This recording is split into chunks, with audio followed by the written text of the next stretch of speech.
faking. Everybody here knows that you just faking. Nah, I don't wanna hear it anymore. I don't wanna hear it anymore. All these fucking thoughts, they are not what I need anymore. I'm about to shut the motherfucking door on all you poor ass haters with your heads in the clouds, talking out loud so proud. You better shut your goddamn mouth before I do more speak out. It's about to head south. Never gonna make it. There's no way that you make it. And maybe you can fake it, but you're never gonna make it. Aren't you just gonna take that? Make them take it all back. Don't tell me you believe that. Aren't you just gonna take that? Or will you fucking fight back?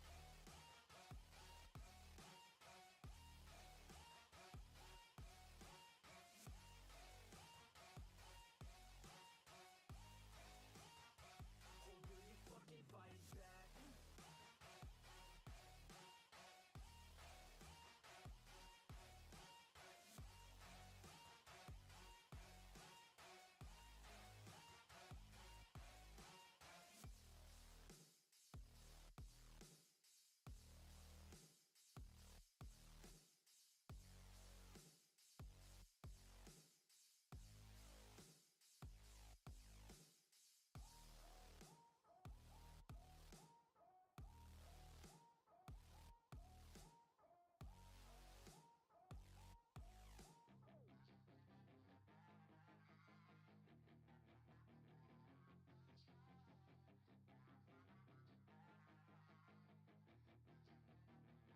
Yeah, she's got some nice long hair, and you know that she's a bad chick. All the boys stare, can't help it, it's a habit. Clothes that she wears, short skirt and a jacket. I just wanna get her all alone on a mattress. I just wanna have it, I just gotta have it. Rumors all around say her body is fantastic. All natural, not a piece of fur is plastic.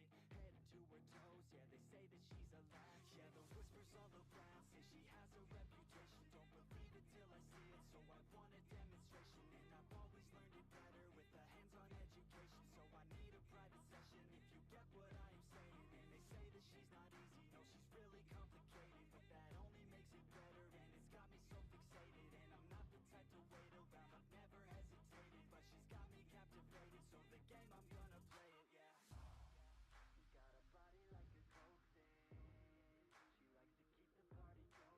thing. She likes to keep the party going. These rumors got me feeling lonely. I want that body, baby, show me. She's got a body like a coke thing. She likes to keep the party going. These rumors got me feeling lonely. I want that body, baby, show me.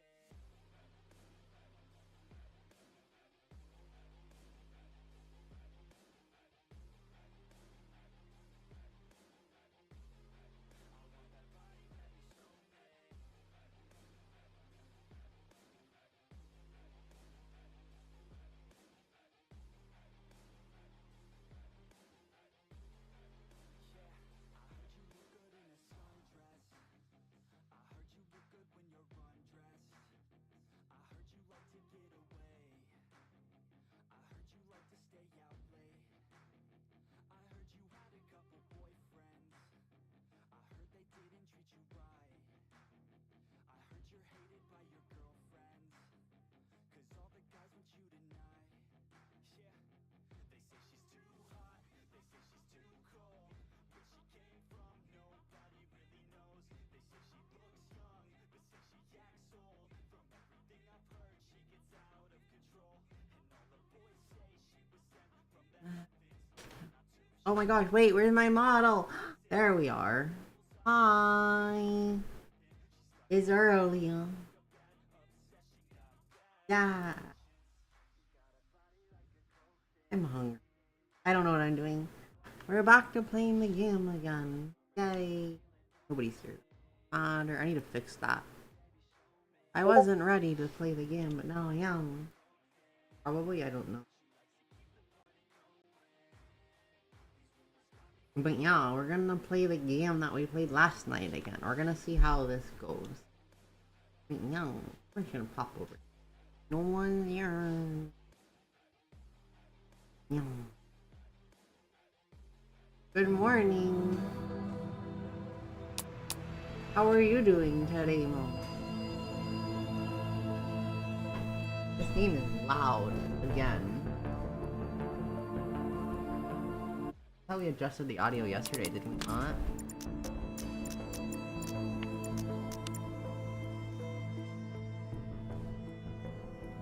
How are you doing today?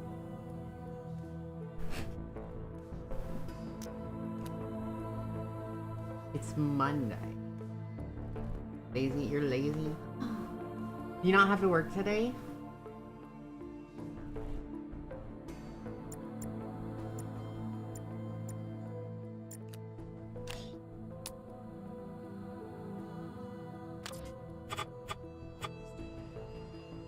Took a day off? Oh, okay. Rest and recover then. Don't push yourself too hard. Sure, you're probably busy. You got stuff to do, but take what you can get, because I know I'm aware that's why I do what I can on my days off, and I just sit here and play games all day. It is what it is. Work sucks. We all need days off. I can't take a day off though, or else I lose my holiday bonus. Or my holiday pay. Or else I would have taken off like 2 or 3 days already, because they're hating me so much. So much they're aggravating. What else? Read and eat snacks? Ooh. You read a lot. What are you reading? If you don't mind me asking.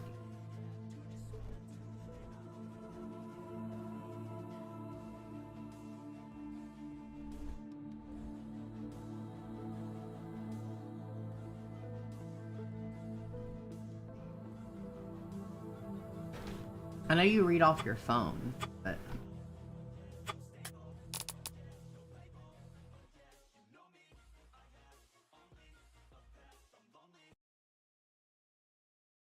Romance, non-fiction, werewolves. Oh, okay. I see. Do you just find free ones on the internet to read, or do you buy them? Wait, this wasn't the outfit I was wearing.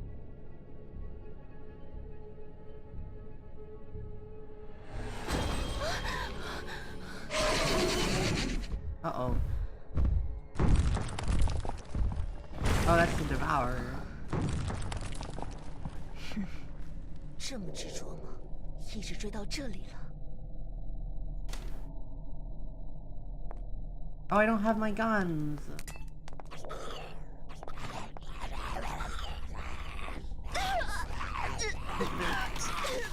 Okay, so I know what happened.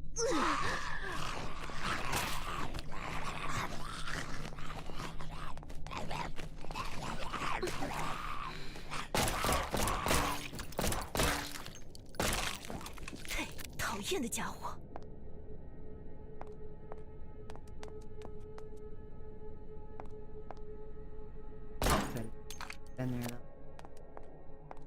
though. Free, just watch ads on 2 phones. You have access to the whole story before I read.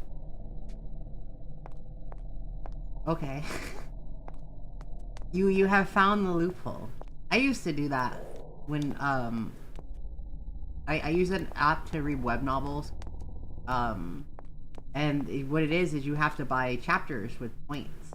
So what I would do, I used to just, you get like a free 200 points, but you used to get like 200 points for free when you made a new account. So what I would do is I would just continuously make a new email to make a new account, and then I would give me 200 points, and that would let me read like 10 to 15 chapters. And then I would just, oh, I ran out of points, and then I go in, make another account.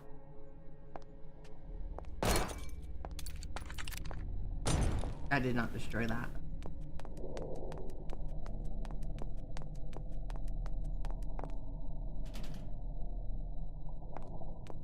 Eventually I stopped doing that though, just because it was being a pain in the butt to keep track of everything.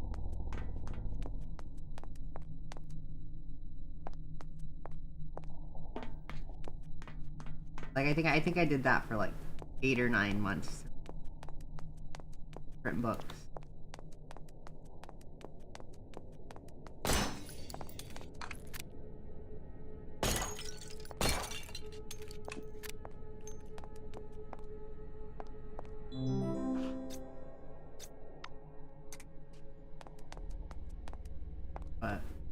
Either 16 chapters per day free, 2 ads per chapter. Ad time 5 seconds to 2 minutes. Yeah, it's not too fun.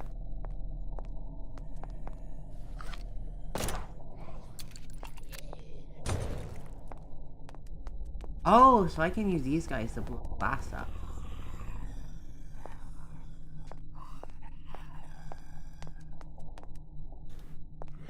Come with me, buddy.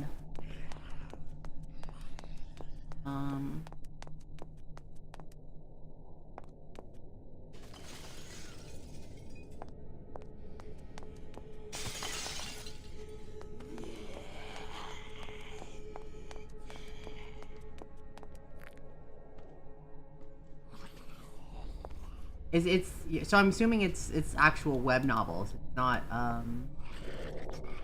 like actual full-on novel.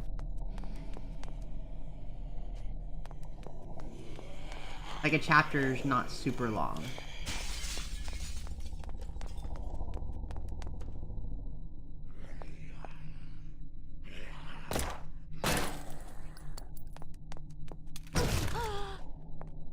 Oh my god, it didn't destroy yet.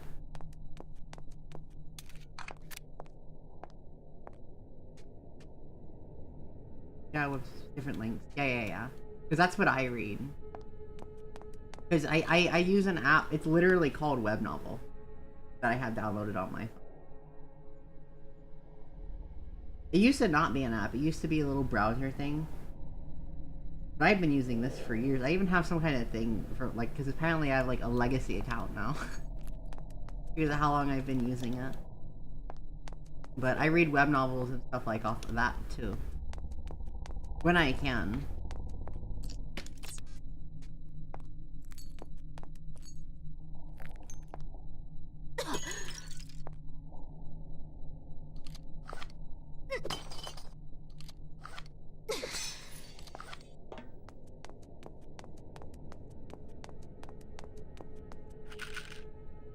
Good novels, what I use now. I'll look at it.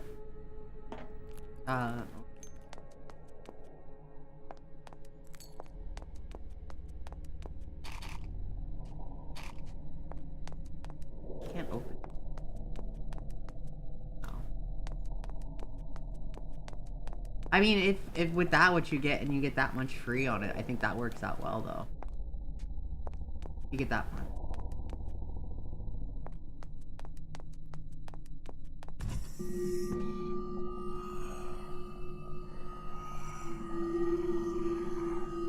He's got a wrench.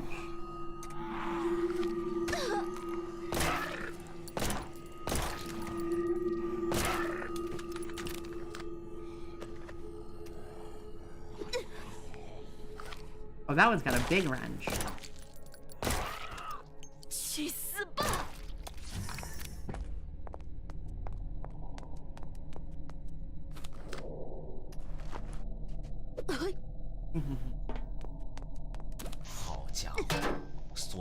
设备都失效了，还是以前的那些机械结构靠谱。瞧瞧这些电子破烂，一堆垃圾，那么多人被困，就算没有被病毒传染，也会被活活饿死。I don't have a cheat.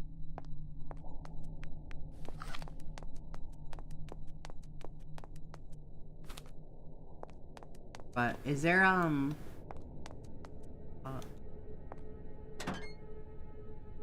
Alice mode. Oh, that's all my stuff from the last one. I need all that.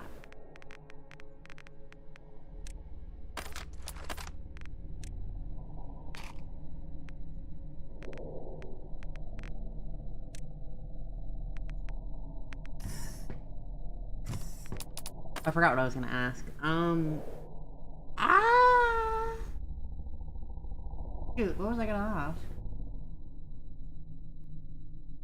Is there one that you really like, or is there, are you just kind of just go along with whatever?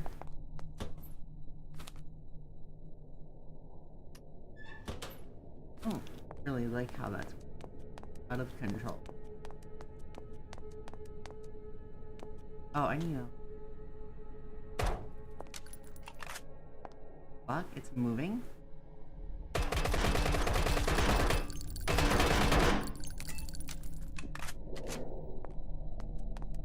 Oh, demonic badges. They move now.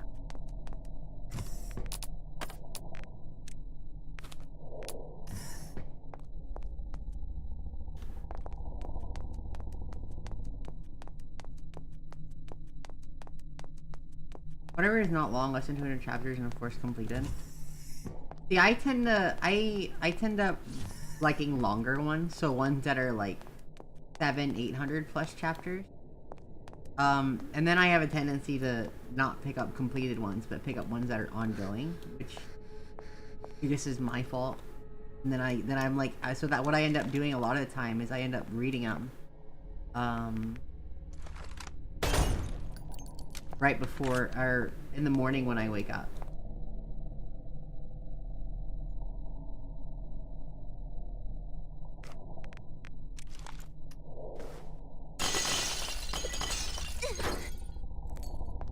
Because that's what first thing I do when I get up every morning is I just pull up the app and start reading the stuff that's updated.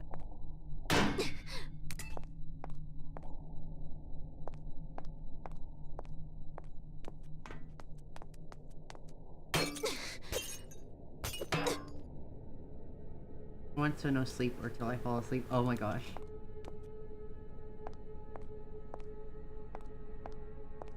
Yeah, I understand that. I just feel like I can't sit. I feel like, personally, I can't sit down long enough to do that because something happened.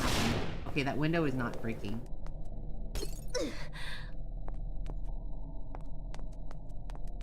Because I feel like something's always going to happen that's going to drag me elsewhere. And it usually does. Plus, I don't have the same time I used to with work now. So I should sit down and read forever. Also, I love streaming too. So that's why I'm here.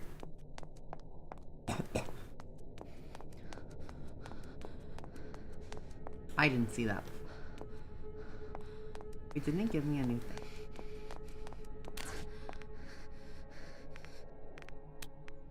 I didn't see what it gave. We'll wait till we get to a big mirror. That's a big X. Something like that.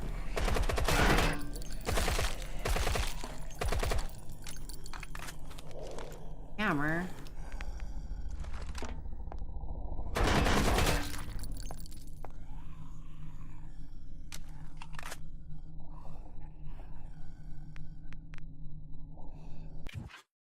I want to put these on the radial menu.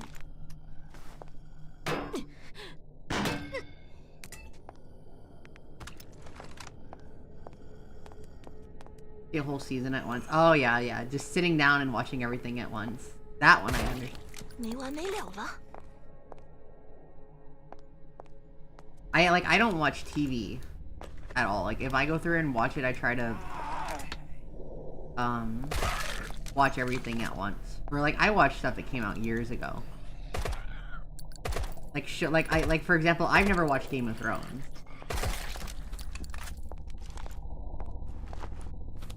Right now I've been watching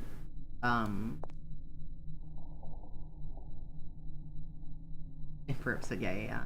I've been going through and watching Orange is the New Black in my spare time. Of course I can't sit down and watch it all at once, but now that it's completed and it's been out for 10 years, now I can go and watch it. I mean, I did the same thing with Dexter. Was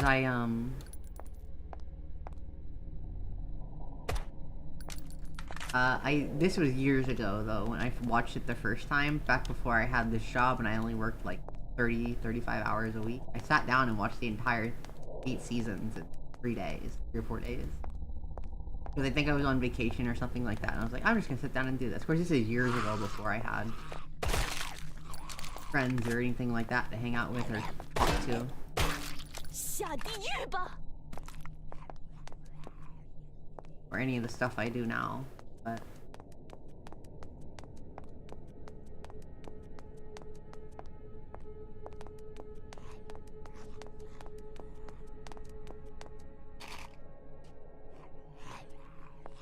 I hear them, I just don't.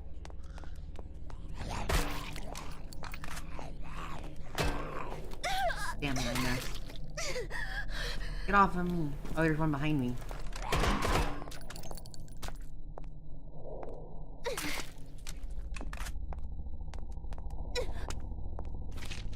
No TV. Ooh, see, I've been using the same one for about that I pirate everything off of. I've been using it for like 5 or 6 years now.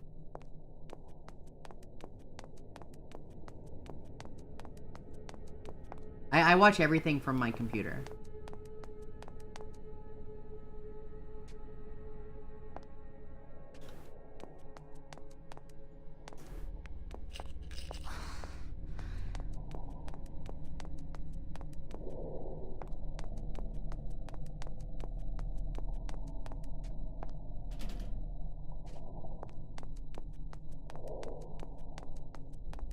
Door's locked.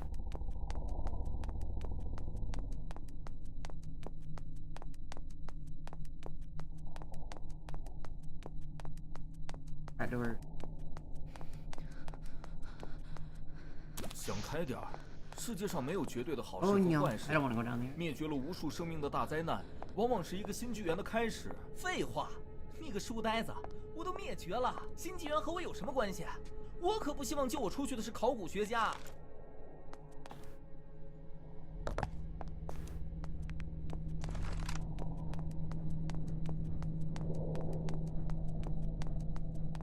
I don't like big open area.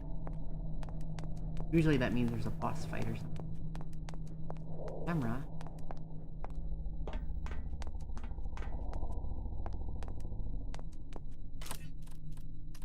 Okay.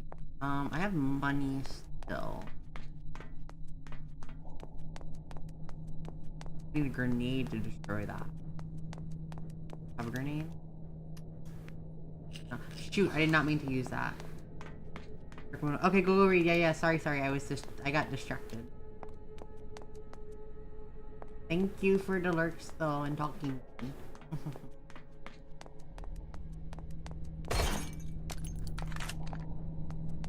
I need a grenade to destroy that. Or I could need to bait something open.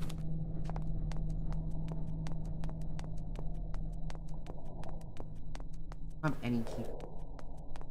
Power's off still. Gotta get the emergency power turned on. I don't know where I'm going though. That's a dead end. I guess I gotta go this way. I didn't go this way yet.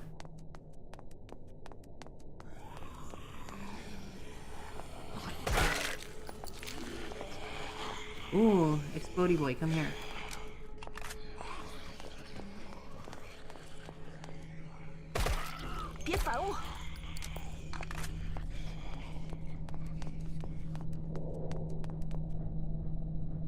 He's got a machete.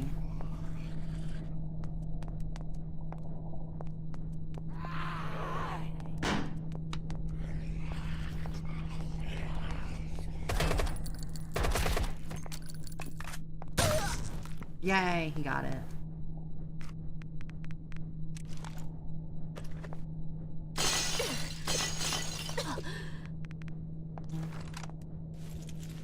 Ooh, that's cute. I can't fucking remember the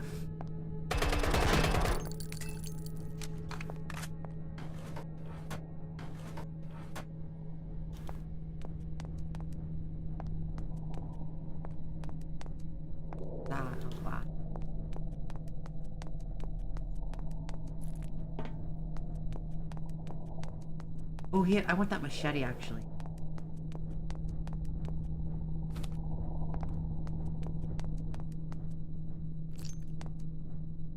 Where'd he go?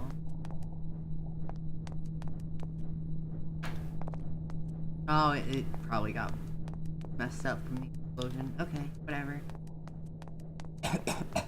We'll figure it out. We always. Bedroom.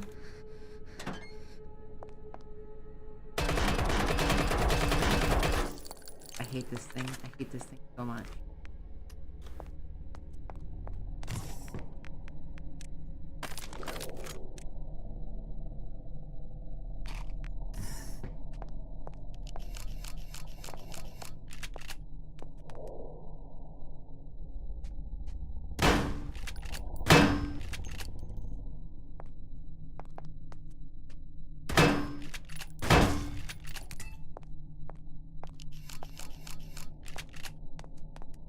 你们都看到了吧？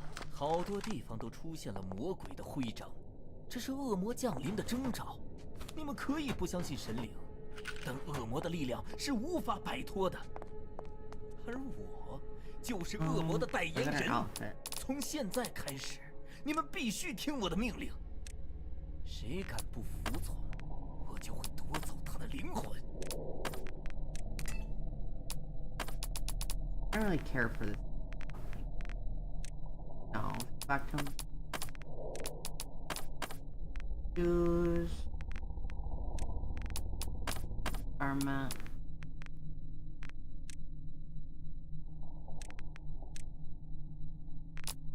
Turn the lace off. Turn the arm.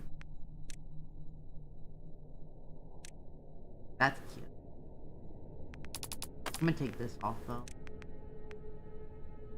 Hi Ivory, welcome back.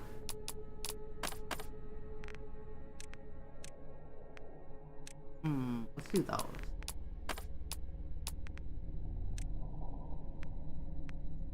We got the bunny ear. I'll turn the bunny ear. We got some wish stuff. I did some side story. Not enough leather and latex. Oh my god.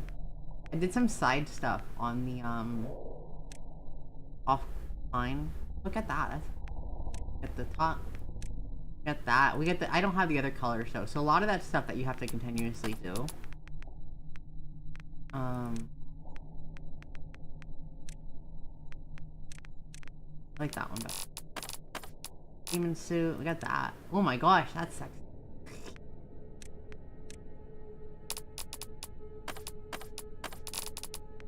Combat suit. Oh, ooh, actually. Nah, I like my shorts. I like my short short. Oh, I got this too. This is cute. I got this, a business outfit.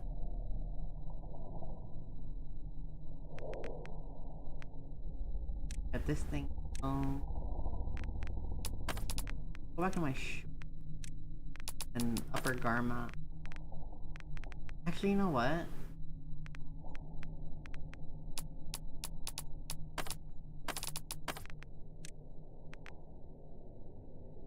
What was that third one? Yo, hi. What was the third one and what?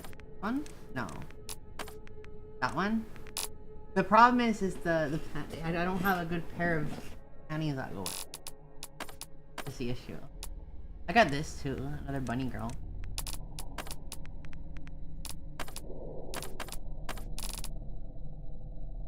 Does the oat work today?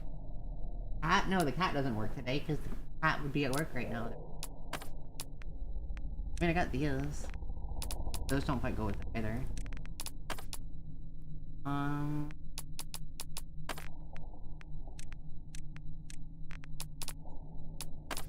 Lower garment. Upper garment. Pop, pop, pop, pop. Pop, pop, pop, pop. I don't like the green on these shoes. And what are my shoes right now? Get these though. Get those. Ooh, actually. Yeah. What was that? Thank you for the path, Chris. Yeah, of course it worked. I wish I could change the color on these. Black.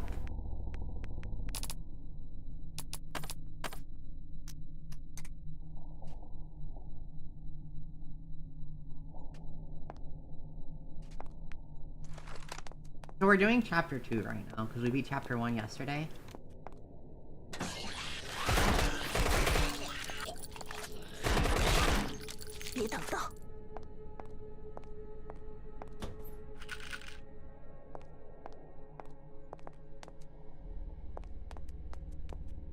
They are coming. Cough, cough. 该死，这门打不开。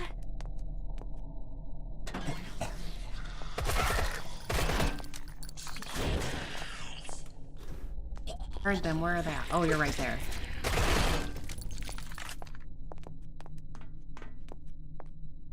Ooh, what's up? Ooh, ooh, I like those boots.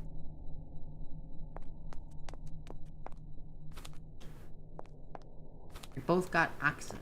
Why are there so many axes down in this lab? Oh my god.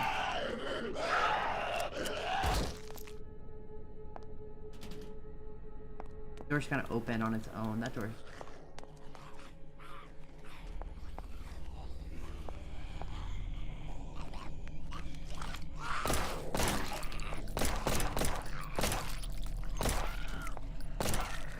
再见。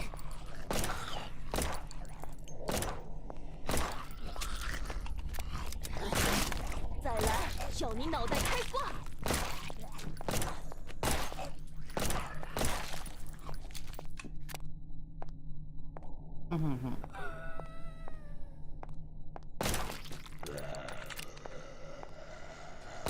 ！That's how you shoot.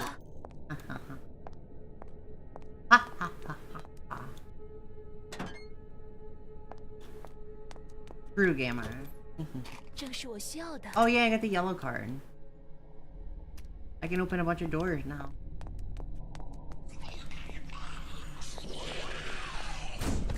I hear but don't see.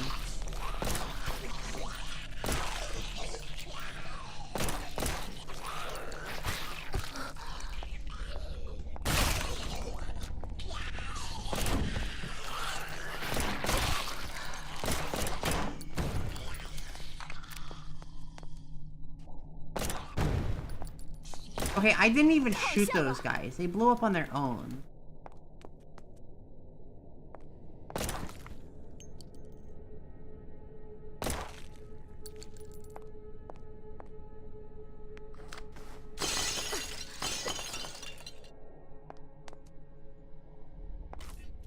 Ooh, ooh. Those are all cute. Hold on. I don't have enough money. God damn it. These guys aren't giving me money. Actually, I can sell all these things that they are dropping. Mashatai.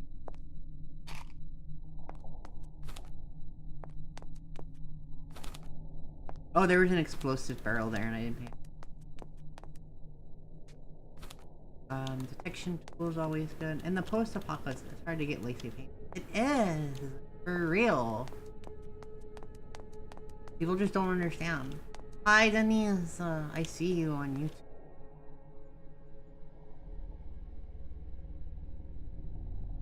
$5530. Hey, I'm smart. Ooh, those are gloves. Those aren't very cute.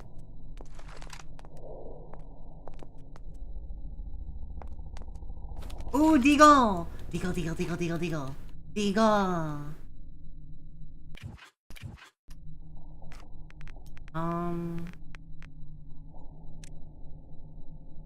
I have a second radio menu. I'm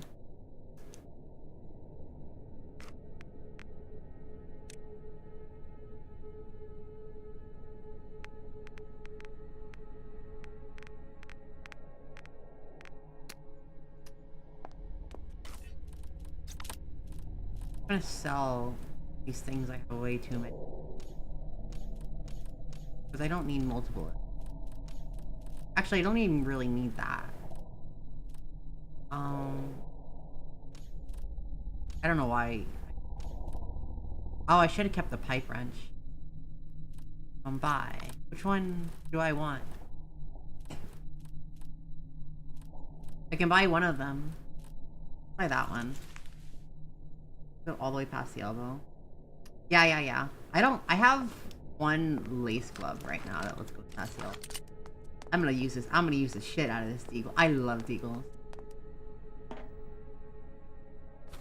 Yeah, so it looks like most of our money's gonna come from selling these throwables. I don't have a purple. Wait, what is that? Is that a shopping bag? No, it's a medic thing. Oh, there's gonna be nurse zombie. Silent Hill. How are you? Have a lemon. Hi, lemon. How are you doing? I will take the lemon and make lemonade.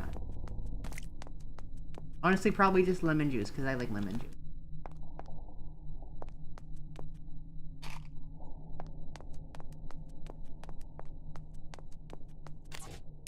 I want to look at the pennies I got.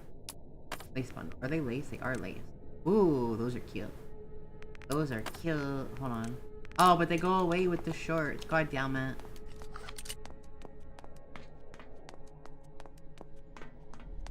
Yeah, the tower's still off, so we can't go that way. I found out too, you have to do a I started doing it. What's the white gown dress thing? It's the wedding thing, I think. You have to do a second run through of the first level to unlock everything, because there's some stuff that's blocked off. That one. That's the actually, you know what? We might use this. This is cute. I think we'll do that, and then what if we change this to white? No, maybe not.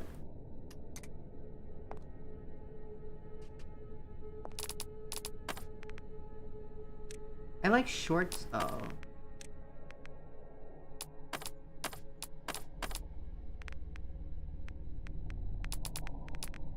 Get rid of that.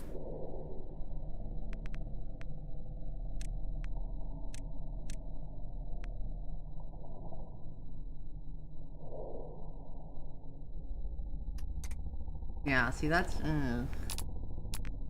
I mean, this goes with it. Yeah. Oh my god. I might get in trouble for that one. Hold on. Can you change the top to black? I can. The panties are gonna get me in trouble, though.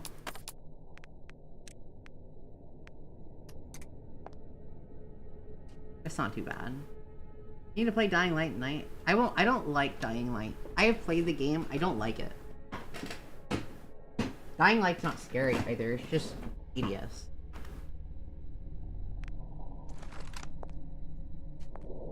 I don't have my bow on me either. Because if I grab my, this.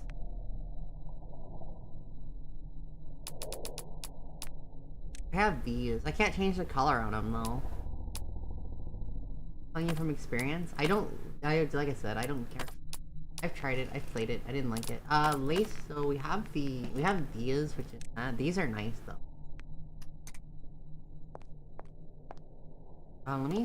Did I sell my bow or did I put it in the thingy? I put it in here.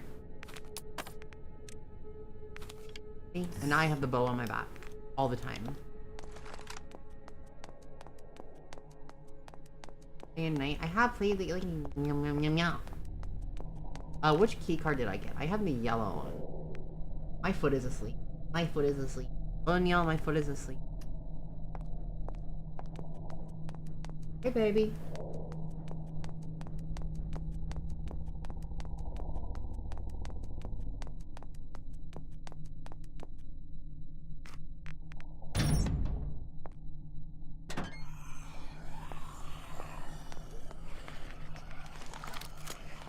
Hi.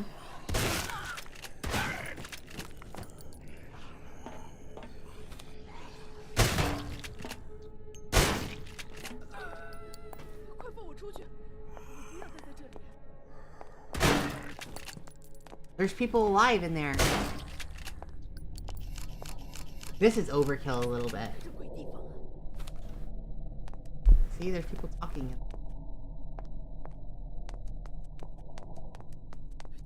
What the fuck is that? This game's pretty good. I like it. There are some buggy things with it, but it's not bad. We'll definitely play it when the next chapters come out after we beat it. Well, actually, so some of this stuff is locked behind second playthrough.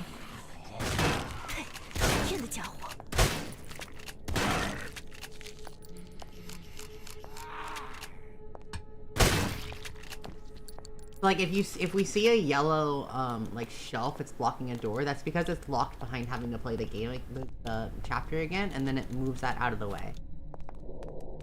I learned that I went and redid chapter 1 this morning. I didn't redo it completely, I redid some of it, and I found that out. Wait, doesn't this go to where I've already been?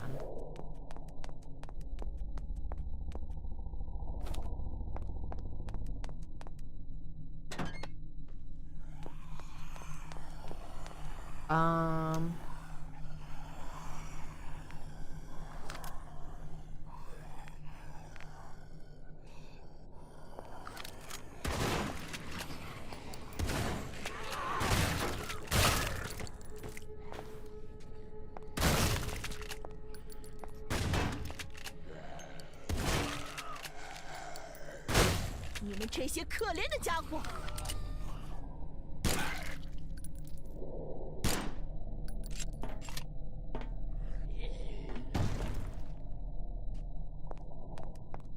Like, okay, so you can redo you redo chapters to find more outfit pieces, and then some areas are locked till a second playthrough that have outfit pieces that can only be found in those areas. So for example, when I went and started redoing chapter 1 this morning, that's where I got that white outfit, because that's from chapter 1 and redoing part of it, and it moves the area out of the way.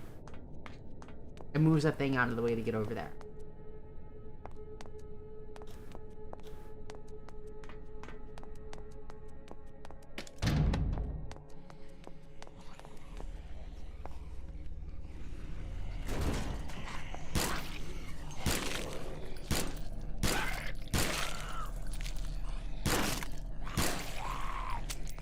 Oh my god, I had to reload.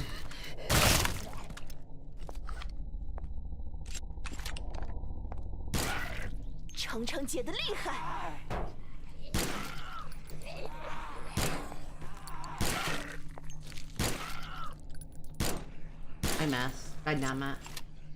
Let's stretch out the content. I mean, a lot of it's the same thing with the DLCs, the extra game modes. It's, that's where you get the witch outfits from. There's a game mode called Nightmare Castle, which gets you the witch outfits. And you have to go through and destroy all the pumpkins in a certain amount of time without getting caught by the Grim Reaper, and then it opens, and then you get your random witch pieces dropped, and at the end you get another witch piece as well.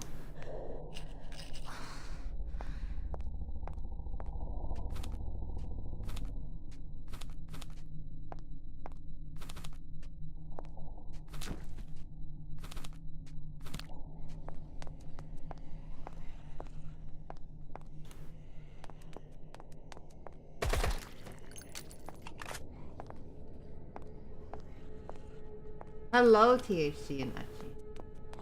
I mean, outfits are always a good way to protect the game. Have you ever seen a game called Bloody Spell? It's the same way. It's a Souls-like game almost, but with a lot of outfit stuff. Except it's very easy. I've played it before. Haven't I done this area already? I have not. This is the area.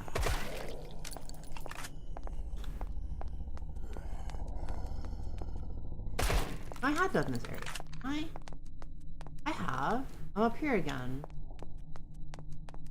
Are they respawning? I hope not.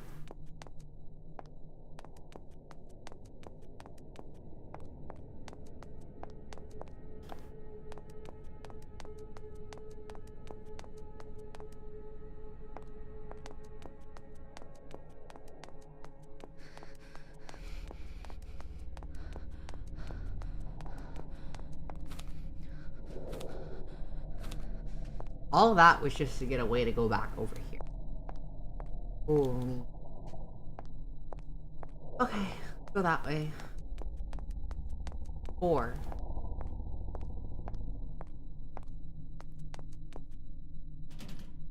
And that just goes, that goes to that room. That room just connects straight to there. So why can't we open that door? That's weird. Maybe I can open it now.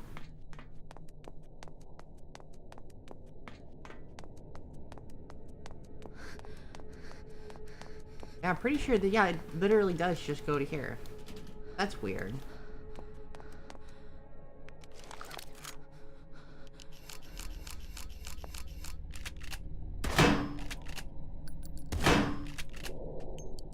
Ah, this thing pisses me off.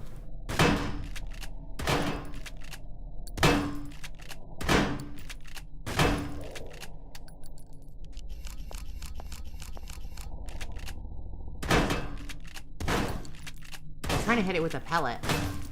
What the fuck?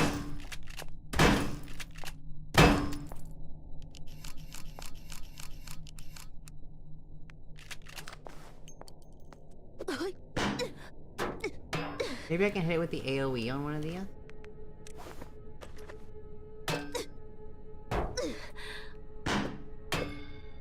I got it. That thing pisses me off. Okay, anyways, we can circle back around now, which is good. Yuki sent me a message. Yuki!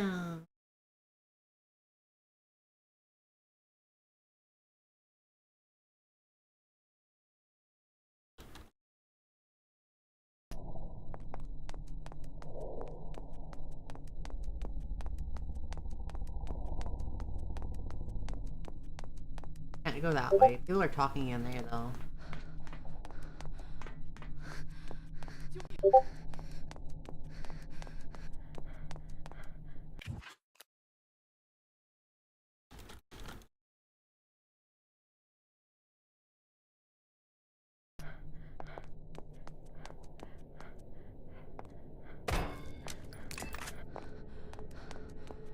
I'm gonna go sell all this stuff in my inventory. So I found out if you're over the limit, also it increases your stamina usage.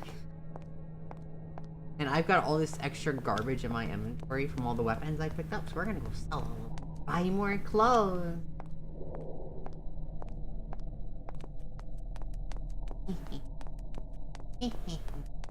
Plus, it's easy to get to the clothes thing now. Like chapter 1 where it was at the end. Ooh, those are cute. Hold on. Hey, baby.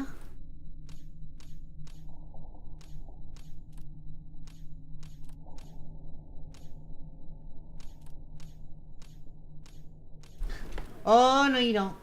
You jumped on my monitor. She's on top of my monitor. Baby?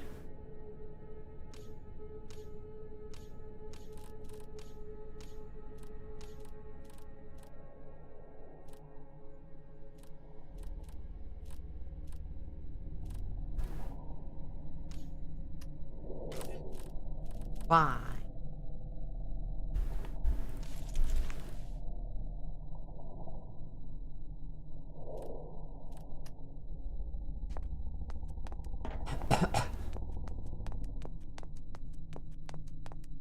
We're gonna buy all of them eventually anyway, but this is just buy what we can. Clothes have been saved to wardrobe. And then my inventory is clean a little bit.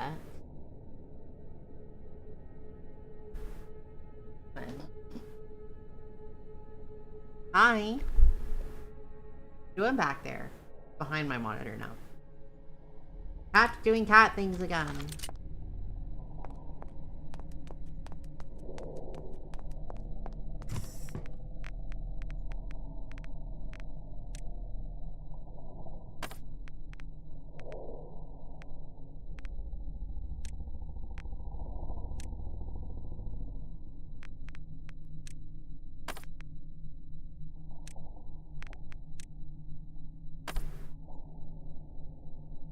I need deagle ammo. I don't really need that. Transfer that into there. Just have it there. Hey, baby.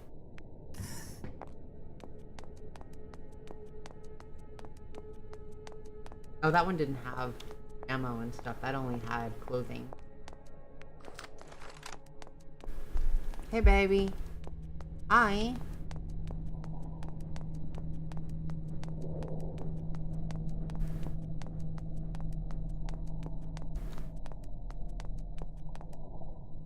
I think the ammo one was over there. Anyways, let's go open this door that we didn't open. Babe. Hi. Mwah.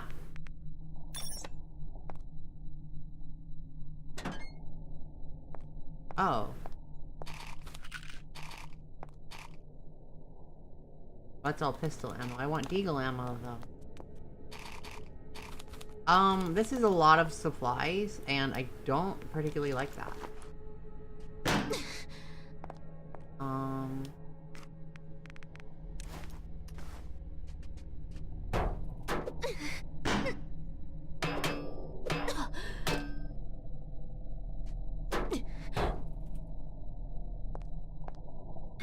I got it.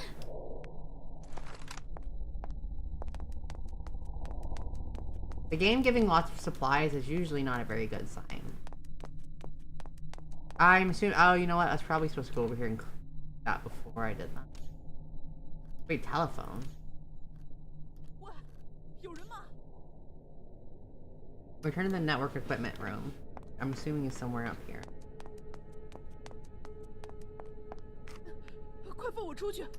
我不要 Somebody's 待在 in 这里 there talking, but I don't know Chinese, so I don't know what they're saying.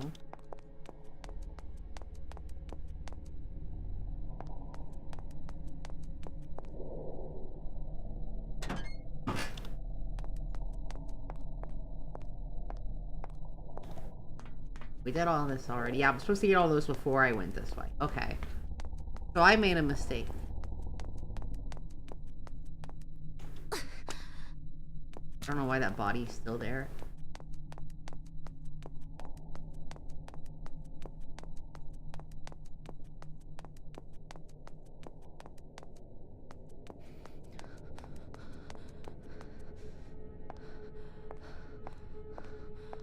We get our stamina. Alright, we're going this room. Uh-oh. What's happening?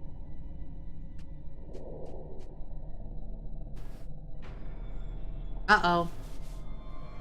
Fingers. 你是谁？别激动，快说，你是谁？真要命！你这下手也太狠了。少废话，回答我。我叫杰森，是计算机专家。 Cut the crap. 我接到命令，要彻底关闭这里的通讯系统。当时一片混乱，我来不及多想，那锤子砸坏了合作路由器。 Man's being menaced by a baddie, yeah. And he's like not even like, he's like so nonchalant. 没有，我困在这几天了。幸好还有点吃的，别再找我了，很刺眼的。 Bro is being way too 别 cocky. 紧张，我会保护你的。 Who's he protecting? 别耍酷了，先把血擦掉吧。哎，你别乱碰，这里的系统很复杂，让我来。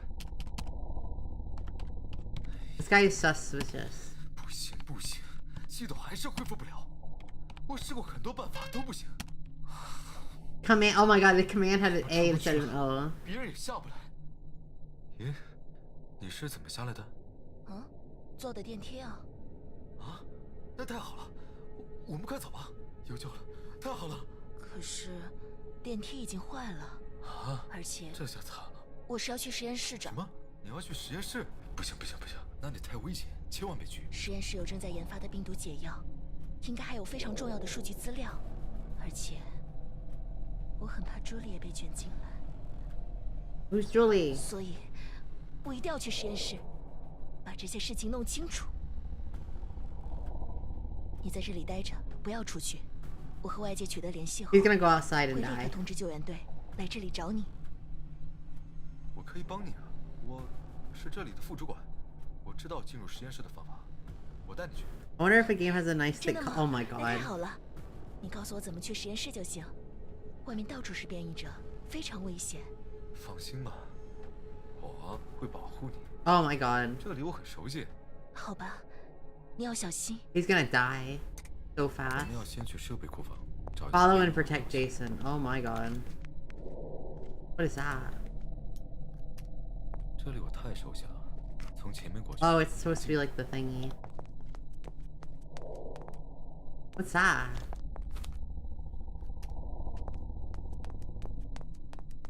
I don't want to have to protect this guy. 好的。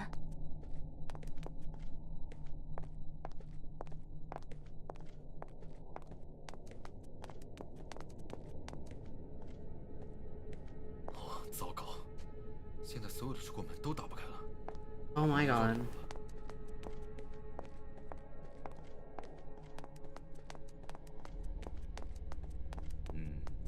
这是305走廊的6号门，密码应该是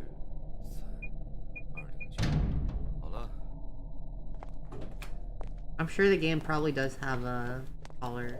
我还不知道你的名字，我叫 Jody， 是 Something's 环球 gonna 新 pop 闻 out 网的 of 记者。 this. 难怪有句话叫做“记者胆子大，鬼神都害怕”呀。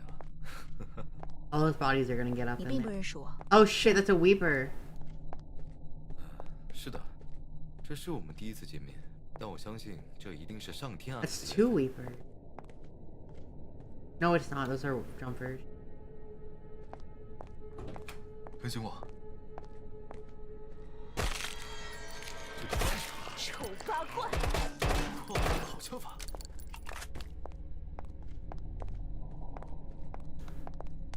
This guy is gonna get us all killed. Okay.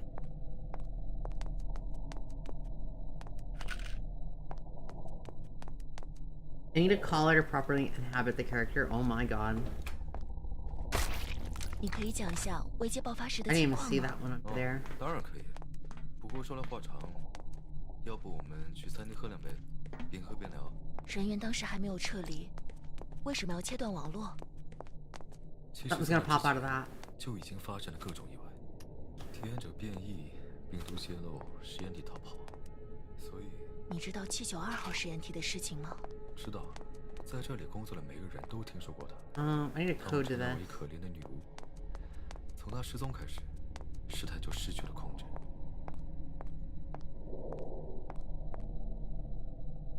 We got a code. We need a code to that. Yeah, there probably is a caller out thingy somewhere. I just haven't found it yet.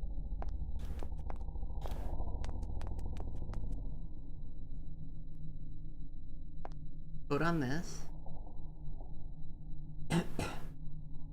No.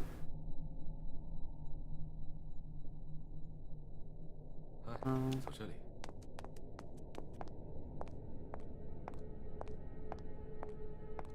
None of the computers are working.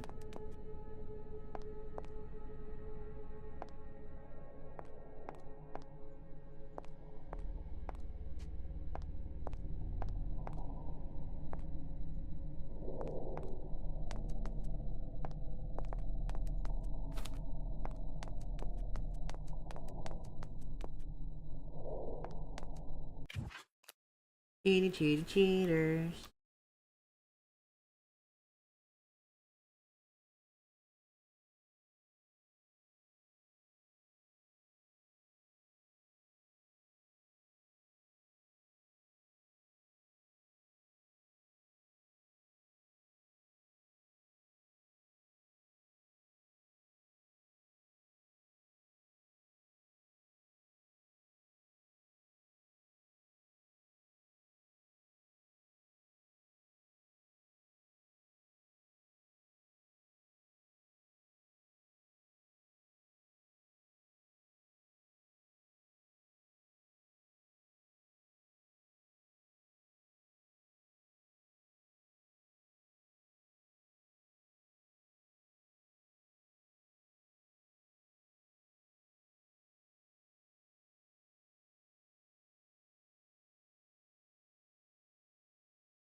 Oh, we got pink 你 slipper. 觉得他还在实验室吗？难说，实验中心这种深入地下几百米的庞大建筑，只有少数通道连接地面，而且还有安全系统实时监控。但是怎会有意外发生呢？对吗？不存在绝对的安全。I want to get in there. 你知道哪里可以查询体验者名单吗？在数据中心会有记录，不过网络异常会触发数据保护机制，到时候我试试看，应该可以恢复一些数据。Wow. 那真是太好了，谢谢你。别客气，咱们现在可是搭档。He's about to die. Die.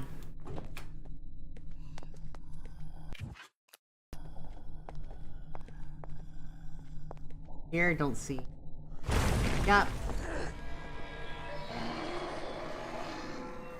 You just like suck some energy into him.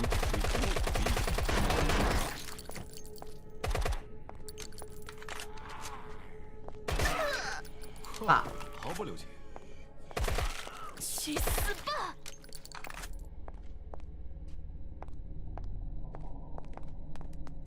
Bro, fuck this guy, for real.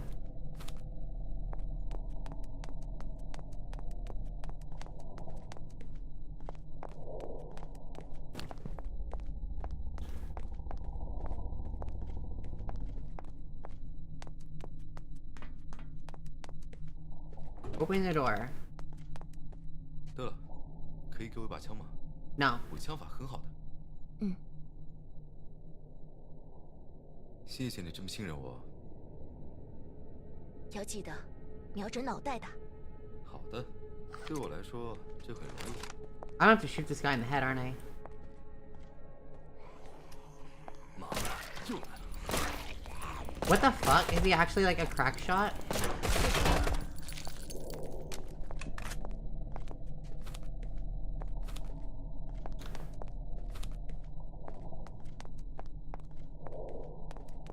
我有些好奇，你为什么要冒险一个人来到这里？也许是命运的召唤吧。说真的，你一点不害怕吗？不过现在有我，你会很安全。再来呀！ He keeps saying that. 哎，看此力了。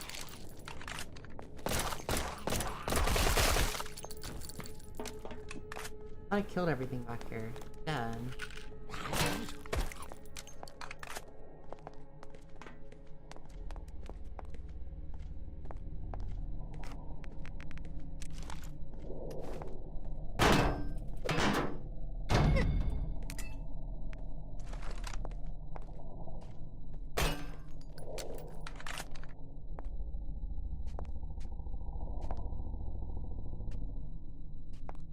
We'll come back for that.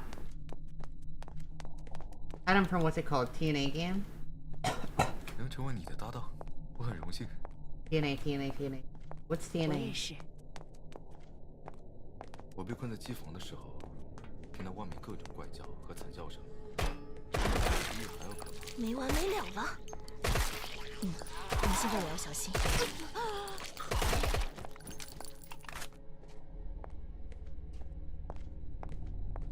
Hitting an ass. Oh, Stellar Blade.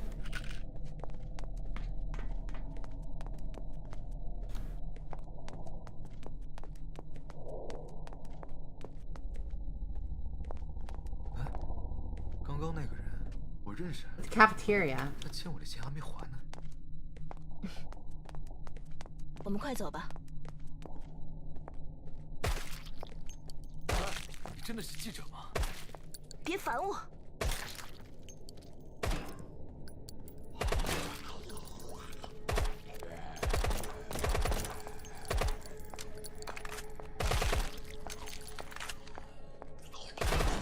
别挡道！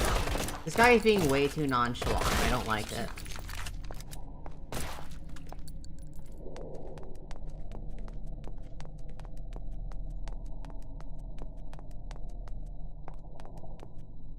Guy's so yeah, that one. I love Stellar. Don't just call it a TNA game. I love that game. Oh fuck! It's this guy.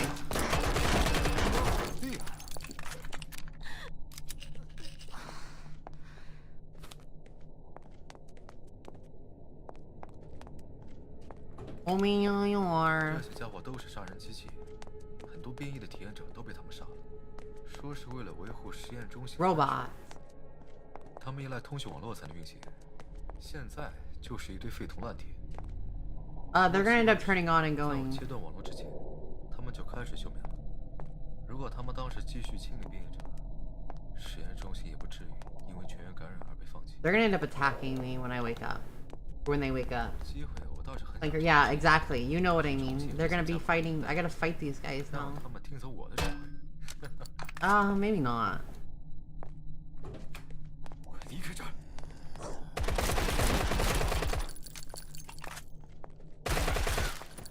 下地狱吧！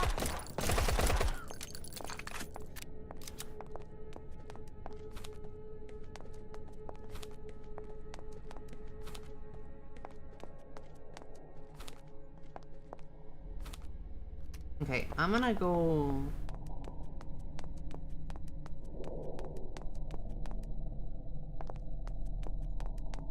fuck? I don't want to keep escorting this guy.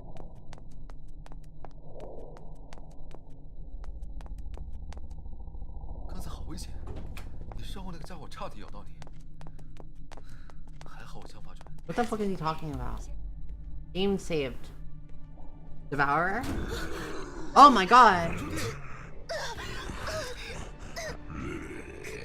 He's gonna run away.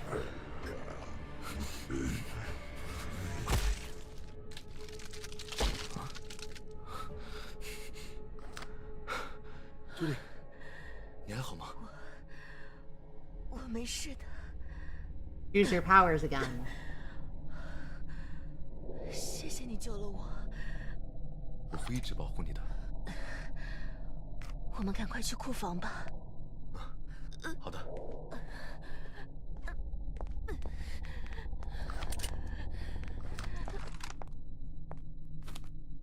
A grab. Hold on.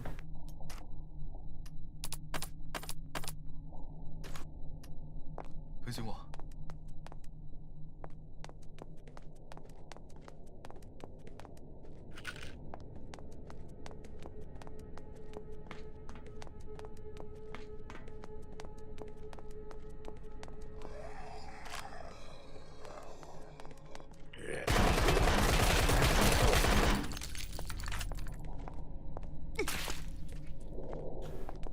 Hey, Dad.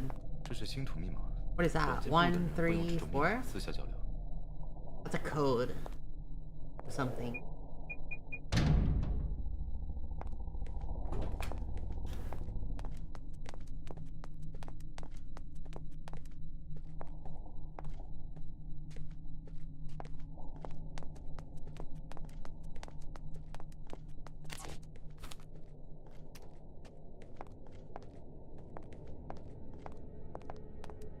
“这些密码 Grenade launcher 他们说了什么？ round. 写了什么？他说，是哪个混蛋破坏了数据通讯，把大家都关在这里了。都怪我。Bob from it. Yeah, yeah, yeah. 你别自责了，那也是形势所迫。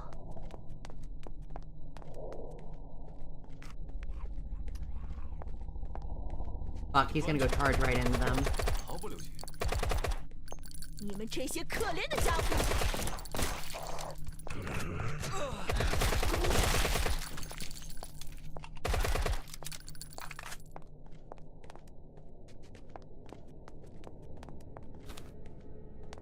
How far do we have to escort this guy? I have so much stuff to go back there and get.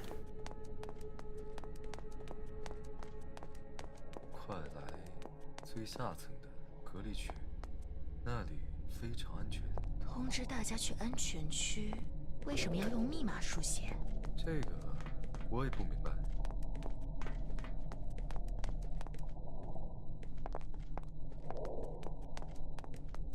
Okay, I'm gonna go back and get that stuff that was missed. He can stay there on his own. We're we've drifted way too far.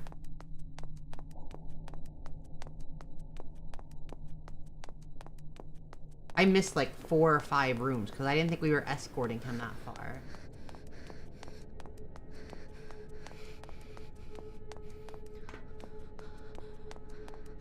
I need a grenade to open that.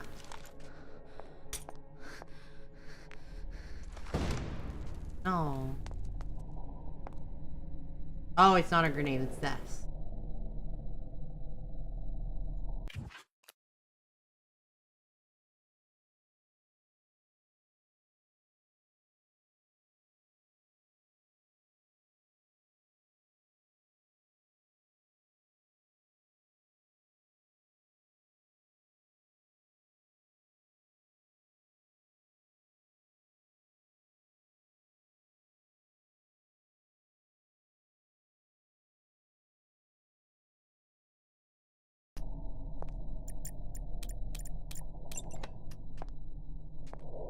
Okay.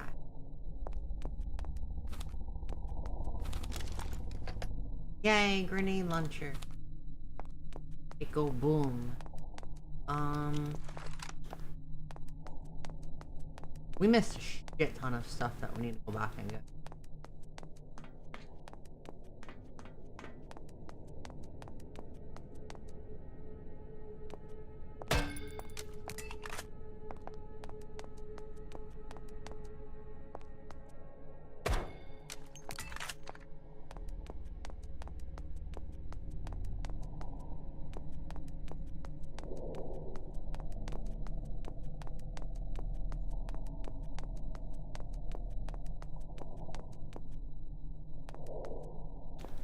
That's a room we haven't unlocked yet. Robot. Robot room. Ooh. Firearm modification, that one. Barrel. I want a silencer, honestly.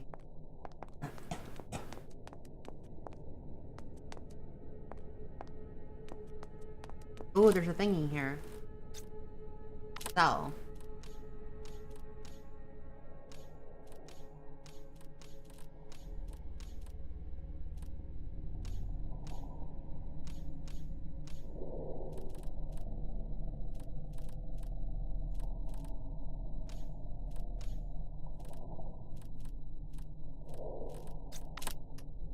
I do need this.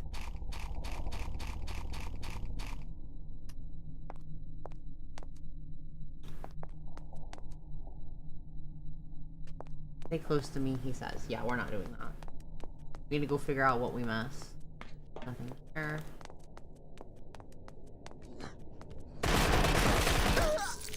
How did we miss you? You didn't attack us earlier when you were supposed to.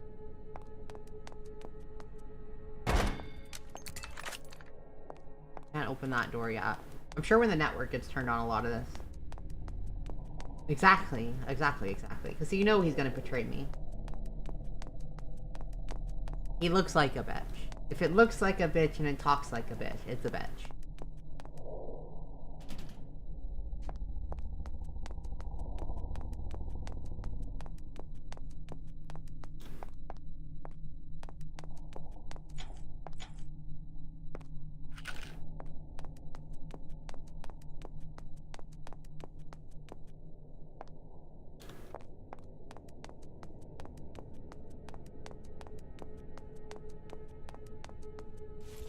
Ooh, new shoes.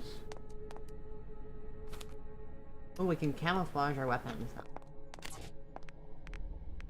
Yay, clothes have been saved. Okay, so this was a save room. There's an AR back here that we missed. No enemy crawled out of that yet, which is curious.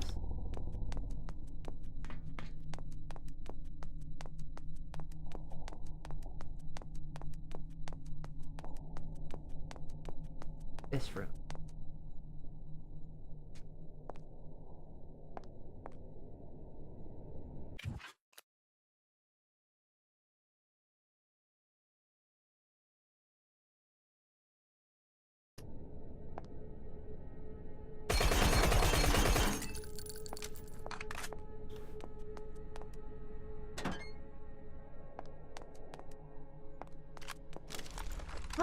Tiger 58 assault rifle.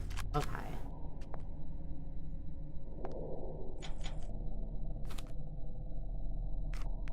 So we have a new AR.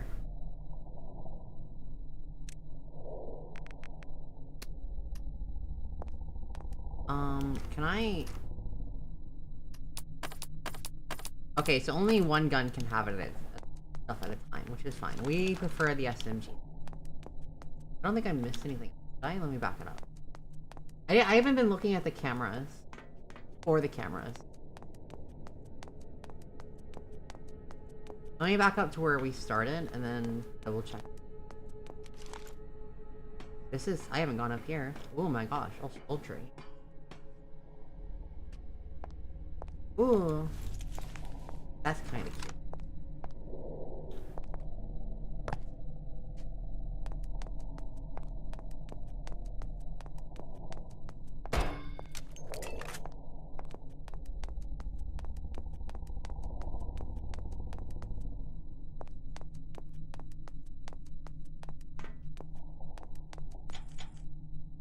What was that? Thank you for the Pat's Blue Gloss. Hello, hello, hello. How are you doing?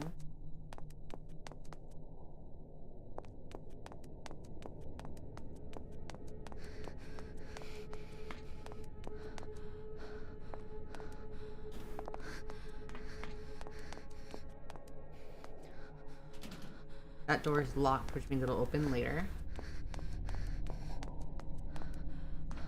We got that.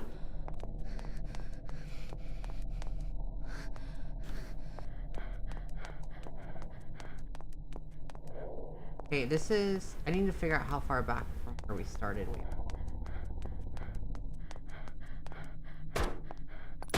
Okay, yeah. So everything up to... Okay, so now we just gotta go back to him now. Because I think we've got everything now. It's just giving me ammo for this thing. No, it's giving me ammo for the cheetah, which I don't have the cheetah.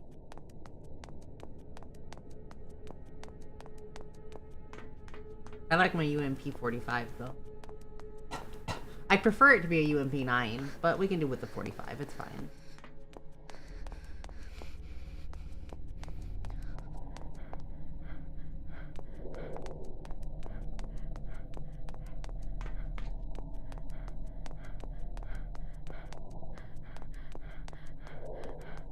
We will make do.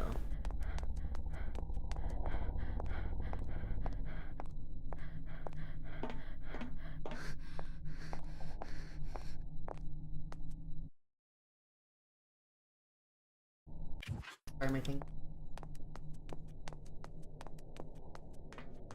Uh-oh. Oh no.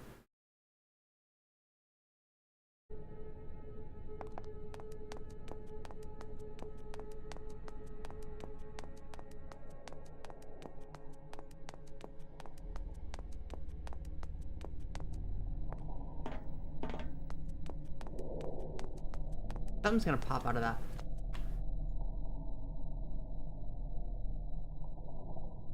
I thought I heard noises. Okay, hold on. IRL noises, not game noises. I bet there's a camera in the bedroom. So they can watch me. Yeah. Ooh. Nope. He wants me to follow him.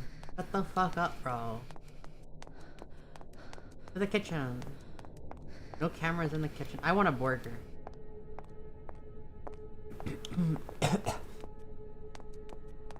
I'll probably get a burger for lunch today, to be honest. I'll end up ordering it.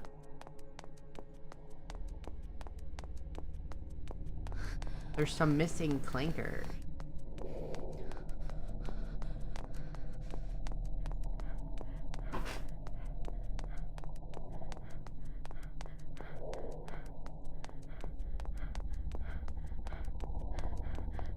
Fat guy. So that's what the fat guy thing is for. So warn me, there's a fat guy here. Bones.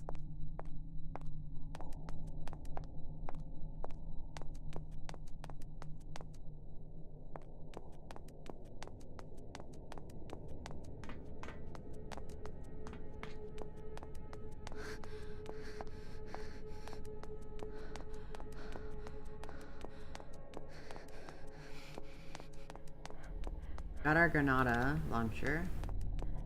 They bite.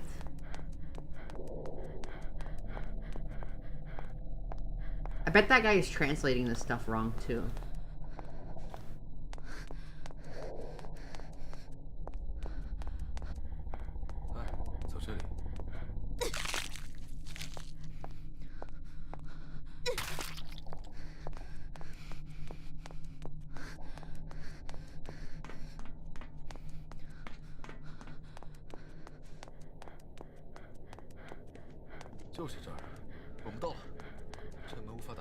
But did it just say that this is it?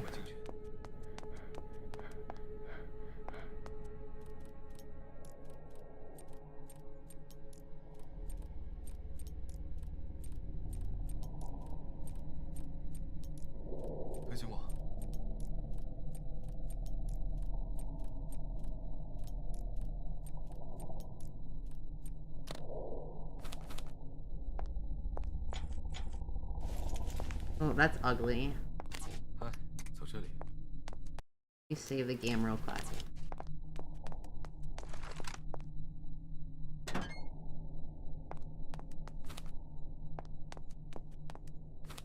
Ooh, a grip. Let me see which grip is better. Hold on. My jackal, underbarrel. Fire. Way is probably best. We probably want the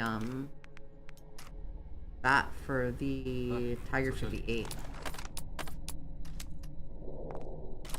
This.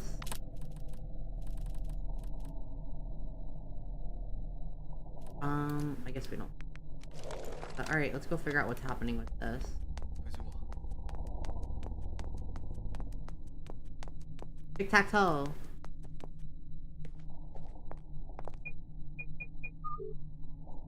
妈的，密码错误。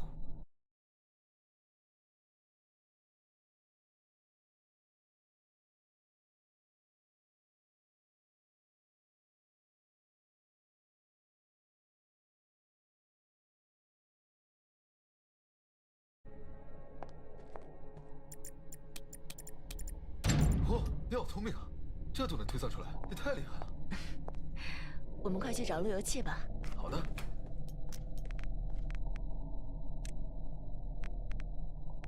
Add to radio menu. Where the bow is. Okay. 你等我一下，我去找路由器。 Uh-oh. 找到了，哈哈哈，太好了！我们现在原路返回，我就可以恢复网络。 He's dead. Oh, it's a devourer. 什么东西这是？ Uh-oh, we get... Whoa! Oh, he's dead. Jason! Oh my gosh. You gonna use him like a weapon? No. He's dead. Bro, look at the blood everywhere. 又是你，这个讨厌的家伙！这一次，我不会逃了，我要杀了你！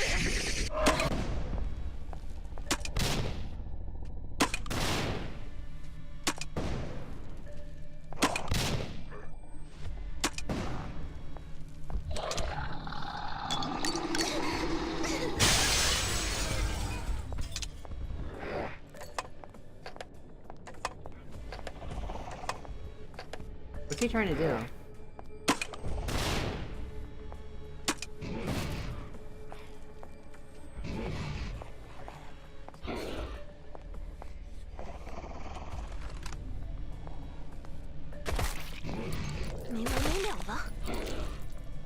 This guy sucks.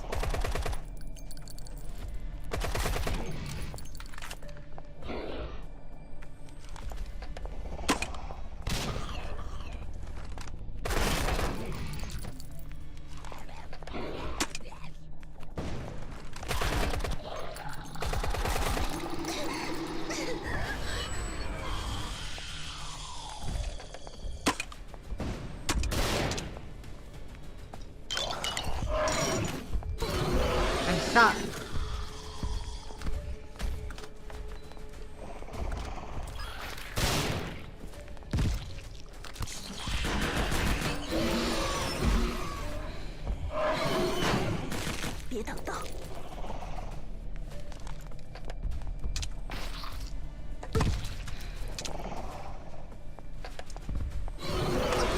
Fuck, I'm trying to dodge it.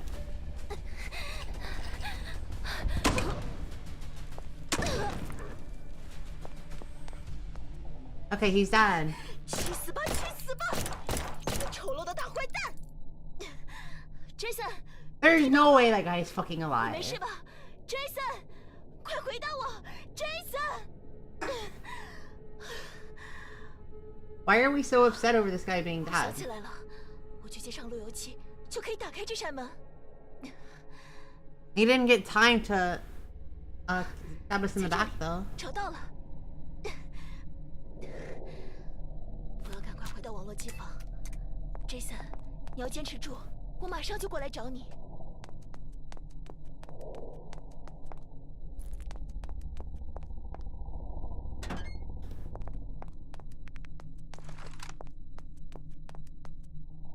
At least he didn't get to stab us in the back.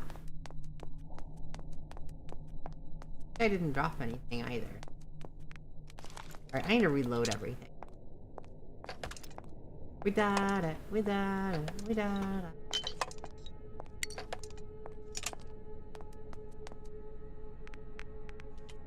Whoa!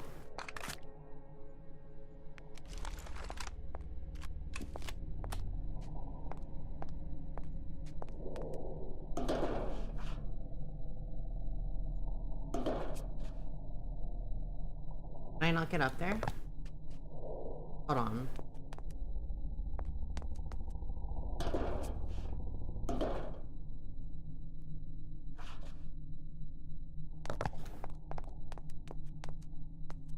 I feel like I should be able to get up there.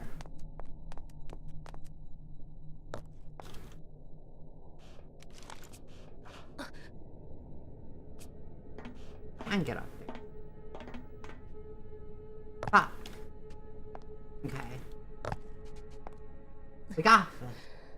We'll be fine.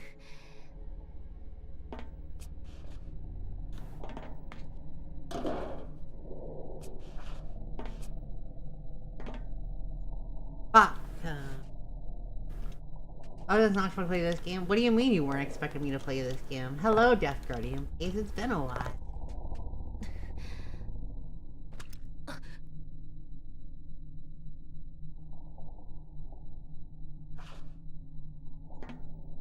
Oh, there's ammo there.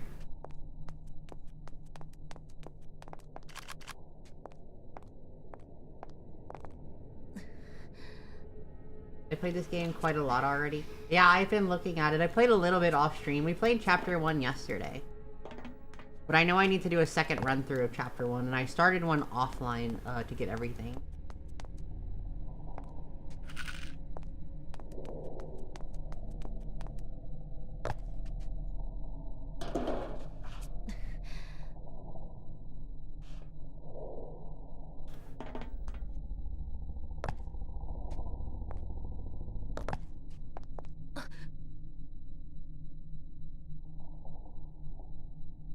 This one, I looked at the mods. Most of them are directly NSFW, so I can't exactly use them on stream. So I didn't mess with them too much in this game.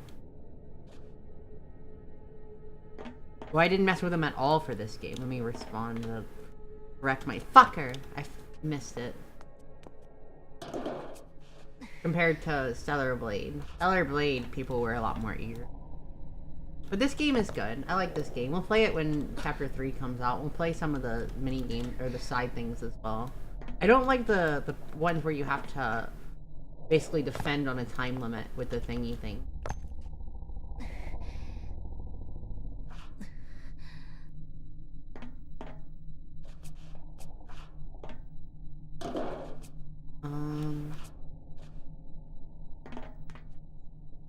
Yes, I got it.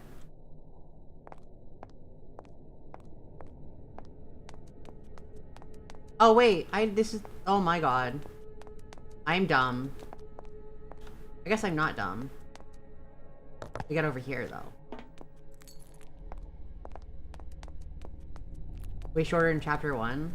Yeah, it's seeming that way. Is there nothing up here? Did I spend all that time getting up here for nothing? Fuck, I missed.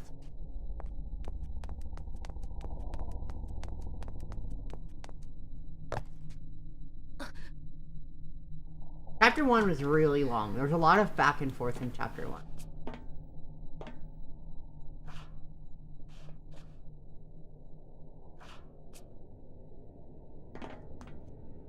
But I'm sure there's probably another way up there. I did see some grenades over here.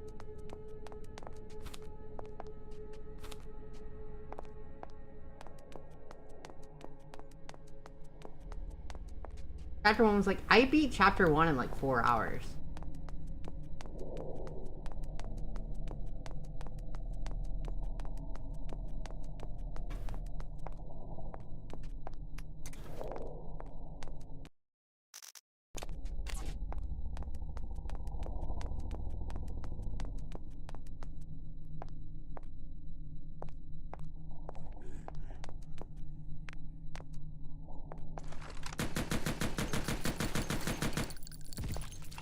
He exploded.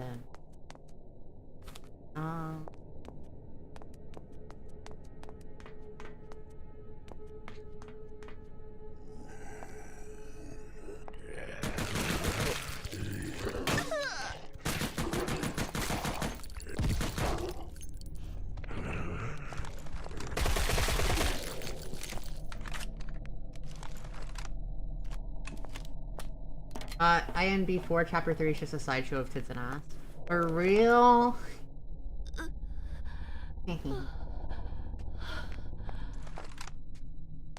I mean, as like I said, they added all the little mini game DLC things too, which weren't bad. Oh, there's what's that? Oh, it's an axe.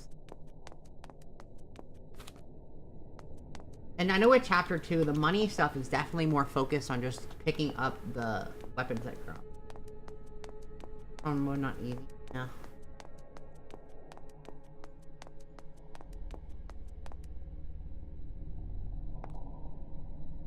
We'll go down to the thingy to get more money than that. Collect all the stuffies.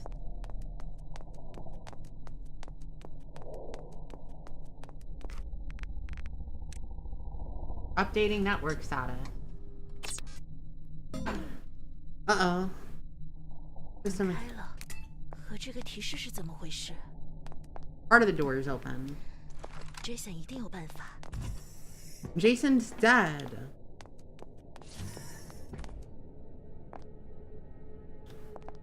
Why are we worrying about Jason?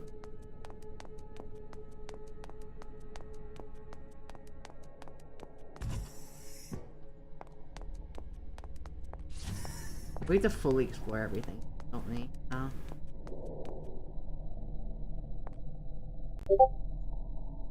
Oh, Alice Mama's live. What is Alice Mama doing?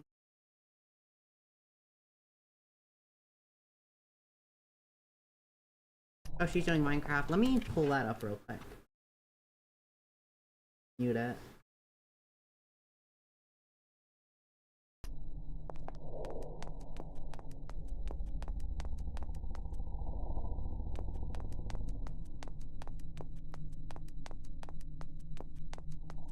I want to see what doors opened up. Any opened up. Never found Jason. His body. His body is over in that area. I know where his body is at. It's over here. I gotta get over there.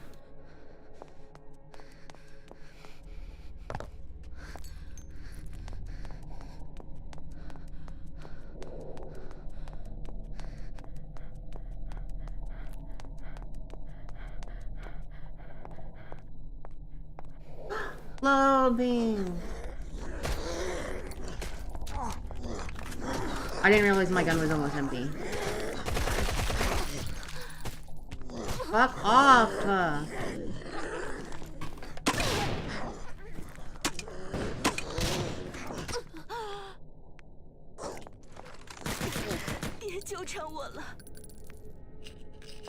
Fuck! I wasn't expecting 4 of those.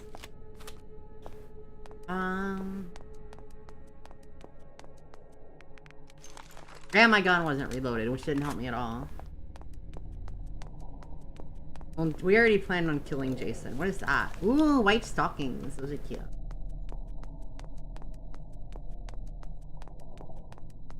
We have to parkour over there.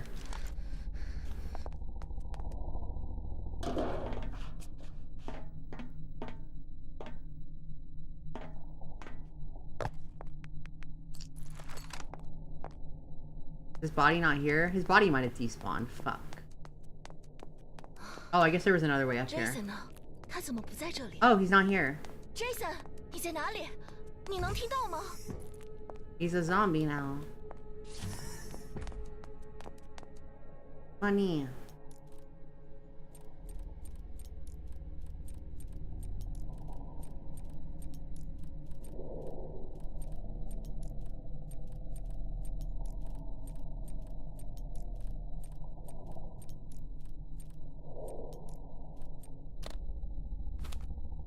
Red dot sight. Thank you. My baby. 太好了。 Red dot sight. Never found his body. She just said, where's his body? So he's gone, which means we'll probably see him in chapter 3. 不知道 Jason 去了哪里？他应该还活着吧？也许 I 在 don't 实验 trust 中 that. 心，所有的问题都能找到答案。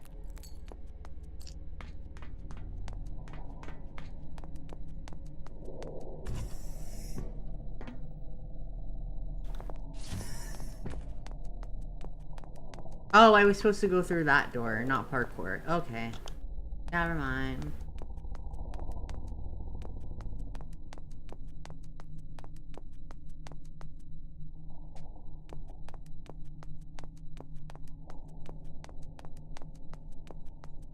Dead by Daylight? I don't... Oh, DBD. DBD batch. I don't like DBD. It's fun, like, it's silly with friends in, like, a 5-person match. But, like, otherwise, I ain't fucking touching it. It's not worth that.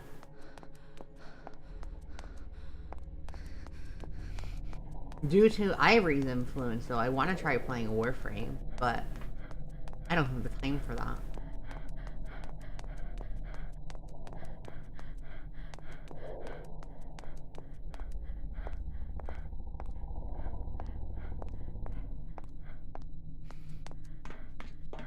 Because I want the jellyfish lady.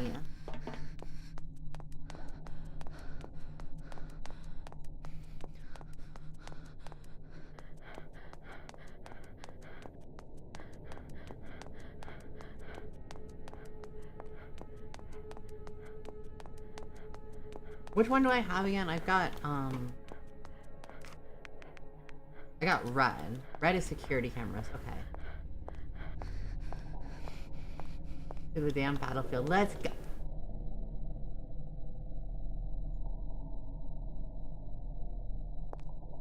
You can princess carry me through the battlefield. The clankers are gone.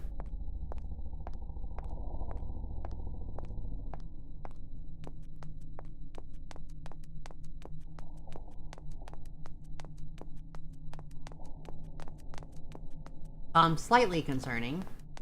Slightly concerning. Ooh, this door's open.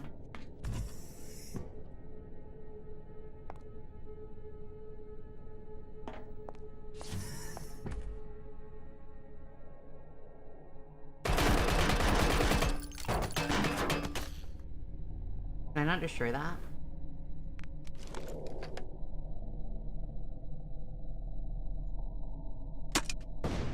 No, I can't. Okay.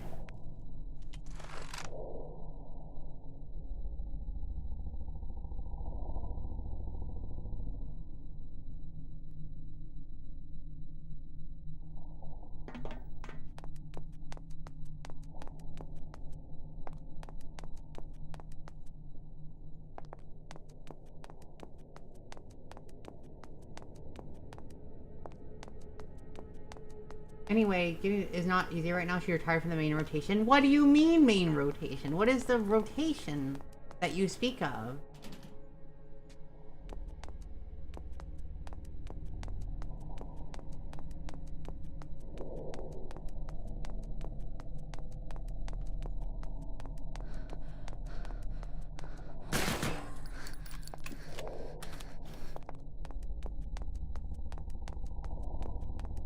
Warframe is a drug, don't do it. Shut up! I'm getting feedback from the Warframe player.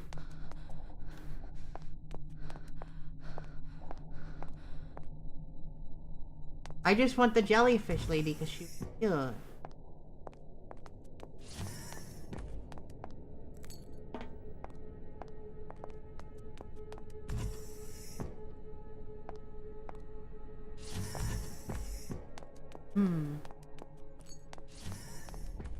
So Prime's come around, and there is a main rotation of relics that drop power, and the new things added to the game. Older relics retired from the rotation can only be acquired from Varzia's shop.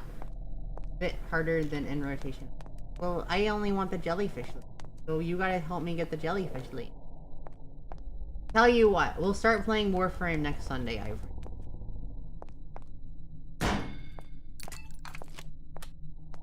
And then you can help me get my jellyfish.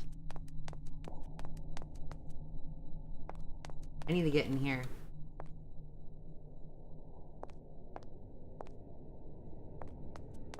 But how do I get in here?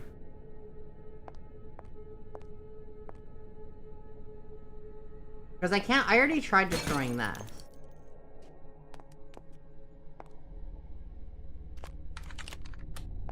Create a crack. I want to figure out how to do the gaming thing.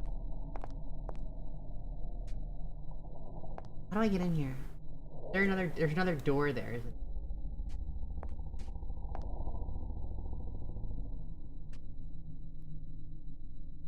I gotta figure out how to get to that room.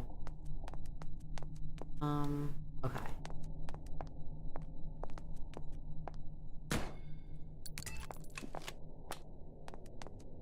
And then you can't get in this till after the next... Oh, this is the room that you get your saved item from the last game. When you redo it.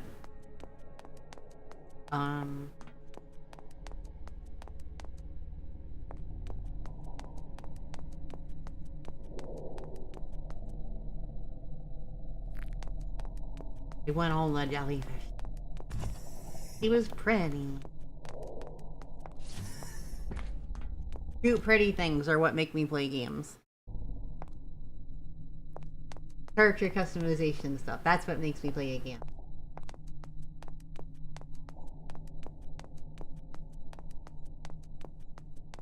And I don't know where the clinkers went, but it's a little concerning.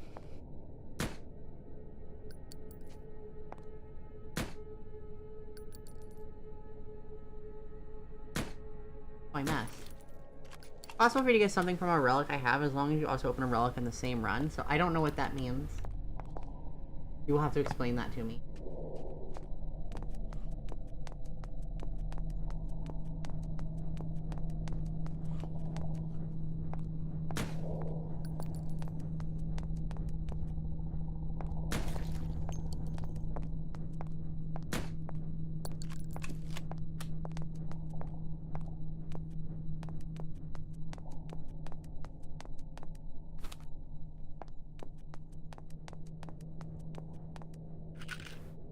Give me your pills.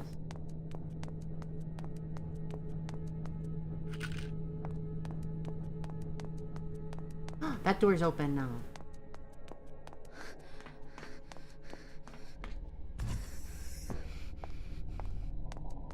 Oh, it's this room. This door still won't open. Warframe, which you put in 4-person groups, you are playing a mission. People with the objective de facto to open a relic. When the relic opens, everyone can choose from the items that drop from each of the relics. This is a non-conflicting, by the way. Everyone can take the same item, but the game is fine with it. Okay.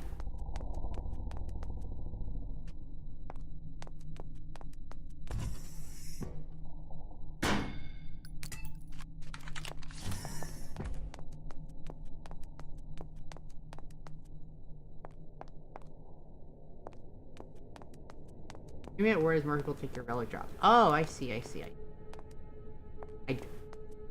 kinda?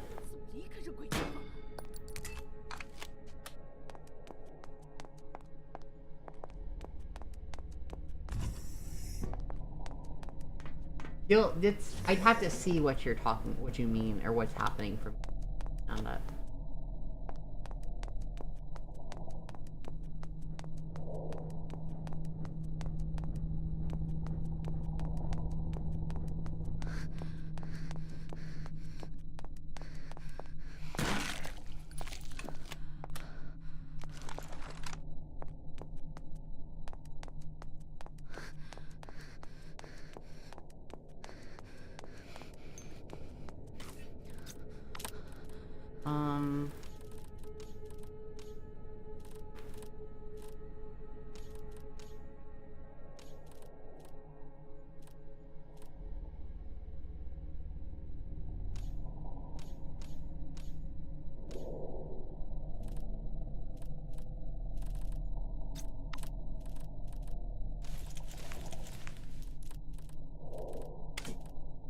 I don't have enough money. No! I ran out again.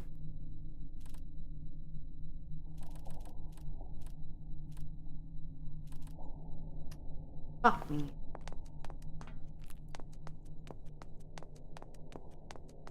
I don't remember what's down here. Down here is security camera, right? No, that's purple nurse.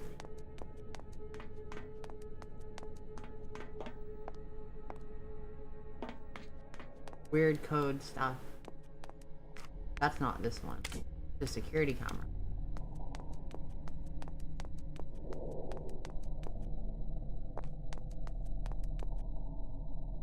Have I been up here? I don't even remember. That's security camera room, but there's no lock, so I gotta go from a different area.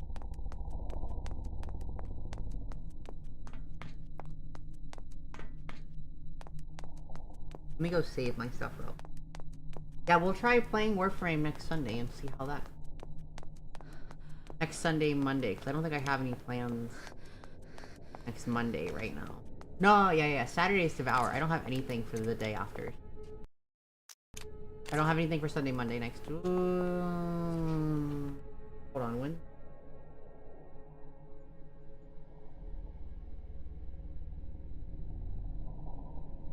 The 12th. That's fine. We can do 4th and 5th. You can, and then we'll go from there. That door's locked. Alright. Pretty much just poke me whenever. Yeah.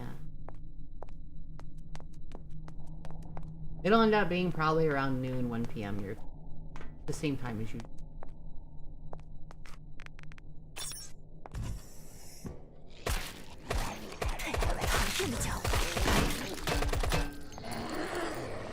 What the fuck? I can't shoot.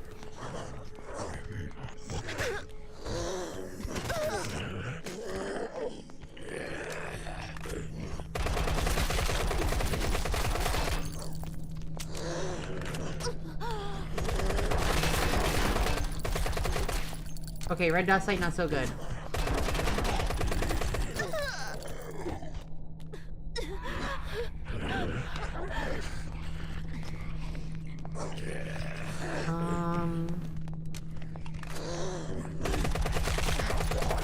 It works fine for a distance.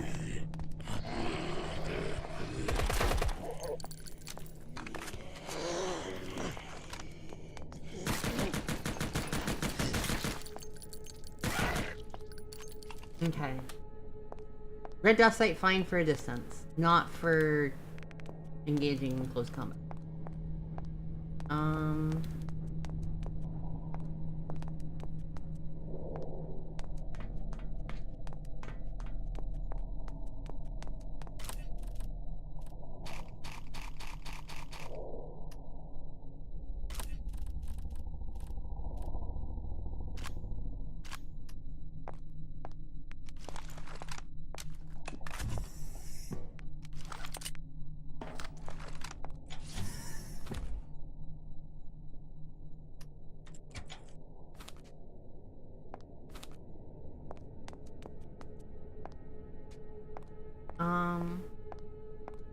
Because the game zooms us in way too much.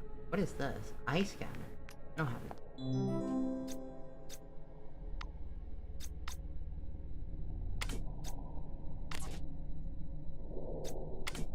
Robot depot office door is on.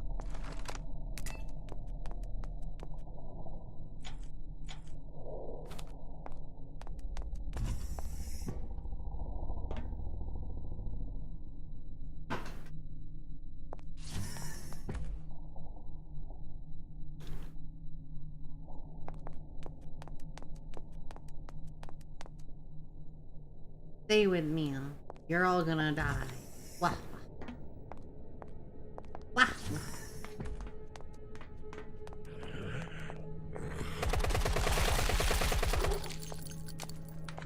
You're not done.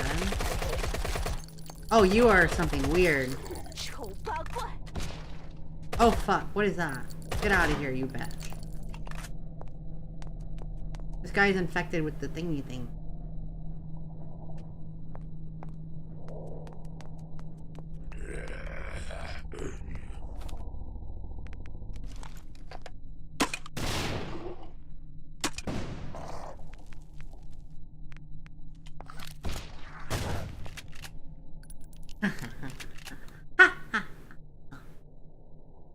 I don't know where the robot depot door was. Robot depot door.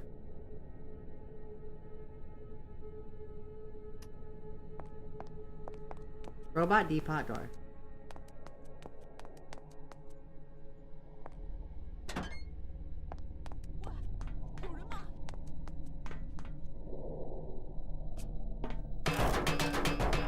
Nope.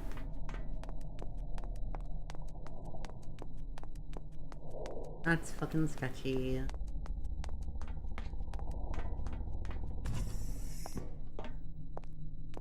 Nice shot.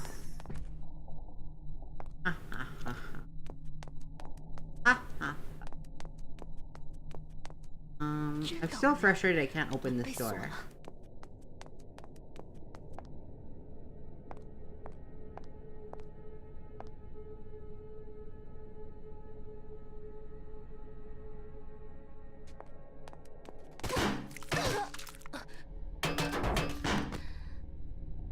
Oh, I know what we're talking about.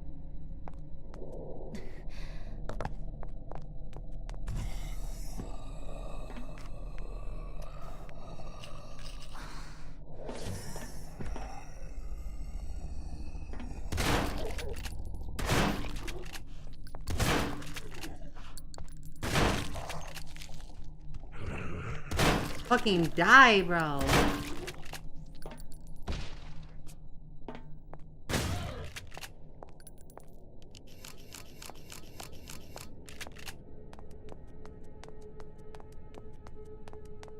Oh my god, what's that song?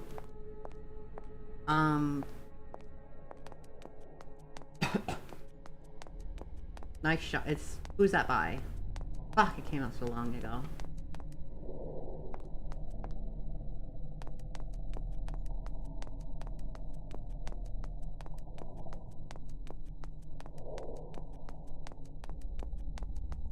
Not this. Said robot depot door. Is that not this? Oh, this door. 这里我应该来过，可是机器人呢？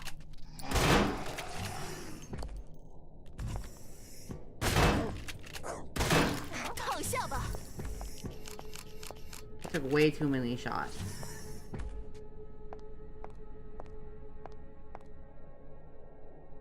Melee, not.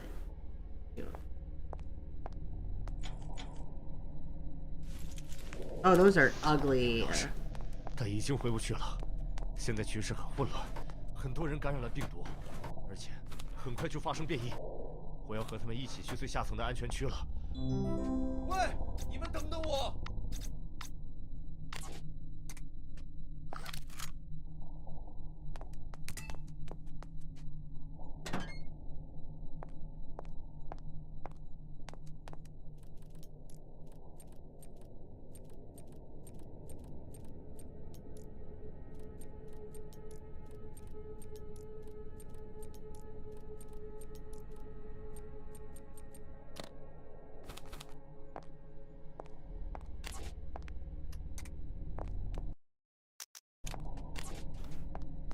Ah.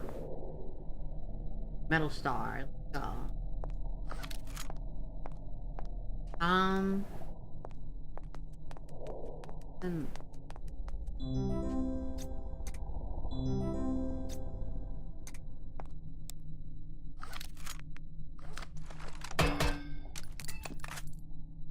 Ooh, what's this? That's to leave. Trucks go through that. Stairs, archives, food. Okay.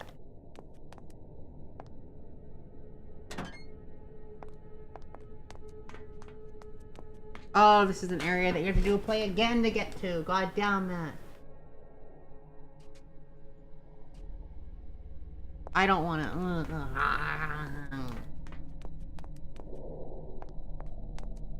The yellow shelves, if they're blocking it, means you have to do a second playthrough. I'm assuming that's the way we get out. That thing.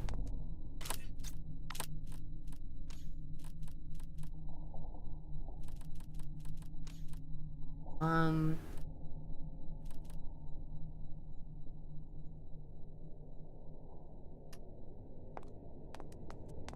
gonna go buy some cake. Oh, can I have some cake? I want some cake. I was gonna get myself cake on, for Christmas, and I didn't.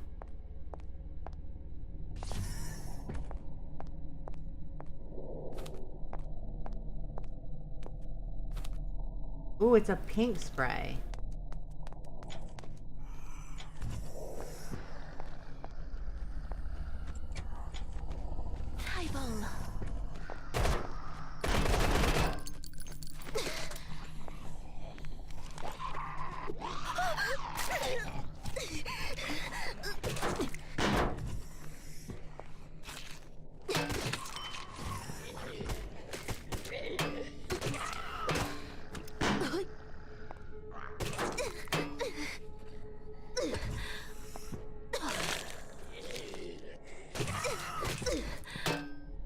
Okay, these enemy types are annoying. These are annoying. I don't want to deal with these.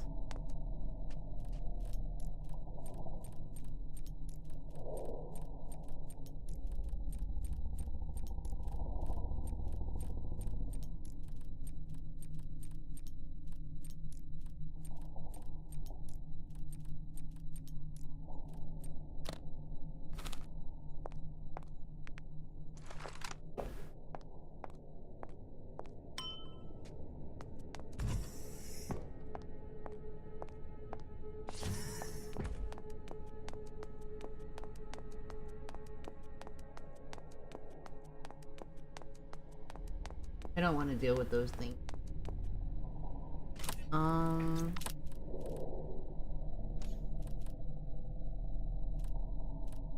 be honest, I probably should be keeping the machete and getting rid of the axe, but like, I'm used to the axe.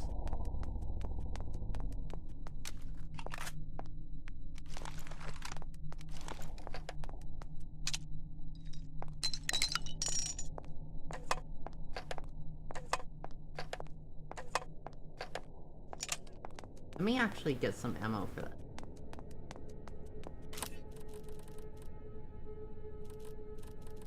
Can I not buy ammo for this? Oh, fuck me.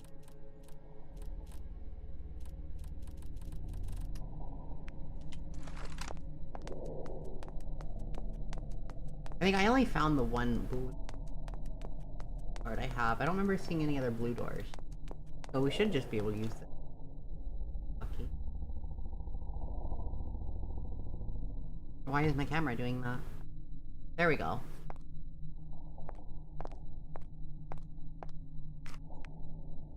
Okay. Oh, I've been here. Oh my god.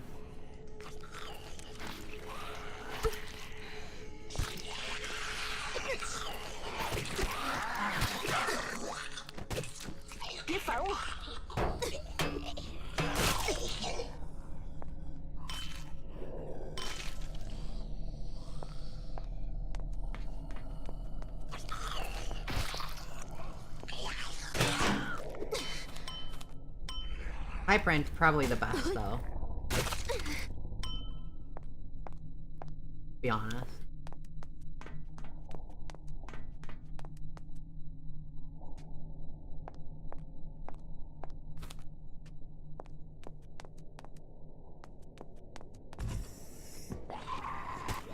No, he got me. Get off my face, you stinky bitch.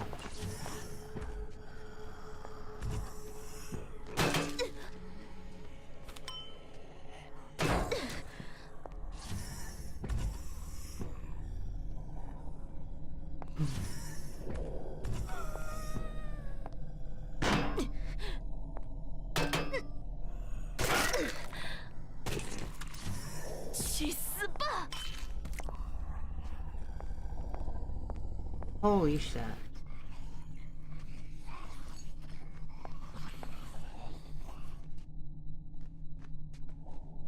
This reminds me of DTFO.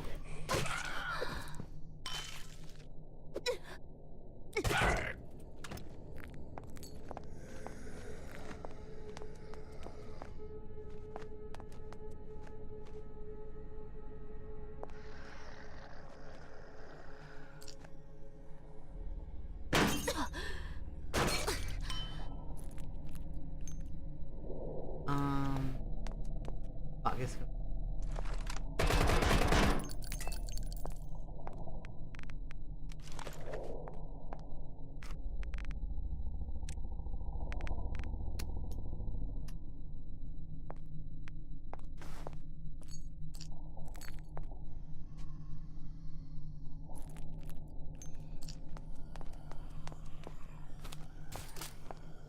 Oh, this works on these guys, doesn't it?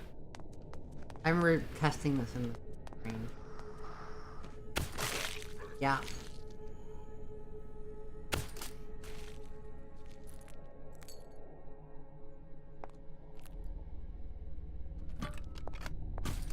Takes forever to reload, though.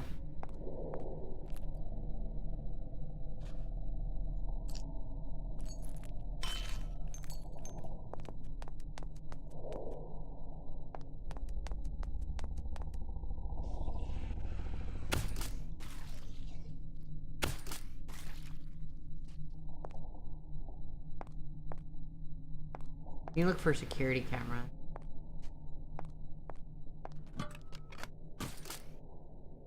Only loads 3 at a time.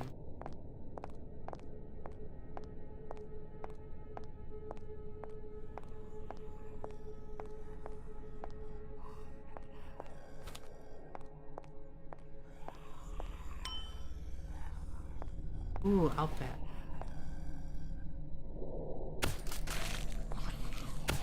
Oh, fuck me. I need to stop aiming for the head. I don't need to aim for the head with these guys.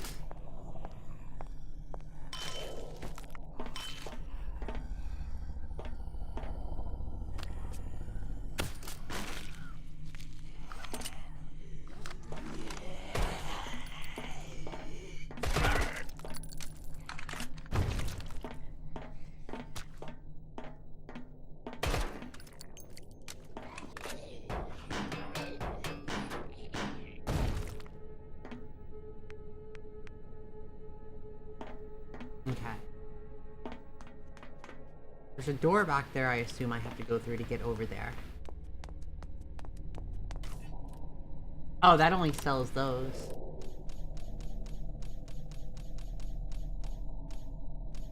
I'm guessing I should probably buy some of those. I want to reorganize my inventory so bad.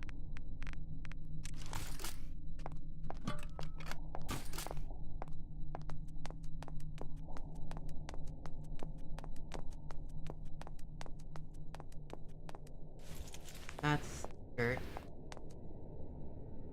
Which way am I going? Am I going up there? Oh, is it parkour time? It is parkour time. Okay.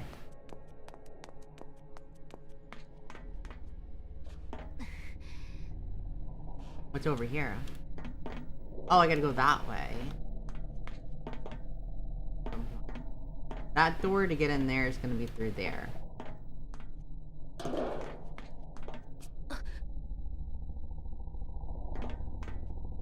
Yeah, so it's definitely not that way, it's this way.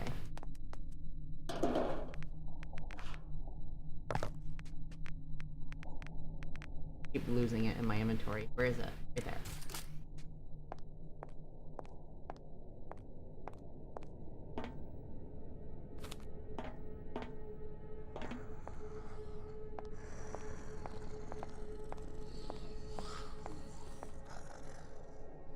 You have a yellow stone.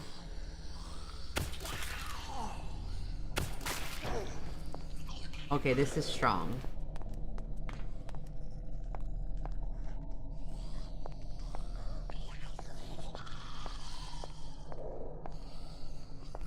It's supposed to be silent, but it's not exactly being silent.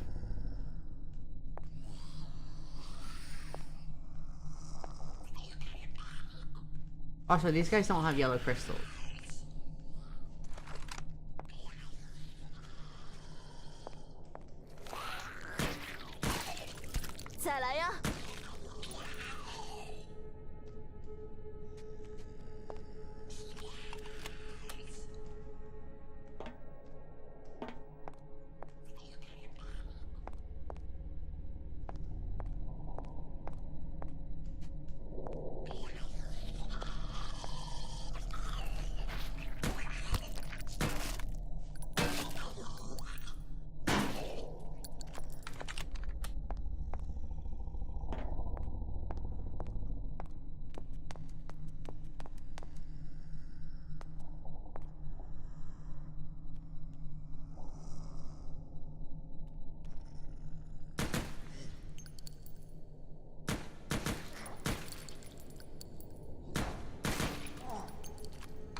I don't like this. This is a boss fight coming. I already know it. 程程姐的厉害。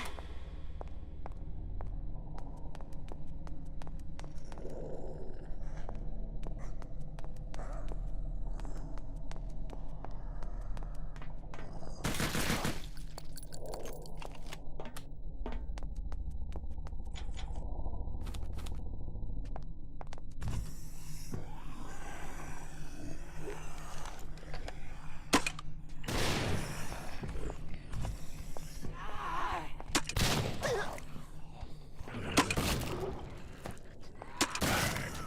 见。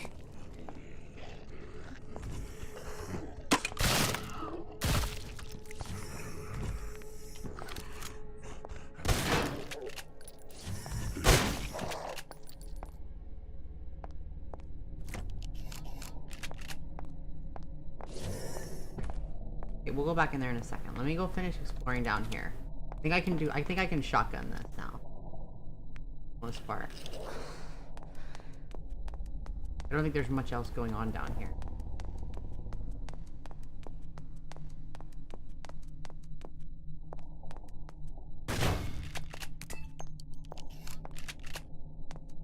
Ah. Ammo.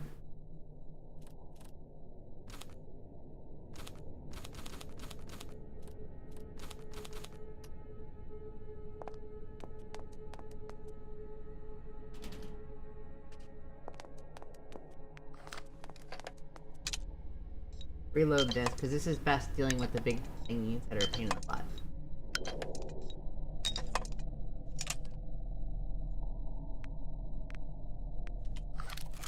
Oh my god, I'm almost out of shotgun ammo.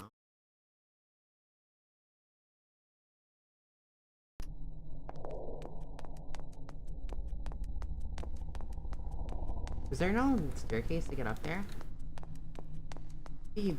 Okay, never mind. I know how to get over there. Gotta go up there. Okay. See ya.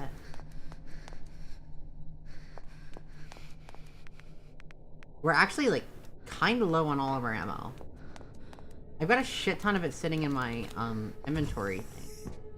My chest. But I just gotta get to my chest.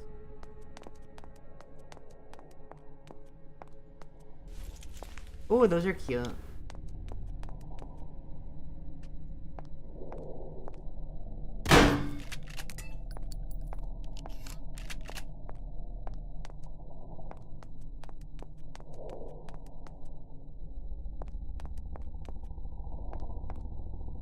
这里现在乱透了，一旦人们看不到活下去的希望，就开始丧失理智。他们比怪物还可怕，争抢食物、残害同伴，就是一群变态。等着瞧吧，你们都死到临头了，一个个谁也逃不掉，你们都会得到应有的报应。That's not suspicious at all.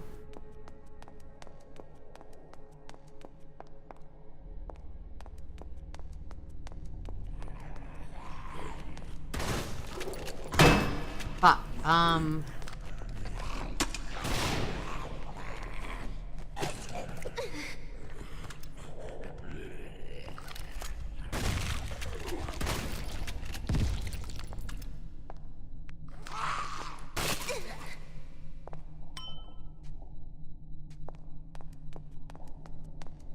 okay.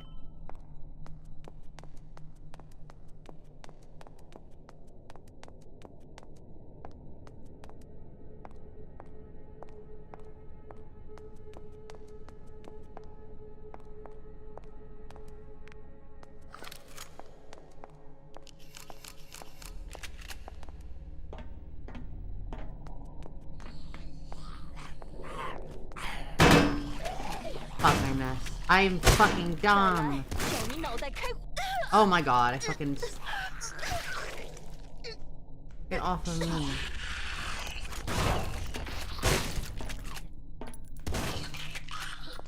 You don't have... Oh, you have a... You have a stone, but you don't have a stone. Okay.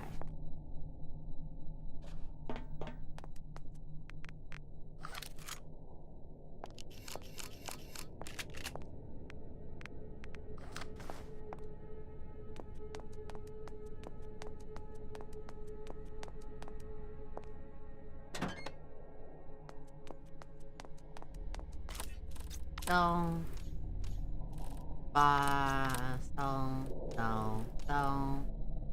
Stone. Bye.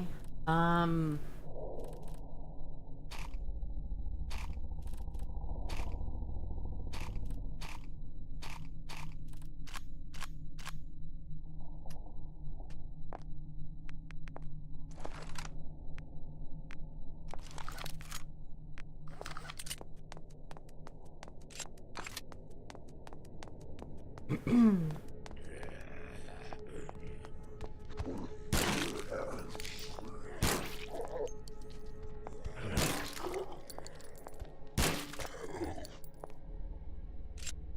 big ass fucking police officer.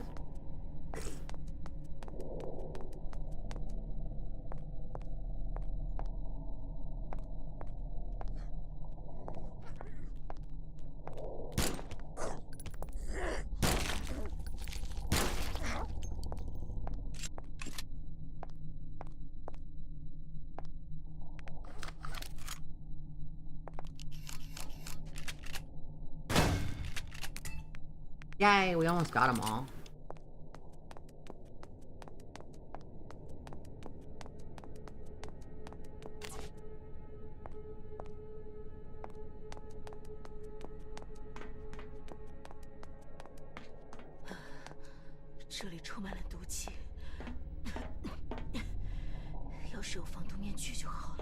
Fuck. Okay, so he's toxic, so you can only kill him with the... Oh my god. We're getting new enemy types.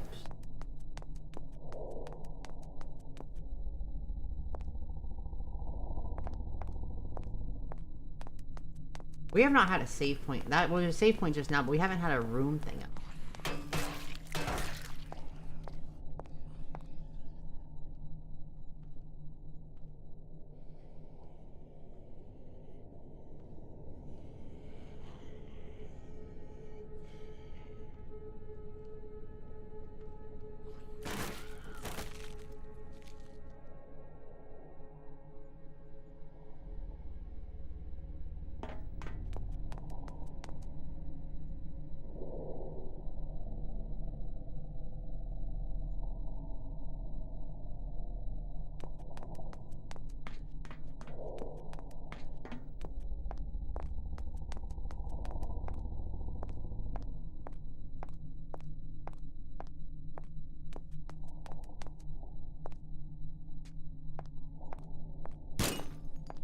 Oh, you gotta get in there from above.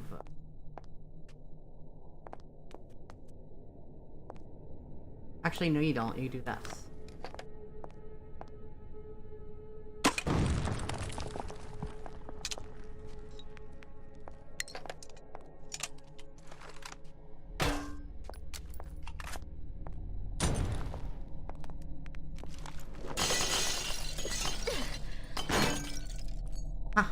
I'm smart. Did someone fart there? I think so. Probably fart bath. Oh my god. Toxic arrows. Fuck my life. Those are cute shoes.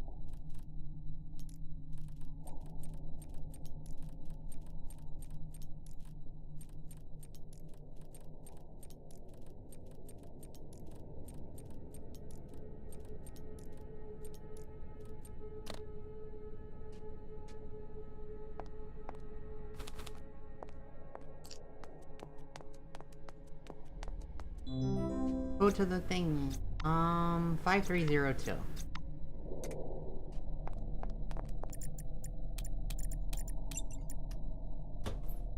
Gas mask.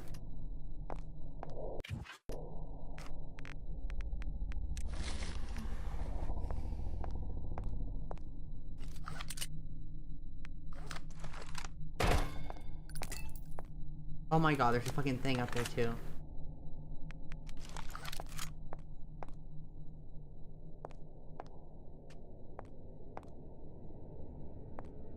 Can't even shoot straight up. Get it.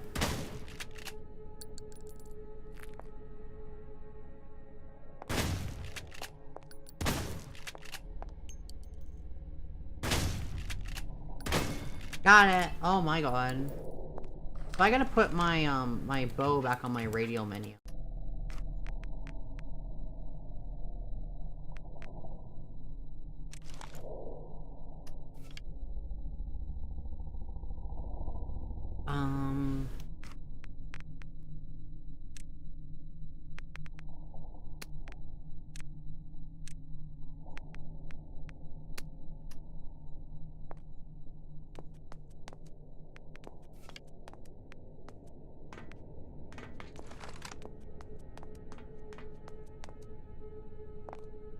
We don't have the card to that one.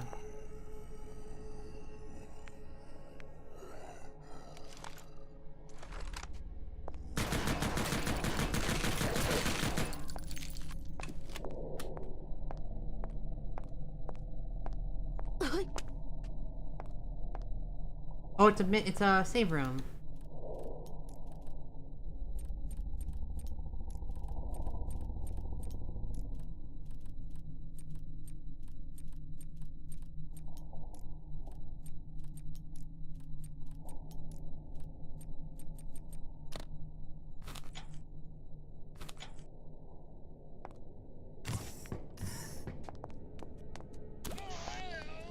该死的手铐钥匙在哪里？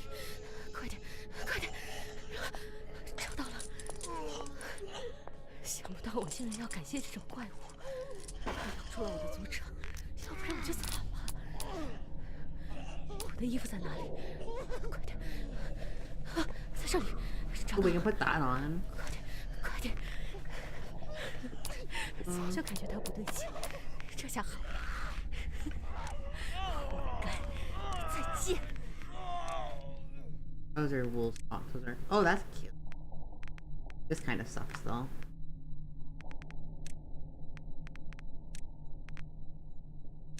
These are ugly. So ugly. That clips.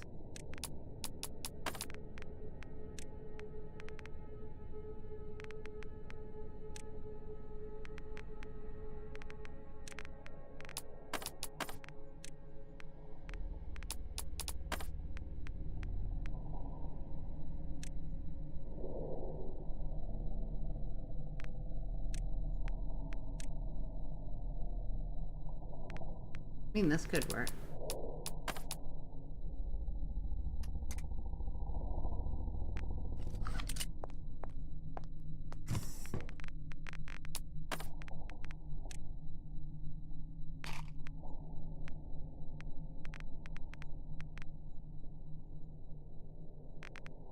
This is going to be interesting. Okay.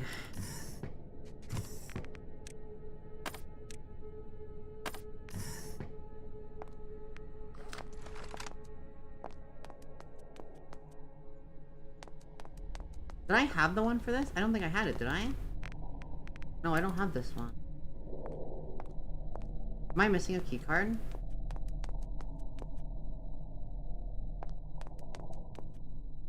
Did I forget a key card somewhere? Oh, hey, handcuffs. Ivory, I thought you were getting cake. Did they put 0451 code? I don't remember. I don't think so.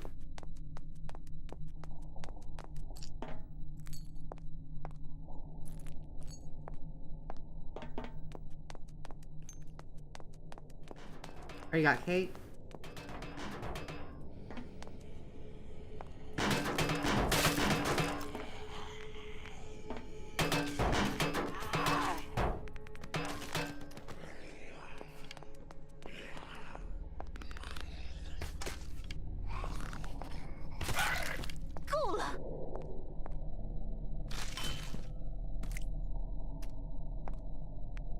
Oh my god, it uses a toxin, so when they come back, they're only regular arrows. We gotta go back that way now. It's gonna be annoying.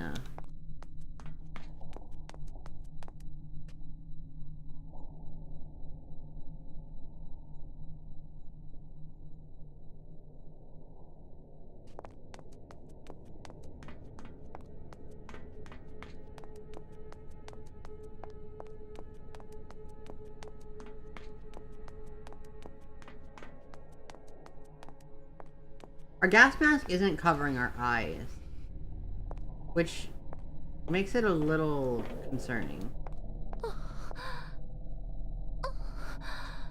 We're wearing the gas mask though.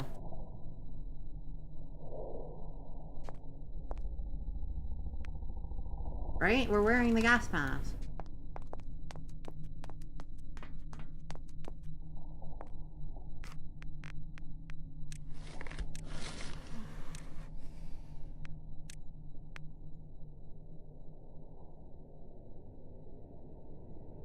What do you mean replace it?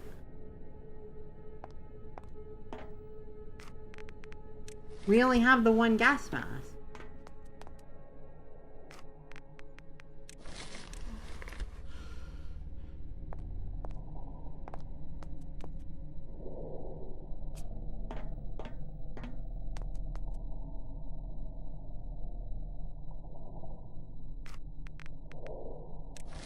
It's up here. It's red. It's empty.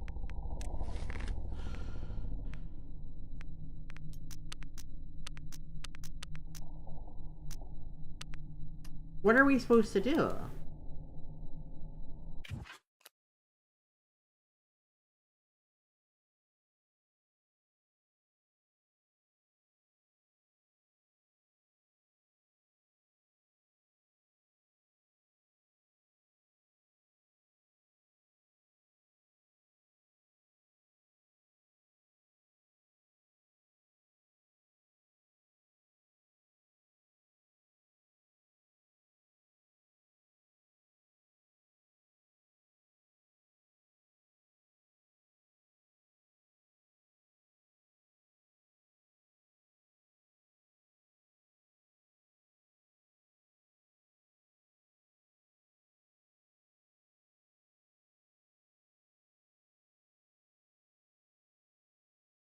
Hold on. I think the game broke.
Okay, so the game did break. It was using the gas mask when it wasn't supposed to. Okay.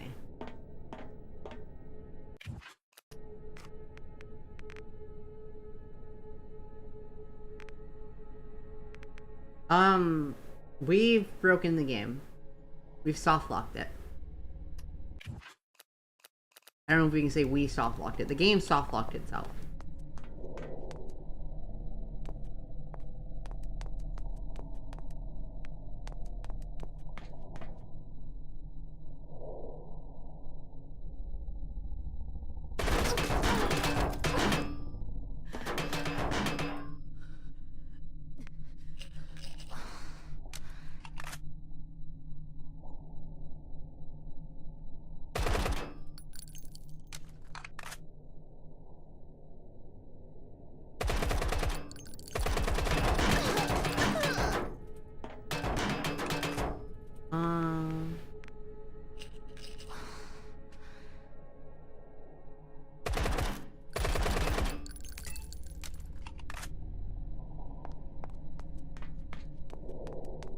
Yeah, so let me go back up to the save point.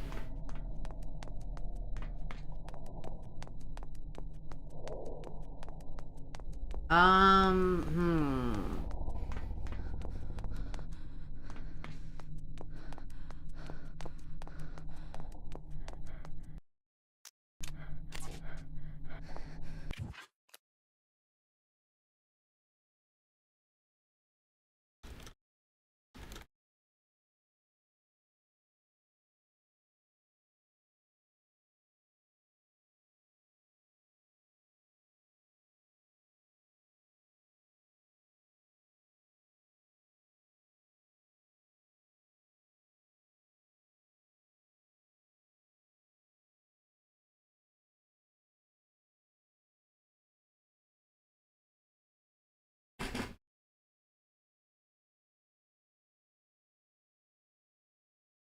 Let me think. Hi, reactions.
Okay, yeah, we have soft locked it.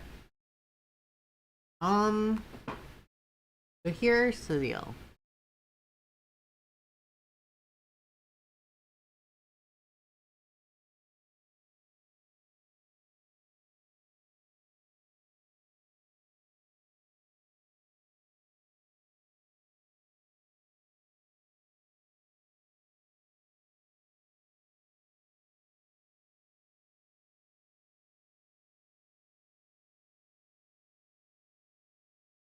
Let me see if I can fix this.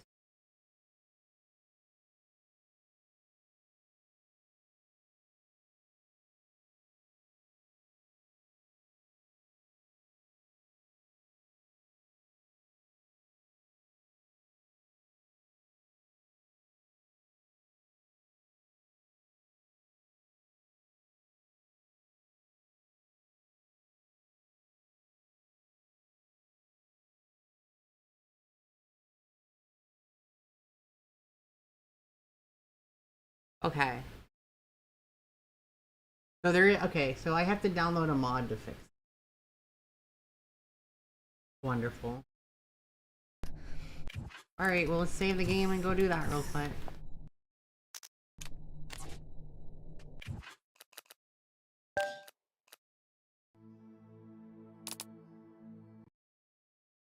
We're gonna go to just chatting real quick. Give me 1 second to get this fixed.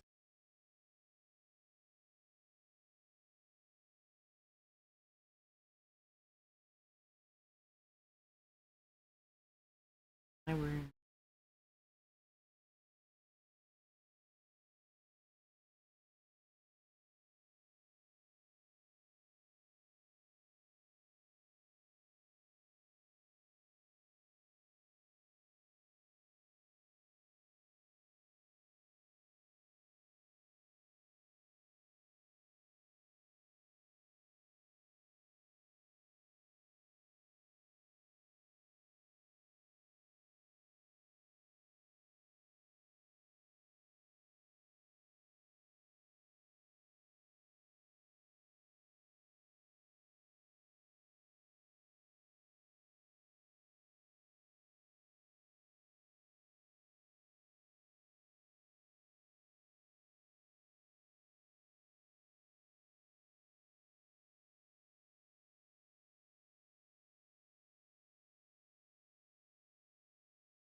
Okay. I am fixing it. Calm down. And this should work.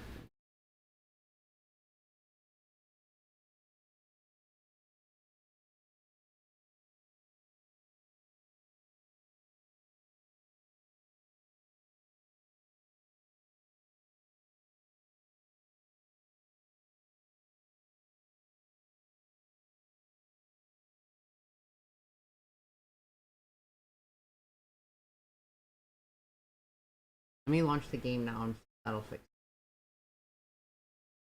I'm working on the... We're about to unhard lock. Fixing things. Let me see if I can fix YouTube.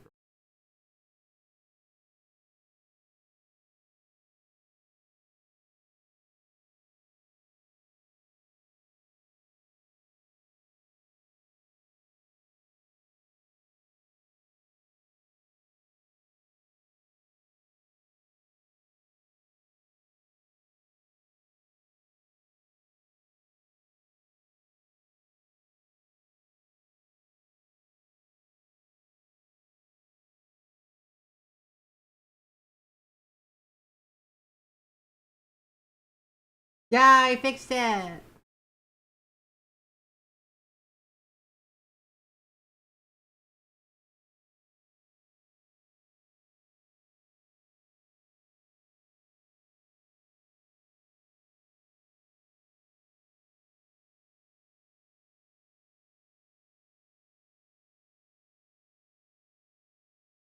I fixed it.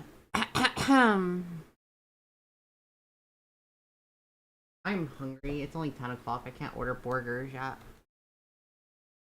Okay.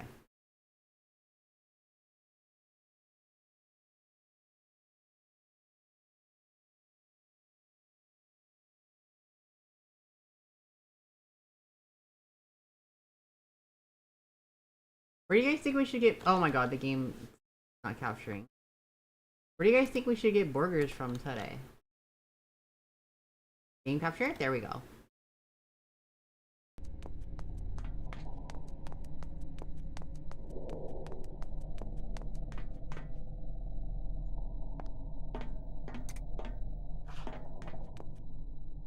That was weird.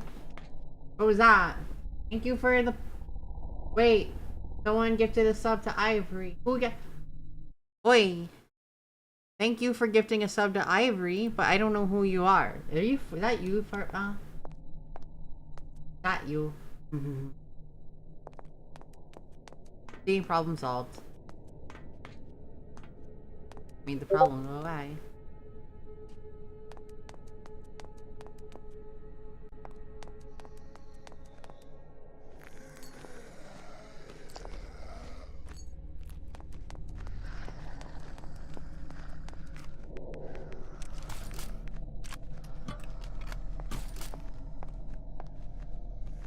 Neat. Now my mod can do mod things without needing to be... without going through ads. What was that? Wait, you gifted a... Ivory, why did you do that?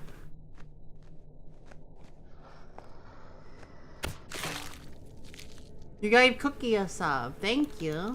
But, okay, you guys gotta calm down with the sub gift.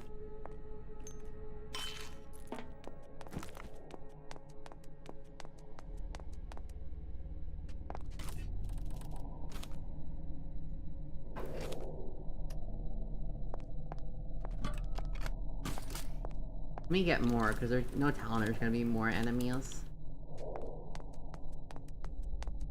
Whoa! Someone gifted who's doing that? Stop it! Stop it! Bad! I mean, yes, good because they get subs, but why are you- oh my god.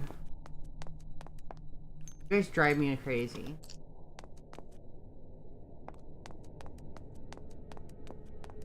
Watching is free, you don't need subs.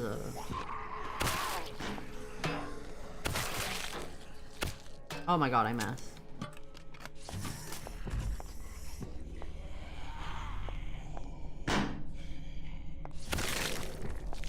Oh, I want to get a double kill again. Oh, I missed.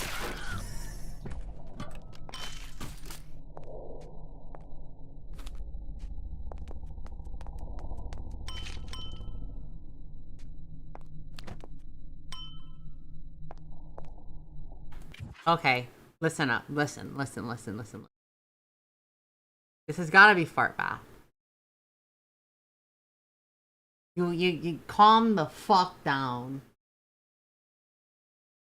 Who got one? Creator, Kaino. The first one, Remus got one, Reaper got one, Pragmatic got one, Okiana got one, and Danfer got one. The next one was Curator got one, Kainoid, Screaming Kitten, Zep, and Fidel got it. I don't get Anon.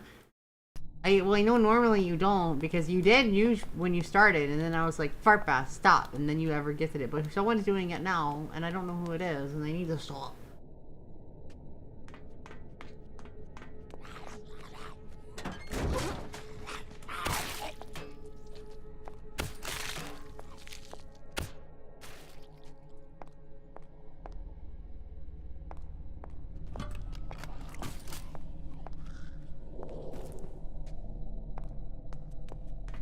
Oh my god.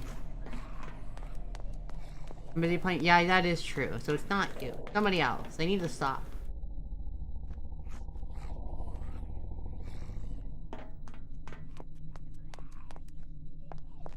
Stop spending money. I fucking missed. Money, stop doing that. It's bad.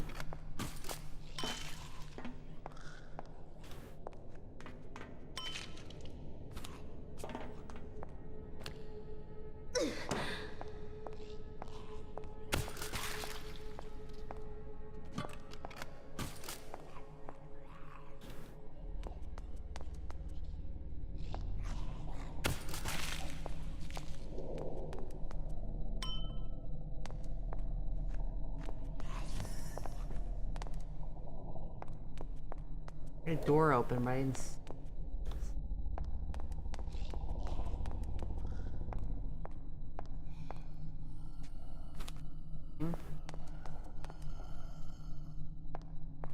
Yes. I gotta go get more ammo here.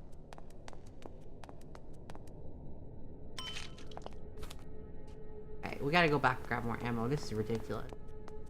I didn't realize I was gonna need this much ammo.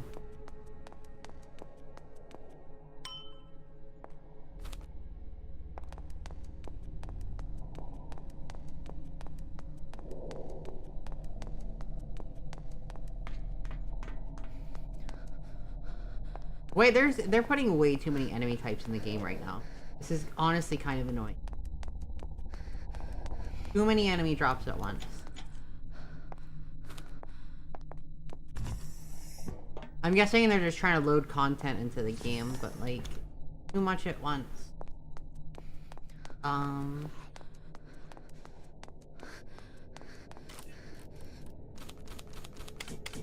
Insufficient balance? What? Did I just eat all of my money to go buy fucking ammo to kill these fucking... Because it's not giving me it.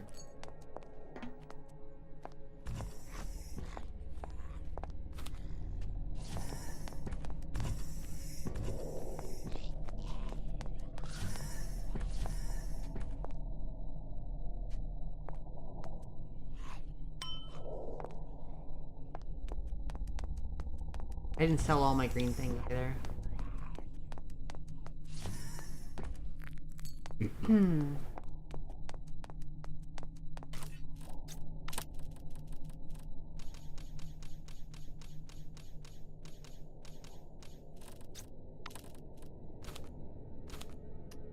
This is ridiculous.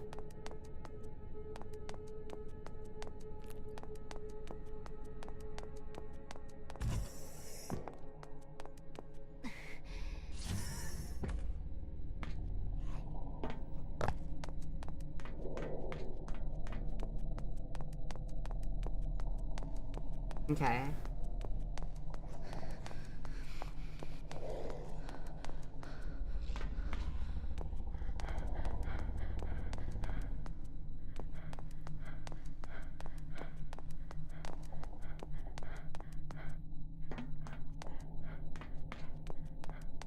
Plus, this ammo is way too expensive for being required to kill these guys. I wouldn't be surprised if I got soft locked off just having to buy ammunition.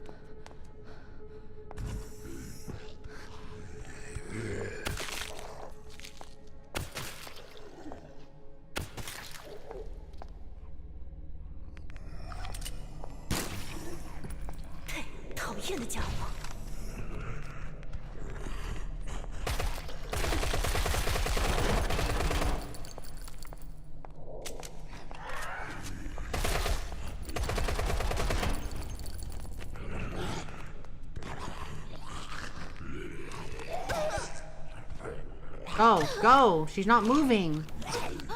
She's...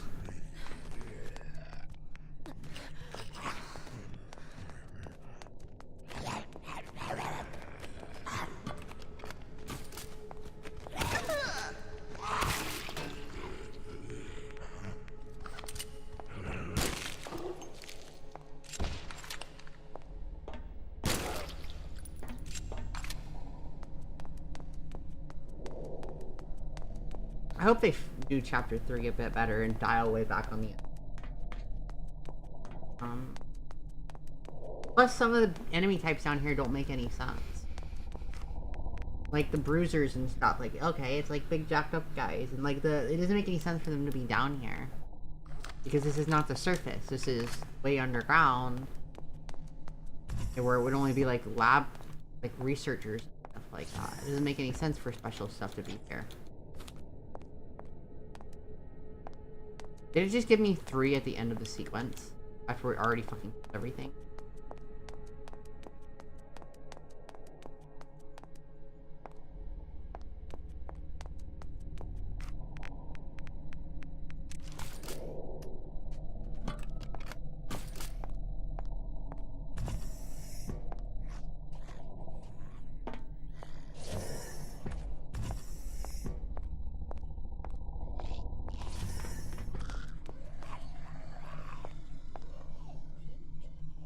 We need 2 slaps to start moving. We need more than that.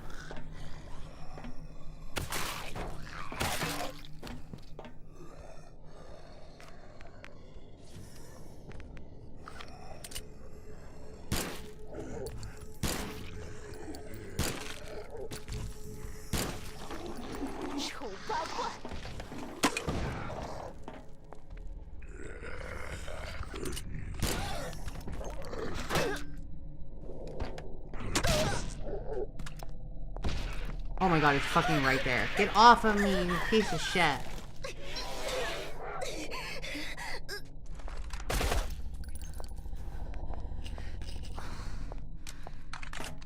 Plus you have to swap fucking weapons to kill these guys because you can't use the- you gotta save your fucking green ones to kill the infected one. This is annoying as fuck, honestly.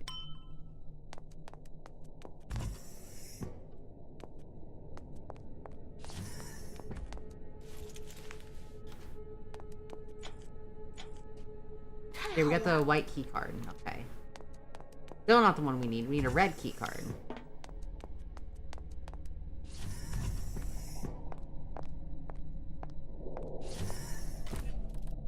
Gas mask, which don't need anymore.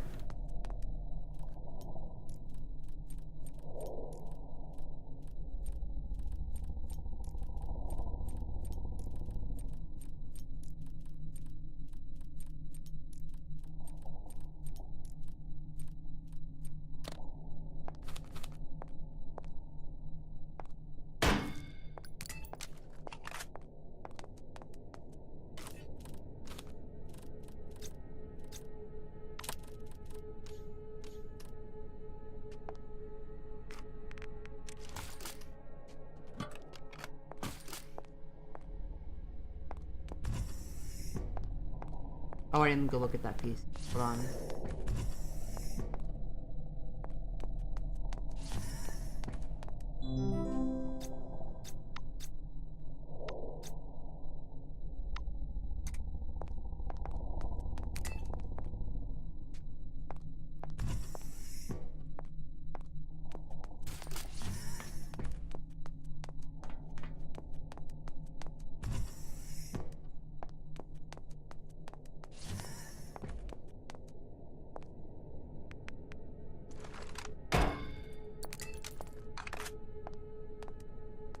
They make me go all the way back.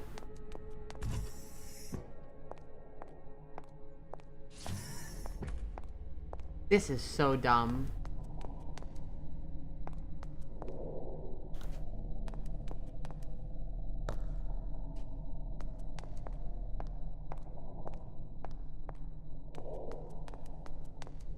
At least you ain't dealing with the grammar of the goddamn English language. Yeah, it's in Chinese, so I can't I just have to read things.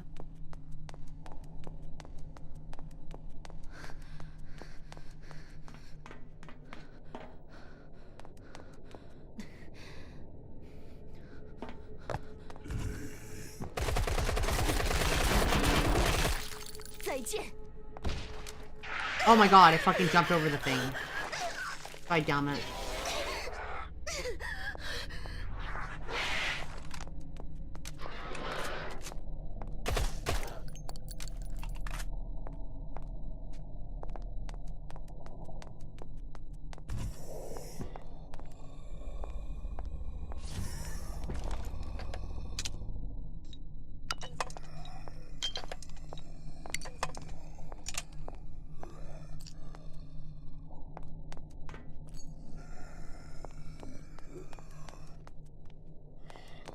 What? Something's gonna be up here.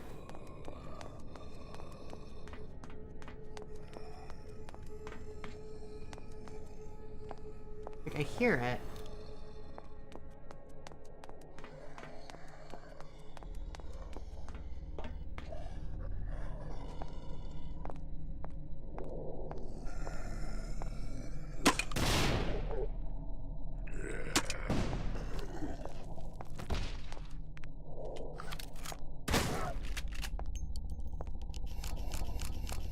Okay. Blue glass. Why are you D'ing? Ha ho ho ho. Ha ha ha.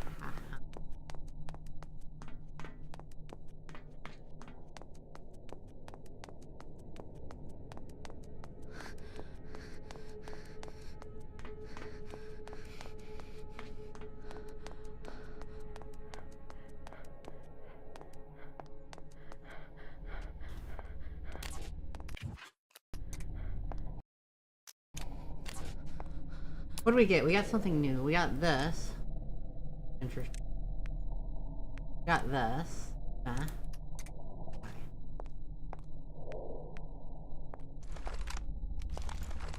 We're having a serious ammo situation.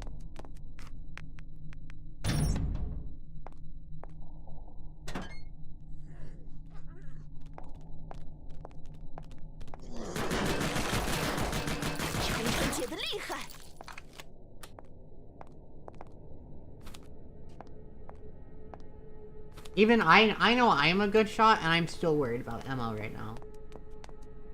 And how much little it's giving us, and the different enemy types that need different weapons.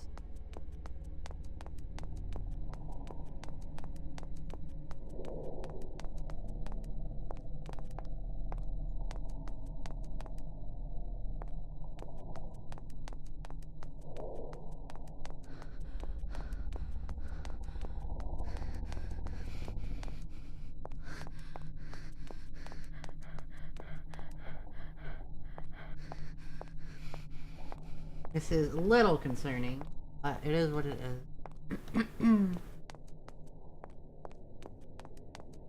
We're back here. Cookie, what the hell is that supposed to mean?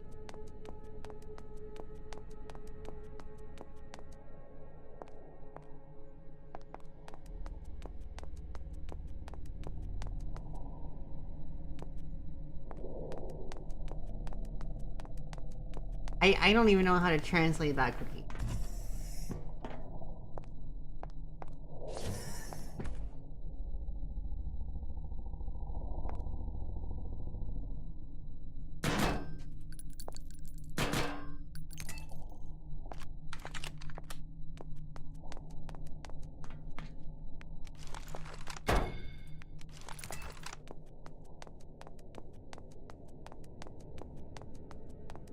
Okay, yeah, the weird dog waving hello with a tentacle.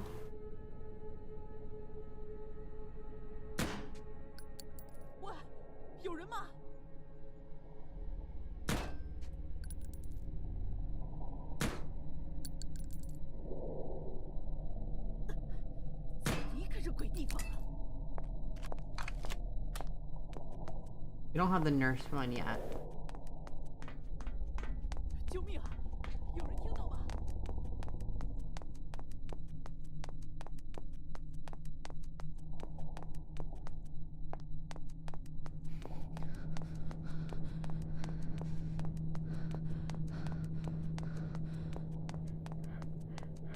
Oh, the power's out completely now.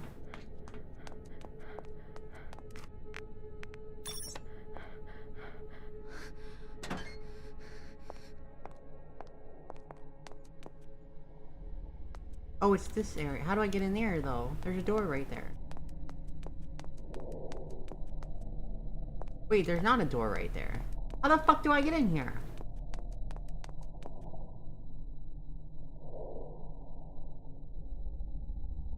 Does it not look like there's a door right there? Oh no, it's a reflection. I tried blowing this up with the one guy too. It was one with unique legs. Oh my god. Very unique.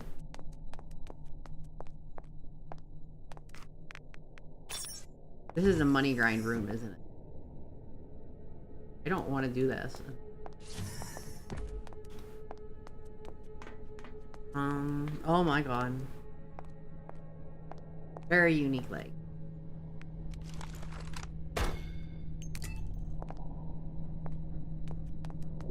Did I miss anything over here? Let me go double check.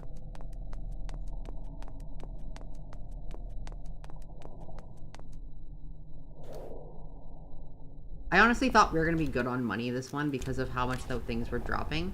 But because of having to buy the special ammo, we're really in bad shape on money. which I'm not very happy about. This one nurse or was it something? I don't remember.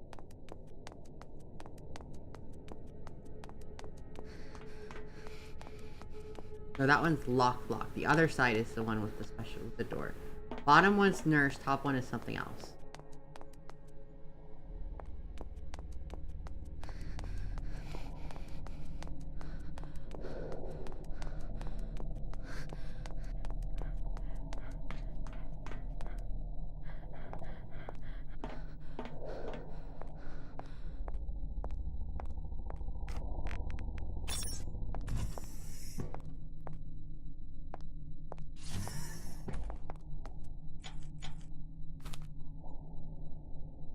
这里是临时隔离室，非常牢固，我还提前储备了血和食物。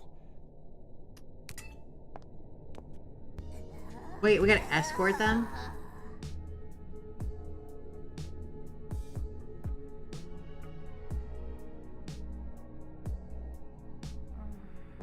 Sexy nurse.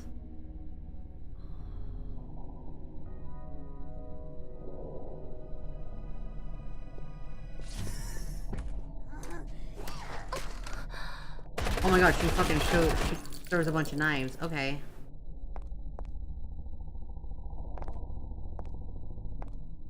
Where am I? Oh, she followed in after me. Oh my god, her fucking panties. Did her little dance too.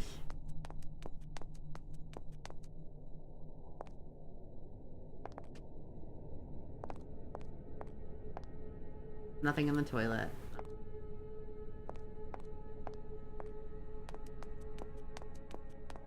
Oh, the key card. 太棒了！ Okay, so we can do the purple door now.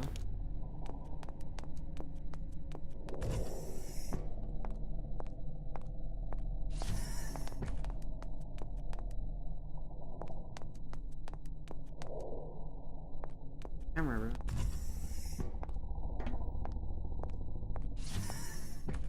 What room is this? Have I been in here? I have been in here. I just don't remember it.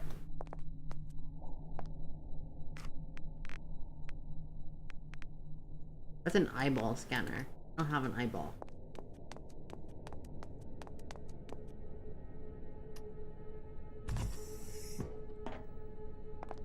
Okay, no. I know where I'm at. Cell.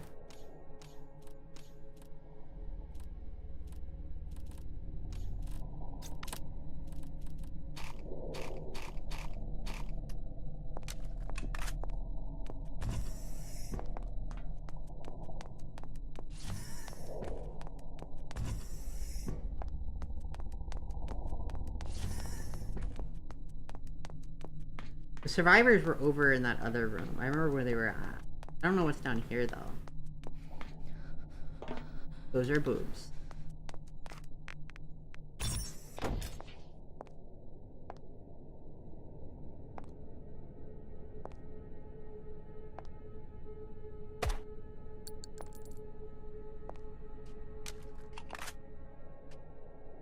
I would imagine this was to see something.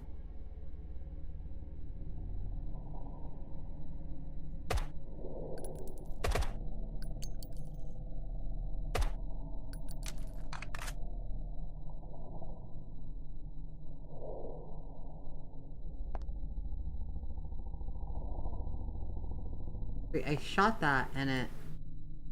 Oh my god.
You know what? Let's probably try to figure out where that is first and then go from there.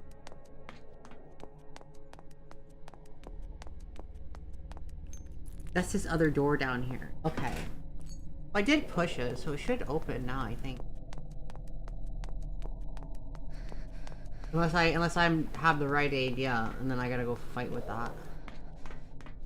Oh no, I don't. We're good.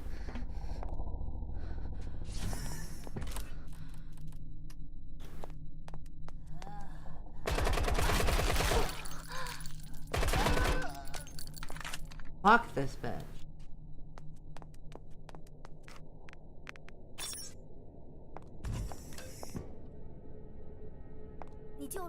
Wait.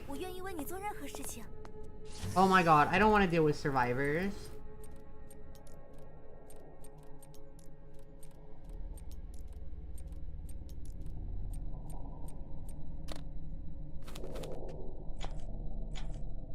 They're annoying. God damn it.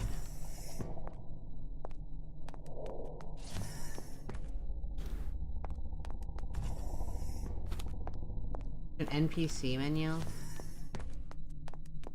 Shoot her and take her panties? Oh my god. Calm down, Ivory.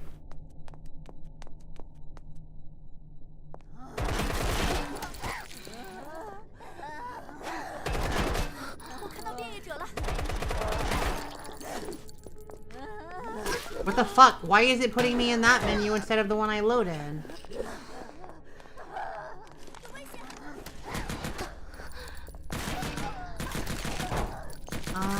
Okay. Dog eat dog world down here.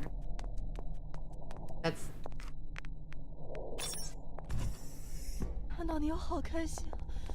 Why are they all scantily dressed?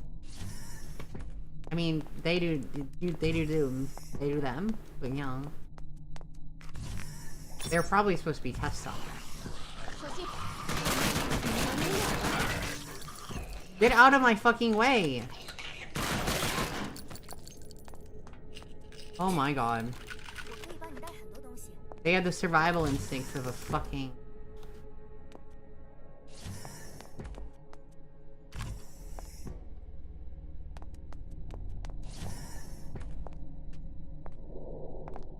We're getting a... I'm trying to shoot enemies and they're walking in front of me.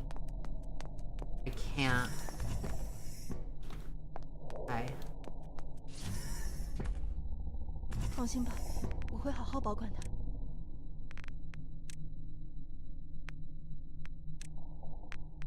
I can give them weapons at least. Dwarf Fortress logic, yeah.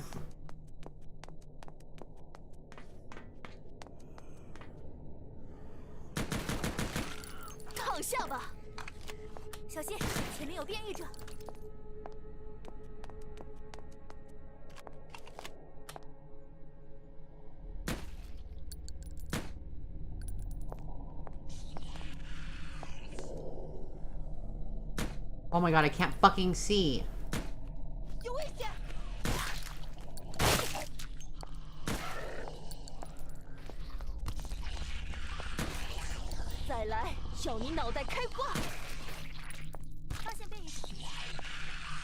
Why did she run out into the middle of the fucking ground where I'm shooting shit?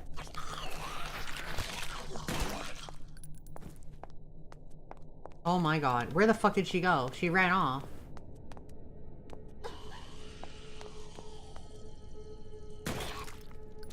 One of them ran off.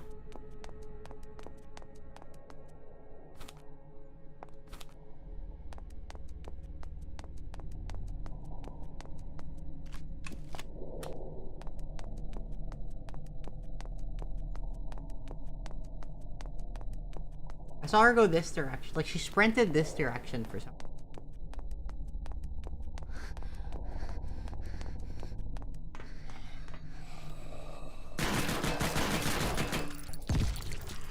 There she is.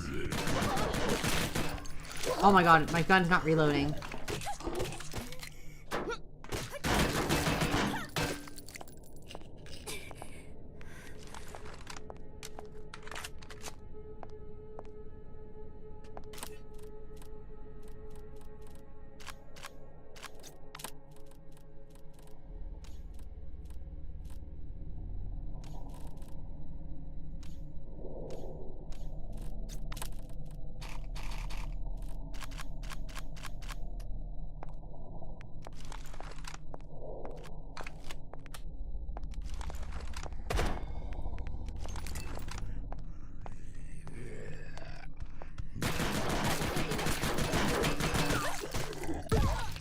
Oh my god. There. I can't.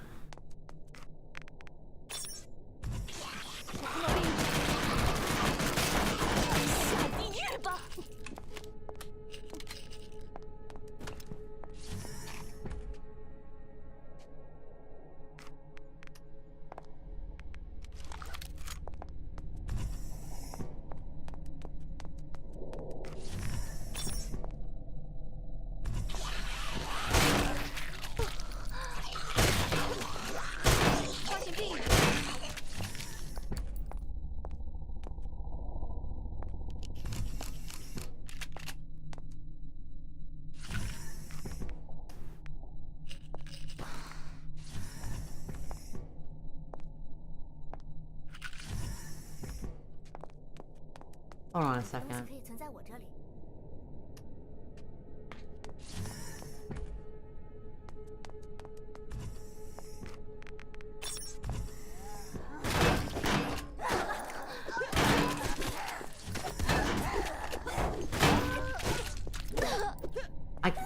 Fucking the girls are in the fucking way.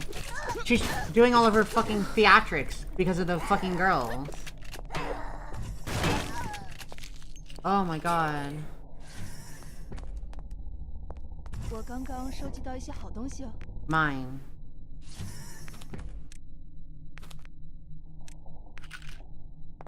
我刚刚收集到一些好东西哦。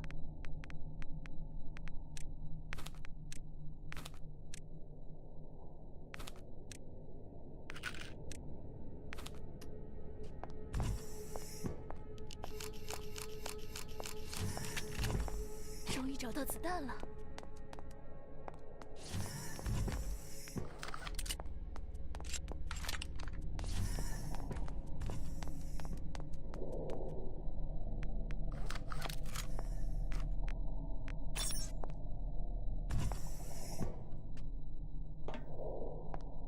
Okay, this is where we started.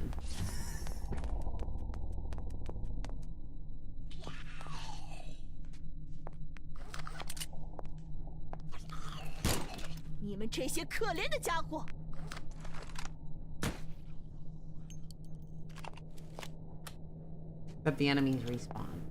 I could do without.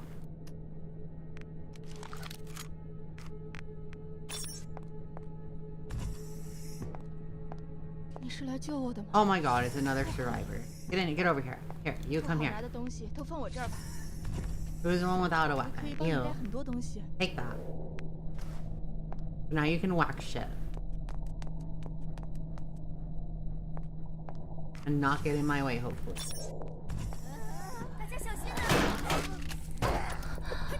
Fucking get out of my goddamn way!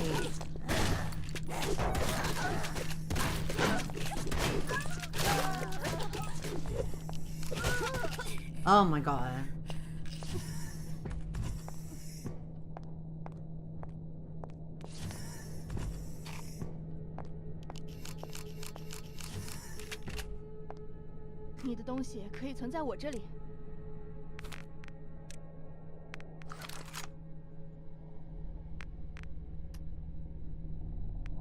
You know what? We'll see how this goes.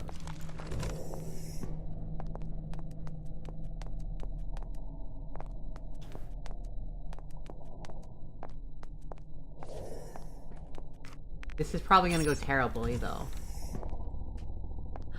Ooh, hi. I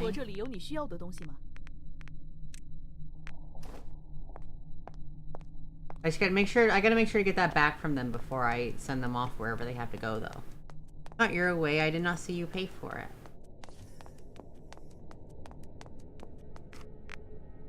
I paid for all of this. Oh, there's another person.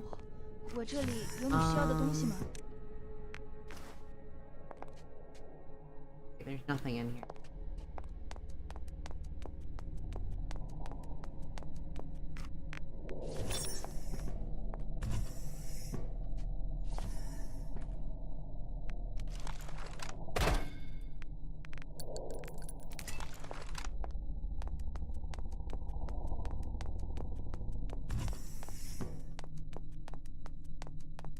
I have no idea where I'm taking these girls, by the way. I'd rather just keep them with me and have like a little mini army.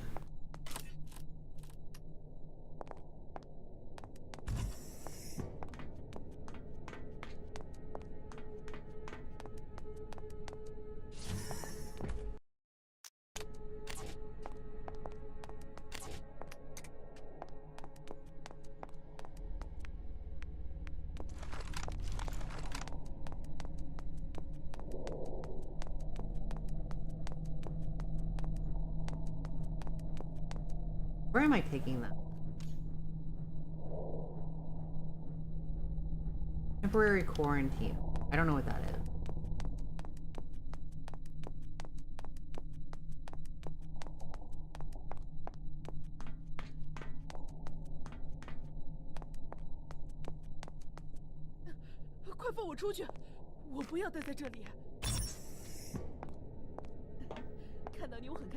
Oh, there's a nurse. Sexy lady. She got long legs.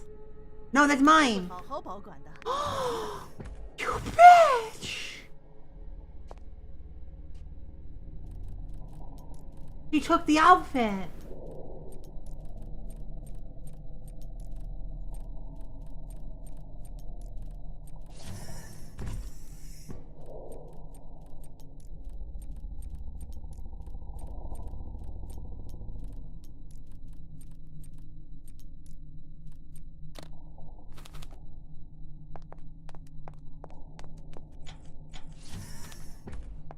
Oh, okay, hold on.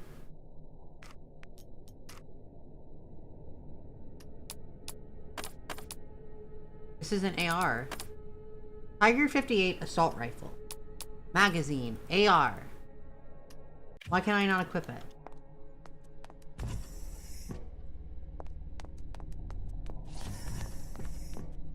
I have no idea where I'm taking that.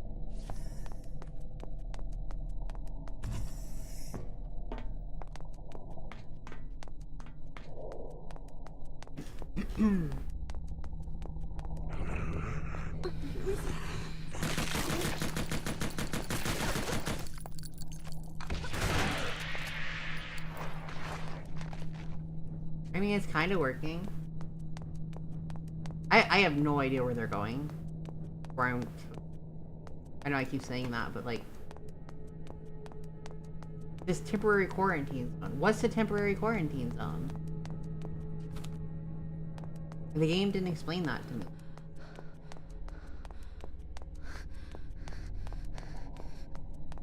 But so was that room I was at earlier.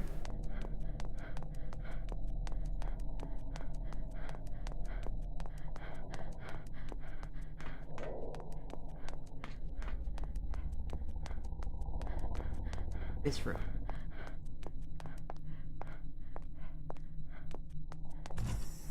This a temporary quarantine zone? 你不要担心，这里很安全的。 Oh. 不好拿的东西都放我这儿吧，我不累，我帮你拿吧。看我都找到了什么。Hey, which one of you has my shotgun? You, give me that. 刚刚收集到一些好东西哦。You can have this. I want these meds though. 我可以帮你带很多东西。正是我需要的。 Okay. 放心吧，我会好好保管的。 Wait, where are you going?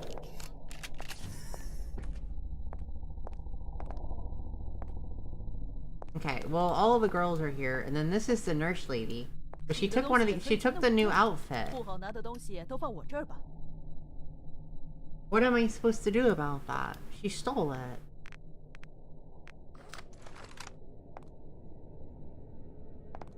Well, have fun, ladies.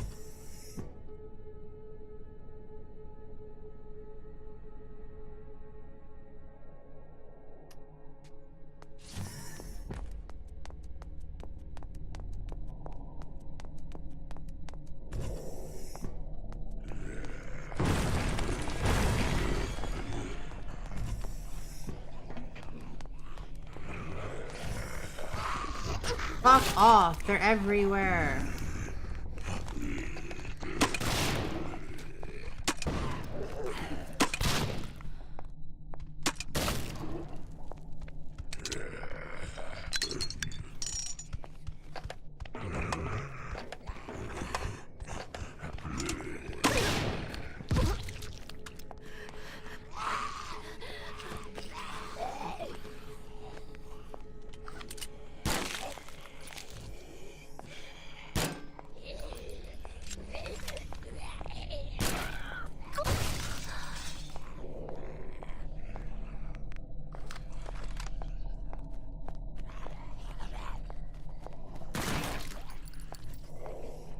Her legs just went flying up.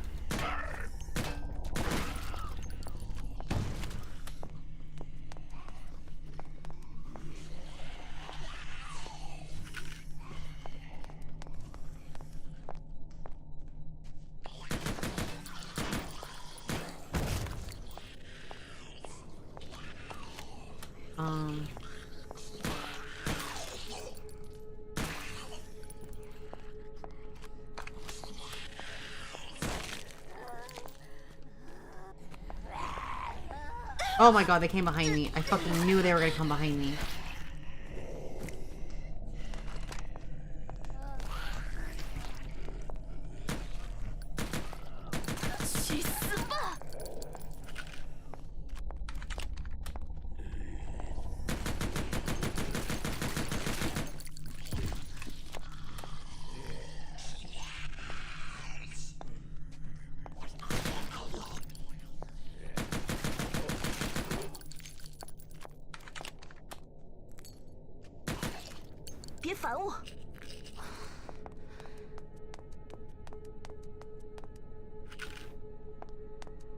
Okay.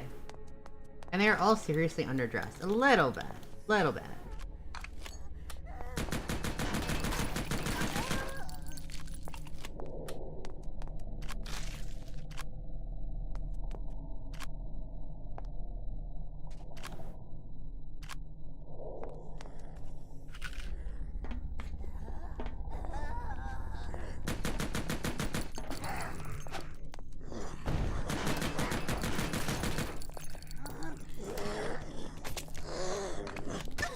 Fuck off, shoot!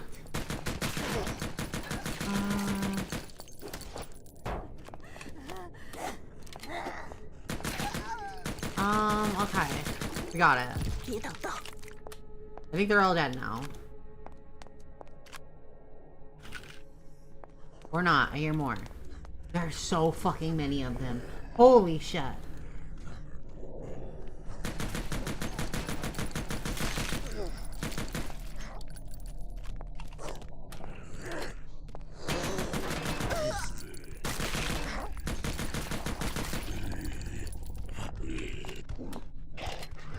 Oh, what the fuck is that?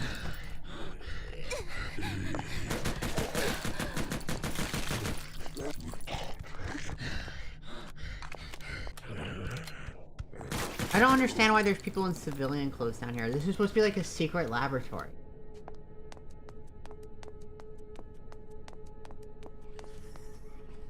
There's fucking more.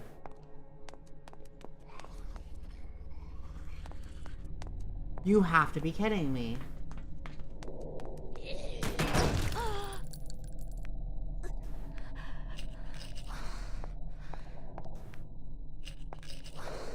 Okay, they have to be done now. Has to be done.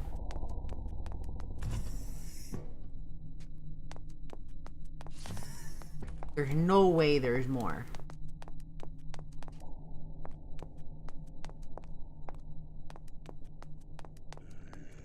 Oh my god, there's more.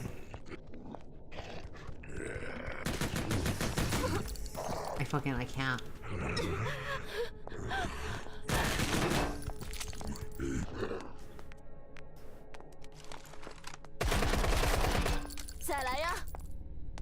That is ridiculous. That is absolutely ridiculous. Enemies there were.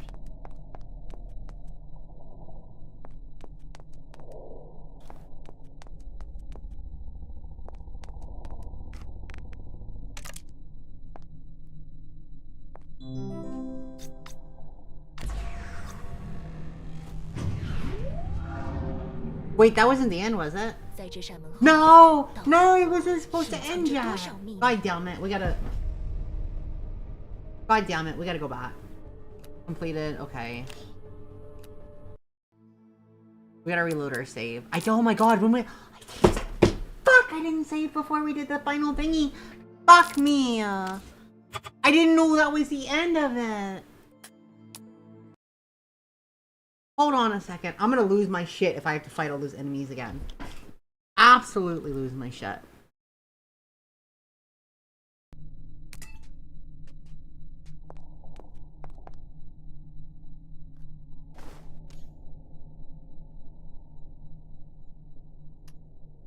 Oh my god. We're done. I don't fucking care. I'm done. It didn't save it or give me any fucking shit lost. Like, bro, what the fuck? No indication, hey, this is the end. Or, hey, save point. No save, just straight to the... Oh my god. I can't. I don't want to do this anymore. I don't want to do this anymore. There wasn't even a fucking save point before the end. Wasn't even a fucking save point. That took us back at least, what, 30 minutes?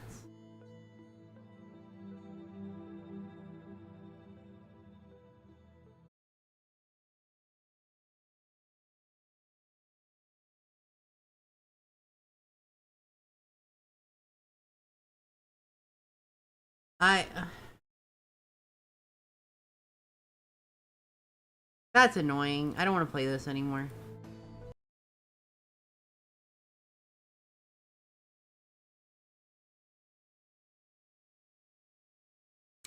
I am...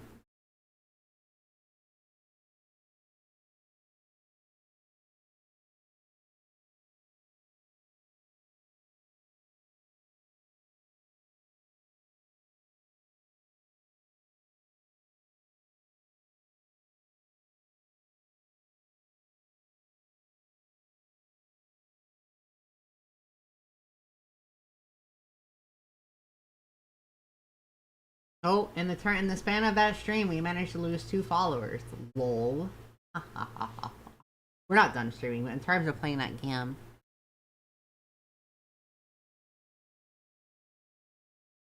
Lost 2 followers. Wonder who they were.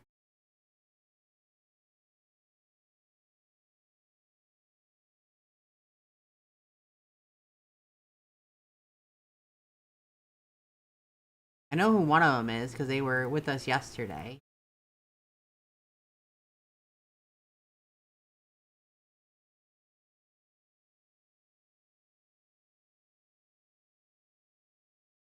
Oh, I didn't open the hype chest. Oh, that's what we got from the hype chest, was the doggo.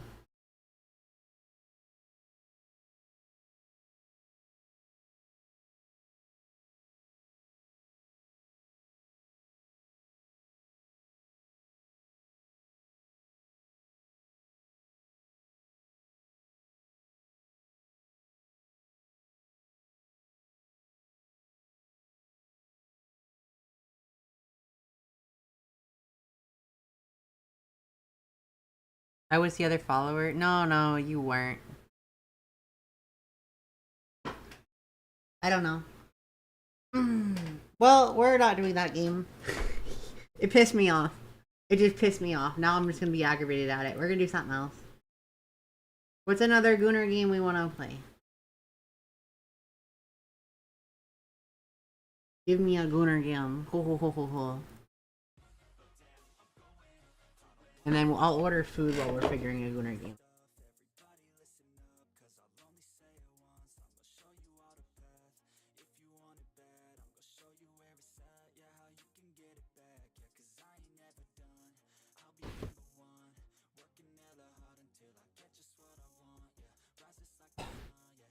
Actually, no, we're at 323. We lost 3 followers. Oh my god.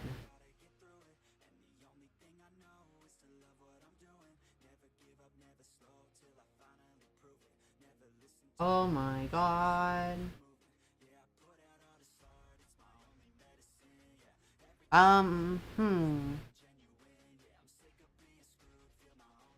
Actually, you know what? Ivory's not here.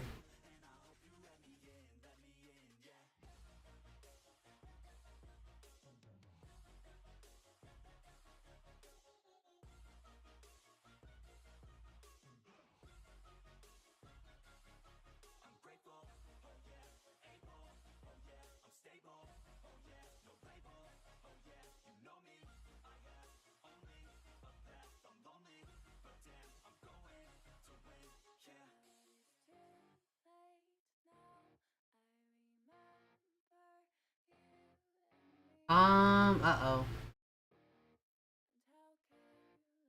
I need to shut the door. They're mowing the... No mods, no rules.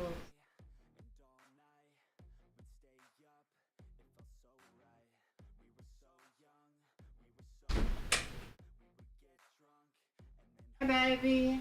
Hi. She's up on her cat highway. They're mowing outside, so I shut the door.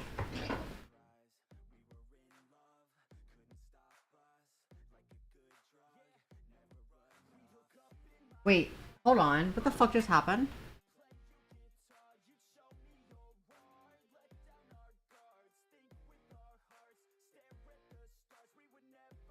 Okay, hold on, never mind.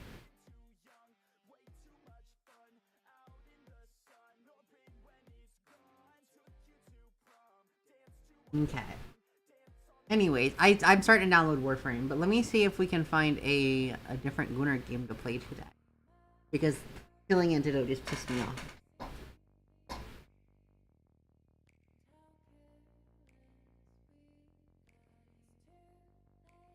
I want a burger.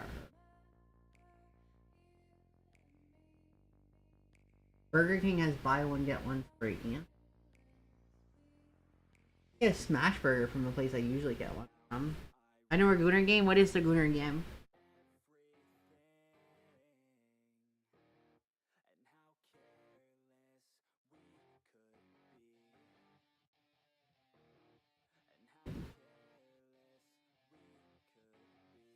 What is the game?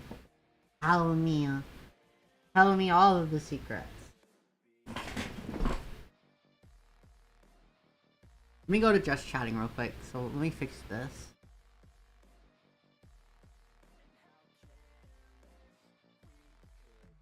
Are we the only person? We're the only person streaming in this category, by the way, for this game.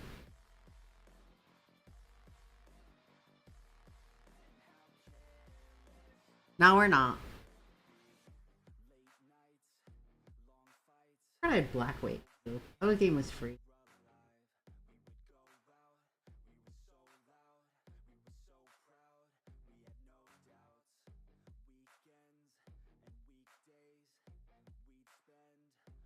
Popeyes is a buy one get one. Don't buy one. Ooh, chicken tenders are still. I did those the other day. Girl Who Shook the Neighbors is what I was thinking. Certified Goon? Let me look at it.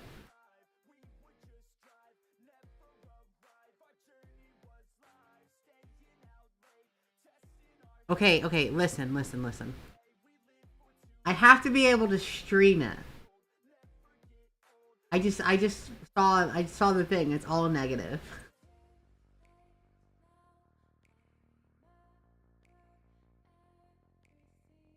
I don't remember. Am I allowed to stream Turret Girls? I know I did before. Is Twitch friendly?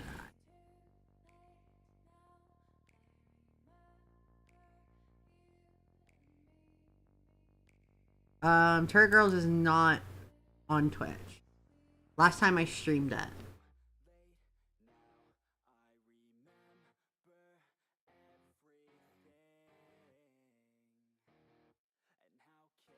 No, I want to talk to Session.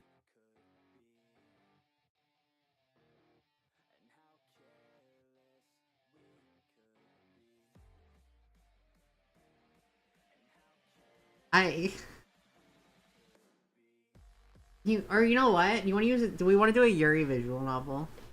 That could be good too.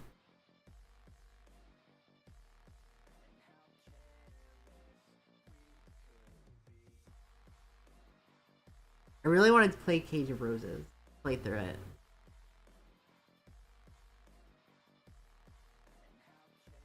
I have a bunch of Yuri visual novels I want to do. That I own. Because I've got Cage of Roses, I got Clear Sky Thinking, I got Blackberry Honey. Blackberry Honey's not allowed on Twitch. I already checked that one.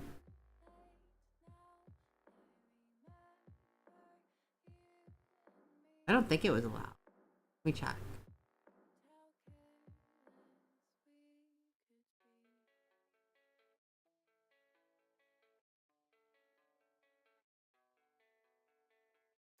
No, it's not.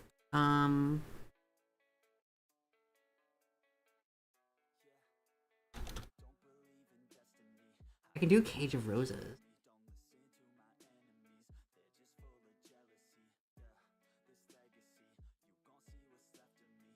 Cage of Roses looks really pretty.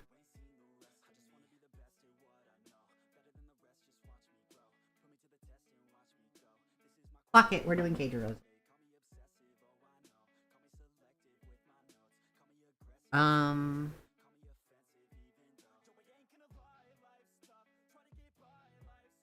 We need to calm down anyways. You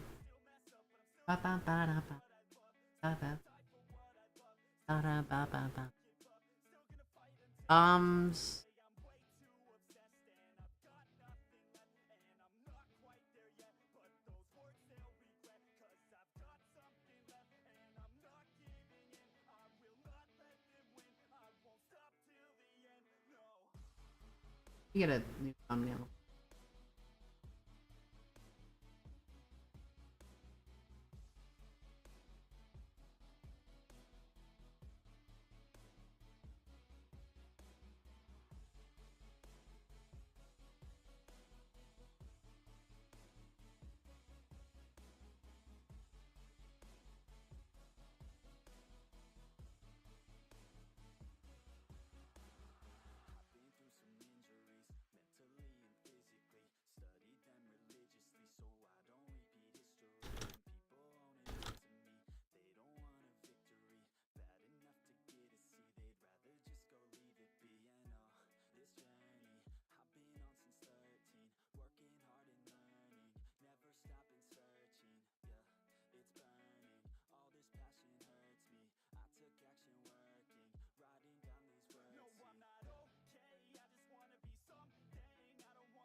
I hate when it changes my thing.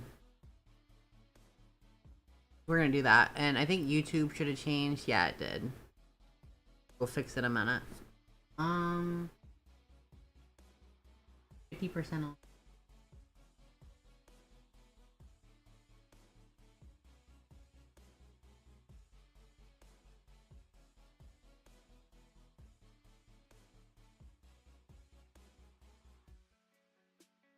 What do we want for food?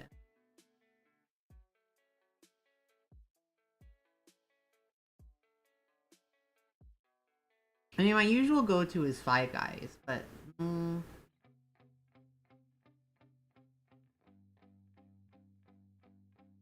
get leftover tacos. I want a burger. Burger.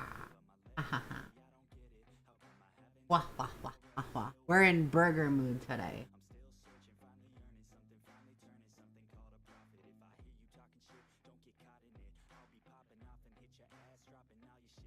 Oh, they got Burger King is buy one get one free on their price, not the burgers. Opens in 10 minutes. They're not even open. Five Guys is open. Ah, yeah, we're getting Five Guys. Burger King is ass. I'm not getting Burger King. If they had buy one get one free sandwiches, I would have got. Oh. The place I usually get my smash burgers from isn't.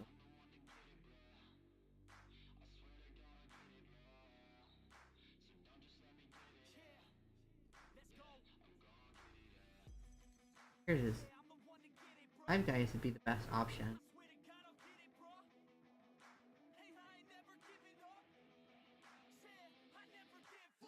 This is closed on Mondays. Where do you get burgers from?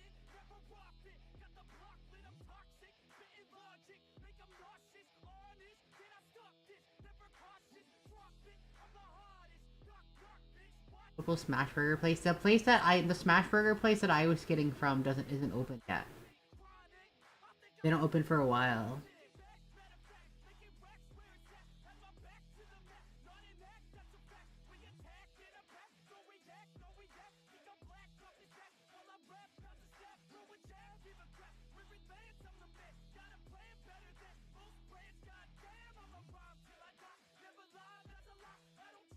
What, baby?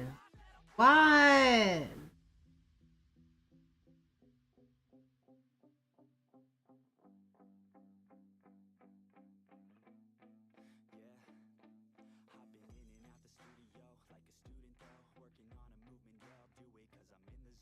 And you.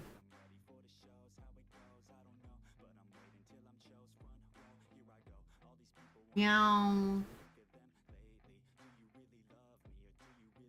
Okay, I ordered food.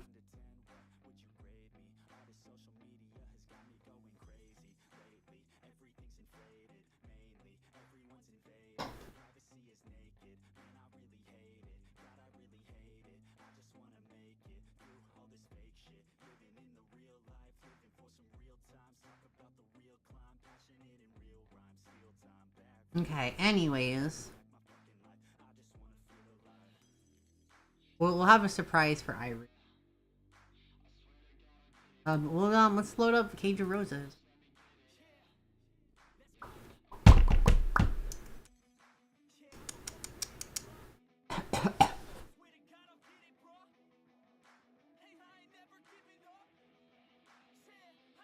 Oh, let me do this real quick for the cat so she can watch me.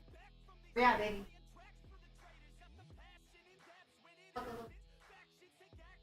Oh, can't go out there, baby.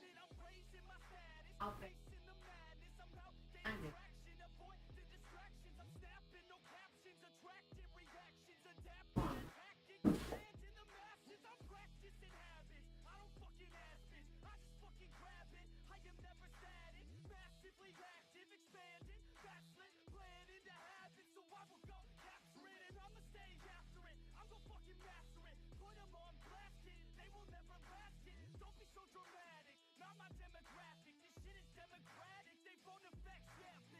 Full smack.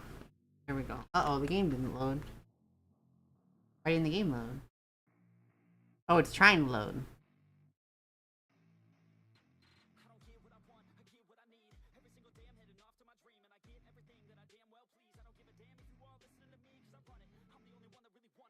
I'm gonna pause that real quick before the fall apart. A gigantic. Whoa, wait. Cookie, what did you gigantify? Hold on. I missed that. Oh, you made the fucking fire, the burn big. Uh-oh. My mouse is fucky.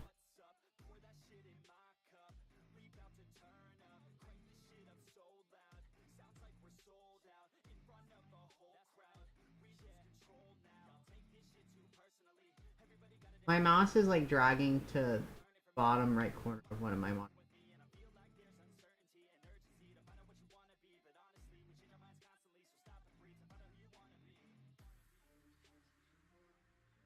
Okay, this game is fucked up. Hold on. I need to get to the settings to fix.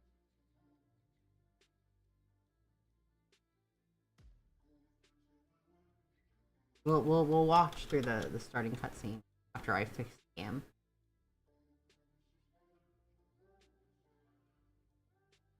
Identify nodding. Yes, yes, yes. I didn't see it. I'm sorry.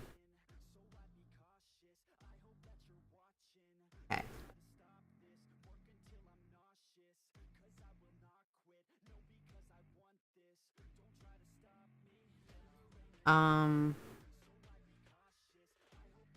Now that I think about it, Cookie, I haven't seen you in a while.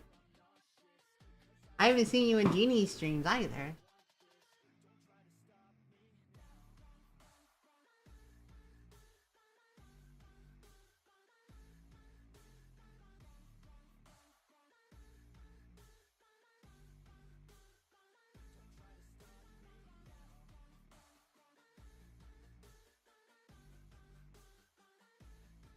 Why is the mouse dragging like that?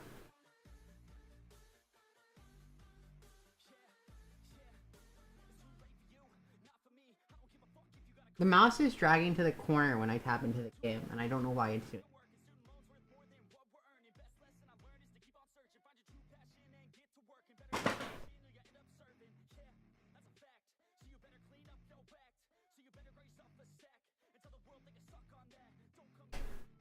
Okay, I was trying to figure out what the hell she was doing.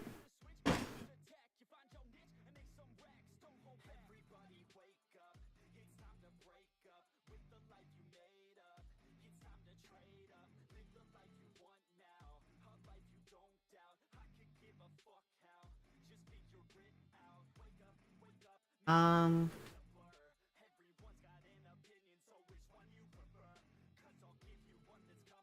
Let me see if I can fix this, if it'll be fine this time. No, it's doing it again. It's just, oh, Jesus. Busy month with Jesus and my birthday and most.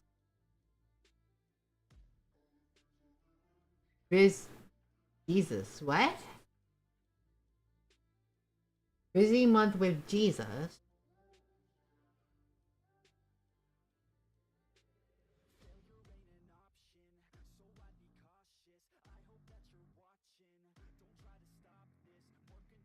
Oh my god. Capture.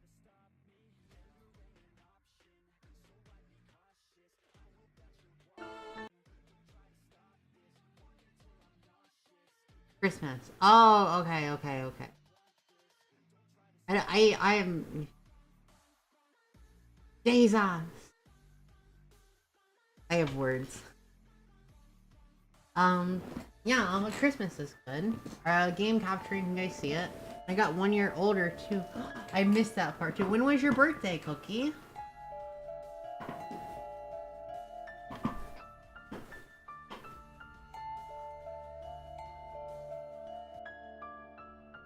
My house was filled with family. Ew. The 21st? Well, happy late birthday. Sorry I'm so late. I didn't know. I don't think you're in my server.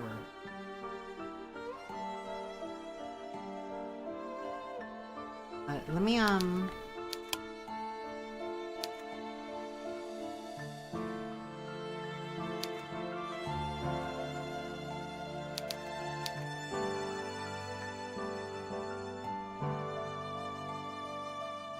I can't. Screenshot taken. Holy shit, the music is so loud.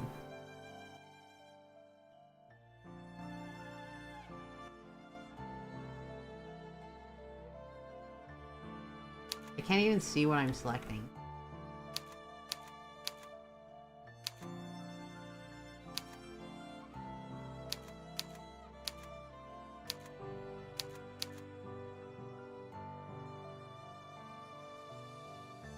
Why is it... Can you guys see my mouse? Like, it's like dragging. Only when I'm tabbed in the game.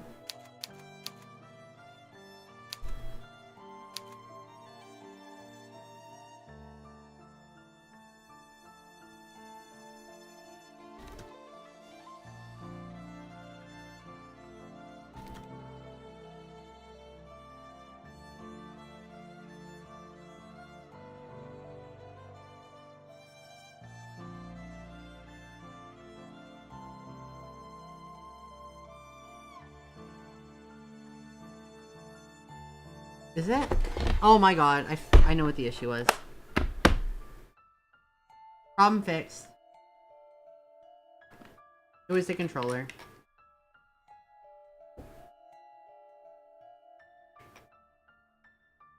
What? The controller controls the mouse, by the way.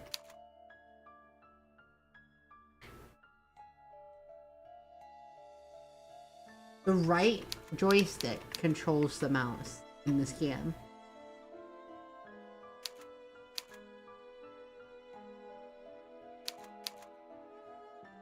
That's crazy.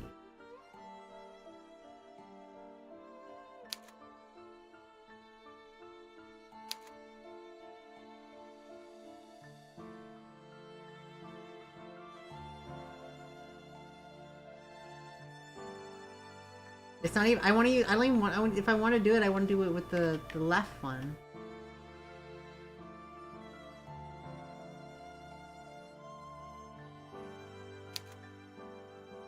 Oh my god, that's taking screenshots. I'm fucking... Okay.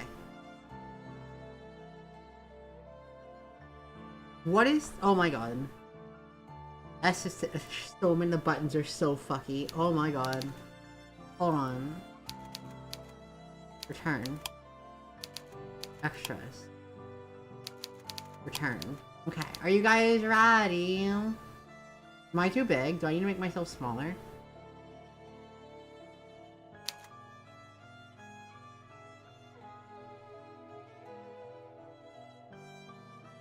I'm just gonna peek my head. I had it right here. Make myself a little smaller. There we go. Anyways, let's go play this game.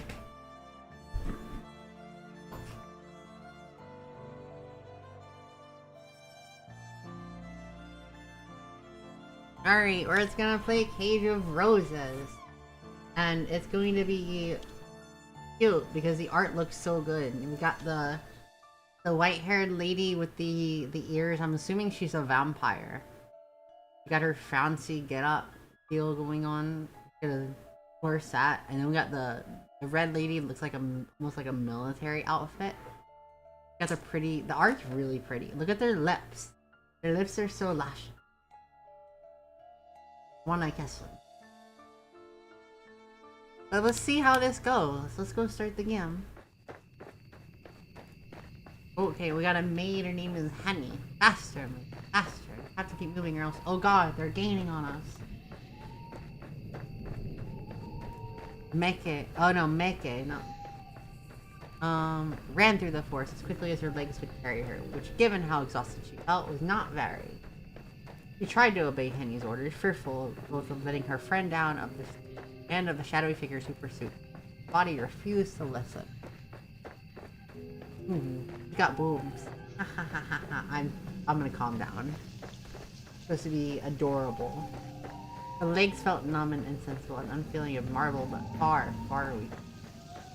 It was though nothing save sheer force of will that she could keep going, for all her strength had already abandoned her. Though Meke continued to run, staggering blindly through the forest, she feared it was already a loss.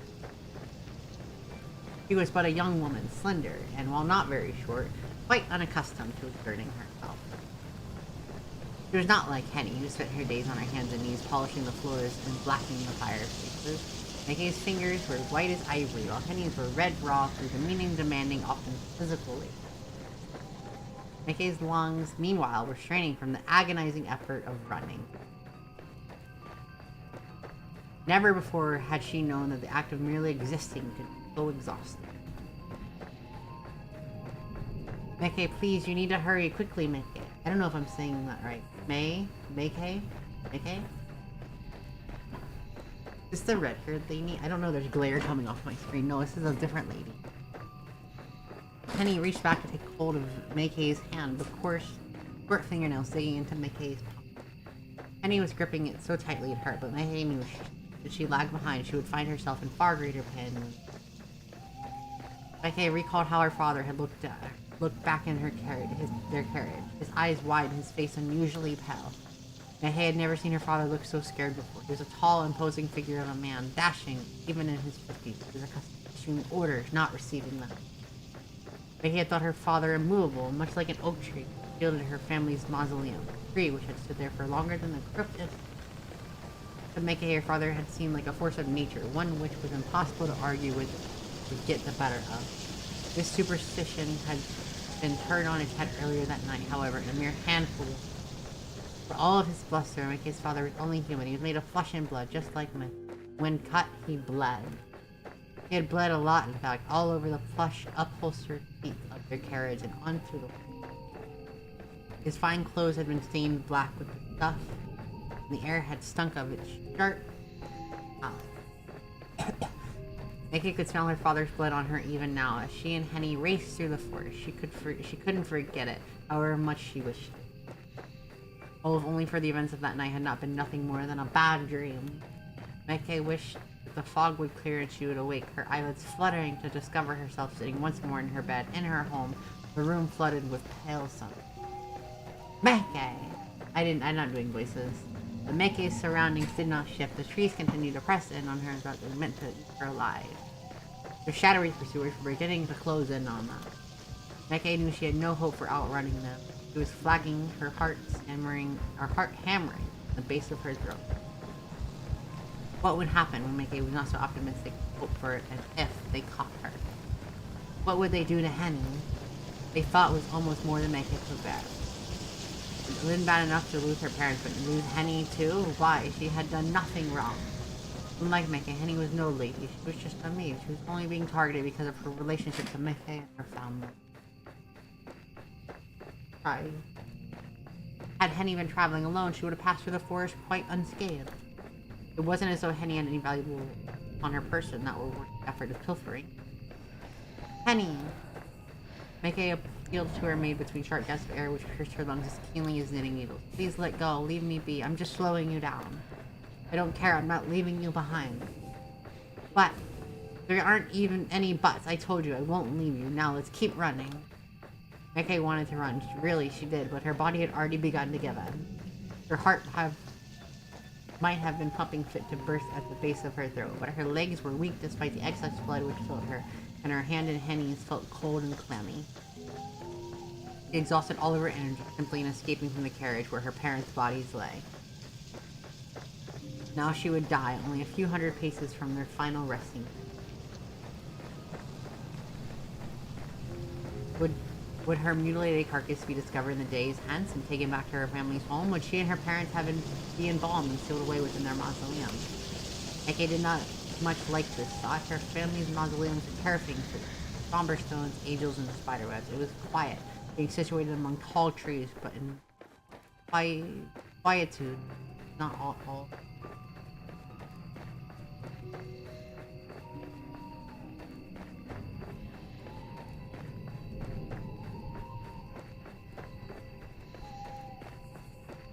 It was quiet with fathomless silence of death. Mickey did not want to die. She knew how she would on with both her parents slaughtered before her very eyes, but she did not want to succumb as they had in this forest full of fog. She wanted to go on living for her sake and for Henry, though not necessarily for Walter. God, they're getting closer. We need to keep running. Come on, Mickey. But like the guttering flame of the candle, the last of energy had been expended. Mickey's foot caught on a tangled tree root which jutted from the ground like a bear trap, and she fell. Her hand, which was slick with sweat, slipped free from Henny. She reached out. Oh my god, we're still in just chatting.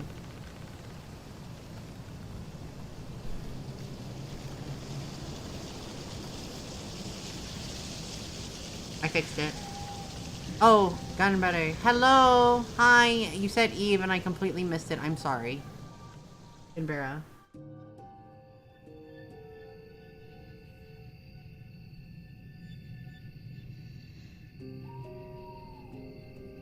Okay. Mickey! Henny's voice echoed in Mickey's ear, shrill and frantic.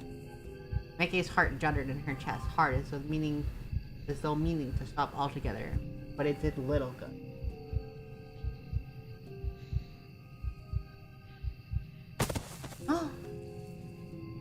Her head smacked against the ground with a dull anticlimactic thud.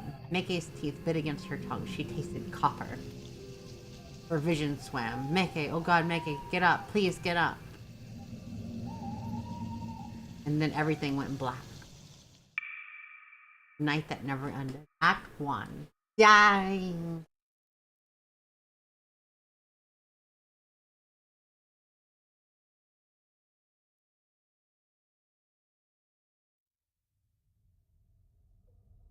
Mickey. Oh, so it is the red-haired lady. Look at her. What? Mickey was greeted upon walking by a dull, crushing pain that gripped her skull like a vice. Brackish taste and the pond water filled her mouth. One hand clasped her head. Mickey's body shuddered and her lungs. It took a minute before her coughing fit subsided, but once it did, Mickey began to glance uneasily at her. She hoped that her immediate surroundings might shed some light upon her predicament, but her hopes were in vain. It's like we're in a prison cell.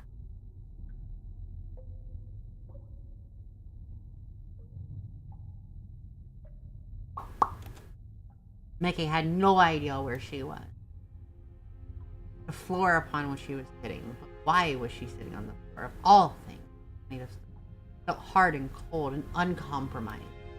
The walls, too, were made of stone, as was the ceiling, which felt very far away. A wooden cot was pushed up close against one of the walls, but it was so steep in shadows Meike could scarcely make out. This was one chamber pot lying by the cot, which she did not care to examine too closely, but its rim and sides were stained with caked-on filth. A truly unpleasant odor exuded from the chamber pot, which made Meike's eyes sting.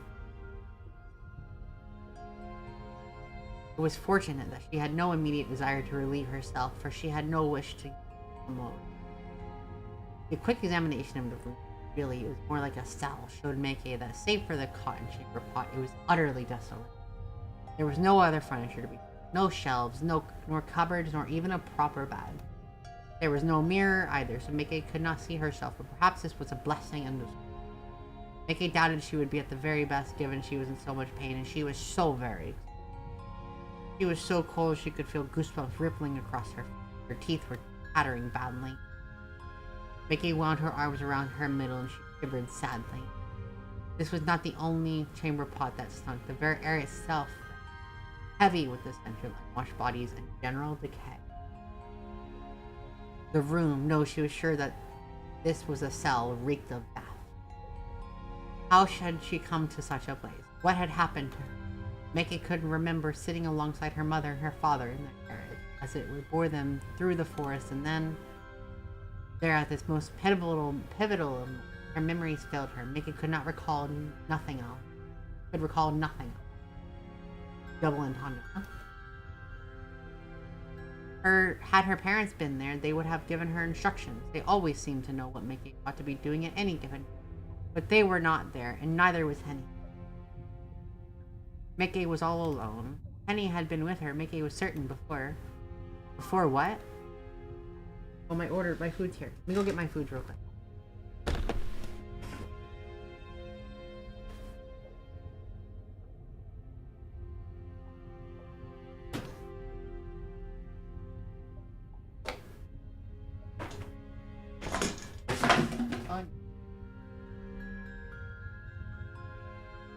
There.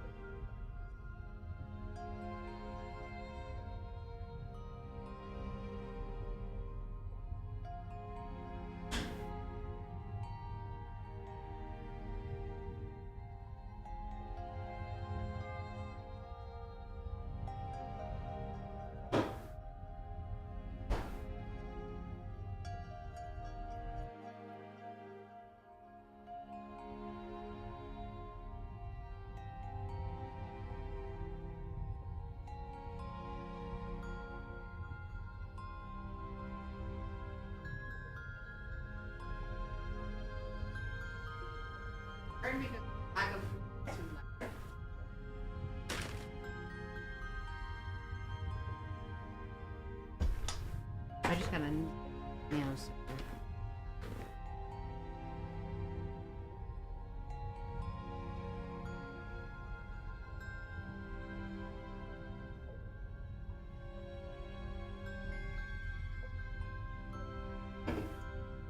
Okay.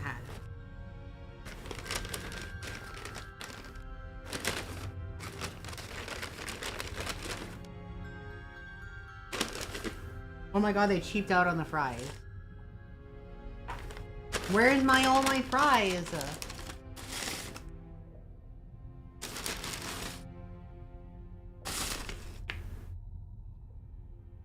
You are not gonna eat.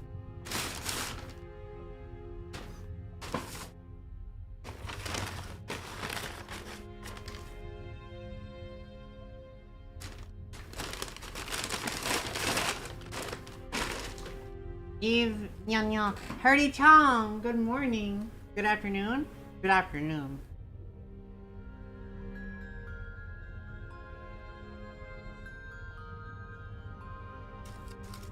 Playing a visual novel now, but my food just got here and I'm hungry.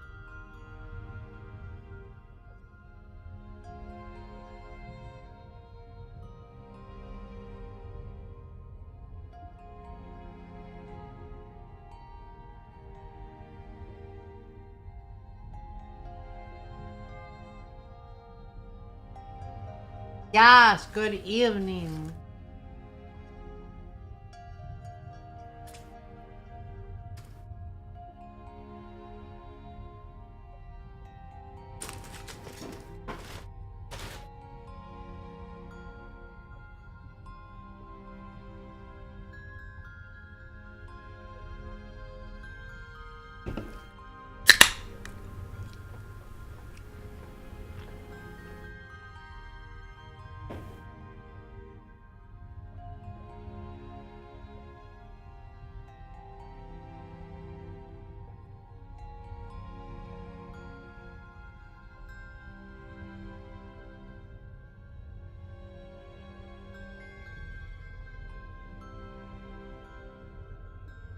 There's a cat in my way. How are you doing today, Hardy?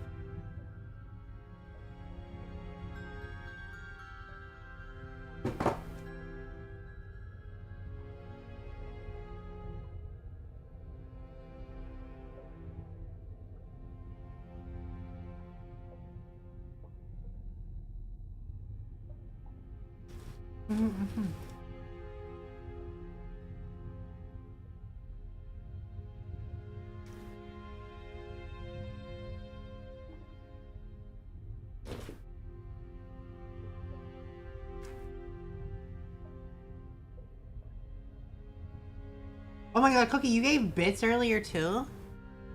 I didn't even. Oh my god, it fucking didn't tell me.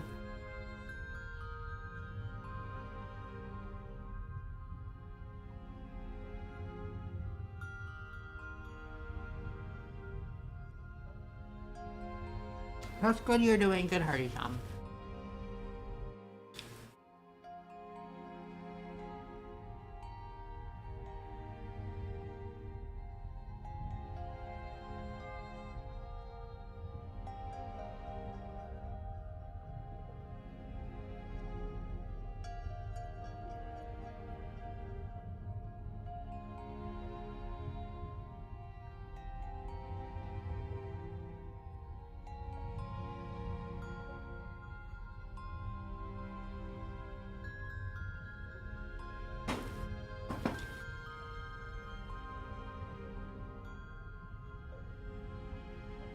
Oh my gosh, I'm so hungry.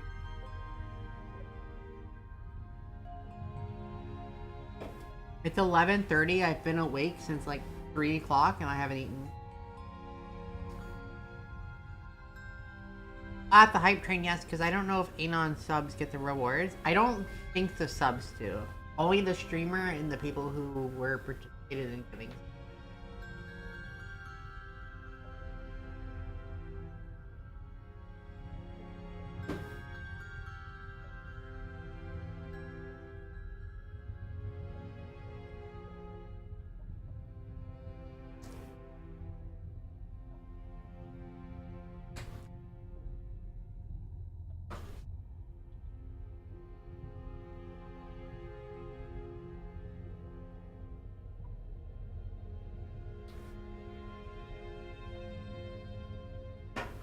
Oh my gosh.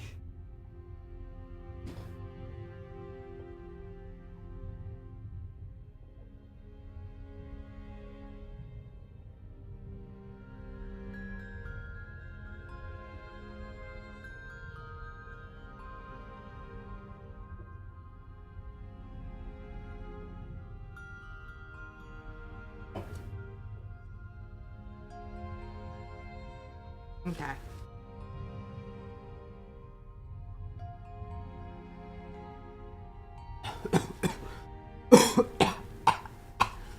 I'm dying again.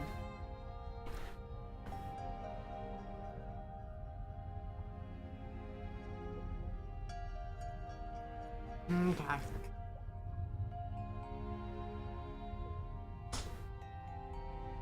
Let's do this.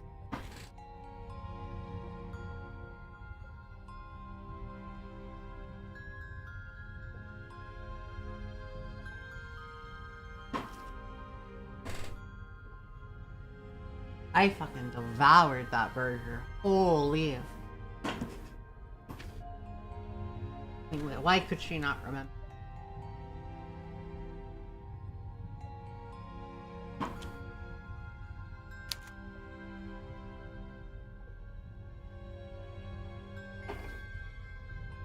Oh, Meike thought sorrowfully. If only she was made from stone, then perhaps her head would not hurt so much. That's an interesting sentiment.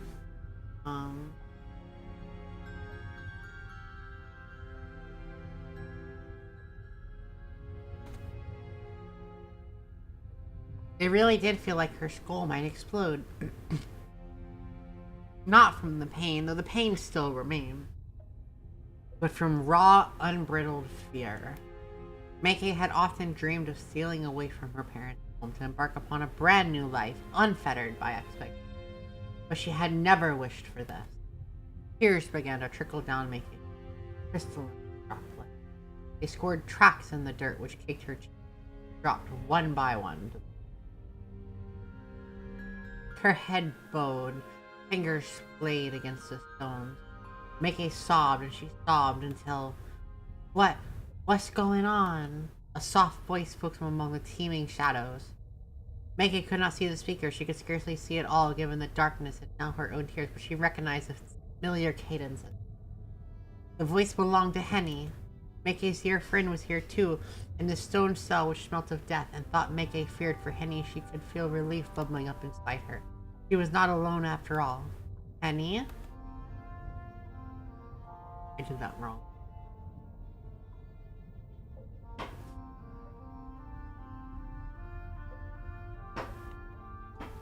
Meike crawled on forth on her hands and knees, being too exhausted to stare into. Henny, is that you? Meike?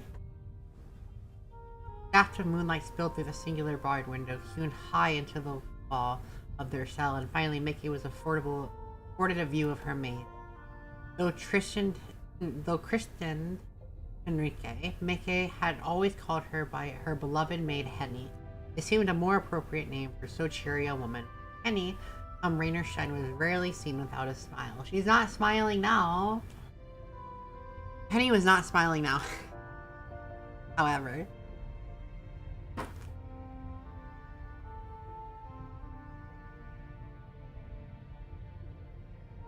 She was sitting upon the wooden cot which Meike had first spied, her head bent. Henny's face looked woefully weary and had lost much of its unusual pinkness. Her apron, once white, now stained and sullied with dirt. Henny's shoes had been black and sensible, but now they were mirrored in filth, and her socks were rucked up about her ankles. Henny's hands, which had been held at front, were trembling like those of a woman thrice her age. She looked an awful sight, but Meike knew she could hardly have been any better herself. Henny's hair might have been a mess, but at least she kept it short. There was not so very much of Henny's dark tresses to work into. Meike's own hair, meanwhile, was very long and crisp. Though she had worn it in a chignon, she could now feel it strangling loosely about her shoulder. The back of her neck prickled, either from cold or dislodged hairpin. Perhaps that was why Henny stared at Meike. But once she regained her own sense of focus, she thought she had seen a ghost. My God, Meike! I don't think I'm saying that right. Her name. I don't know how to say it though. I just think it's Meike. Meike?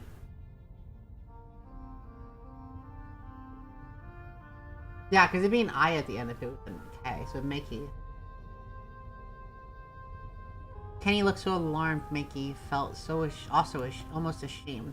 Meike was no stranger to shame. She felt it frequently, in fact, when she was with her mother, but it rarely raised its ugly head in Henny's presence.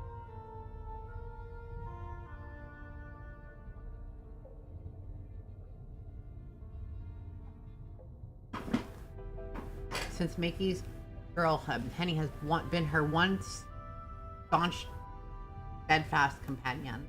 She was the only person Meike knew who took Meike for who she was, rather than wishing on aloud to her face that she could be more appreciative, more minimal, more effusive, more like a lady and less like herself.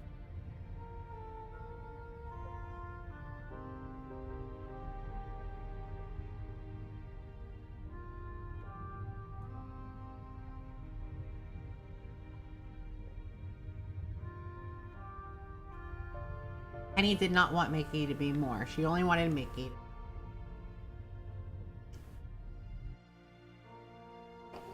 Did that mean then that Meike did not look like Meike in that moment?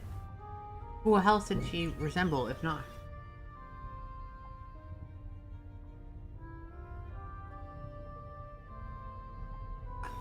You know what? I'm gonna let the cat do what she wants. Not herself. What happened to her? Stinky, Stinky, Herbie, John, Joy, or Lucky? Are you alright, Mickey? Oh, look at your poor face.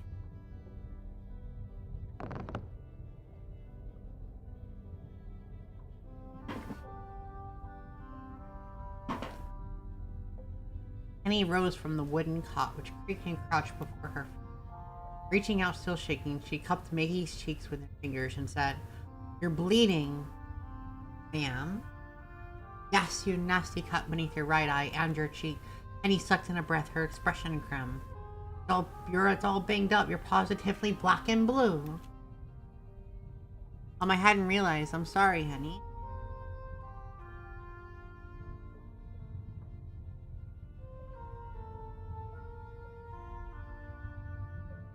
What? Penny, who had procured a handkerchief from her skirt pocket, fortunately it wasn't dirty, paused in her dabbling at Mickey's face to look at her and bemused. "Why are you apologizing to me, you daft goose? You've done nothing to feel so."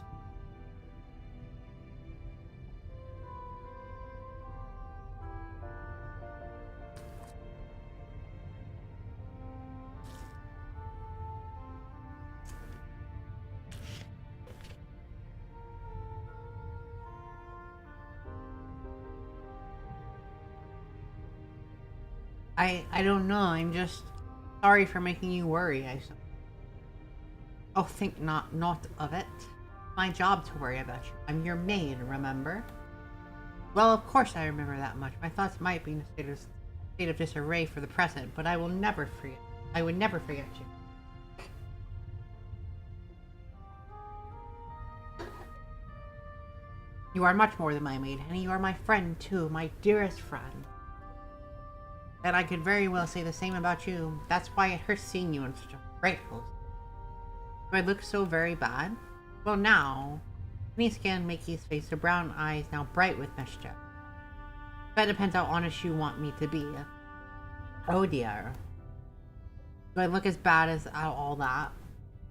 You certainly look better. Your face is banged up as a windfall apple. An apple? Mickey shook her head in wonderment. I only hope that apple isn't riddled with worms. I don't think you've anything to worry about on that score. Well, that is it. Suppose things could always be worse.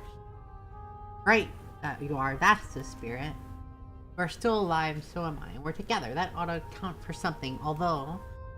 Penny finished wiping the worst of the congealed blood and muck from... and then drew back her soiled handkerchief gripped tight in her hand. Her expression newly dour, she had said after a moment's pause, "I am afraid that your parents mightn't have been so fortunate." What? Mickey's heart leaped in her chest at the somber announcement. What happened to them, Penny? Do you know what's going on? You don't? I recall that we were traveling to Augsburg to visit my fiance, but as far how we came here...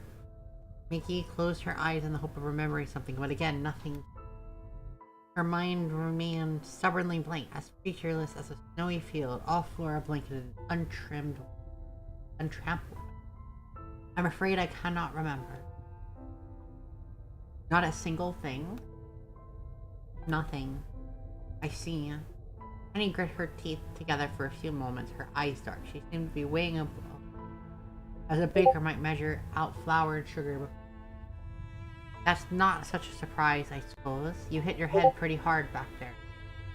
It might be for the best that you can't remember all those gory details. I wish I could forget what happened myself, but Penny's voice trailed away as awkwardly she gripped her. That kerchief had been the only clean thing in Mickey's and Henny's cell, but now it too is ruined, streaked with brown and red. How deep was the cut that Mickey had sustained? How much had she bled? This too remained a mystery. Mickey did not know. there seemed much all of a sudden she was ignorant of.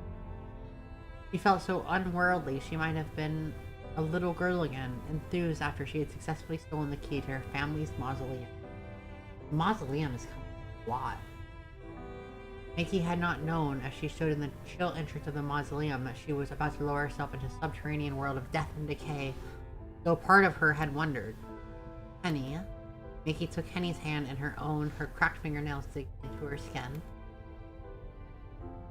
What happened? Tell me, please. I want to know.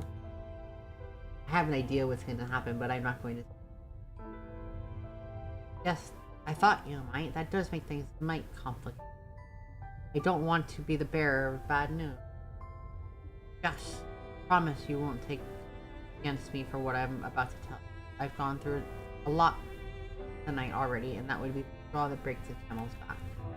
Henny, please, you know that is a trivial concern. I am fully aware that none of this is. You have only ever sought to protect me. I have no better friend than you, not in all of the world. And it's precisely because I want to protect you that I don't want to go into all this. I know it'll upset you. It upsets me too. It's an upsetting situation all around. It's rotten, really, what people are capable of. Henny paused. She sucked in her breath. In a calmer tone, she said, how much do you want to know? How much is there to know? Oh, I remember everything. I'll always remember tonight. I expect it made quite an impression. Horrible things, always. Oh dear, are things truly that dire? They're pretty bad, yes. Give me an abridged account then. I have no need to hear everything. Right you are. Henny bowed her head in acquiescence. Her face half swallowed by the shadows. The beam of light which had penetrated their drab cell had long since been extinguished, and the moon obscured beneath the rolling pond. It was so cold in their cell, Mickey could not cease her shivers. Even her teeth felt cold, shards of ice implanted into her gum. Henny's proximity served as something of comfort. It could not rid Mickey of her trepidation.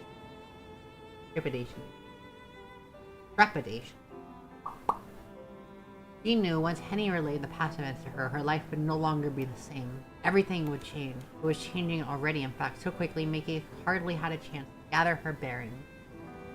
She felt lost, adrift, and hopelessly. I'm sorry to tell you this, Mickey, but during our travels, the carriage, it was attacked by bandits. What? No.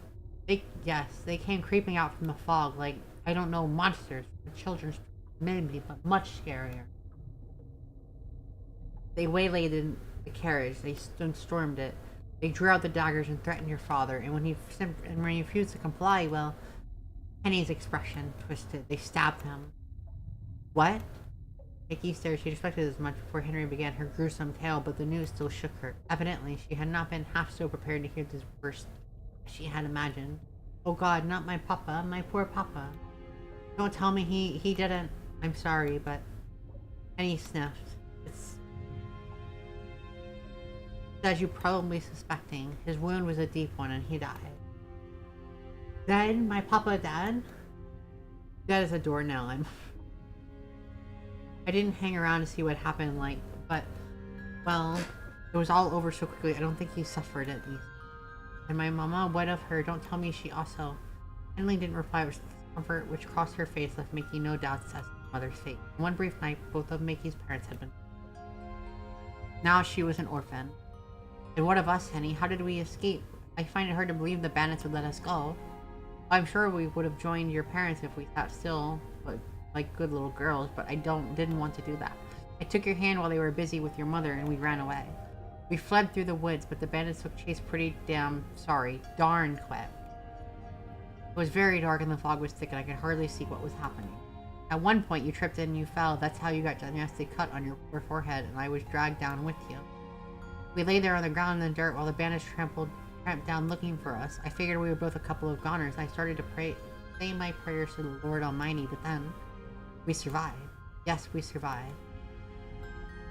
This, Mickey supposed, was not such a surprise. It went without saying. Oh my God, words.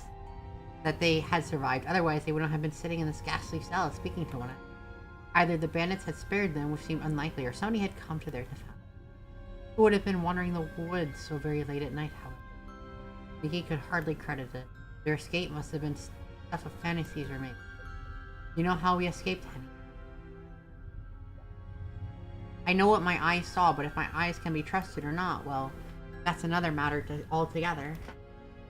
I think I might have bumped my head myself if it was all so peculiar. At the time, it seemed like a miracle. But looking back on it, that ain't the right word. Miracles suggest God and all of his angels, but there was not holy about that. It was right proper mess, really, a total bloodbath. But blood? Yes, there was blood, and lots of it. Hard for me to explain, but all I know is one moment we were sprawled upon the dirt, you unconscious, I half out of my mind with fright, and the bandits approached. And the next they were gone. Gone, but where and how did they run away? Not necessarily, not of their own free will. The fog parted, you see, and then this figure, this woman, she appeared so quick it was like she had sprung up from the earth. She wasn't very tall, I don't think she was. She was very skinny, but the way she looked, the way she moved, there was something unnatural about her. I didn't get a very good look at what happened next, but I saw her go after those bandits. I think there were at least 4 of them, but that woman soon took care of them. There was so much blood and a lot of mud, it sunk to high heaven, it did, brought tears to my eyes. That woman, though, that woman in white, she didn't seem fussed at all. She stood there once she had finished, beneath the moon, like nothing had happened, and then Penny pressed her fingers to her brow, overwhelmed, shook her head. I don't remember anything after that. I think I must have fainted. When I finally woke up, I found myself here, and I was crying and it was your crying that woke me up. I've never been able to rest easy while you were in tears making. Yes, I know, you've always been so good and so... Thank you, Henny.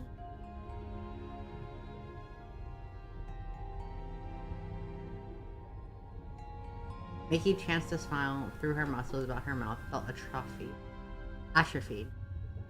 Worn away following the news of her parents' demise. I have no idea what I would have done without you. It sounds like you saved me. From the bandits, I suppose I did. But I wasn't much use when you took that nasty... There's no way I could have been able to carry you to safety, not when we were all turned about in the woods and I had no idea where we were. I think I scraped my own shin too, my ankle aches. We would have been goners if that woman hadn't appeared. But now that I'm talking about this, it doesn't sound real. I can't think of any woman would be able to beat 4 men in a test of strength, not even your own Mademoiselle Blanche. Vicky's smile widened at this. Despite her severity of her situation, she was even able to manage to laugh. It was a weak laugh which contained a little in the way of mirth, but it was sincere. Henny had never failed to cheer her up, but she might have knack for it. Okay. So okay. So my thoughts right now. They're bringing up the mausoleum a lot. So my assumption is she went to the mausoleum as a child and she met the vampire lady who is that person that we were just talking about.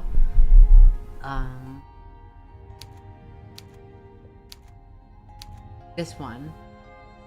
Mademoiselle Blanchard, which is probably who that is. And it was treated as an imaginary friend and is not. And she's a real person who came to save us.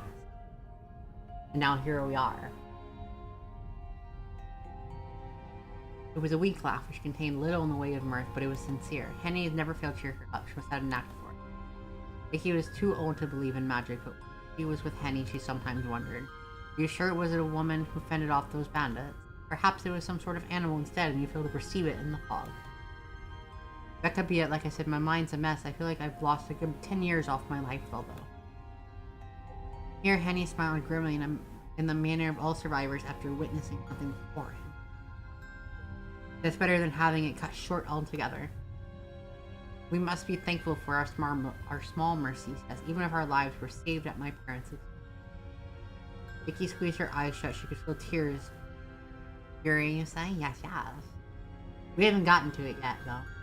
She could feel tears beating upon her lashes, and this time she was... News of her parents' death was a heavy burden to bear, but Mickey was not, having witnessed their final moments, found it hard to imagine. It still did not seem quite real. The shock of it all, or perhaps she had blunted her senses. take a while for her parents passing to truly register. When it did, however, Mickey did not doubt the tears, thicker and faster. It had not always been so, but her childhood misadventures in her family's crypt had left her something of a crybaby. The crypt mausoleum again. I think my guess is we'll find out though. Now then, Mickey inhaled, then glanced about. Where do you suppose we are, and how do you suppose we got here? That's a good question. I've been wondering that myself. Not the nicest of days, is that? Not particularly, no. It's awfully drab. It's damp too, and I'm freezing. You poor thing. Come here. Henry shifted closer to Mickey and then took her arms about her, holding her close, and then she glanced about. Both maid and mistress squinted in the shadows as they might unearth some escaping a trapdoor, perhaps, or a hidden passageway. But to Mickey's disappointment, they found the cell quite unchanged. It was every bit as sparse as she. Shadows did little to mask this effect, and still it stank. Goodness me, it's not much to look at, is it? We might as well be in a prison cell. I think that this might be what this is. Henry drew back from Mickey, and her legs crossed beneath her stone floor and frowned. I reckon you're right. I wonder who brought us here. You and me both. It was nice of our mysterious benefactress to rescue us, so that can't be all kind if they're going to let us suffer. You'd think they could at least have put us up in a nicer room. I'm not expecting first-class accommodation, but you're better than this, Mickey. This place isn't fit for rats, let alone people. It's alright. Are you being serious? Henry raised an eyebrow while Mickey smiled. It's better than being dead, at least, even if these lodgings are a mite uncomfortable. Only a mite? Well, quite a bit, if I'm being honest. Mickey drew her arms about her legs, her knees beneath her chin. When I woke up, I was lying on the floor. On the floor? Penny's eyebrows shot up her forehead before they met her hairline. Her gesture was so exaggerated it managed to bring her another smile to Mickey's lips, despite how very dire their situation was. I suppose it makes sense, there being only one bed and all, but it's too much. I can't believe they fling you about like a sack of spuds. Maybe unbelievable things have happened tonight. Benefactor, bucking the trend. Some benefactor. When I get my hands on them, I'll give them what for. Don't, Henny. It wouldn't do to pick a fight with whoever brought us here. I wouldn't want to anger them, not when we're at their. Why? But that makes us sound like captives. Is that not what we are? And this is a cell after all, and we have no means of escaping. We are being treated like prisoners. I know, but it still stings. I don't care about me, but I don't want to see you being treated like a convict, not when you've been through so much. Been through worse. At least I don't remember what happened.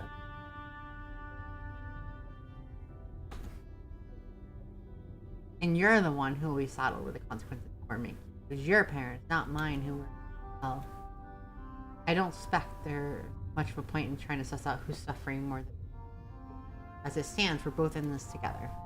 I won't abandon you, Mickey. So try not to worry. Keep your chin up. We'll get through this. Thank you, Henry. I almost believe it coming from you. You should. I don't say things I don't mean, you know. Now, let's see. Maybe things aren't as dire as they look. There could be a way to escape yet. Henny rose to her feet, though unsteady. She did a circuit of the cell. Shadows made it seem larger than it was, for they obscured the walls. But it did not take Henny many steps to canvas the full length of the dingy room. She pressed her fingertips to the wall, then her ear, as though the stonework might whisper their weakness. But the walls, of course, remained. Henny then took the bars between her fingers and squeezed experimentally, but they refused to. Oh, come on! Frustrated, Henny gave the bars a kick. At the tip of her shoe collided with them, losing clods of dirt on her soles, but damn it all! The bars refused to budge. They were quite impenetrable. Flying, Henny changed tack. She moved from the door to glance up the window, but this was permanently barred, too high up to much too small to squeeze. It almost seemed like a miracle that such a small window allowed any moonlight at all. Still in the sun, and the clouds and fog shifted. And Mickey asked when a disenchanted Henny flopped back down beside her with her rustle of her skirt. Did you uncover anything? Nah, all except we're more trapped than I thought. I thought you might have come to that conclusion. God. Henny kicked off her right shoe and began to massage her feet, which had begun to throb. This is a rum situation. I wonder what we're to do. I don't think there's much we can do other than wait. I suppose you're right. I can't say I like the thought of that, though. We're sitting ducks here. I feel we ought to be taking some kind of action. And he looked about the cell once more and then sighed. But I'm drawing a blank here. I can't think of anything we could do. I'm so sorry for being so hopeless, Nikki. I'm meant to look after you, and I'm a total loss. Don't apologize, dear Henny. I feel better simply being with you. That's something, at least. I wish I could be real. You are really. Without you, I'd be unconsciousable mass weeping on.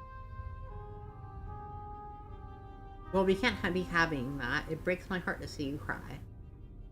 Much as it breaks mine to see you self-flagellate over something that is not your fault. Touché. Now that we're well and truly stuck here, I suppose we ought to make the best of it. Although, I've had a bad feeling with this place. It gives me the creep. I don't know who imprisoned us here or what cause. They have no manners to speak of. Why, it's almost as if Henny began, but she found herself unable to finish the sentence. Sound issued both from darkness emitting from beyond their tightly sealed cell. The faint sound, but Henny still heard it hovering in the sour and musty air. It sounded like a scream. I heard it. Good God! What in the world was that? I suppose that was just the wind. Really think so? Yes, I imagine. Mickey unanswered in the affirmative, though deep down both she and Henny knew the truth. It had not been the wind, it had been too raw, too painful, though faint, unmistakably human. There was no obvious way to escape and very little to do. Mickey and Henny had no choice but to idle their time away. Sat up on the floor together with their legs folded primarily like two little girls conducting a make-believe tea party. Henny had, at first, balked at the thought of her mistress with Levian, but Mickey's dress was already so dirty it didn't matter. The two women did not, however, abandon themselves to inertia. Henny knew they had to do something to take their minds off their ghastly. Fortunately, Henny was not empty. She had in her pocket, alongside her kerchief, she had used to wipe Mickey's cheek, a pack of cards. These cards were worn and bent at the corners, but they remained perfectly functional. What better way to use her time? Henny proposed to make a game of Joker, a game which Mickey. The two women played several rounds of Joker, examining the decks and spinning up their cards. The game did not require a great deal of tactical thinking, which had helped alleviate. Could not at last alleviate the cold, but Mickey had been shivering for so long that she had almost grown accustomed to it. She had been in the dank, miserable cell for so long she could scarcely remember how it even felt to be warm. Had her journey to Augsburg continued unimpeded, she would now be sitting by the fire in Walter Gerhardt's living room, else tucked up in one of his many guest bedrooms with a warming pan at her. Both Augsburg and Walter Gerhardt seemed very far away to me, though being confined thus in a prison cell, how long had she been sitting with Henny on the floor, shivering? Mickey did not know. She could not tell. Although Mickey really knew in her infinite ignorance, was that the night seemed hopelessly long, she had hopelessly small and insignificant.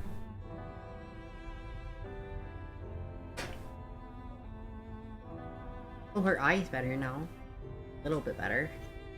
There was no clock in Mickey's cell, neither she nor Henny carried timepieces upon them. The only mean Mickey had of cracking time estimate by the hour was this little sliver of sky she could see beyond the narrow window, situated high above her head. She had recalled the sky had been dark upon her waking. It remained so now, 3 games of Joker later. The moon, which emerged from the fog at a regular interval, shone its pallid light. And upon her hand of cards, lighting her Joker with wide rictus. Mickey had never cared for the Joker, and Henny's dusty pack of his expression unnerved her. Every once in a while she played. Mickey spared a few card window above her head. Though she could not guess the hour, she knew it could have been an advanced hour of the night, or could have been, by the same token, the very, very early hours of the following morning. The calendar might have shifted already from one day to next, but Mickey was none the wiser. The sky was so dark, Mickey found it hard to believe the sun would ever rise again. The darkness which had bounded within her cell was so complete it seemed to have blotted out the very concept of morning altogether.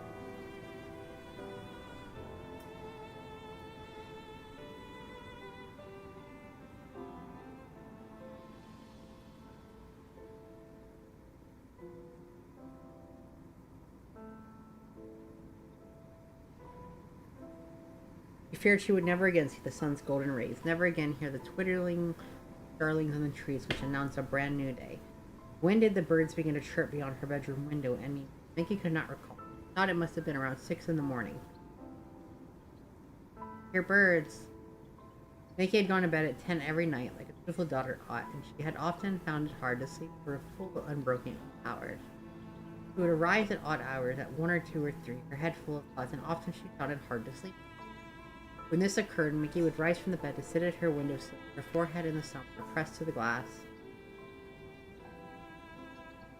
It always helped cool her in her errant thoughts alongside it.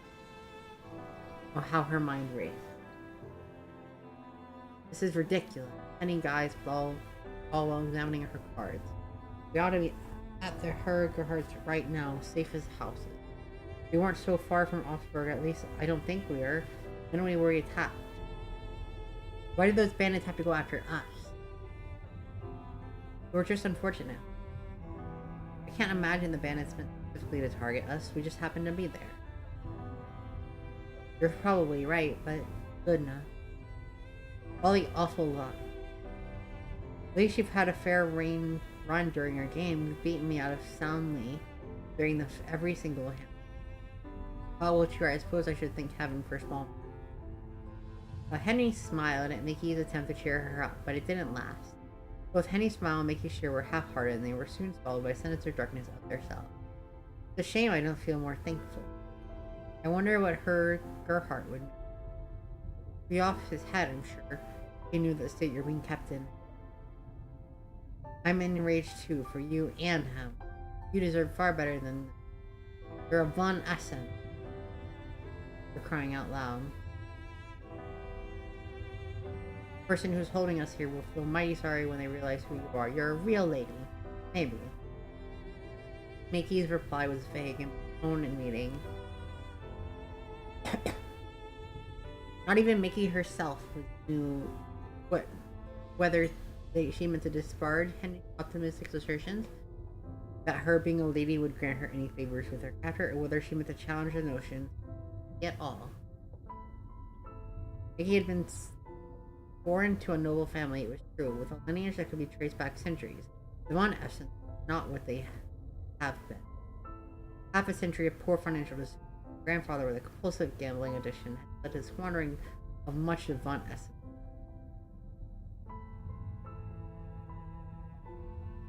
While still in possession of their family home, the veritable fleet of maidservants, the family's finances were in dire state ever since Mickey could remember. Although not openly wanting for cash, Mickey's parents had made a good many purchases based off their family's receipts rather than the figures in their bank account. Mickey's wedding to her Gerhardt had been an attempt to shore up the family's wealth before they could fall from grace altogether. That now seemed an impossibility. How could Mickey wed Walter? Incarcerated. If Mickey had loved Walter, she surely would have shed tears over so. As it was, however, she was curiously calm. What did she care about Walter Gerhardt, though? She barely knew him. Well, not to worry. Her Gerhardt must be sitting in a drawing room now, wondering where the blazes would go. Her Gerhardt was sure to send out a search party before long. He'd be worried sick about you, Mickey. You really think so?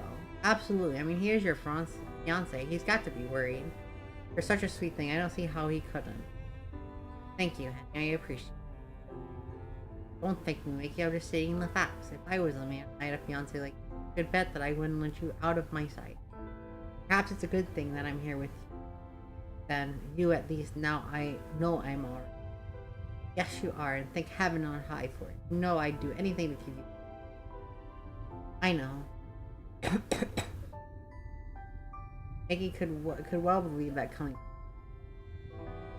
When it came to Henny's claims about Walter, however, Mickey was less certain. What did she know about Walter really, other than his age and his occupation, and how fabulously successfully wealthy he was? Mickey had met Walter with only 3 past occasions, exchanged almost as many words. The man was a stranger to her, and Mickey's desire to marry him, inversely proportional with her parents' desire to see her walking down the aisle.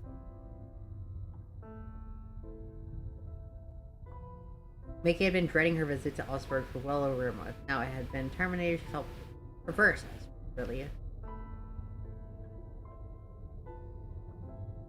Part of Mickey had even begun to wonder whether the bandits had been brought with it could some good alongside all of the bad. But then Mickey chastised herself, was hopelessly cruel. Were her parents' lives truly worth that little to her? Was it true? It was true enough that she may never see Walter Gerhardt again. But she would never see her mother nor her father again either. It was not fair trade, not by any stretch of the imagination. How could she ever have thought such a thing? She really must have been wicked. Is that why she had found herself in such a dire situation? Perhaps this was God's way of punishing her for being a poor daughter and sinner who spent too much of her time lost in daydreams, imagining things which could never and would never be.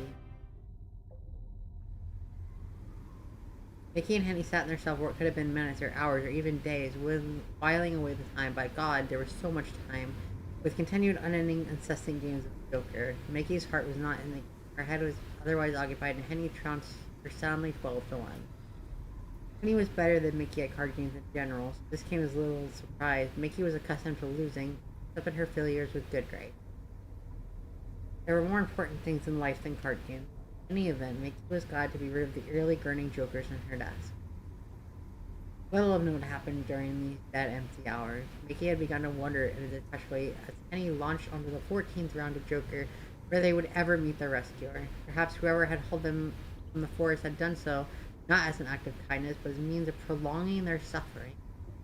Maybe that was meant to keep them locked in the cell alone until time itself slowed to a trickle, and then the squalid stone walls tumbling down about them to crush their emaciated corpses.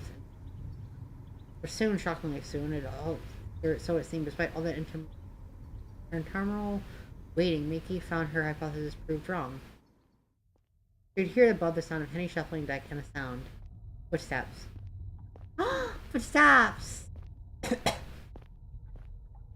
The footsteps were quiet enough at first that Mickey wondered whether she had imagined them, but then seconds elapsed and they became louder still, until even Henny heard them. Goodness me. Henny fumbled with the cards and she threw them down. Her red hearts and black spades split across the stone. Can you hear that, Mickey? Yes, I can. Somebody must be coming. Our rescuer from the woods, do you think? It could be our rescuer, yes, but maybe. Mickey chose not to finish his thought. Her saliva felt too thick in her throat, like tar, and she shivered. She didn't want to extinguish the hope that she could see, flickering now in Henny's eyes. That would have been cruel. Henny's head swiveled to the great iron door, excitable as a puppy, and wide-eyed she peered through the shadows. This is a turn for the better. I began to worry they've forgotten all about us.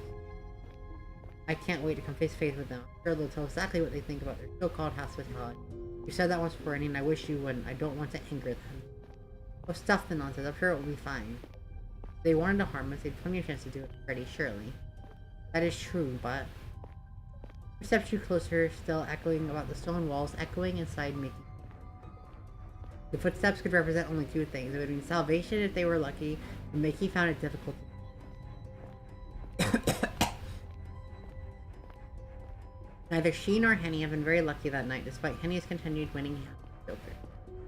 They seemed far more likely these footsteps would bring about yet more suffering, and sure enough, well, who would you look at what the cat dragged in? The voice that cut through Mickey's music, proud, haughty one, syllables polished to perfection like cut glass. The voice belonged quite obviously a woman, and given her pronunciation, she must have been well bred. Perhaps her rescuer was a lady then, gone such and such like Mickey, from a family whose ancestral home was vast and old, dared enough to have its very own dungeon. Whereas most nobility use their subterranean storage spaces for wine cellars, their family seemed to prefer taking prisoners. This thought did not fill Mickey with much confidence about her mysterious rescuer. Anxiously, she glanced out to meet the source of said voice, and when she did, oh, Mickey could not help but gasp in surprise. The owner of the voice, who stood up outside the cell door, was not all what Mickey had imagined. She was shorter than Mickey had expected, shorter than Mickey herself, who was dwarfed by her wealthier, significantly older fiance, and slender with her cheekbones high, her neck not too similar to the stem of a flower. Her skin was frightfully pale, like that of a corpse, and beneath her eyes Mickey could see dark rings similar to those she often sported during the long nights of her boredom bedroom window, unable to sleep. Fangs and ears and red eyes. A vampire! The woman, or was she a girl? Her hair so fair, almost white, which almost seemed to glow in the moonlight. Her hair was not worn in a chignon? I can't pronounce it. But instead it was loose. It tumbled about her shoulders in waves, all disarrayed in a manner which would have made Mickey's mother swoon from the sheer impropriety of it all. The girl's appearance, but was she a girl, was striking not only because of her indeterminate age, but because of her eyes, which were widely spaced and fringed with the most luxurious of lashes. Her irises were not brown like Henny's, nor blues like Mickey. They were not green, nor hazel, nor gray, nor any of the other shades Mickey had seen in the faces of family servants, tenants of the boutiques to which her mother took her, the congregation of her local parish. Her irises were instead bright red, so much they bordered on them viscera. His lovely irises were even redder than the blood which they had seen, for Mickey's sliced cheeks seemed to be full of violence. I hadn't saved yet. The girl was a perfect stranger to me, but she had... but her eyes told more than pleasant chit-chat ever could. She was not normal. Mickey knew instinctively that she gazed upon her that she should keep her distance if she could. This only made her conversely feel even more enchantment. She could not look away from her, as though her captor had placed her under a spell. That woman... Henny shifted back, her skirts shifting against the ground. She's the one I told you about, Mickey, the one from the woods. She's the one who fought off all those bandits. I thought what I saw was unbelievable. Now I know it wasn't a dream. She really is real. She killed all those men. She's a monster. Oh, a monster. The woman's unnatural eyes narrowed. You cut me to the quick, you do. At least you would, were I not so accustomed to it. Perhaps I should bring it upon myself, given the unusual manner in which I treat my guests, but you could at least try to be polite. Why, if it were not for me, you would both be lying in the woods right now, mangled beyond all recognition. So you really were the one who's... I thought as much. Yours isn't a face anybody could forget in a hurry. Why, thank you. I will take that as a compliment. I am very striking at you. Why did you save us though, and how? I can't believe you brought us back here wherever here is on your own. You must have had help. Oh, if only. But alas, I've not had any help for, well, let's see, it must have been a century. A century? Henny gawked at the woman, her eyes agog. And that would make you older than my grandmother, but that can't be right. You don't look a day over 18. Oh, you really think so? You're too kind. Laughing softly, the woman extricated the key from her pocket and inserted it into the awaiting keyhole. Deftly, she turned it, and deftly she stepped inside the cell, her hem of her dark cape dragging against the uneven stone floor. Once inside the cell, she turned and closed the door and locked it anew. There, that ought to do it. It would be horribly tedious if you tried to run from it. I would be able to catch you, of course. I'd rather not bother with all of the fuss. The door secured, she placed the key inside her pocket and turned to look at her prisoner. Her red eyes met Mickey, which narrowed with mistrust and pouting. She said, "Now, why are you looking at me like that? You're making me feel quite unwell. I thought you would be relieved to see my face after being left to languish in the catacombs for hours on end, but maybe I was hoping for too much. In any case, you shouldn't frown like that, dear. It's awful way to wrinkle your pretty face." This chastisement felt familiar to Mickey. She had heard it many times from her mother, while Mickey had been trained to obey her mother without question. However, it was not so with this strange woman. Some of her reticence fell away and kneeled. Mickey said, "What do I do with my face is my own concern. I'm sure it is none of your business." "My goodness. You're feistier than you look. I took you for a shrinking violet. Maybe I was mistaken. You ought to make for quite amusing plaything. So you'd be a good sight prettier if you smiled. I can't say I blame you for being so surly, though I never liked smiling on command either. Though it's been many, many, many years since anybody last tried to give me orders." It's fortunate nobody can tell me what to do now, at least. It came quite a price, but... Oh well, never mind. Where are my men? My name is Magdalena. You may call me Len. My family's name, meanwhile, is of no particular importance. They might have commanded some respect back in the day, but it is now so not. Not so. They've long since been obliterated, and now history will remember them. It would not wish. I am all that is left of their legacy. In fact, I would very much love to rub in their faces, but alas, I never got the chance. It's very nice to meet you, the second time. Not so saying, Magdalena dropped a neat curtsy, taking hold of her cape in lieu of her skirt.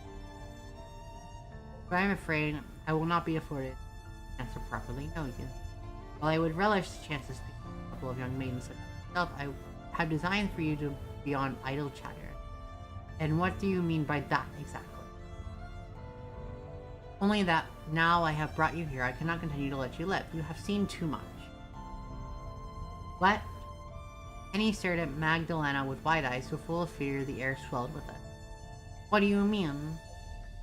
What I said. Do try to keep up. It's awfully easy having to explain myself down to the finer details.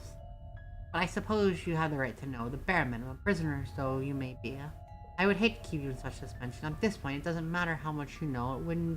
You won't be able to tell anybody you might learn here. You will not be venturing forth beyond the walls of my castle ever again. Magdalena smiled, her lips lifting, and a wicked grin not so very unlike that of the Joker in Henny's pack. Though Magdalena's face was white, her lips were red, much like her eyes, stood out in her milky rose blossoming despite the winter. Or else make you thought with a shudder, freshly spilt blood. Ooh. Oh.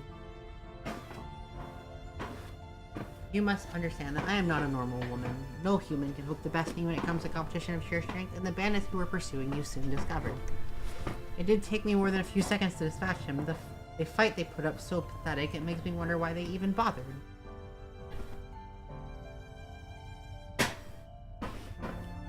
If they had any respect for my time, they would have slit their own throats with their daggers and saved me the trouble. You humans can be awfully thoughtless. But if they had done that, I wouldn't have been able to bring their leader of their little group back to my castle. He was in a bad way, and I obliged to introduce myself to him for bestowing upon him your similar honors. I really must apologize for making... Magdalena dropped her another curtsy, as elegantly you might, but it smacked of insincerity. How many men and women had Magdalena brought to her castle? How many had she summarily tortured? Pinky knew of at least one besides herself and Henny. Bandits leader. Did you kill him? Eventually. It was quite the sight. You ought to have seen the way he begged and pleaded and groveled at my feet. A grown man like that, he was practically made of muscle. Oh, how fickle fortune is. Just 1 hour he was a predator stalking his prey through the woods, and the next, like Magdalena drew a hand across her neck, unequivocal universal gesture of the throat. Well, what goes around comes around. He got what he deserved. His screams really were exquisite. Did you perchance happen to hear them? He was rather loud. What, you... oh goodness.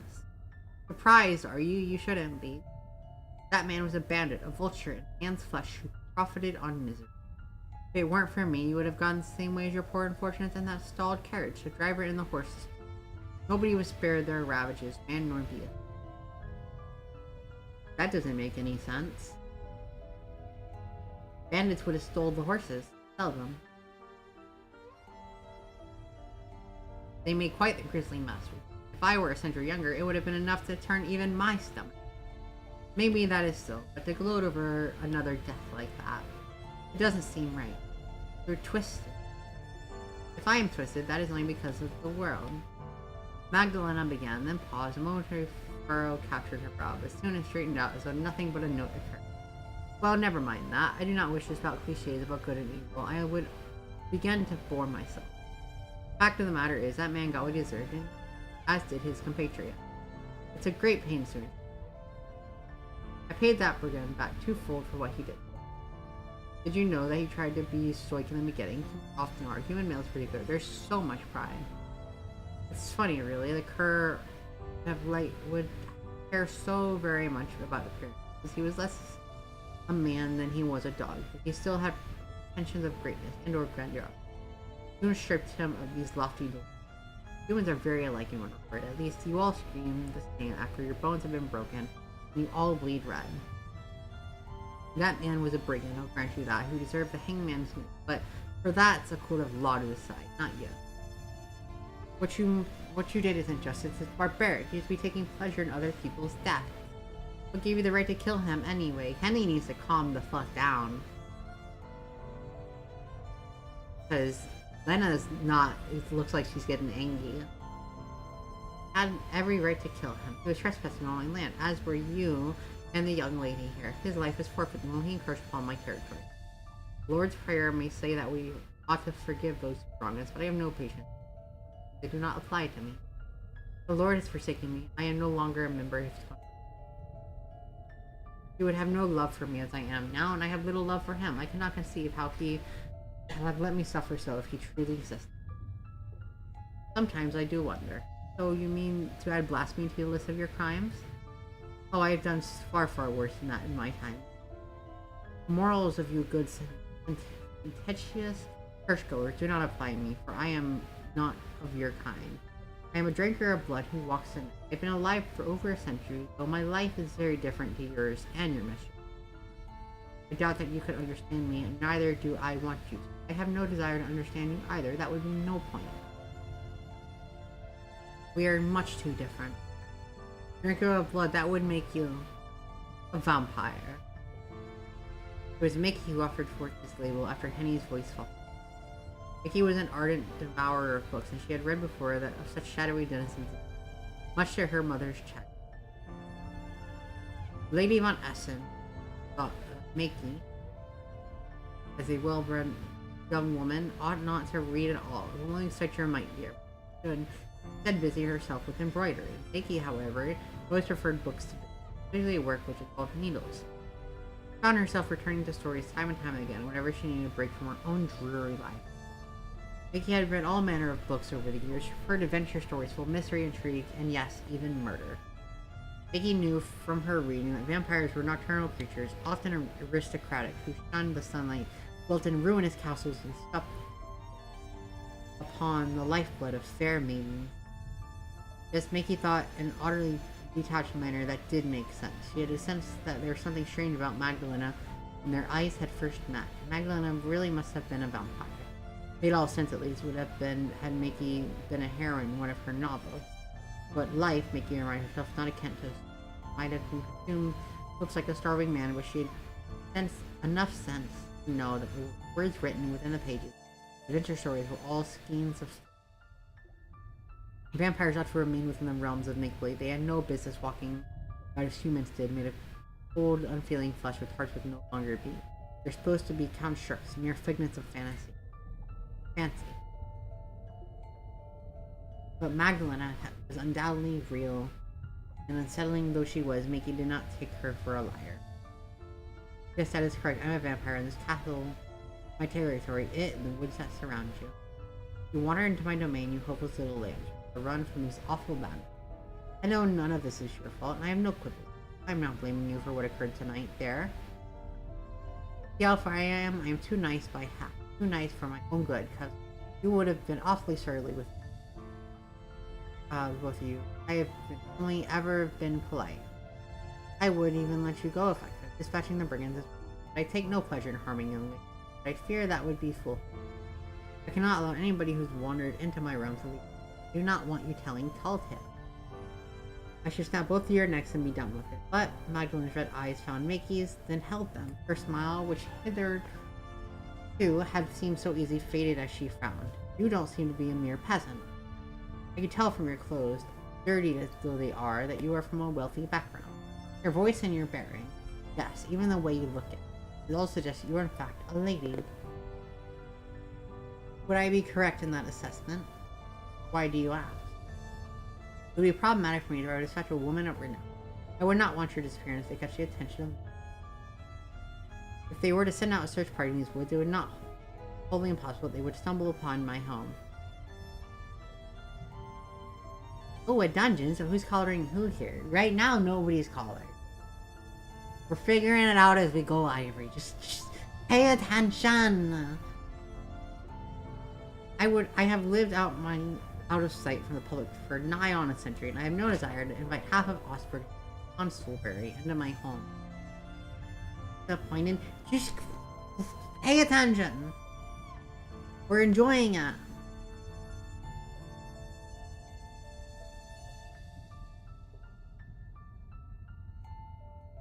The idea is incredibly unpleasant. Magdalena pulled a face as a child might when confronted with a plate of food they did not much care for. If you really are a lady, I might do well to exercise some caution. I suppose I can always spare your life and kill this dowdy comic girl, your maid, I take it. Magdalena looked to Henny, now her lips curled into a mean smile. I really just can't enjoy VNs, I think. I can't do anything. I like it. What do you say to that? Not a bad trade, is it? Her life for yours. Few precious you find themselves in my boat. Everyone will live. You would be one in goodness. How many guests who I've had over the years? There must be good 200 or 300. Aren't you touched by my thoughtfulness? Silence descended upon the decrepit self-filling Magdalena. Stuck for words, Mickey could only stare at her, her lips parted. What was she to say to Magdalena? How would she feel? There was a relief certainty, the prospect of himself. Mickey could take no real pleasure in it, not when it would come from the cost of Henny's life.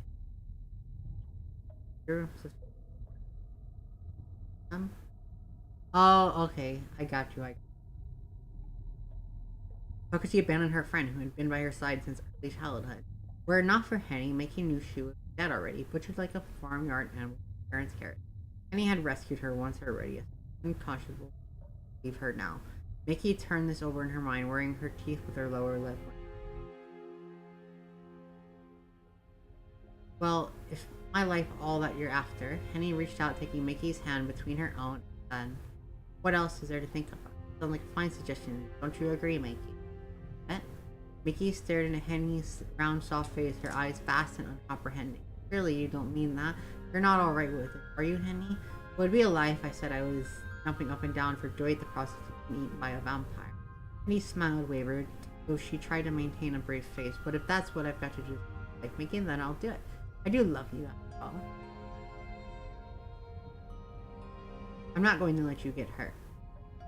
Henny tried to sound brave, but Mickey could hear her voice tremble all the time. Could feel too how Henny's hand. Henny, like her, had heard the screams of Sanest's leader as though they echoed through the halls. Though neither woman had seen his final moments, they knew from his cries that his demise must have been barbarian. The kitty's doing kitty.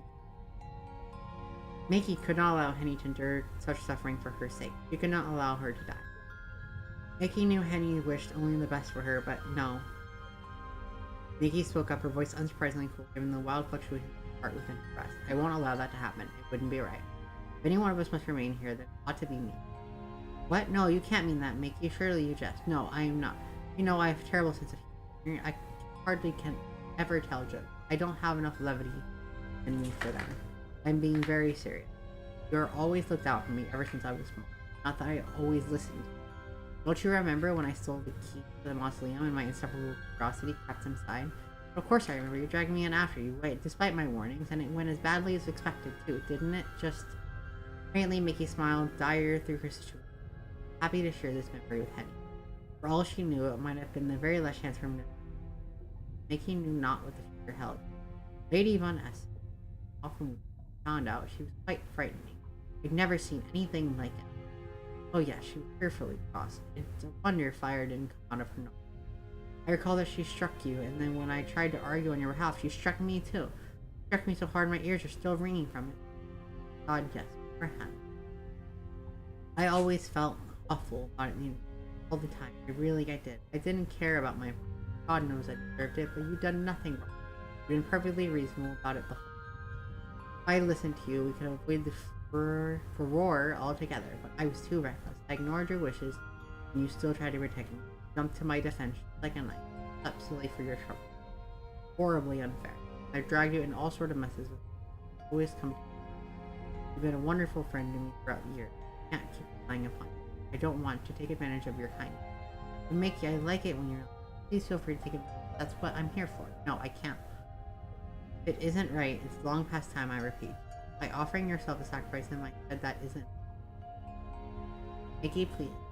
Henry stared at her mistress, her eyes wide and... I love you, but you're acting like a crazy woman. And you are the pinnacle of rationale. Are you considering this crazy deal? That is truly insane.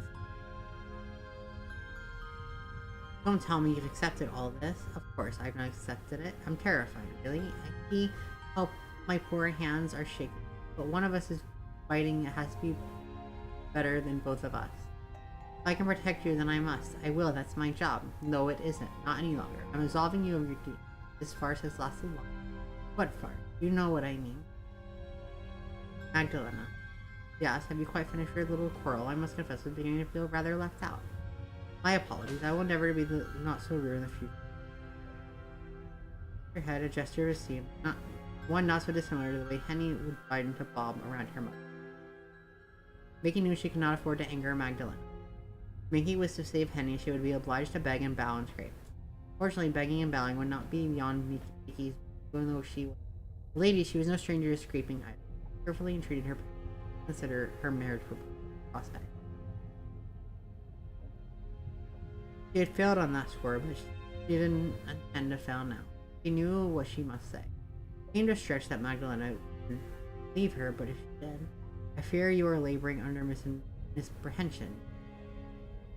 The reasoning is sound. There would indeed be ruckus of bones. Application. I am not a lady, but my companion is. Oh. Magdalena raised an eyebrow. Then you would mean to say you are the maid and this lump in here is the mistress? That is correct. I know I am dressed a disgrace to me. Part of Lord and Lady on Essence.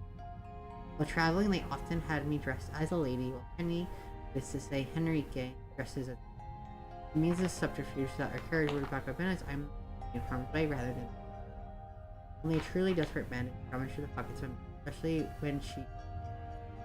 What, Mickey, that's... Henry began, but Mickey cut her off. She was warming to her ruse. She found that she could not still her tongue, not until she delivered her whole address. Lady Henrique is one whom will be married. Fiancé waiting for you is very important. It does not arrive before the dawning of the next. We'll be certain to send out a search party. You would not want that, would you? Magdalena pondered Mickey's tale. One gloved hand resting upon her hip. Thought Mickey stared at her, compelling her through sheer force of will to accept her tale at face value. Mickey knew her story was patently unbelievable, but she didn't need to convince her whole jury. She needed only to convince Magdalena. The age seemed to pass, during which nobody spoke until... Oh, very well. That's how it is, and I suppose I have no choice. You may leave my abode. Dropped another curtsy. That is indeed your real name. I will grant you the chance to reunite with your friends. You must be awaiting you with no shortage in his... Who wouldn't, after all, wish to want a maiden as fair and fine? You're surprising well-spoken maiden.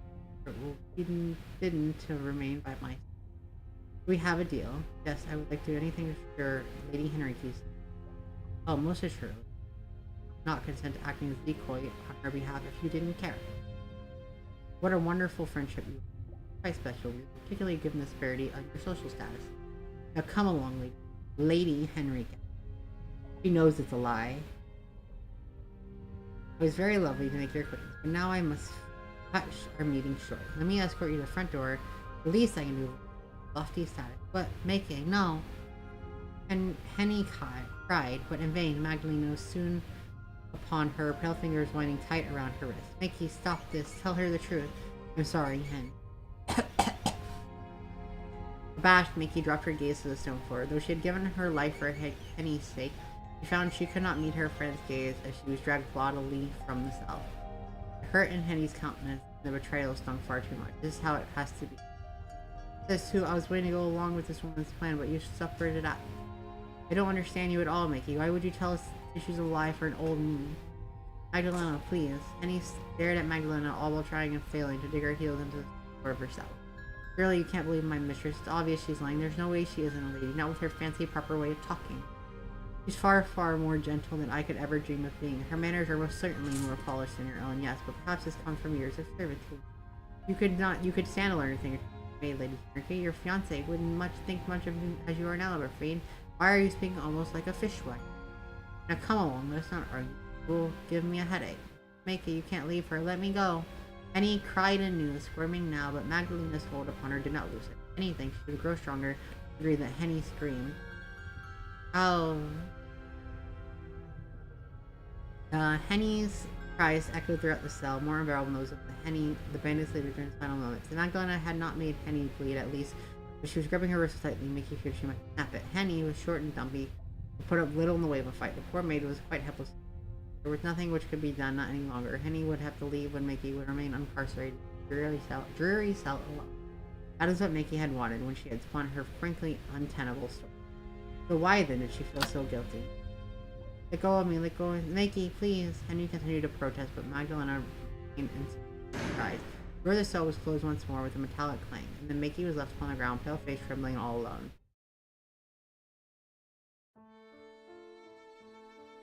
Forced to marry a man she doesn't love, Mickey despairs in her future. It was when she and her family foul bandits deep in the woods. With the help of her maid Henny, Mickey was able to escape. Her hair's black in that. Mickey! Henny!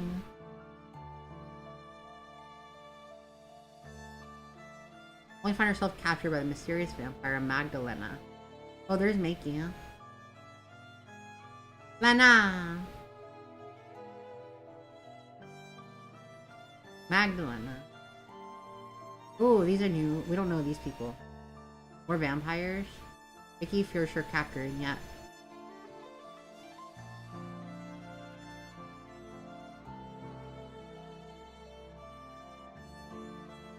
feels safer with Magdalena than she ever did with her fiance.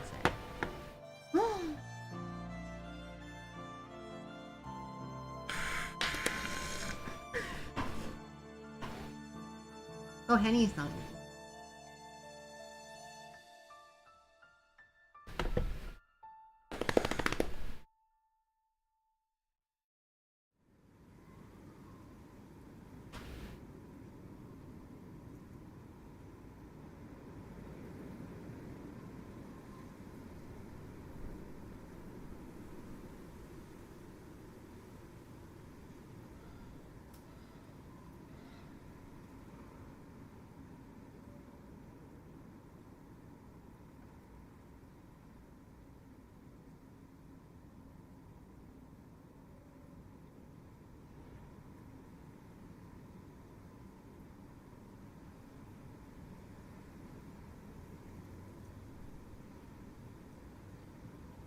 Hey, let me hydrate. Hold on.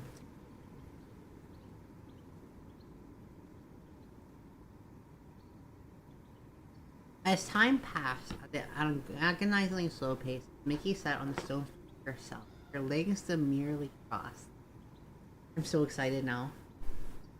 It's all art like. Let me save it. Hold on. Without Henny to cheer her up, the air felt colder than had shadows darker. Magdalena had taken Henny from her cell so abruptly that hadn't been afforded the chance to collect her scattered playing cards. Now these cards were strewn upon the floor, red diamonds, red as Magdalena's eyes, and coal black clubs. Mickey caught the eyes of a nearby joker, his lips parted into an unsettling shivered. She knew she had been paranoid, but she felt almost as if the card was mocking her. Mickey reached out, fingers trembling, to grab the card, then flipped it over. She did not want to look at the Joker's grinning face. She did not want to think either about what Henny was doing or how she was. She certainly did not want to think. It would be easier to drive such musings from her mind, and though Mickey tried to keep her thoughts placid, on the surface of an untroubled lake, sinister queries, sharp tooth-like eels writhed beneath the surface. What would happen when Magdalena returned? Did she mean to kill Mickey quickly, or would she make her suffer first? Magdalena had seemed quite derive great pleasure from her torture of its leader, but She had said that she did not care to harm young ladies. Had she meant it? Mickey could only hope if Magdalena did mean to kill her, she would do so quickly. Suffered enough for one night. No, for one lifetime. Mickey, despite her heroism, did not want to die, though the thought terrified her. When she imagined how Magdalena might kill her, a blade to the throat, perhaps poisoning, drowning, strangulation, her skin, which was not icy cold, rippled with. She did not want to be stabbed or poisoned or drowned or choked. She wanted to live. Mickey had read stories of knights and their exploits, but she was not chivalrous herself. She was a young woman, though not as her mother might have reminded her, so very young. She had little experience of the world beyond her. From an early age, Mickey had been taught to hold her tongue, to hold her thoughts, to be sweet and pretty and patient, above all, quiet. She was not supposed to think for herself, let alone stand. It wasn't appropriate conduct. Mickey had endured 25 years as such, being only— oh my gosh, for the same age. And parents as seen visitors, and later her parents' chosen fiancé, but had not felt like living. The only time Mickey felt herself were those who had played cards with Henny, or read her books, or sat by her window and peered into the garden. Mickey was 25, almost 26. She knew nothing of.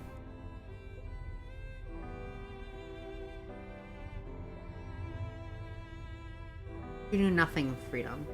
She had never truly lived. I'm reading this at an appropriate time, aren't I? Excuse me, for real? No. Not really, but I'm saying it. Now then, how was she supposed to die? She could not pass on surely until she had at least been afforded the chance to visit some of the places she had read about in her stories. Such dreams had been all which had kept Mickey going throughout her dreary days kept indoors. She had preserved, not for the sake of her present, but which she had lamented, but the hopes of a better future which waited beyond the horizon. Now Mickey feared she would never be able to reach that future. Her life had been curtailed before it could truly begin. She had never seen any of the world now. Paris and Venice and Rome would remain a mystery, her exotic settings, her stories, and nothing more. She had been born okay, so this takes place in the actual world.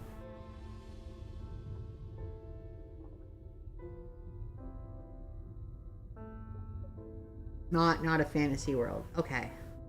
Okay.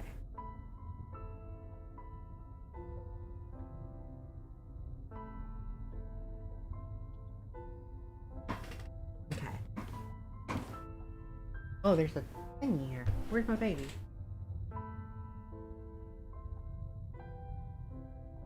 Had her 25 thus been the story of Mickey? Thought bitterly, it would have been hopeless dull for one of her endless readings, but precious little doing. Wanting to live, waiting to die. Was there any difference between those two states, really, when all was said and done?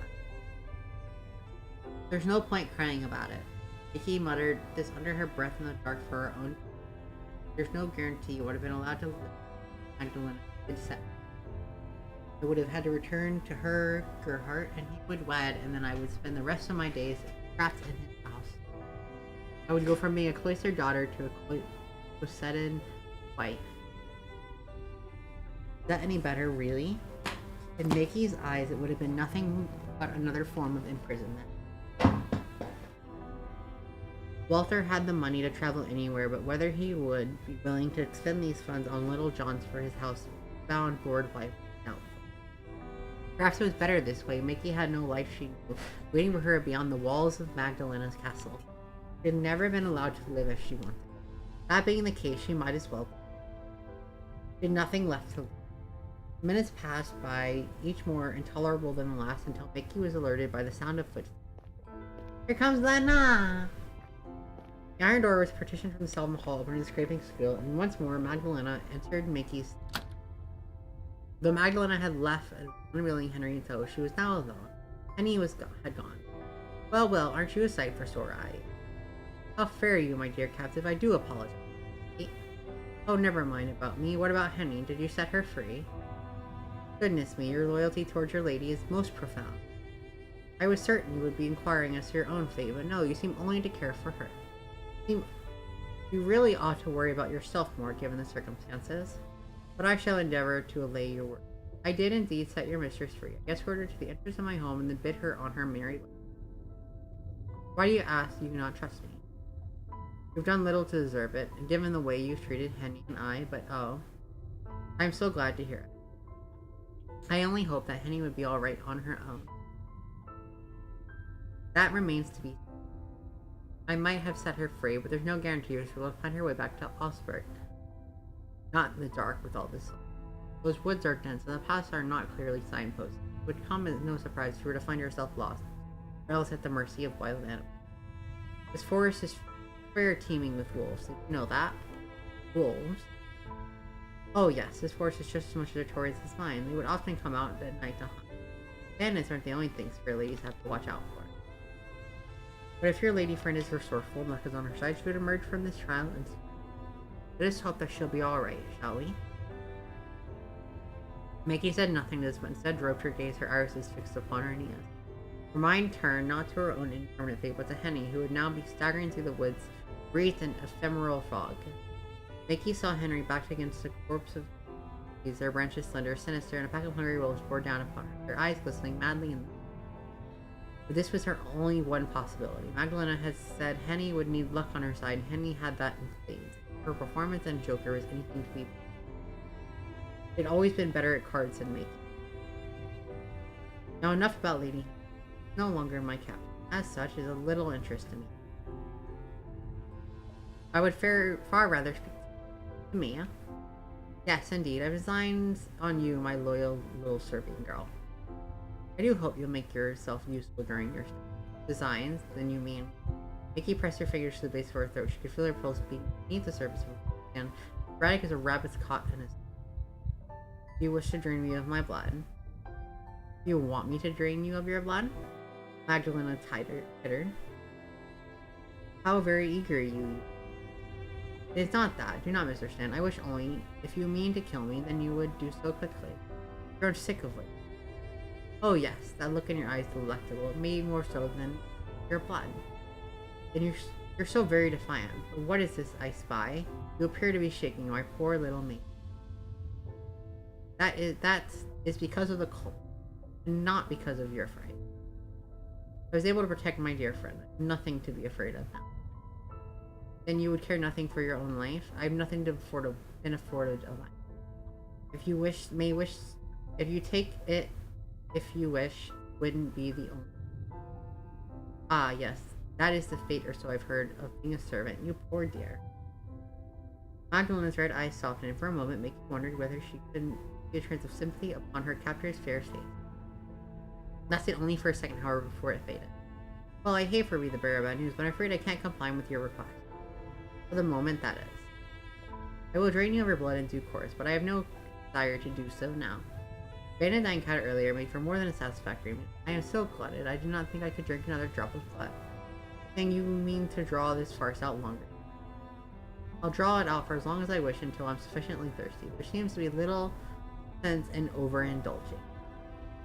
I'm sure that your blood would taste sweeter than a bandit. That only makes it more imperative that I save you until I truly want you.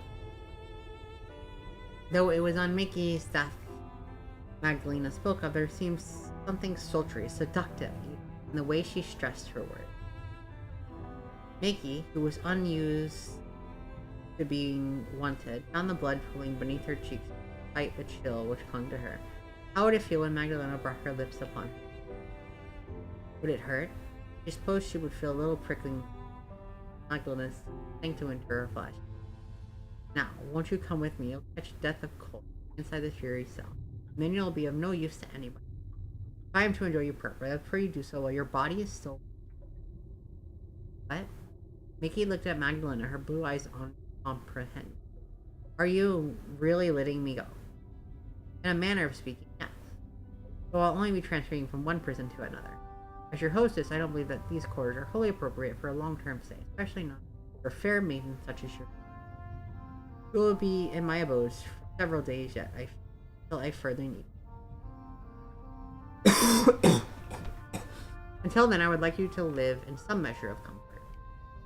How unexpected. I didn't know that you are so gracious. I can be. I've hidden depths, much like the forest that surrounds my humble abode. I do so hate to see you shiver so, and your skin is pale and poor dear. You and I could almost be sisters. White skin may be fitting for us vampires, but it isn't so for me.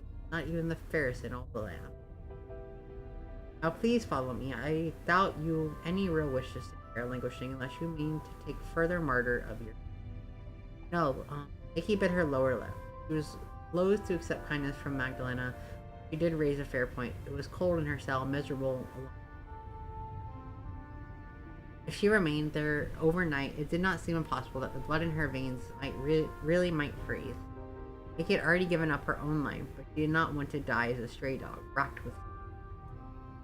If that is what you want from me, then I have no reason to refuse. How very biddable you. Biteable. The words at which come from your mouth might be stubborn, but it seems you've experienced when it comes to following orders. Of course I do, I'm a maid, like I said. Ah yes, so you did. That would explain your servility. Part of me was hoping you might refuse, that I would be bidden to carry you. But this is fine too, it spares me the effort. Shall we? Please lead the way. Vicky dropped Magdalena curtsy this time, taking her dirty skirts between her fingers. And turned pink from... Magdalena smiled at this display. For a prisoner, you're awfully... And turned upon her heel after bidding Mickey to follow. Naturally, Mickey obeyed. She had a little choice in the matter. Magdalena led Mickey down the twisting hallway packed full of cells identical to one Mickey and Henry had been imprisoned in. Mickey tried not to peer in these cells, but curiosity soon overcame her. She found her head swiveling. She feared, as she stared through the darkness, she might encounter sights more horrific than she was capable of comprehending. Rusted torture instruments, perhaps her dead bodies, but it was so very dark in the bowels of Magdalena's home that Mickey could scarcely see anything. Not even the moonlight, which spilled intermittently through barred windows, could fully illuminate the sprawling prison complex. This, Mickey supposed, tearing her eyes away from one of the cells as she passed it, was probably a good thing. She had witnessed enough horrors for one. Magdalena eventually brought Mickey to the foot of the staircase, which led up from her subterranean. Careful, Magdalena cautioned Mickey. And there's son. These steps are steep and slippery. If you fall, you may break your neck. Had Mickey had been less nervous, she might have laughed at the her jailer fuss over herself. Broken neck didn't seem like a very cruel fate compared to Magdalena's designs upon her. Perhaps it was way quicker to die thus rather than having her blood drained. At the very least, it would have been a swifter demise than freezing in her prison cell. Mickey felt very little in the way of humor, however, as she took the chill banister beneath her right hand and began to climb. She could recognize the irony in Magdalena's warning, though. Her mouth felt hewn in a permanent line as though carved from stone, her brow furrowed. It seemed unlikely she would ever smile again. The chill of the basement faded as Mickey cleared the final steps of the twisting staircase to emerge in a spacious hallway lined with arch windows. The hallway was not so very dissimilar in decor to her parents' home, though it was less ornate and furnishings worn down by old age. And it was apparent that Magdalena's home had once been noble, but had clearly fallen to rot and ruin. Payday long since passed. Air on the ground floor smelled almost as rank as that in the dust, and every consumable surface inches of dust. There was so much dust, in fact, that Mickey could feel it in the air when she inhaled. Dust irritated her eyes and nose, heavily unpleasantly upon her tongue. Mickey swallowed, hoping to avoid her mouth of taste and decay. Dust was so thick she sneezed, which prompted Magdalena to say, "Bless you. Thank you." Mickey replied abashed, and then, "I thought you did not care for God and his teaching." "Hello, Crystal." "I don't, but I presume that you do. I thought you might appreciate it." "I see. However, very thoughtful." "I know. For a vampire, I'm unusually sensitive." Mute with fatigue, Mickey continued to follow Magdalena through the end of the hall wherein the wooden door was inlaid. Magdalena seized the brass handle and twisted it, then pushed it afar. It struck for a few moments, and though unwilling to move, soon shifted, creaking as it did. I say hi, I'm traveling Sanest body service. Hi! Hoi hoi! Good luck with your traveling.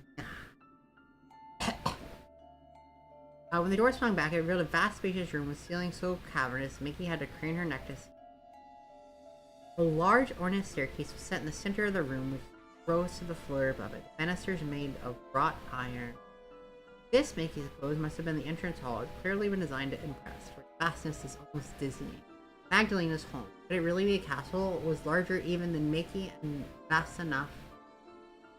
Larger than Mickey's, and vast enough to be unnerving. Trapped within this spoiled luxury, Mickey felt smaller than ever before, a tiny doll rather than a grown woman rattling around in the place. The entrance hall must have been fine one, but it showed clear signs of deterioration. This was so profuse that it made eyes water, and several of the stone steps which led upwards were cracked and the grand piano could be found in the one corner of the room. The lid was shut, and Mickey doubted it had been played. It could still be played in decades. There was a chandelier in the entrance hall, hanging aloft from the high ceiling. When Mickey craned her neck upward, she could see even in the dark that it was festooned with spider web. The house may have been grand once, but it is not so now. It seemed a wonder, really, that it still stood. Clearly, it was uncared for.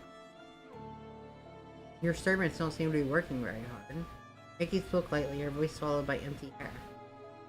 Perhaps you ought to see hiring new staff. My mistress would never permit. Mickey brought her hand up to the banister and drew it back one. As her thumb and index finger were fuzzy with dust. Chekhov's piano down. The pads of her thumb and index finger were fuzzy with dust. This. Oh. Magdalena, who had already begun to ascend the stairs, turned to Mickey and smiled. Are you judging my home, Mickey? I would never presume to be so rude. I just thought it might feel homely, that's all. It were less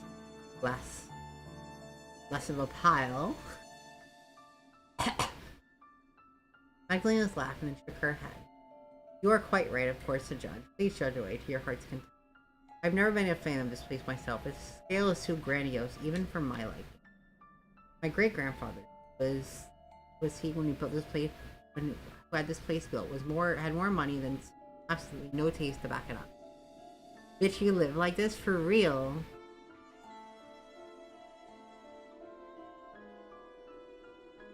Pop says no need to be this large. Hey, she's at least she's realistic about it.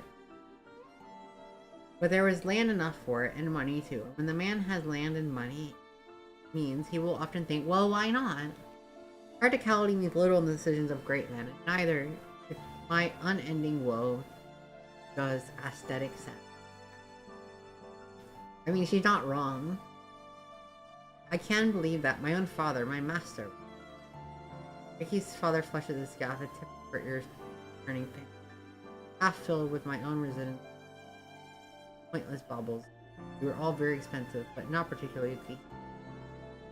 The parlor looked like a museum. Once he was through with it, it hardly seemed like a place to relax. I was too afraid to spend any measure of time there in case I broke something. And it seems we have something in common. I found this place dismal, even when my family was alive. We had a legion of maids back then to keep everything spick and span. They kept the dust and the cobwebs at bay, bless their hearts, but they couldn't combat the love. Now my family said, and all our maids along with them. I can hardly take on new hires, being what I am, so my home was rather left to go to ruin. I clean what I can, but there's so very much house to clean, and only one of me, quite the open. My attempts at cleaning have fallen quite by the wayside during the last half a century. I hope you can forgive my slovenliness. Oh no, it's fine, I understand. You are too kind. Magdalena's red eyes softened and hid back in the dungeon with something akin to sympathy. But before Mickey could ponder this, her jailer turned. Oh, listen to me prattle on. It's almost inconsiderate of me, especially when you must be tired. Let us make haste to your room. Mickey followed behind Magdalena as a puppy might, almost grateful to her for the promise of a room and a bed. It was as though as Magdalena said, she really did feel tired. She was more than ready to lie beneath the warm covers, or even lukewarm covers. Anything would have been better than the stone floor upon which she had. Mickey's yawned, her eyes blossoming with tears anew, while pressing her right hand finger to reflect with us and her mouth. Oh, now half asleep though she was, Mickey alert enough for her to detect a sudden noise. The yawning gulping. Not some of that Mickey had heard in the dungeon. Scream, or was it?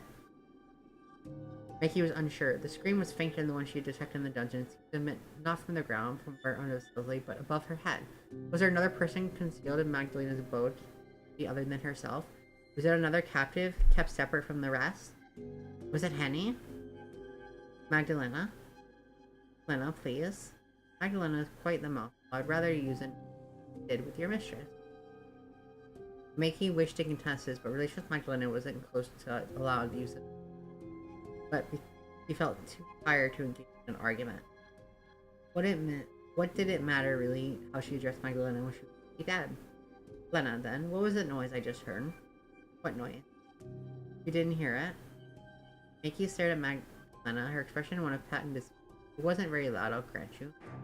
But it was unmistakable, so it sounded just like a scream. Scream, Magdalena pondered, one hand beneath her. Such sounds are not unheard of in my abode when I'm attending to a prisoner. Mickey shivered, but there's nobody here now except me and you, nobody living yet. Then it's not the imprisoned bandit? Certainly not. He will never make a peep again. I made sure of that. My own two hands. It would be hard for him to speak with half his throat torn out, you see. Oh. Mickey pressed a hand to her own throat as a check its integrity, and she did so, choked. The air was so thick with dust it was hard to breathe. Now, dear. Don't worry. Worry not. It was not your mistress who shot us, if that is what you were wondering. I am a woman of my word, and I promise I let her go. She is quite, well, not necessarily alright, but she is away from me, and there's a possibility that she might live to see another dawn. Then who screamed? What was that sound?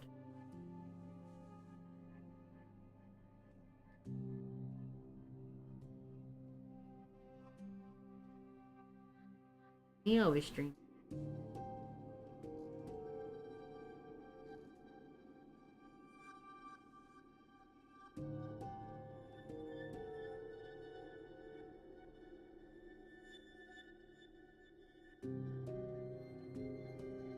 I just turned on Neo stream real quick to get points.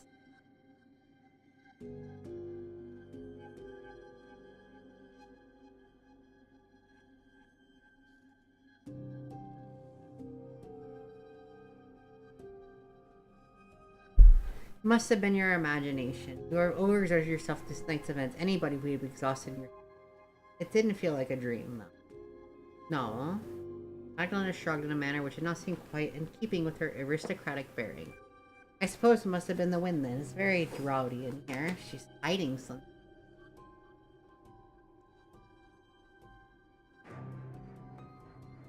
Is that all? That's all it could have been, unless you mean just the dead can speak. Is she not dead? Magdalena's red eyes bored into Mickey, so intense making sure they would... Unsettled, Mickey glanced away. No, I wasn't suggesting that. Good, I know what's expected for women to lose their minds at the drop of a hat. I've grown quite sick of being regarded as the weaker sex. I am pleased to see you're doing your level best that I sound. Why you don't even once? Why, which is more than most men can say when I bring them. Really quite commendable. Might swoon though from lack of sleep if we continue to carry. Let us be off, or shall we make it to our destination?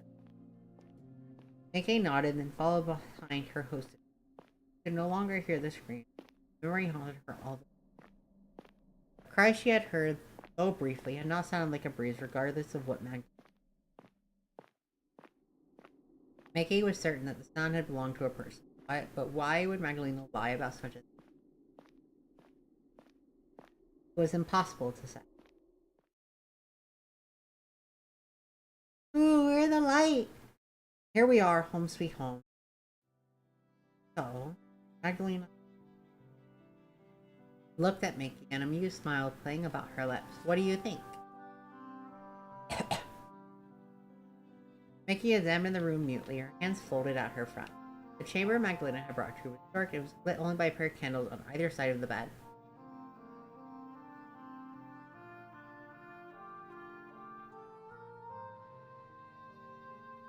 Maggie could see, despite the darkness, it was every bit as derelict as the rest of the Magdalene's bulbs. However, even if she hadn't been able to see it, she would have been smell it.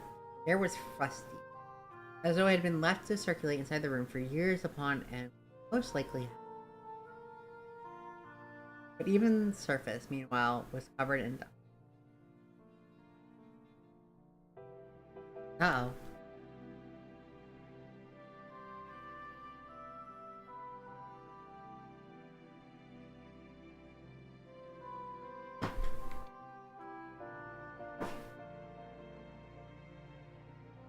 The sheets upon the bed, though neatly made, were wholly with age and insect, as was the carpet upon the floor. It was a sad room which had been ignorant of human occupation for years, but it was still a superior set of lodgings of which Mickey had awoken.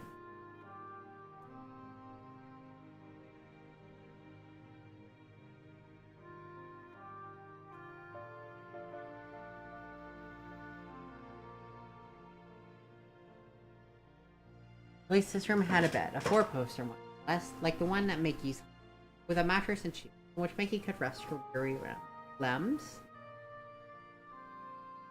The bedchamber had a wardrobe, though Mickey possessed nothing to store in save for the tattered clothes upon her own back. There was a writing desk upon which lay a basin for washing and a chamber pot for more delicate business. The pot was thankfully far cleaner than the one Mickey found in the dungeon, so white and spotless it imagined its. The desk faced a large window, which was currently obscured by a set of dark blue. Mickey could not see beyond the window, but she doubted she would have been afforded much of a view even if she had drawn the curtain back. It was very, after all. It was not as cold in this room as it had been in the underground cell, but it wasn't warm either. Wind crept in through the finer cracks in the aged windows, displayed with the reddish-orange of the two lit candles, poised to Mickey's hair at the hem of the dress. She shivered. You not have a tongue in your head? Magdalene needled Mickey, who had yet to speak. Don't tell me that you've come over all shy. I brought you to this room solely so that you might sleep. I have no wicked designs on you, regardless of how pretty you are. She had no designs on it. That.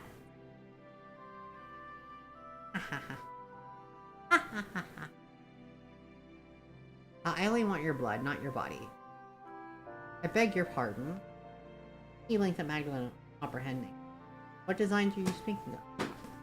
You cannot tell. I'm sure I have no idea. None whatsoever. Not at all. I'm ignorant of such affairs.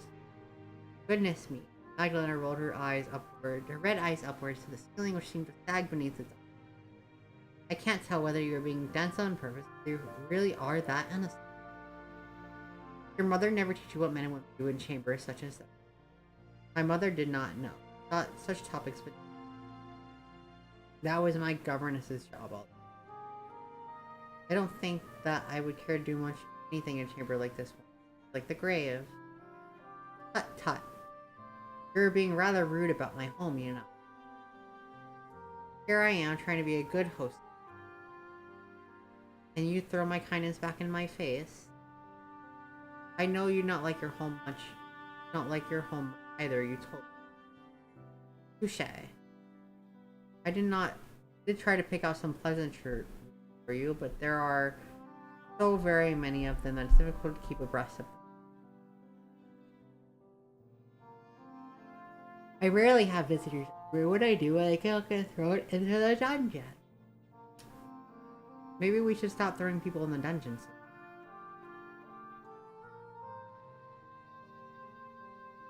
There seemed little point there. Hope you can forgive all the dust in general. Oh, and I have more to take issue. Yes, I suppose you do. You must have quite the bone to pick. Maybe I do, but not right now.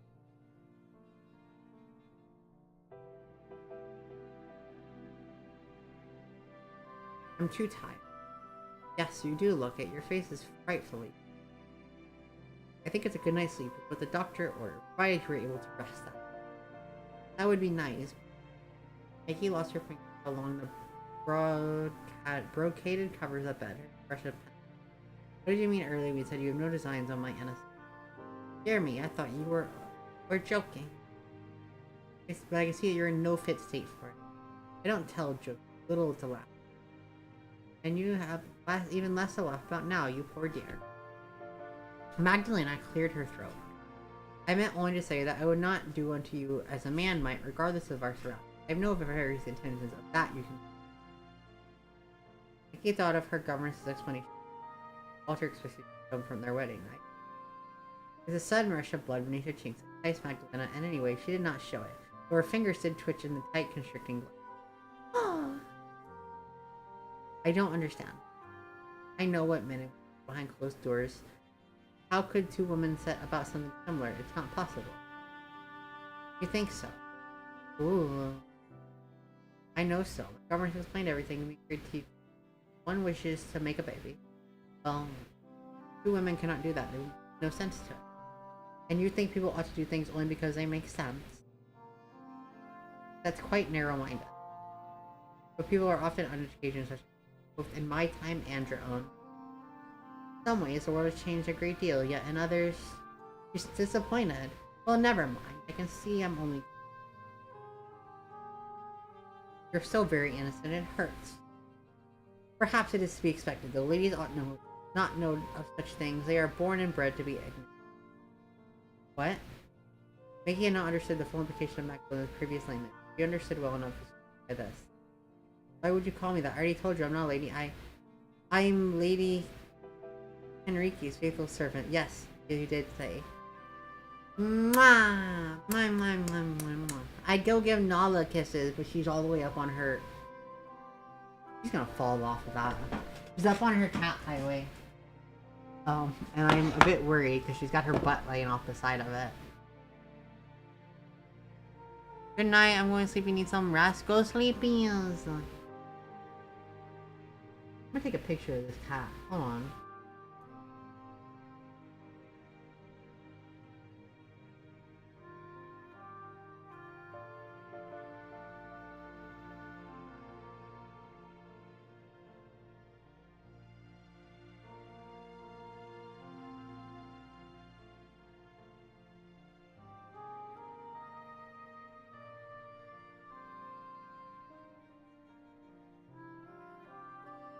There's a picture in the server of a cat laying on a thing. She's probably gonna fall off again. Or actually, no, last time she almost fell off, but there I caught her.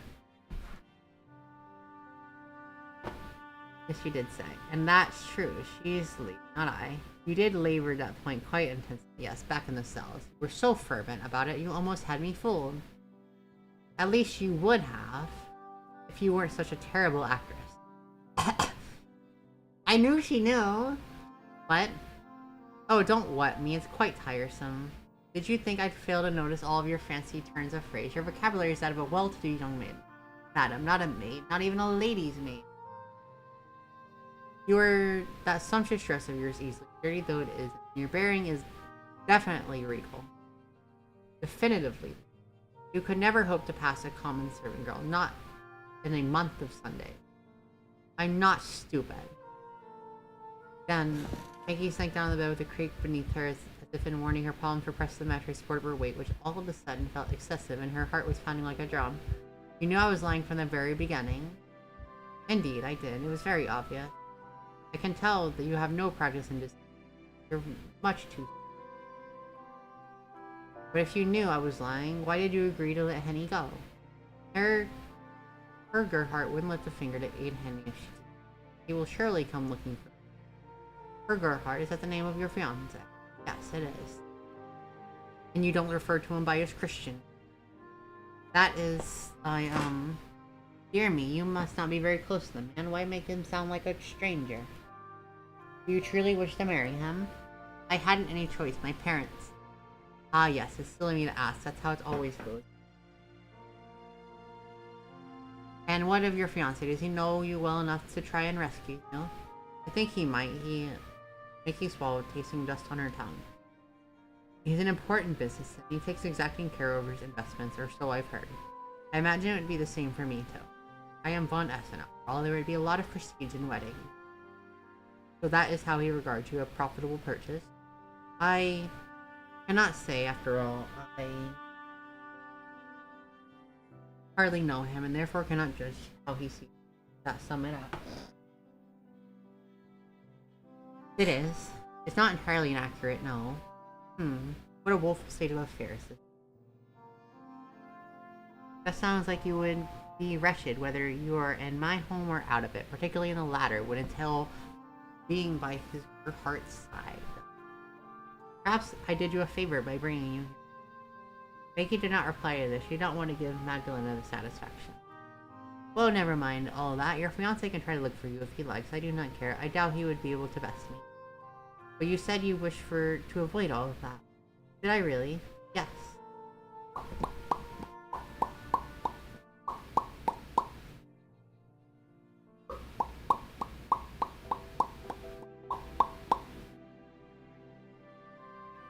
I'm worried about this dumb cat. I can't move this, so if I have to go catch her real quick, I can. Because she's laying off very bad.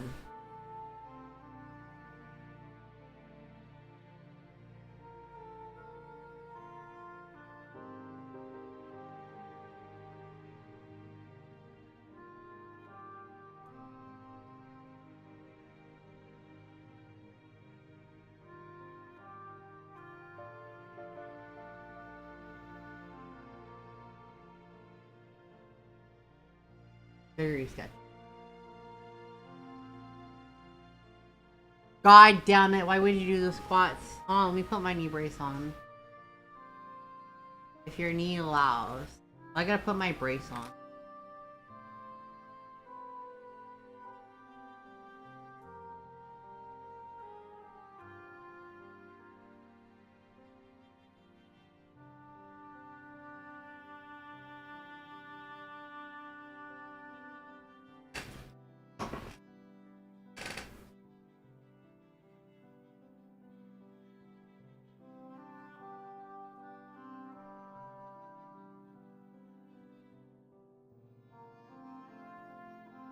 Alright, hold on, let me... Uh-oh.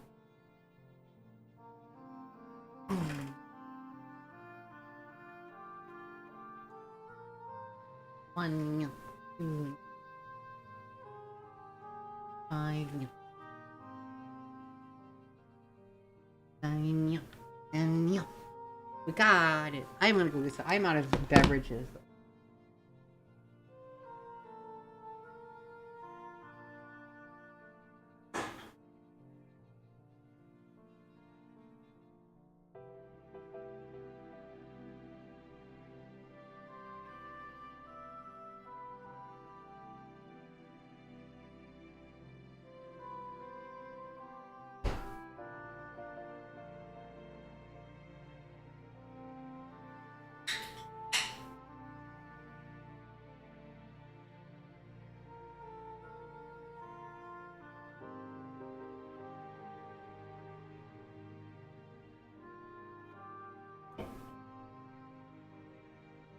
Hi. Don't fall off of there.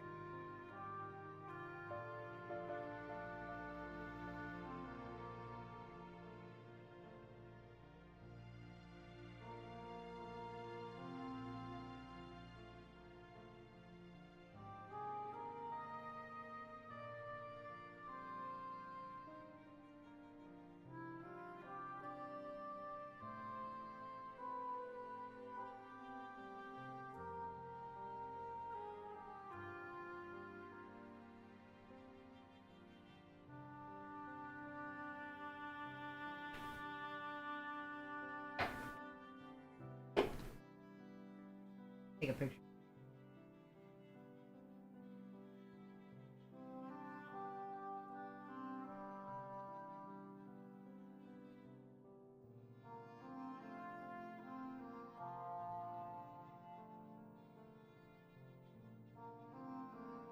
Okay, it's in Discord. There's cat pictures in the Discord.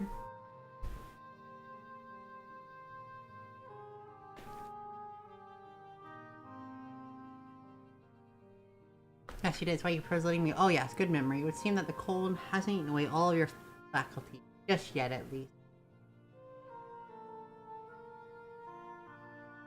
As for why I changed my mind, well, that needn't concern you. But this is about me. Surely it must concern you. Well, there was no real reason behind it. It was nothing more than an act of whimsy on my behalf. If you truly want to know why I went along with your cannery, then, let us say that I felt touched when you offered to throw your life away for the sake of your mate. Few mistresses were capable of such compassion. It was truly remarkable. I didn't want your efforts to be in vain, that's all. I love her. And you are prepared to put yourself in danger for that. I won't be in any danger. I'm a vampire. I can shatter ribcage with a single touch. Or thereabouts, at least. Now you really must go get some sleep. It will be much better for you than asking all of these silly questions. She's not afraid to flaunt her strength.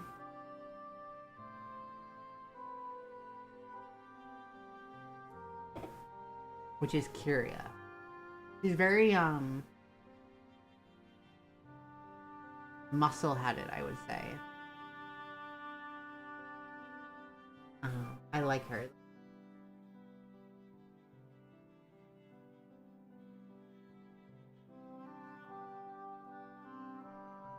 But I'm nothing to change into. What will I sleep in? I considered as much and took the liberty of stocking these drawers with some of my own clothes before I fetched you. You should find that they fit, more or less, and they're clean, which is more than can be said for the rest of the linens. There are books on the shelves, too. They read. I drew up a basin of water for you to wash yourself in on wait. You could find no better amenity than the end. I do hope you have a pleasant night and sweet dreams. So she knows we're a lady, not a man. I knew she did. I knew she knew we were lying.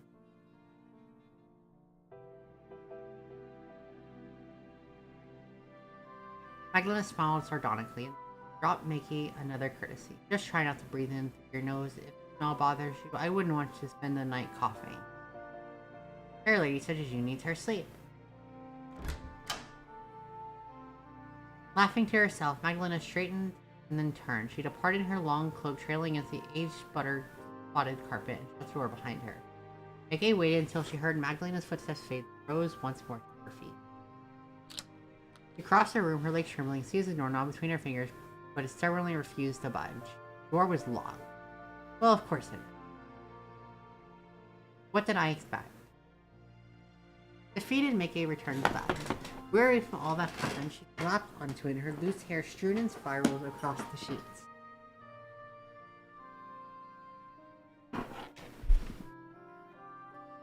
Mickey stared up at the ceiling, which was drenched in darkness, and softly muttered, "What am I going to do now?" Mickey's question, of course, fell upon deaf ears. There was nobody to hear her.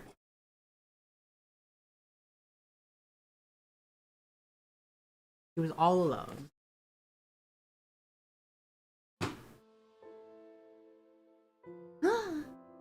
Mickey tossed and turned uneasily that night in a bed which smelt of disuse and decay.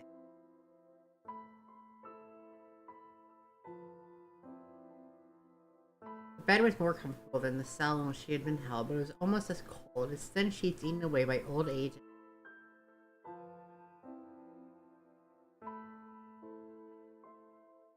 At least the dungeon, with its sole wooden cot and solitary window, was supposed to be inhospitable. This bedroom, meanwhile, was a different matter. It was richly furnished, but all of its decorations since and ravaged by time, impernative and fancy.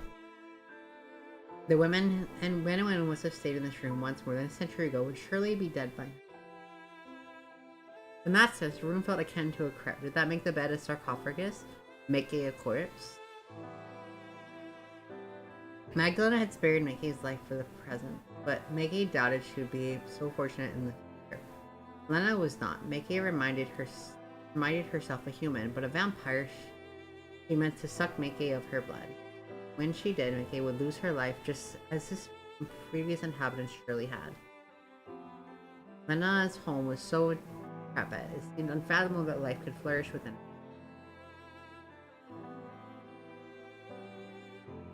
It was not so very different, really, from the Von Essen mausoleum. The air even smelled the smell of death. No matter how Mickey tried, she could not get comfortable. All the while, as she tried to sleep, she heard the wind howling outside, creeping softly like black packs of. Mickey's bare toes curled against the mattress. Anxiously, she shuddered.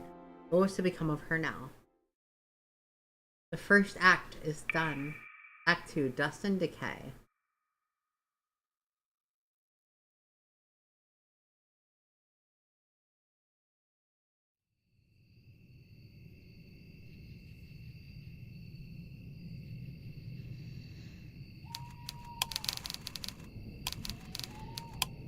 While Maggie began to drift off into an uneasy slumber, Henny was busy cutting her way through the dense and sprawling forest. Magdalena had been good as her word. She had indeed set Henny free, a concession that Henry hadn't expected from her. Monsters weren't known for their amenability, nor their sincerity. Henny had believed when Magdalena had dragged her body from the cold Havel prison, she would be put to death, torn apart like the bandits in the forest had been. Henny's heart had hammered in her chest with each step through those subterranean cells. Inwardly, she cursed Lena's name. She thought of demanding that the vampire let her go, but common sense told her any act of resistance was. And then I would not listen to her. Why would she? Henry was but a human woman, and a short, dowdy one, unpossessing features beside. Henry had been prepared to die for Maikei's sake, but she hadn't wanted to die needlessly while Maikei suffered so.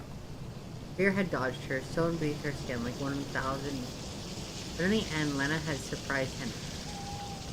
She had, after all, led Henny through the large, dust-covered entrance out the front door.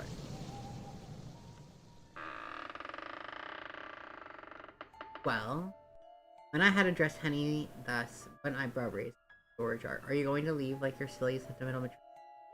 Wanted you to, or would you prefer to stand there looking stupid? What? You knew that Maikei is my mistress all this time? Of course I did. You take me for a fool. I wasn't born yesterday. Deception isn't very hard to sniff out when one of you has been alive for as long as I, and your resistance to subterfuge was laughable. I thought the same myself. Maggie always loses when we play card games. She's awful, really, but... Goodness. You already knew that Mickey is my mistress and I'm the maid. Why are you letting me go and not her? Well, why not? I can do as I please. It's my home and I'm free to decide who I allow to stay here. It is, yes, but enough. It is not your place to question my decision, and you must remember to respect your elders and your betters. I have decided to let you go out of the goodness of my heart and release you from your cell, and now I have even brought you to the front of my door, but still you will not go. You like it here so very much? Please don't tell me that you have a death wish. I would undetermine all of your poor mistresses. If you truly loved her, you would not let her noble sacrifice go to waste. Now, would you? You. Henny had to grit her teeth together. She regarded Magdalena, stung by her words.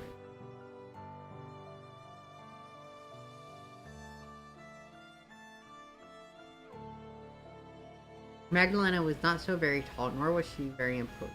Her supreme self-confidence was unsettling, as was the latent malice which lurked beneath her pristine. Had Henny not seen what Magdalena was capable of in the woods, she would not have known to fear her. Henny had seen what Magdalena did, however, it had unsettled her. The bandit screams in their severed limbs would not leave her alone, dogged by her eyelids just as her blood had splashed red and streaky across the coast. Henny had known that she could not fight against Magdalena, and neither could she argue with her. It had been so abundantly plain, much of the nose on Henny's own face, that she would not let Mickey go. She already made up her mind.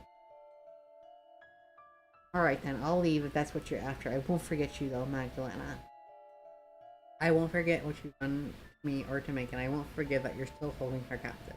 I'll come back, I swear to my mom's life. I won't leave without Mickey.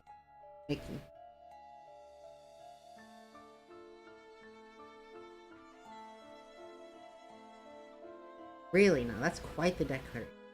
I suppose I shall look forward to seeing you again, Lady Henrique.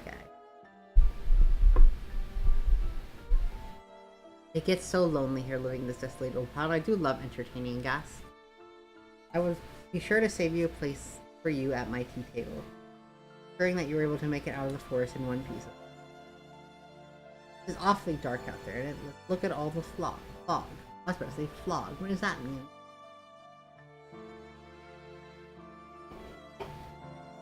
I don't much fancy your chances, but what do I know? Might be more durable than you look. Penny had not dignified this teasing retort with him. Instead, she had just trying to assume the dignity as she could, which, given the life spent serving the font essence, more than one has marched off their head held high. If her shoulders had trembled when she leaned forward, it had not been too apparent.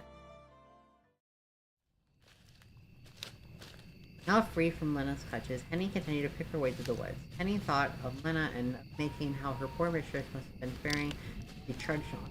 Her thoughts strayed to, on occasion, to her own safety, so she would really be able to emerge from the unscathed. Whenever she began to down herself, she bit down on the inside of her cheek to help her beauty. It was not, Henny told herself, in any case, if she would escape from the woods, but when. Henny knew that she succeeded either to wild animals or to Mickey's fate would be done. Mickey was relying upon her, which meant she had to keep going. There was nothing else for her to keep putting one foot down, no matter how many times it took.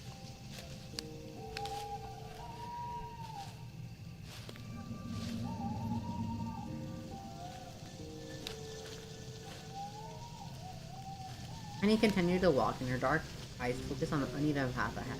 Dark in the forest, and the moon did little to light her way. The trees were dense, their foliage fastened with few slivers of milky light could penetrate the bower.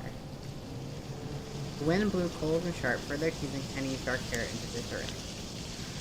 The dress which had been sustained from the night's excursions fluttered about her legs. Back then, Henny had thought only of escaping from the bandits. It squeezed Mickey's hand tightly on her own, to her along as how might a beloved toy, careless of the direction which they had been. Henny did not know where they were going, nor she hadn't cared much either. She only wanted to save herself and her mistress too. Now Henny walked at a mere regular pace. Her limbs were too weary to run, by God, but her legs were like flesh. She felt like she would preserve her. She always passed by the blur, unbeknownst to Henny, who had no timepiece as she walked. She did not know where Osberg was, or if she was even moving in the right direction. She could have been doubly back upon herself for all she did not seem to matter very much. Henny was no stranger to physical labor. She'd been walking for such a long time, her soles were beginning to blister. Each step induced new exquisite agony in her, which made her gasp. Her bones seemed to scrape together, and the canker of her ankle burst, filling her shoe. All the while, the cool wind tugged at her hair, nipped at her cheeks, whipped her skirts about her thighs. Henny heard, or thought she could hear, faint howling in the distance, like that of stalking wolves. Agitation seized her, an agitation so great she could cut well even by biting the inside of her cheek. Her mouth filled with blood, her tongue tingled with its coppery tang as she hurried on. She moved between the trees, fitfully aware of the howling, which no longer sounded distant as it had. It was growing louder and louder, rattling about inside her skull like a snow. Until... Oh! Henny exclaimed surprised as she burst through a copse of thickly packed trees and out into a mud path. She had emerged at long last onto a road, one of many of which twined through the tall trees before it. There, not so far away, she the source of noise which she had heard. It was not a pack of hungry girls, but a carriage drawn by two thin, hungry-looking horses. Hardly able to believe her luck, Henry dashed to the carriage and cried out breathlessly with the pushman on it. "Wait, oh, please, wait, will you not stop for me? I'm in dire need of help. I need to go to Osberg immediately before it's too late. The very important I need to wear good sirs. My poor mistress lies in danger, and I'm the only one who can save her. If you don't help me, I fear she might die."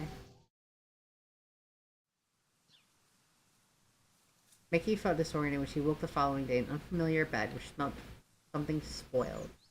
It took Mickey a few moments to become fully cognizant of her surroundings. She had slept little the night prior, and her head ached, her eyes pulsing in the sockets like molten.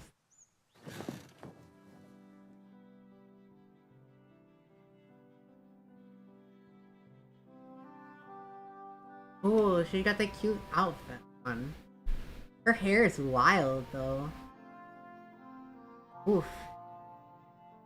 And the white. Oh my gosh.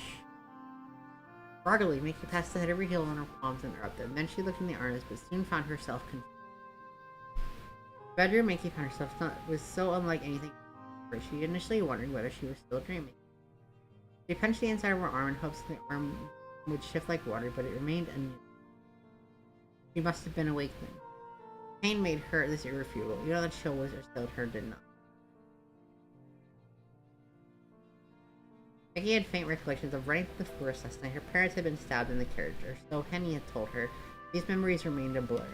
Mickey could not recall her parents' final moments, but she could remember waking in the dungeon of an unfamiliar abode, governed by an unfamiliar woman.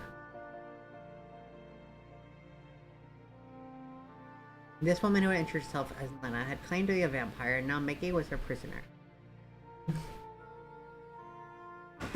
The bedroom Mickey found herself in seemed more miserable in daylight than last night, obscured by the veil of darkness. It was more dilapidated,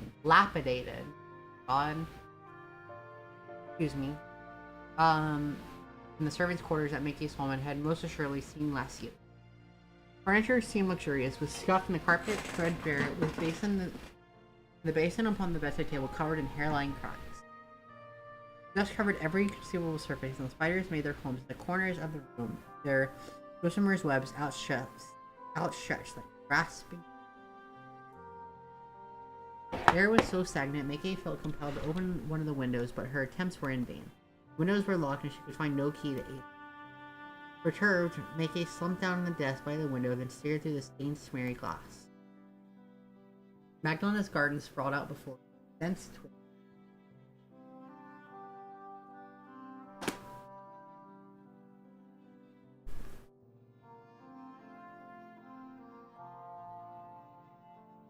Perhaps there had been flower beds in this garden, was neatly planted, in orchard, and any number of other boreal delights, but age had spoiled it all.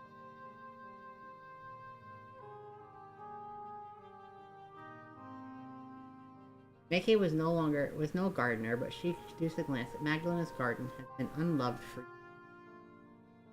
Beyond the walls of Magdalena's garden, tall and imposing, also dissimilar, proud oak guarded the Von Essen house of leaves. The trees emerged from the fog, raised towards the sky, festooned and dazzling verdant.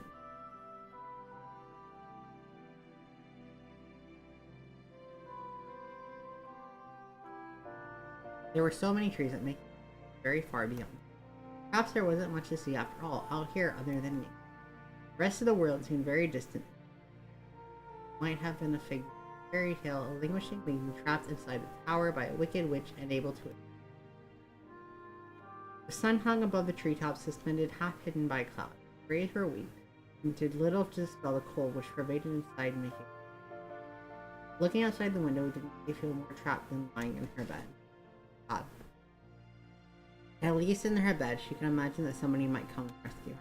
Seeing the dense trees which surrounded Lena's gardens, hopes feel hopelessly naive, however.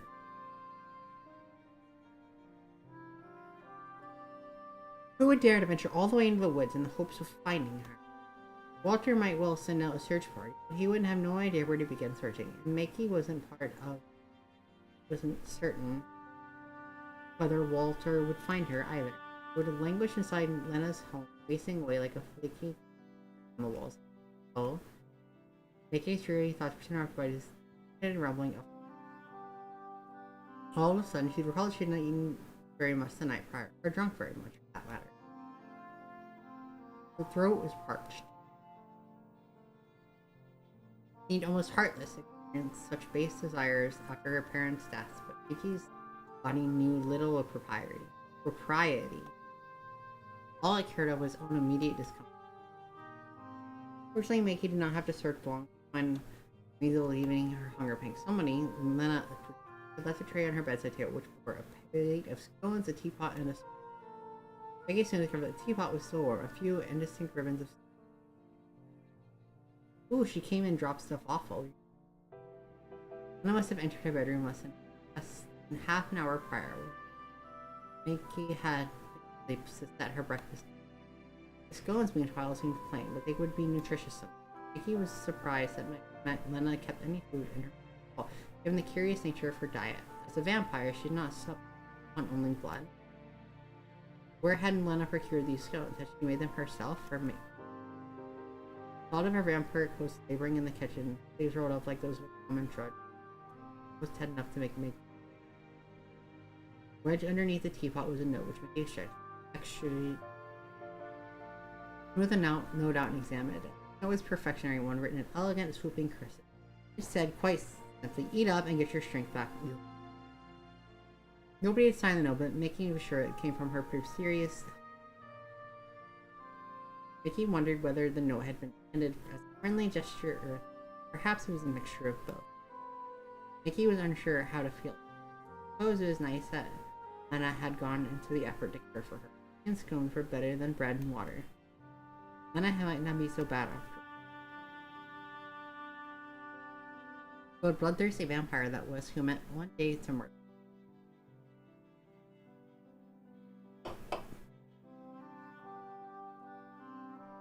Mickey brought the rim of her teacup to her lips and sipped the amber liquid with them. But half expected it to taste of strength. Sharp tang turned in the. She soon found it was quite inoffensive. Maybe it's a song. Mickey took another sip of tea and then another, though she admitted to be cautious. Whatever the tea was laced with something. Her thirst soon got the better of her, and she drank the whole cup in half a minute. Setting the cup back down in the saucer, Mickey turned her attention. She ate delicately, taking not to drop crumbs onto the top or on. But why did it matter really when the carpet beneath her was soaked? A few crumbs would hardly spoil the bedroom more. I'm already happy. In fact, they might serve to make the room more homey. But then again, perhaps not. It would have been a tall order to breathe in a modicum light in the room. Mickey doubted that even Dr. Fu can help manage such a feat, despite the cadavers he had stitched together and raised from them. Okay, now we're mixing stuff, because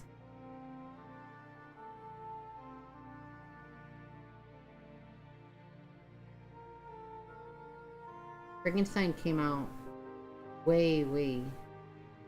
What? Okay.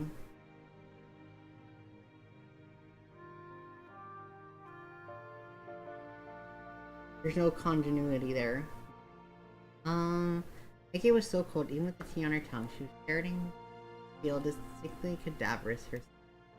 Finished her breakfast and looked about her more unsettled. Surely she could not stay here motionless, waiting for Magdalena to stop by and slaughter her.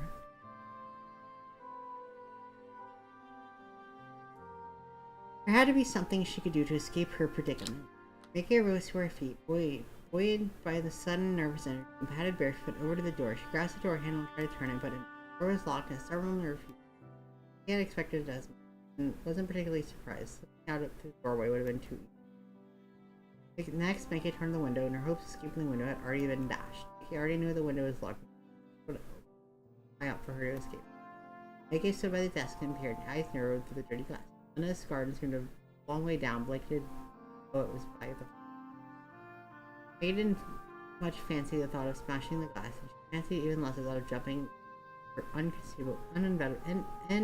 inevitable doom. Even if she didn't break her spine, it seemed likely she would break an arm or a leg or both. It did not seem like an escape was an option. She had, of course, known that already. Lena would not have been that careless. Mickey sighed defeated, took a seat once more upon. It groaned beneath her as though in pain, sounding rather like it wanted to be put out of its misery. Mickey could hardly blame her, given how old it must be. She felt indistinctly miserable herself. There seemed one silver lining she supposed to her captivity. At least Henny was alright.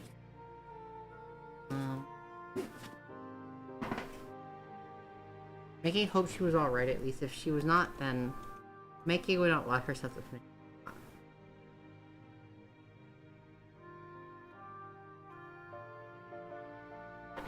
Henny would be alright. She simply had to. Otherwise, Mickey's sacrifice would have been for nothing.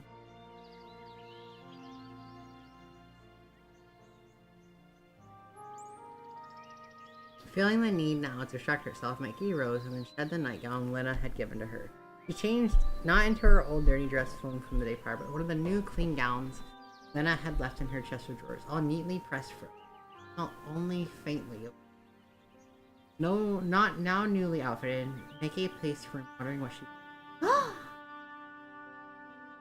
Ooh, this is cute. While living with her parents, Mickey's mother often instructed her to work on her embroidery hoop.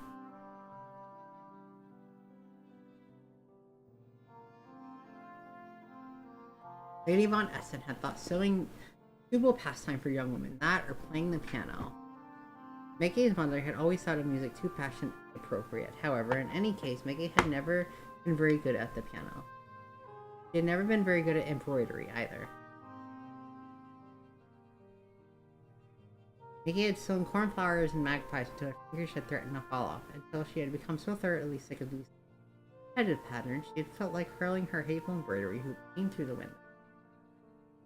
Mickey considered herself fortunate that Magdalena hadn't left an embroidery hoop upon her breakfast. Lena might have been a vampire, at least she wasn't that cool. Mickey had stitched enough hateful curlancy last time. Curlicue. Though there were no hoop, and thank goodness for that, there were books. Shelves in Mickey's bedroom were full of them, old and dusty, worn spines and crinkled pages. Fight for them. Mickey perused their spines, wide, curious eye of a child, unfamiliar sound brushing against the clear floor. Magdalena had told her last night she might help herself to any of the books upon her shelf. There were so many of them, it was hard to know where to start. There was nothing else for her to do to save and worry. Mickey decided her time would be best occupied reading. She reached on for the promising book among Lena's collection, The Monk by Lewis. She settled herself down upon the bed on the thin covers and then opened the yellowing pages of old tome. The pages within the leather-bound book crackled like autumn winds, and Mickey had to handle it carefully lest she tore them. All the wonderful words were still there, however, undiminished by the passing. Mickey shifted, attempting to get comfortable as she could, and unfamiliar, and began to read. Mickey spent the rest of the day abed, pouring through the pages of Lewis's The Monk. It was a very gripping story full of lust, murder, and intrigue, featuring a monk so debauched he took Mickey's mind off her immediate concern. Mickey tore through the text, both light as a sword by the twists and turns through the scenes near the end, heard in a dingy dungeon, reminding Mickey of touch too much of her plight to be fully immersive. Mickey skimmed the pages which detailed the vernal agonies of suffering, and soon reached the conclusion wherein the wicked monk Ambrosio was tortured for his crimes. As Mickey read, the sun began to sink outside. Shadows stretched along the bedroom floor, biting her to light the candle which rested upon her bedside. The light was feeble, but it was enough to read by. Mickey continued to scan the pages of the text, holding her book close to her nose, so as to devour, so enraptured by Ambrosio's suffering, did not hear the sound of a key turning in her bedroom door. She did not hear the sound of the door creaking open, however, a low, guttural sound which split the silence like a moan. Mickey raised her head to serenade once more to find herself in Magdalena's home, in the dingy bedroom which Lena had prepared for her. Her hostess stood by the doorway, shockingly fair and white, in a glooming return, perhaps to make good on her initial promises. She meant to kill Mickey at last. Mickey had but a scant 10 pages left to read Ambrosio's ill-fated adventures, yet she feared she would not see how his life would end. Her own existence would come to a close before that vile monk. Mickey supposed she could slip past Lena and make a hasty retreat, but no, she had dawdled for 2 weeks. Lena had already locked the door behind her and now surveyed Mickey with a detached sort of amusement. Good evening to you. It feels like it's been a while since I last saw you. You enjoy the breakfast I brought you? Oh, yes. Thank you for your kindness. I did not expect you to be so considerate. You believe that I would let you starve? Then Lena tittered, her red eyes sharp and knowing. Please, I'm not that cruel. I have even brought more food for you. Look, it's been a while since breakfast, and I thought you might be hungry. Now that Lena mentioned it, Mickey could see her hand. She held another tray, much like the one she had brought earlier. The tray was laden with another teapot and a teacup, and a plate of punch set of meat pie, still steaming, and some vegetables. The food smelled surprisingly delicious in the derelict air of Mickey's bedroom. Mickey was almost embarrassed at how hungry she was. Why, she was almost salivating. Lena walked over to Mickey, the tray in hand, then inclined her head to the bedside table. Would you mind moving that? I can't set the tray down otherwise. Oh right, I'm sorry. Mickey moved her breakfast tray into her lap, to which Lena curtsied, playing once more at being a man. Much obliged, young madam. I will take that away soon, but first, Lena unburdened herself, dinner tray, and observed Mickey, one hand resting upon her head. Are you alright? That seems like an odd sort of question. Do you believe anybody will be alright? Were they in my shoes? I hope you aren't wearing any shoes not in bed. They were filthy when you arrived here and quite caked in dirt. I didn't mean that literally. I know, I was just teasing. I wish you would. Why, are you afraid you might grow to appreciate our little spats? Hardly. I fail to see the need to converse with my captor. Oh, how fiery you are. I almost forgotten. You look so very fun, you know, and weary, too. Bags beneath your eyes are terrifying. They're almost black. Did you not get much sleep last? I tried. I failed. Take it from you had a lot on your mind. Yes, indeed. Not that this should come as a surprise. Were you thinking about your own fate? That and the fate of my parents, honey, too. You are still fussing about that silly maid of yours. I have no idea why you care so much. Most unusual. One of the ladies I knew growing up were half as their servants. Treated them like livestock. She needs more than the maid in me. She's your friend, yes, you said. How touching. Now, why don't you eat something? You must be hungry. I am, yes, but where did this food come from? You didn't have no need of it, surely. Oh, I have my way. Lena smiled knowingly. There are merchants who sometimes travel to be. Quite fortuitously, I happened to pass one. I went for a walk in the early hours of the day. This food I procured from them. I did not buy it. I did not need to. It's very persuasive when I wish to be. One of the many perks of being a member of the Noble Undead. What? I do not tell me that you slaughtered him? Oh no.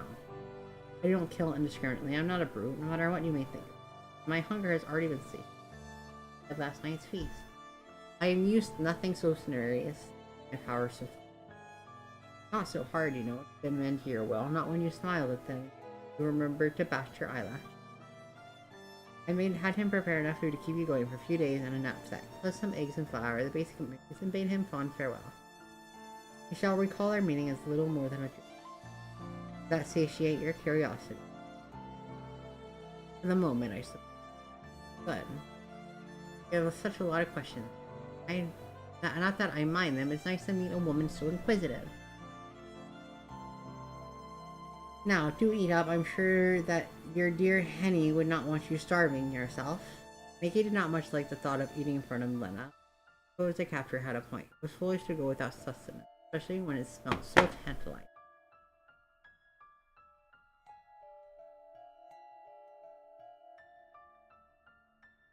Mickey set the dinner tray upon her lap and began to eat. She dug into the meat pie with her knife and fork, darkly tarnished.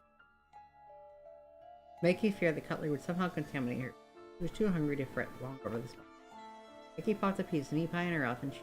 As she did, Lena watched. Lena's red eyes were wide as though she was observing something very interesting, exotic animal in a cage, perhaps of a reaction between two volatile chemicals.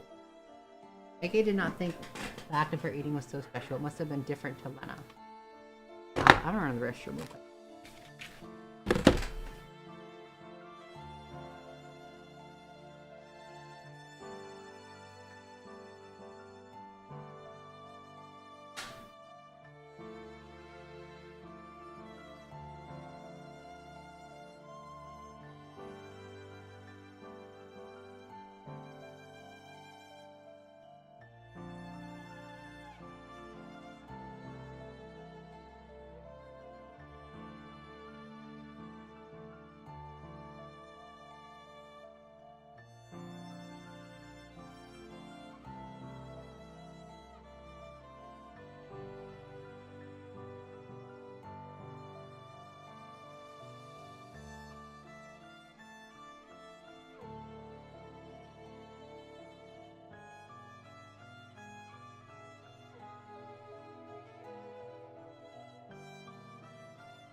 Blah blah blah blah blah. Blah blah blah blah.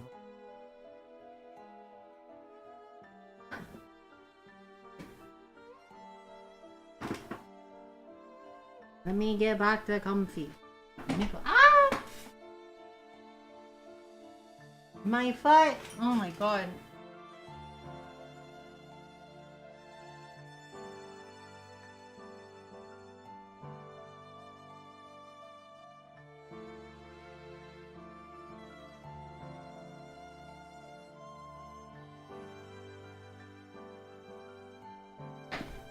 Okay, let's try this again.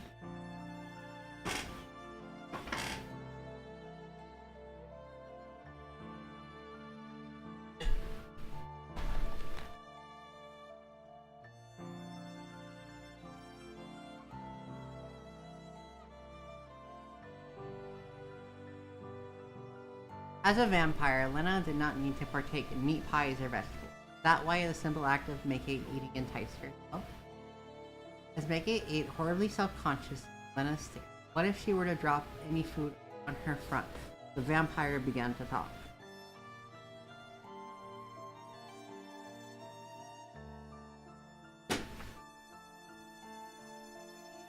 It's been a long time since able to observe one of your kind going about your day-to-day life. Oh, the rare occasions I am able to witness. You are always in pain, screaming, crying, and begging for your lives. It's rather entertaining in its own right, but sometimes you forget you are more than just prey. You have thoughts of your own. You aren't being disturbed by discomfort. You eat food, you read books, and you have friends, dreams. Hard to believe it now, but once I was so different with you. That was a very, very long time. Mickey detected while sipping her tea a note of longing.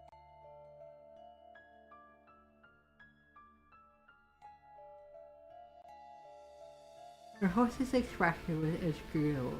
Her ruby eyes were soft, the pale lashes framed them trembling.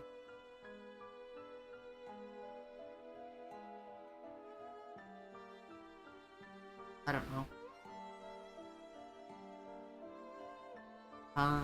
So from the force of her own emotion. Had Mickey not been afraid of Magdalene, she might have sympathized. For a few brief moments, Lena appeared for all the years she had lived, and all the heart to be a young girl, younger even than Mickey herself. Not for the first time, Mickey wondered how old Lena had been when she had been turned. Her face was so smooth, so devoid of blemish. She could not have yet been in her 20s, have been 18 or 19 at that. She seemed woefully young age, being co-signed to an undying eternal life of blood suffering. Reminded me, aren't you going to bite me yet? You said that you would. Oh. Lena blinked, and when she did, her sentimentality was once pulled her irises. Newly amused, the young woman smiled and said, You said that yesterday, after I brought you to... Are you that desperate for me to drain your blood? No, I'm not. Of course I don't want you to drain my blood. I'd really rather you didn't, but if you're going to do it anyways, I don't see why you drag things out for so long, unless you want to make me squirm. Making you squirm does not sound too awful a proposition. You are quite charming when you are sitting, even when you are eating. Few women can pull that off, you know, but you manage it. You eat with such small, considered bites, like a fairy. I imagine you would be lovelier still squirming, particularly if your face is as red as it is now. For now, even.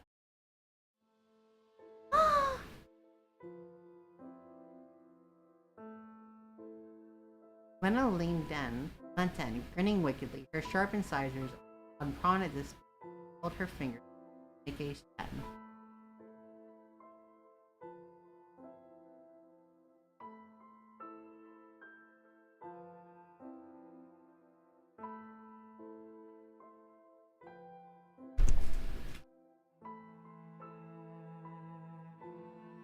Their faces were now scant centimeters apart, their noses almost brushing. Mickey was suddenly abashedly aware of her breath, which must have smelled of meat and pastry. Self-conscious, her face burned redder still like a furnace, which enticed Lena. Her heart hammered so very hard she could feel it at the base of her throat, inside her skull. Could Lena hear it too? Why did she feel so unnerved? If she had been only afraid, it would have been understandable. The sensation which curled into her pit of making stomach seemed comprised more of that. Her brow began to sweat, as did her palm. Tremulous as a leaf, found she could not meet Lena's gaze. Yes, you are lovely. Lena spoke, her voice appraising as she kept making it back in, her eyes roving not over Mickey's face, but her slender column of her neck and the delicate blue veins which crossed it.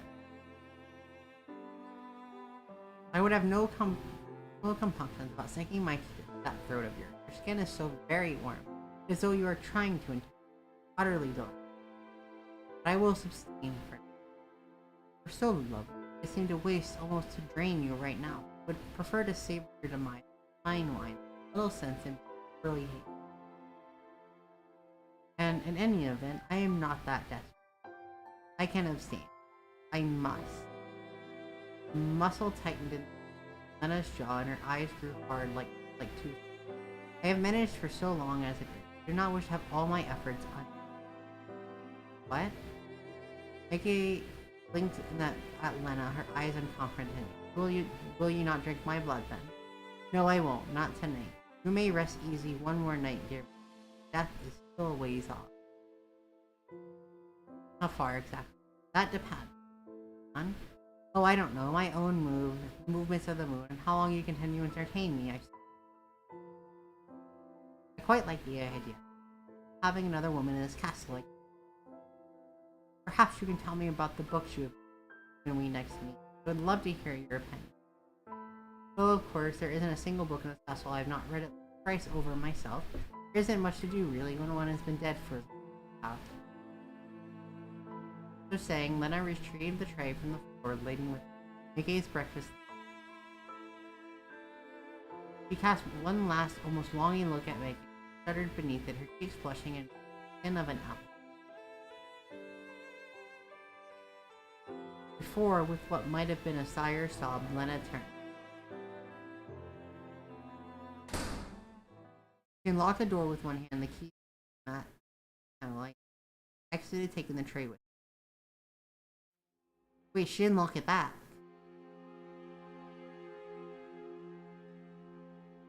Maggie passed the night so much that she had previous one, by laying in the bed in a nightgown Lena had bequeathed her, trying and failing to sleep. Thoughts of her parents continued to play upon her mind, and her own fate, more pressingly, than that of Henny. Maggie wanted to believe that Henny at least would be able to escape. She wanted to believe that Henny would go far from Lena's dreary home in the woods. One day she would be a nice man, would marry, and she would have children. Henny would be happy while Khaled would wisely all the such a fate so different from the other one. Afforded if she had wed. Maggie might, in a first way, better off as Lena's captive than at least here in Lena's home had a bed to her. It was an aged bed, yes. There's no danger of Walter. Anybody for that matter joining. I don't know, Lena might.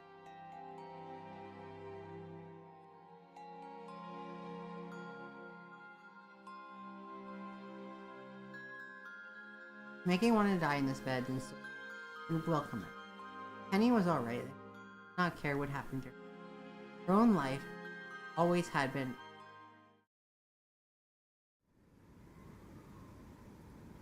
Maggie slept poorly that night, and she was not the only one. Who's beheading?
Sorry, something.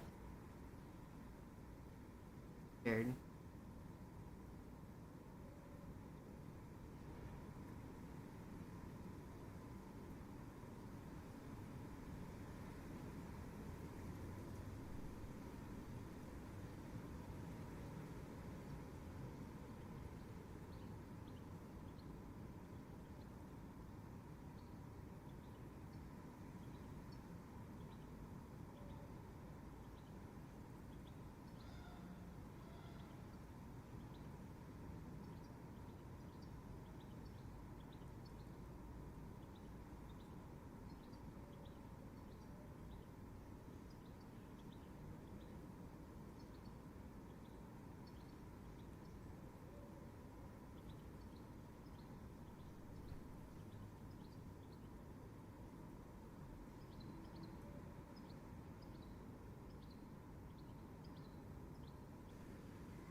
Come on.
Hold on.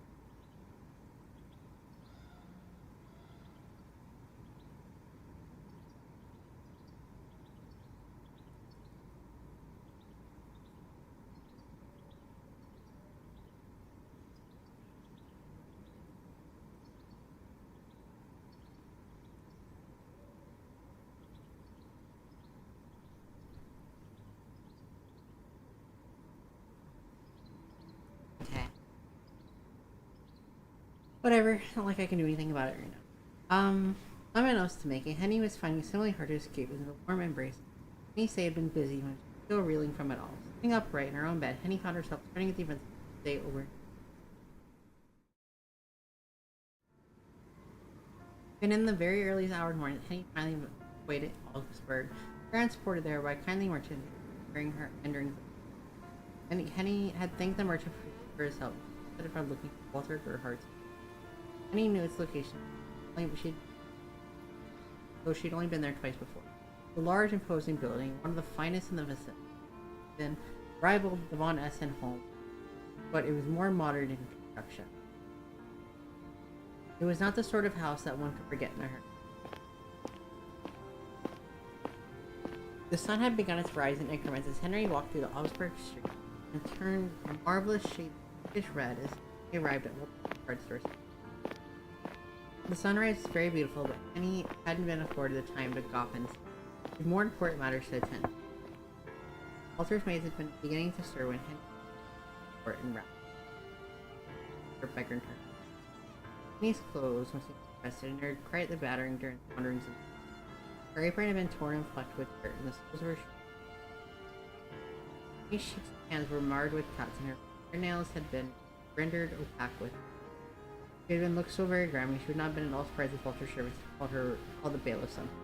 Her appearance was not been one which would inspire confidence, nor imitate beside Walter's drawing. He had fretted that Walter's housekeeper must have despite her fears, however, Henny refused. It had been too important that she speak to Walter than speak to someone. She had known that she stood there, she needed somebody to lift her. Henny knocked and knocked closer against the wood. She had finally heard the sound. The door had opened before Henny saw Walter's housekeeper, a muscular woman named Gertrude Schreiber, whom he had met twice. Henny had recognized Gertrude in all of her straight blonde hair. For a housekeeper, she was usually young, but it had taken Gertrude several moments to recognize her. She appeared ready to slam door in Henny's begrimed face, expressing one of revulsion to called out to her. Please, don't be alarmed. I know what it looks like, but I'm not a beggar. It's me, Henrique, Lady Makeys. Come on her behalf to let you know there's been an accident. Horrible accident.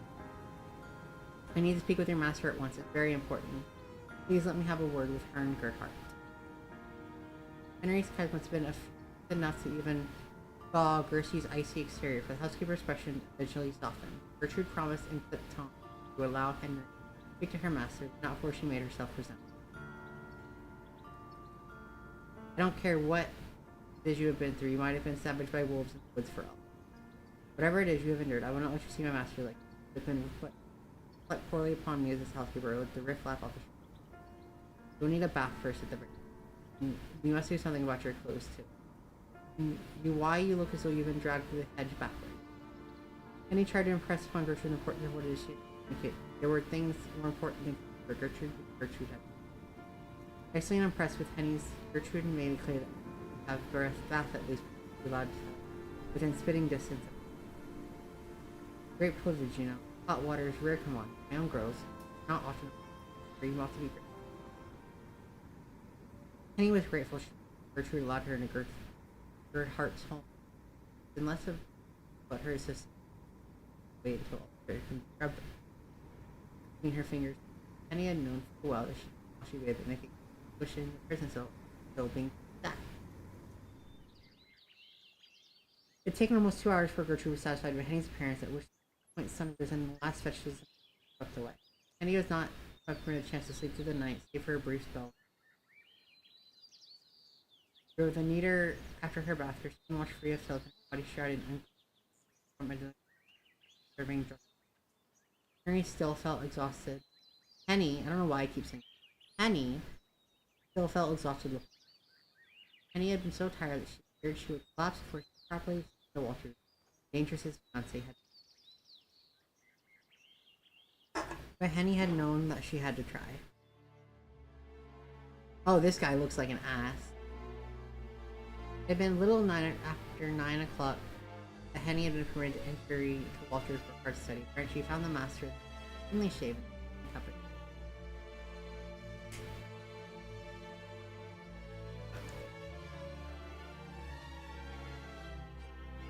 Walter seemed surprised to see Henny, had regarded her initially with goodness me, I did not think when Gertrude said I had a visitor it would be you. You are Frau Henry, correct? Make these. had not liked the way Walter had said my Mickey. The wedding had yet to be held, and now perhaps it would never be. She called to dis- She'd always been trying to tell Mickey after all, happy at her future. Walter was a good man, Henry had told herself, a gentleman despite his virgins. He had been born from nothing, and with a series of shrewd investments had built himself higher. He cared for Mickey. The possessive manner in which he spoke for her proved he would surely rush to her side with him like. Edmund Henry's hope at least. Yes, that is right. Fergal Hart, I am Henry. Flattered your great man. Of course, I remember. You've not been afforded the opportunity to make your thickest. One can scarcely be without the other. That's central with her and consent. You could be the modern medieval medical marvel. Walter had laughed at this, which was rather inappropriate to Penny. She had heard so many that time prior. Walter had not yet known, of course, that the bandits had, I would say, not in that. Of course, Henry thought he could at least have looked concerned as fiancé had prior was nowhere in evidence. Oh shit.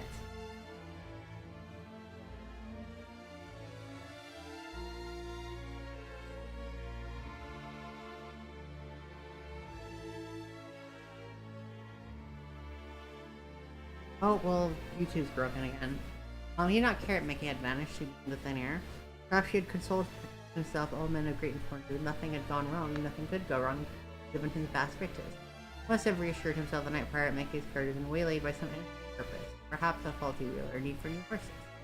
He had not, after all, been worrying of Mickey and her wealth. He did not care. Speaking of which, Walter had leaned forward in his chair, his laughter ceasing. Henry, I do not see your twin with you right now. Is my lovely Mickey not in your company? About that. But don't tell me she feels sick on the journey here. That would be truly heartbreaking. I'd hate to think of my dear fiancé convalescing so venerable and... No, it's not quite useful. Then is she not sick? Whether the devil is she, don't tell me she's having cold feet. Send you here about Henry to break my heart and her sad. Seems unlike Mickey, being one of the fairest of the fairer of her sex, but her parents are having second thoughts. Not either. Lady makes no stick. I'm afraid she might be inversely so. You do nothing to save her. It's awful what happened. You hardly believe it. If you'd seen what you know, then you knew what I knew. Then, oh, it was horrible. It was simply horrible, like something from a nightmare. We were traveling through the woods, Hergerhart, and von Essence. You're making clear we were swept upon by bandits. They stormed the carriage and they demanded. I don't rightly remember. They asked for all sorts. They asked for jewels, and when there weren't enough, they went for the gold, and when they weren't enough, they took the blades, and... By Jove. This might turn very pale. All traces of the memory suddenly dispersed. They didn't harm my Mickey, did they? They meant to, Hergerhart, but they couldn't finish the job. They made a short work of Lord and Lady von Essen and their coachman, too. Poor bastard. They didn't even get their grubbing hands on Lake May. I saw to that, and I took her hand above and led her out of the wood. We ran and we ran and we ran, and the bandits professed, and they ganned on us. Here all was lost, but then Walter leant close, driving over, half dropped a cup of Earl Grey as he did. What happened, Frau Henry? Surely you and Mike was survived, else you wouldn't be standing here now, looking shaken, I admit, but please tell me my Mickey was alright. That is to say, and he had thought nothing save talking over their flight from Magdalena's road, but this crucial moment she found herself quite at a loss. How could she tell what of Magdalena? It sounded ridiculous, this tale which could give so penny dreadful. Dracula was a well-known figure even among the literary who considered gothic horror beneath. He had no place in polite society. One did not simply discuss vampires out in the open in studies to Walters. Not to well-dressed wealthy men, but who made their fortunes in affairs like the railway.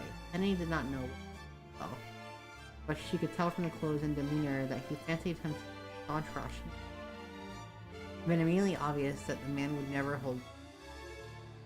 Even Henry herself began to his mother, who wore around the neck of rabbit's foot, out of scarcely credit. She blatantly would not have believed it if she were in Walter's position. She had no choice, but after all, she had seen those bandits torn to pieces before her very eyes, smells of blood, and heard their screams. Their deaths had imprinted themselves on their eyelids. Tableau.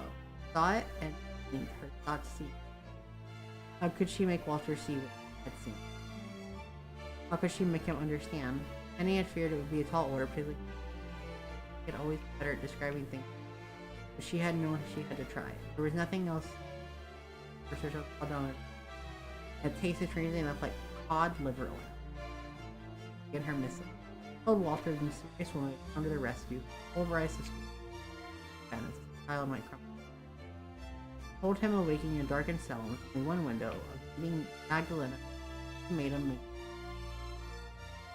Penny had relayed the good deal of information to Walter. She him shifting. Walter examined her not with fear, but as he had hoped, something far harder to ascertain. His perplexity, or even worse, pity, Penny had known, even for Walter, that lost cause. Convincing Walter of the fight had been her only task, and she had failed. She had not been able to speak. She did not believe. It was quite the tale, friend. The tale is true. Every last word of it. Lady Mickey had been imprisoned by a vampire, and if I don't act and quickly would be tamed a grain of all bones. Yes, I did. That would be awful and true, but it is true, her heart. I swear, I saw it is true. My own ma'am's life. I wouldn't tell such a great pack of fish to offer over something so. I can't imagine that you would know. I know little of you, but I'm aware of your loyalty. She trusts you with her life, so I've gathered, or so. She flinches away from all my caresses. She isn't half so for affection. And surely you must be able to see that being honest. It's a matter of life and death. My lady's very life is at stake. Yes, indeed, I understand. Will you send out a search party then? If it is too late, Mickey's life may spared if only you act. I suppose it would be in your best interest to believe that, yes. Dom Spero. Beg your pardon. Oh, forgive me my habits. It's Latin, sister. While I breathe, I hope. As you survived your ordeal, friend, Frau Hunt, drove you to clean up. Did he want us? Last. Seems rather unlikely, don't you think, after all you have related? No, Herr Garhart, but I am to say something but you have to believe me. And like I said, I do believe. About the bandits. Fortunate though that is, it really is a bloody business like that, however unwilling it did indeed. Not interested about Lord and Lady but their demise, thus Geta and Sirtha, more. As for your talk of vampires, however, this is something I cannot accept. No sensible mankind. What have you related would go down very well, I am certain, in the company of writers or careless friends. It hold no water. You must hit your head right into the bank. That or your not that I blame you. You must have endured a good deal of the remember the parasite. Why, even most men I fear would have gone to. Your thoughts have been addled, your delusions. Walter had stressed the word, his finger stupid on his. About vampires, nothing more than coping with themselves in reality such as. Okay, you two must have perished. What? No. Regard heart, please. Henny had tried to appeal to Walter's sympathies, but in vain. One look at Walter now closed off. He told Henny all he knew. Walter had thought her quite insane. I think a spell of bad rest would be good, Frau Henry. Though you are not one of my servants, I am not so unkind, very unkind, that I would cast you out under. You have to witness the horrors I can only guess, and I am very sorry for your loss. You may remain here if you wish for present right. I will summon a physician over you, and meanwhile, suppose you also ought to summon the police. I give them account of what you. They will be very interested in the fates of Lord and Lady Von Essen. I make it. I would advise you against telling them about malarkey about vampires, however, I fear they may be less understanding than I, and you may be hauled to asylum for your trouble. I would not want you to be incarcerated, for doubt my make would want that either. It is a miracle that you were able to escape with your life. Do not waste it. Remember, Oquam Cito Transit Gloria Mundi. Now you are dismissed. Gertrude will show you your new lodgings. Fine. Yes, Herr Gerhardt, right away. Gertrude had been standing one corner of Walter's study. None of them houseplant made escort.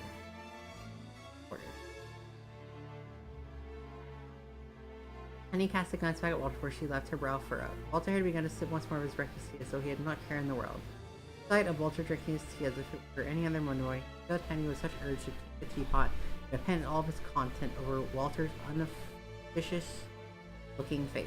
But powerful that though the urge may be, Henry had his theme. What would that accomplish?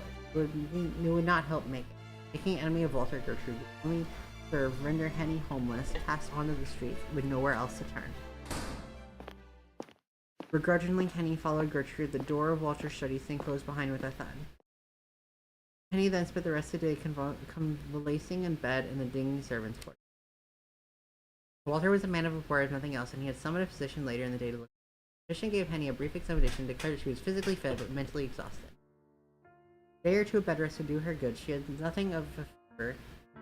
She seems distracted. The physician's report had been so mild, Henny could have laughed. Was it any wonder she seemed distracted even now? Mackay, not her Mackay, not Walter, was in Lena's straw, languishing in all likelihood in a dungeon. Henry wished to fly to Mackay's side, but could not. She was more exhausted than she had anticipated lying down with. Dazed and disoriented, Henny had begun to drift in and out of slumber. Dreams were broken, largely featured Mackay, her eyes wide, lips parted in horrible screams. Henry had slept so much during the day. When night fell, she found herself unable to rest. Walter's scolding maids, upon arriving in their quarters, regarded Henry with some surprise. They fell upon her with curious questions, all buzzing with excited like so much moss drawn to a brightly tickling. Where are you from? The girls asked. When did you arrive here? How long will you be here? Henny had been in no fit to stand as queries. However, she had been almost relieved. Sour-faced Gertrude came in to scold her underlings for their rowdy misconduct. Oh, do leave frowned Henrique alone. She has been a trying series of days. By all accounts, she needs to rest. That is what her Gertrude has done. I will not have any of you sort of you naughty girls disobeying his orders. Now stop with your silly chatter. I doubt Frau Henrique would want to listen to you when your friendly overtures are all in vain. She is not one of our servants, and I doubt she will be saying her mind. Gertrude's turn of dress seemed to do the trick. As for the maids, kept a wide berth from Henny throughout the night. They talked amongst themselves and played cards. Only occasionally did they glance to look curious, no doubt, about the trying days Henny had endured. The maids had eventually begun to yawn, and then at 10 o'clock they took to their beds, snuffling stores and creaking bed frames to build them. 6 scullery maids and Walter's employees all slept, but Henny found she could. Restless and agitated, Henny found herself standing by the window. Suddenly feeling claustrophobic and unlatched it, that she let her arms rest upon the sill and looked onto the streets. The rest of the sky outside was black and pitch and scattered with stars, the moon round and full. The moonlight played against Henny's cheek, turning it paler than it already was, while the cool breeze caressed her hair. One of the maids who slept close to the window, Agnes, Henny thought her name, stirred in her sleep, perhaps disturbed by the open window. Her eyelids, however, did not fall. Henny afforded the girl only a brief glance before returning her gaze once more to the night sky. Somewhere out there, sequestered away in the woods, was Henny was certain that Mickey lived. That surely as Henny was thinking of her friend was thinking of her. Don't worry, Mickey. Henny murmured under her breath as she would not wake. Walter's scullery maid, her face turned cold. I've not forgotten you, I never will. I'll find a way to rescue you, with or without Herbert's help. You don't need him, not when you have me. You know, I'm starting to think that you might have been right about him. Here, Henny allowed herself to smile. The situation was not at all funny. He isn't worthy husband for you, and I don't give a damn that he can speak Latin. There are many, many other qualities I'd rather have in him. You deserve much better.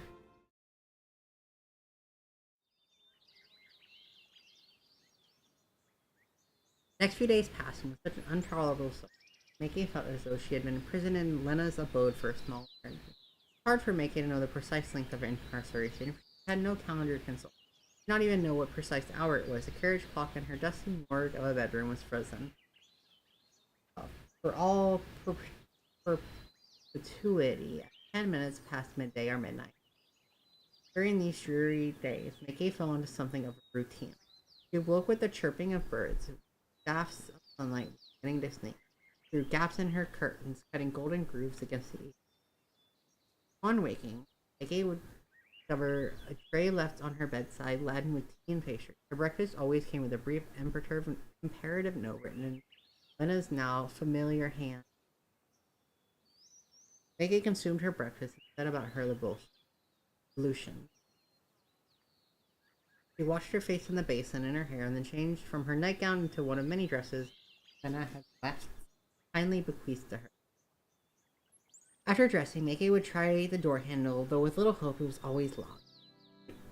Left with little else to do, Mackay whiled away her days reading. Devoured book after book, as a starving man might with a plate of warm, nourishing food.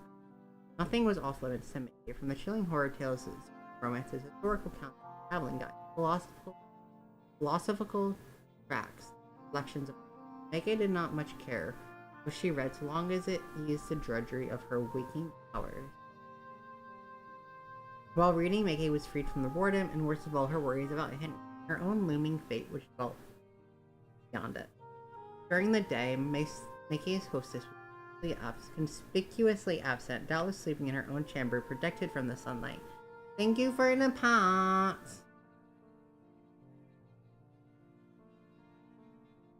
It wasn't until night fell that Lena put in an appearance in Meike's chamber, her hands laden with. Lena had sat upon Meike's bed to observe her while she ate. From time to time, she would talk, her voice light and lilting, and almost sweet. Lena had asked Meike about the books she had been reading. Though Meike had been initially reluctant, she soon found herself responding. Part of Meike feared if she did not talk, her vocal cords began to rust from disuse, much like the keyhole that sealed her window. She needed some opportunity to speak aloud, to assure herself that she could still lie despite all of the odds. In time, too, Meike found that she was not speaking to Lena solely from a obligation. Lena's company was not entirely unpleasant, when she tactfully chose not to remind Meike of her plans to eat her that way. Lena had not spoken of drinking Meike's book for several days now, however, it seemed as though she had forgotten about it, content instead to play at being hosted. Meike had once feared Lena, but as day passed, her anxiety began. It was hard work being on edge all the time. Lena was so unfailingly. Meike sometimes caught herself wondering whether they might have been friends, if they met under other circumstances. But then Meike would watch Lena's gaze, see once more how red her eyes were, as red as violence would start. Lena had not killed her yet, but she surely would someday soon, perhaps. She would tire of talking about Goethe and Schlegel and Eckermann, and then she would show her true colors.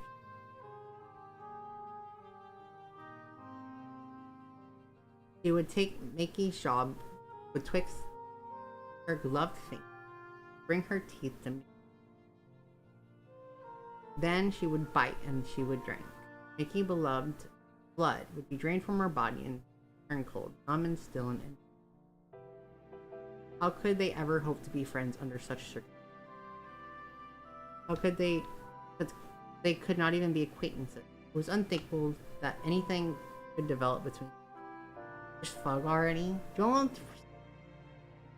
let it build up.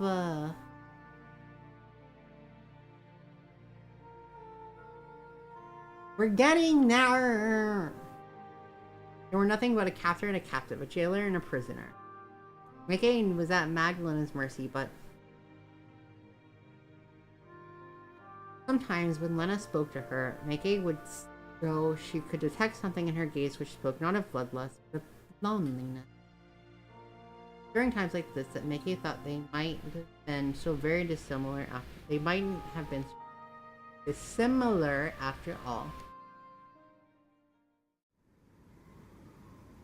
It was later that night that Magdalena paid a visit. The sun had set, and the sky beyond Meike's bedroom window was pitch black as pitch.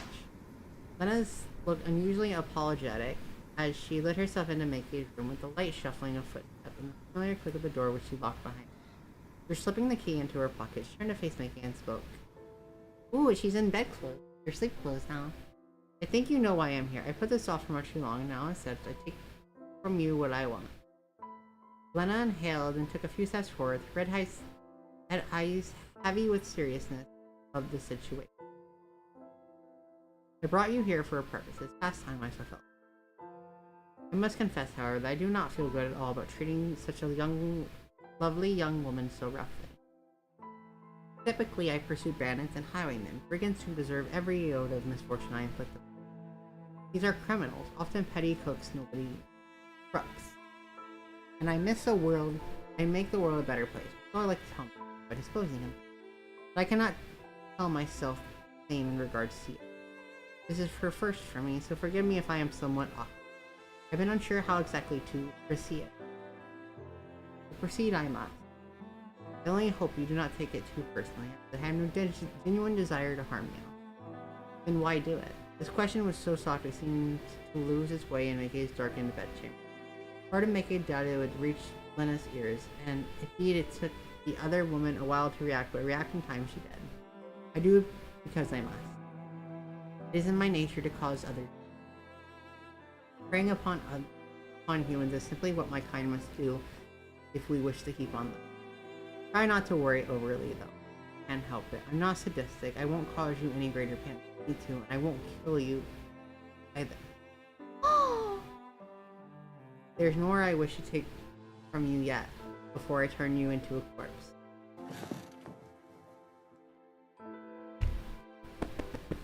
Lena drew back the curtains to illuminate Maikei's chamber. The moon's milky glow, and took a seat upon the edge of the bed. Vampire reached for Maikei's arm, her gloved fingers slicing through the darkness, her digits soon seized about Maikei. Her firm and immovable as her grip was hard, yet she was surprisingly gentle when she turned Maikei's arm upward to reveal the white skin of her palm, her rest.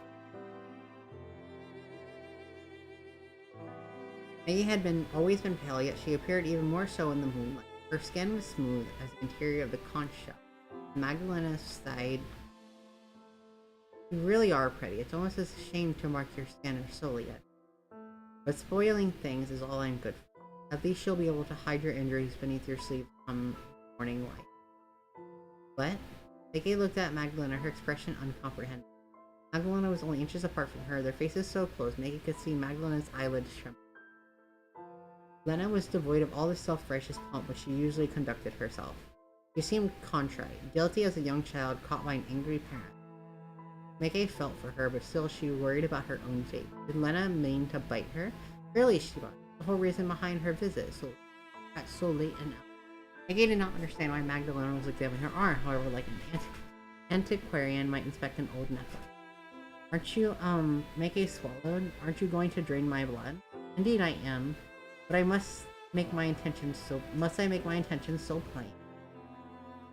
Magdalena smiled, but her voice was dry when she spoke. For all the books you've read, your intelligence is nothing to boast about. I just thought I would clarify. I don't understand, though. What isn't there to understand? It is quite a simple process to comprehend, really. Observe. Magdalena reached for the table and lifting a strange silvery. Maikei supposed she must have kept it on her as an assassin might, the blade sharp and silver in the... Oh, there it is. Magdalena pressed the blade of the knife to the inside of Maikei's arm, a few inches below the bend of her elbow, and then said, I will cut you with this knife, and then you will bleed. And then I will collect your blood in a dish I brought for this very purpose. It's an unusual ritual, yes, but it's not complicated. Surely a well-bred young woman like yourself can comprehend that. I understand, but... Maikei gasped, her breath catching in her throat, as Magdalena pressed the knife edge to her skin. Magdalena had not pressed hard enough to lacerate her skin, not yet at least, but the knife was hard and unyielding, and the promise of pain. I thought you would be biting me, not cutting me. Maikei looked at Magdalena's mouth, her fangs were obscured, hidden behind the pursed lip. Maikei had seen them often enough to know how sharp they were. Magdalena's teeth had been made to rend human flesh, that's why would she resort to a knife? It seemed an unnecessary later justification of the act of bloodletting. Perhaps it was to stooge Magdalena's guilt about what she has to do, or perhaps... My. Magdalena smiled, and her carmine lips splitting to reveal her wickedly sharpened sides. What is this, Maikei? Do you wish me to bite you? No, that isn't it. I don't wish it. Of course I don't, but I thought that was vampires were supposed to do. Is that not what you are known for? I suppose we are, in all the folk stories and the legends, but I prefer to take a more pragmatic approach. Pragmatic? Magdalena nodded. It is much more practical to cut you. The wound will be easier to clean, it will heal more quickly, and will be less painful to you. You will thank me for my reticence, I'm sure, when we are finished here. If I were to sink my fangs into you, I fear I wouldn't be able to stop myself. Your blood smells so very sweet, I would be obliged to suck you dry. I would like things to last just a touch longer than that. Oh, yeah, so that's why she's doing it. She's bloodletting her to take it to another room to eat, so she doesn't get into it to hold herself back so she doesn't drain her dry. I don't wish to be drained. I don't wish to be drained of all of you have in one session, do you? All the build-up would be not for nothing. Mickey shook her head, shivering. I don't wish to be drained at all. I know you don't, but I don't much blame you either. Here, Lena's good humor seemed to fail her. She sighed, her eyes half-lidded, frown sliding from her face like melting snow. She doesn't want to do this. Has to. I don't much want to do this either, but I have no choice. As I said, this is what I must do as a vampire. I might defy our legends in some regards, but I am not wholly typical. But I'm still a monster in the... I wanna hug her! Now sit still and try not to squirm. I have no desire to make this more... Lena angled her hand so as to press the blade of the knife more snugly to... Inhale deeply. One big breath. Yes, just like that. There's a good girl. It'll be over before you know. She's not a good girl. Lena was as good as her word to make it scarce inhaled, drinking a lungful of air when Lena made her move. She drew the knife across the side of Mikey's arm, the blade sinking into her hand. Ah! Mikey exhaled, shocking as a sharp stinging sensation coursed through her. It was painful, yes, but not so painful as she had feared. Lena had been quick about her and precise with it. Her motions are well practiced as a surgeon. Deposited here.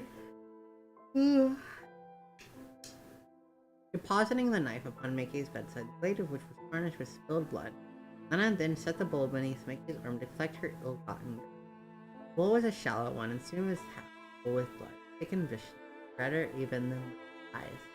Mickey watched as Lena drained her breath caught in her throat. She could feel the pain. By God, his tongue, yet it happened so suddenly she scarcely registered. She felt no sense of loss that drained her, nor any real wrongdoing. She was shocked instead, too stunned to know how she ought to respond. Goodness. Lena sighed as she observed Mickey's blood, which was poured at the bottom of the bowl like a profane offering to a pagan god. Your blood is so very red, Mickey. It is also very pretty. I suppose I should try a drop or two of it myself to see whether it tastes good as it looks. No, I must abstain. This ought to be enough for tonight at least. You bleed well for me. And you bore your burden with the grace one might expect of a noble. You did not even scream. Though I saw you wince, I ought to commend you. You're stronger than you have screamed when faced with far less. Lena set the bowl aside, along with the dirty knife, drew her cloak protectively around her slender shoulder.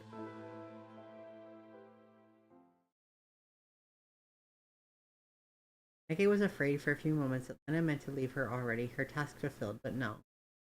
Lena rose once again, drawing shut the curtains, almost as she could not bear to let the moon witness the pain she brought upon Mickey. This completed, she turned her attention to the basin which rested upon the ready. The basin was filled with water from earlier this morning, which Mickey had bathed her face, cold by now. Lena drew from her pocket a handkerchief and she dipped the cool water in the basin. Then she turned back to Mickey and introduced a damp cloth to Mickey. Ah.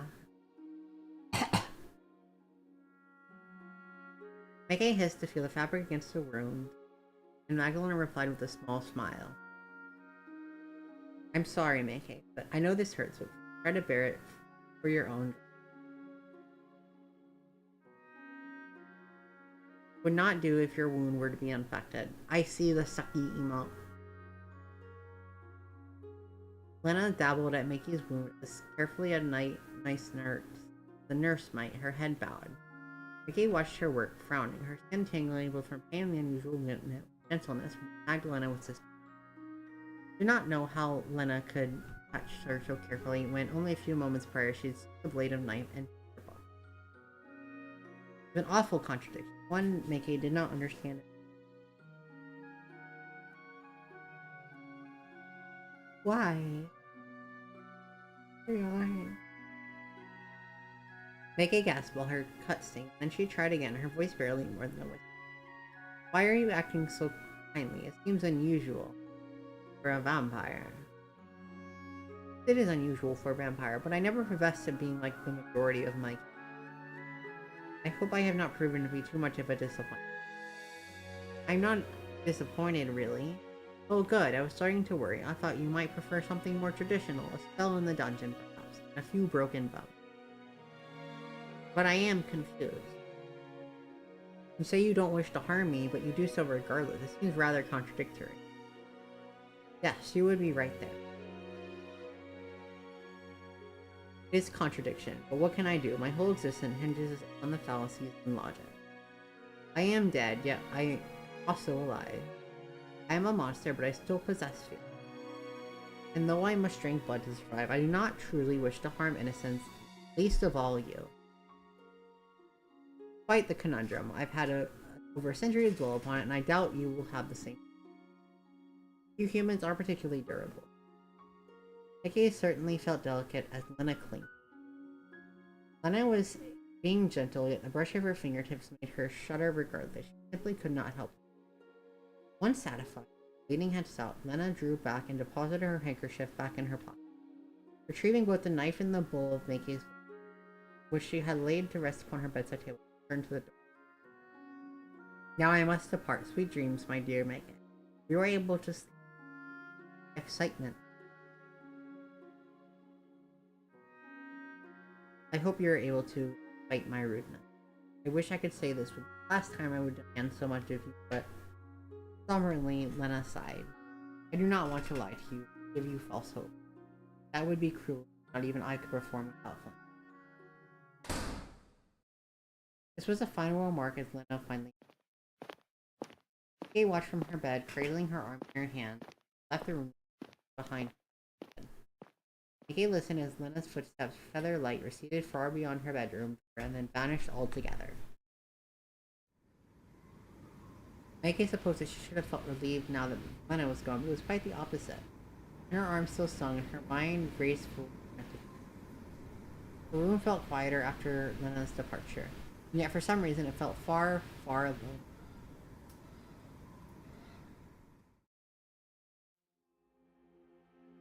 While Maggie convalesced that night, wearied by Lena's visit, Lena herself could be found in a darkened bedchamber, sitting bedside of a shadowy figure. Lena held a bowl in both hands, which was full of dishes with a dark red and actuality, but rendered was black in the darkness.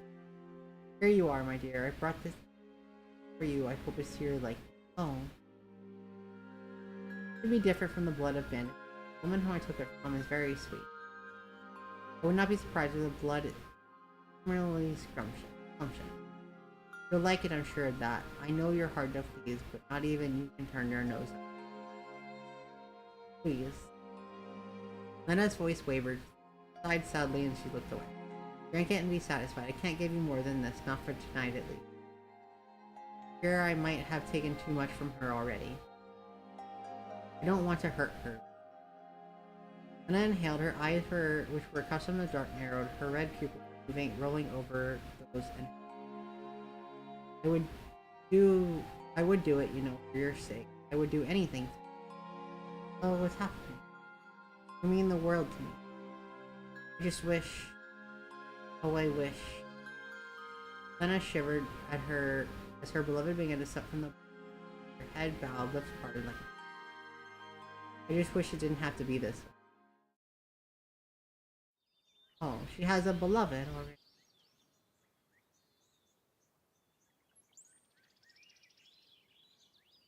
Mickey had suffered in this culmination of the past weeks, but she was not unique in that Penny too was suffering, albeit in much better circumstances than her poor mistress. Penny had been recuperating in Walter Gerhardt's home after her frantic. She had spent the first week of her lying in bed in servants' quarters, unable to conceive.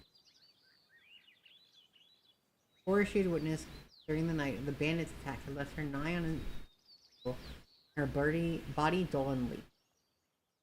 Leaden.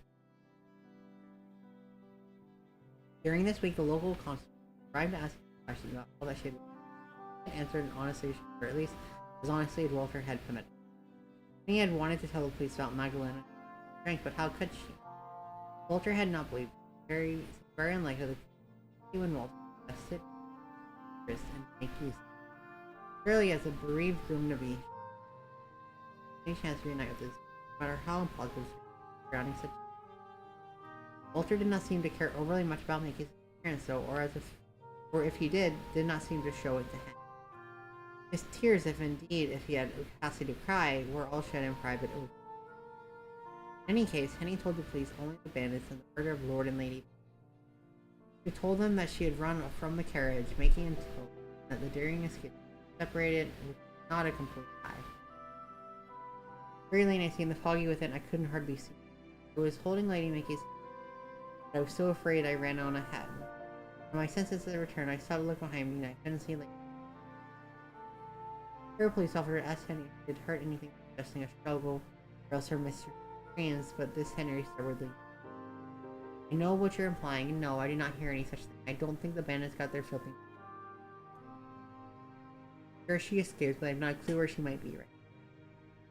Could still be wandering the woods for all I know, just like a nomad. I can barely stomach. Poor mistress deserves much better than. Please, good sirs, I know my mistress is still alive. Must be. Lady Mickey might have looked delicate, but she was surprisingly quite the tomboy. Always getting in. A woman like that wouldn't simply just die. She wouldn't. Impossible. Henny asked the officers to search for her beloved Mickey and assured her that they would do everything in their power to help. They're not. By any divine providence, your mistress still will find her, searching them the persons. No need to trouble yourself in the matter further, Frau. It was something Henny supposed in the wake of officers' visit. Their reassurance has not left her feelings particularly cheered. Henny had been able to tell that the constable was like Walter, thought making a lost cause. Henry did not doubt the local constable officers for a body, but their precautionary efforts would find Lord and Lady Estelle in their carriage would be absent. On the floors as thoroughly as they any search undertaken was little information. Henry knew as surely she was mother's birthday that for his officers. Mickey's body was not lying in the floor apart from the abandonment. Mickey was instead at Mother's Mercy, an area abode part of the fort. Whether Mickey was alive was a myth. Henny wanted to believe Mickey lived still. He had to believe. He could not bear the thought of her mistress. He feared she might have continued such thought. However, as days passed, there was nothing of the police. Henny was familiar. Good news, she rather feared that in this case no news meant nothing was done. Nobody seemed to care for Mickey other than Henny herself, but she did not do anything on her own. Growing desperate, Henny had the serious notice. We come to my office and talk with bloodsuckers again. Richard asked her, question one created this thing. I understand that you suffered a nasty in a week since. I could have hoped that you would have regained some of your senses. I assure you, heard quite since. Kidnapped by a vampire, yes I know, you've said twice now. You're very adamant about your breastfin. You're laboring under a mishap. Vampires do not. Ergo a vampire could not have captured me. They are close. But, not another word, I'll not have you contradicting me. I took you in because I thought, please do not make me regret my act of faith.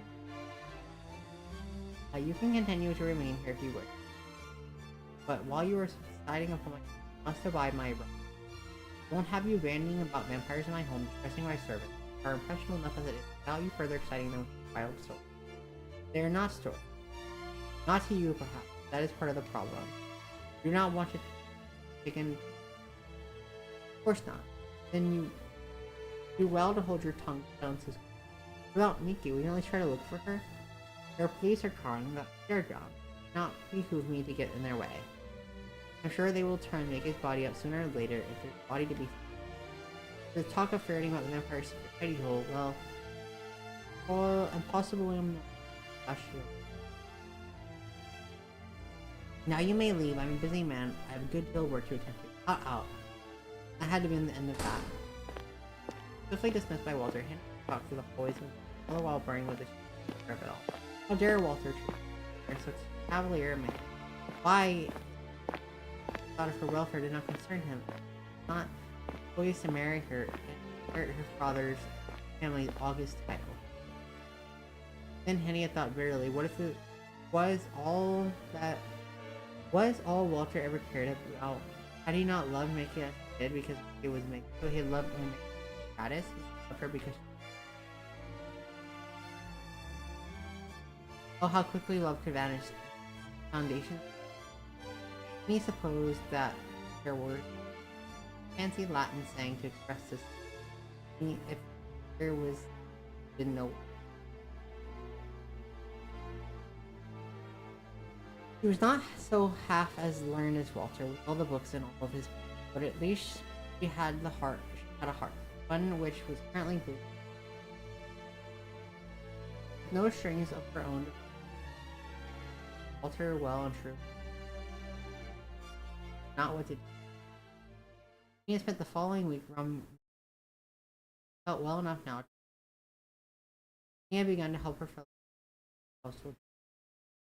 For want of anything better, she was not one of bigger hands gave her some thoughts from the world. Acquainted enough with housework, these mundane repetitive tasks. Cleaning carpets and polishing banisters were happier times. He had worked for Lord and Lady Von Essex. Bryce had Vicky had always lost at cards, but she had been hopeless at it. What do you tell lies had been? She had told many lies for him. She had risked her own life, that of her maid. Would any other mistress have? Penny did not imagine that the indomitable Von Essex. She was the kind of woman that would have drowned puppies. Not that her she had died and Mickey had not. Not yet. That was what Henny had hoped. Each day that passed, however, it grew harder to cling on to this hope of her, began to look rather fragile. Easier for Henny to died before the sun was still up, and she had chores. Although she lay in bed in the darkened servants' quarters, her fears began to crowd about her again. Mickey was never far from Henny's mind, but it was impossible to completely extricate her young mistress from her thoughts during the quiet moments such as these. Followed by the slow, smoothing sighs of 6 other women, all curled beneath their thin covers, dreaming about domestic dreams, thought. She was so lost in her thought. On one particular night, however, that she failed to hear the crack of floorboards beneath, as such nearly jumped out of her skin when a soft voice called her from the ship. Are you all right? Oh. Henny gasped with surprise and wheeled about, her elbow bumping against the ship's still with a dull thread. The collision of elbows against one of Henny's resonant curses was louder still. A couple of the maids did this slowly. They did not wake, not a single one. Must have been exhausted from the task they performed day out under the Gertrude's watchful care. Walter Gerhardt mightn't have cared much for his missing fiancée, but he cared a good deal about them running of his home. He had ordered Gertrude to be extracting her duties as housekeeper. His maidservants were all run ragged, but Henny was no exception to that. Goodness me. The owner of the timid voice, Charlotte Henny, spoke startled forward. After moonlight fell upon the mysterious influence of the place, and Henry soon divined they were not so mysterious after all. The speaker was none other than Agnes. Agnes Becker was a small, slender thing, about 15 or 16 years of age, with a shock of fiery red hair like Mickey's that did not at all match her reserved personality. Her snub nose was smattered liberally with freckles, and her eyes were brown like those of a doe. Henny had made little effort integrating herself with Walter's ways, given that she had no intentions of being in his household, but she had grown rather fond of Agnes by herself during the last 2 weeks. It was hard not to be fond of Agnes, who was so sweet and so gentle and so eager to please. Though Henny had thought grimly she did not feel at all fond of her now with her elbow smarting as it. I am very sorry. Agnes mumbled with apology at her feet, her fingers twined around her front. She was wearing a nightgown, a white shapeless thing made of flannel, and in several sizes too large for her small Agnes before, making her appear even smaller than she already was. I didn't mean to start you. I only saw you were awake, and while I must have waked you also clear to see. Ah ha ha. Yes, I can see. It must be dark, but I do have eyes. Ears alongside them. Right, of course, I'm sorry. Silly of me to say. I always seem to say silly things. The other maids say I must be foraged for brains. Maybe they're right. Little idiot, Hermione calls me. And I think she's right. I'm getting carried away again. Sorry. Agnes flushed and her whole face seemed to catch fire, and her cheeks and her hair bright, striking.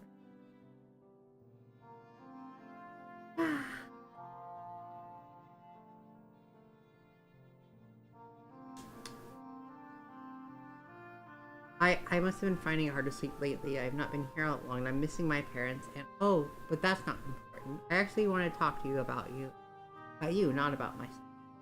I wanted to talk to you for a while, actually, if you don't mind, that is. Well, that depends on what you want to talk about. Oh, well, I hope to get this doesn't seem like too much imposition. I don't want to pry, really, but I've been wondering. You were attacked by bandits, weren't you? At least that's what I heard. Hermione was talking about it, I don't know if it's true. Hermione says a lot of things. Awful gone. I thought she might have been one of their silly stories. Almost sounds too dramatic to be real. And he surveyed Agnes mutely for a few moments. Walter had warned Henny not to speak of that night. Oh, very exciting. Warning Henny had tried to hear too. Thus no desire to make them enter her heart, but not when she had been hoping to form an alliance with them. This had been before Walter's second and worries, however. Now the young maid knew Walter could not be free. He was an arrogant bully of a man. Henny no longer cared for confidence. He would have preferred to keep out of trouble, but it wasn't as though Henny had spoken of her experiences with the other maids. He only been stony-lipped about the night of the bandits had ransacked the Lord and Lady Von Essen, and about her and Mickey's. The other maids had guessed what had happened. Hearsay and whispered rumors. Henny could hardly be blamed for it. He'd only be confirming what Agnes had. So it was. After a pause, Henny replied, "No, Hermione is right. I was really chased by a bunch of rotten bandits. So was my poor master. Goodness, I was sure Hermione. Does that mean that there really are bandits out there in the woods?" Agnes kind of uneasy glance against. I don't need to go into the woods myself. My parents always warned me that it was dangerous. Scary to think about all this. I was scared to live through too, I assure you, but I reckon it was much worse for my. Well, I'm sure it would have been. I'm sorry. I'm glad you're all right, at least, but for your mistress, that must have been very difficult. It was, yes, it still is. You think about her a lot, every single day. I see. I'm sorry for asking such a question. I'm curious as well. I've never met anybody who was attacked by bandits before. It must have been very terrifying. I just hope I don't seem tactless. Mine says I talk before I think, but her mind is rude to everybody, even Frau Schreiber. It's alright. You couldn't more tactless than her is rude actually care. You mean her Gerstein? That's right. You have a quarrel with him? Mine says he was shouting at you in his office last week, but I don't know if I would do that or either. Her Gerhard is strict, but he isn't such a bad man. There are worse employers, and it was very nice of him to stay here. It's not like he means ill. Maybe he doesn't mean any ill, but I don't know if he means any good either. Gerhard only seems to care about her Gerhard, which is fine. I'll fancy if you're a businessman and you're trying to get things done. Treating your fiancé is just a way, however. I think that's downright wicked. You two did have an argument. We did, yes. I don't know if anybody had overheard it, though it was supposed to be private. I'm afraid nothing's so private for very long around here. It took Hermione less than a week to sniff out my family's darkest serious. So how she did it, I have no idea.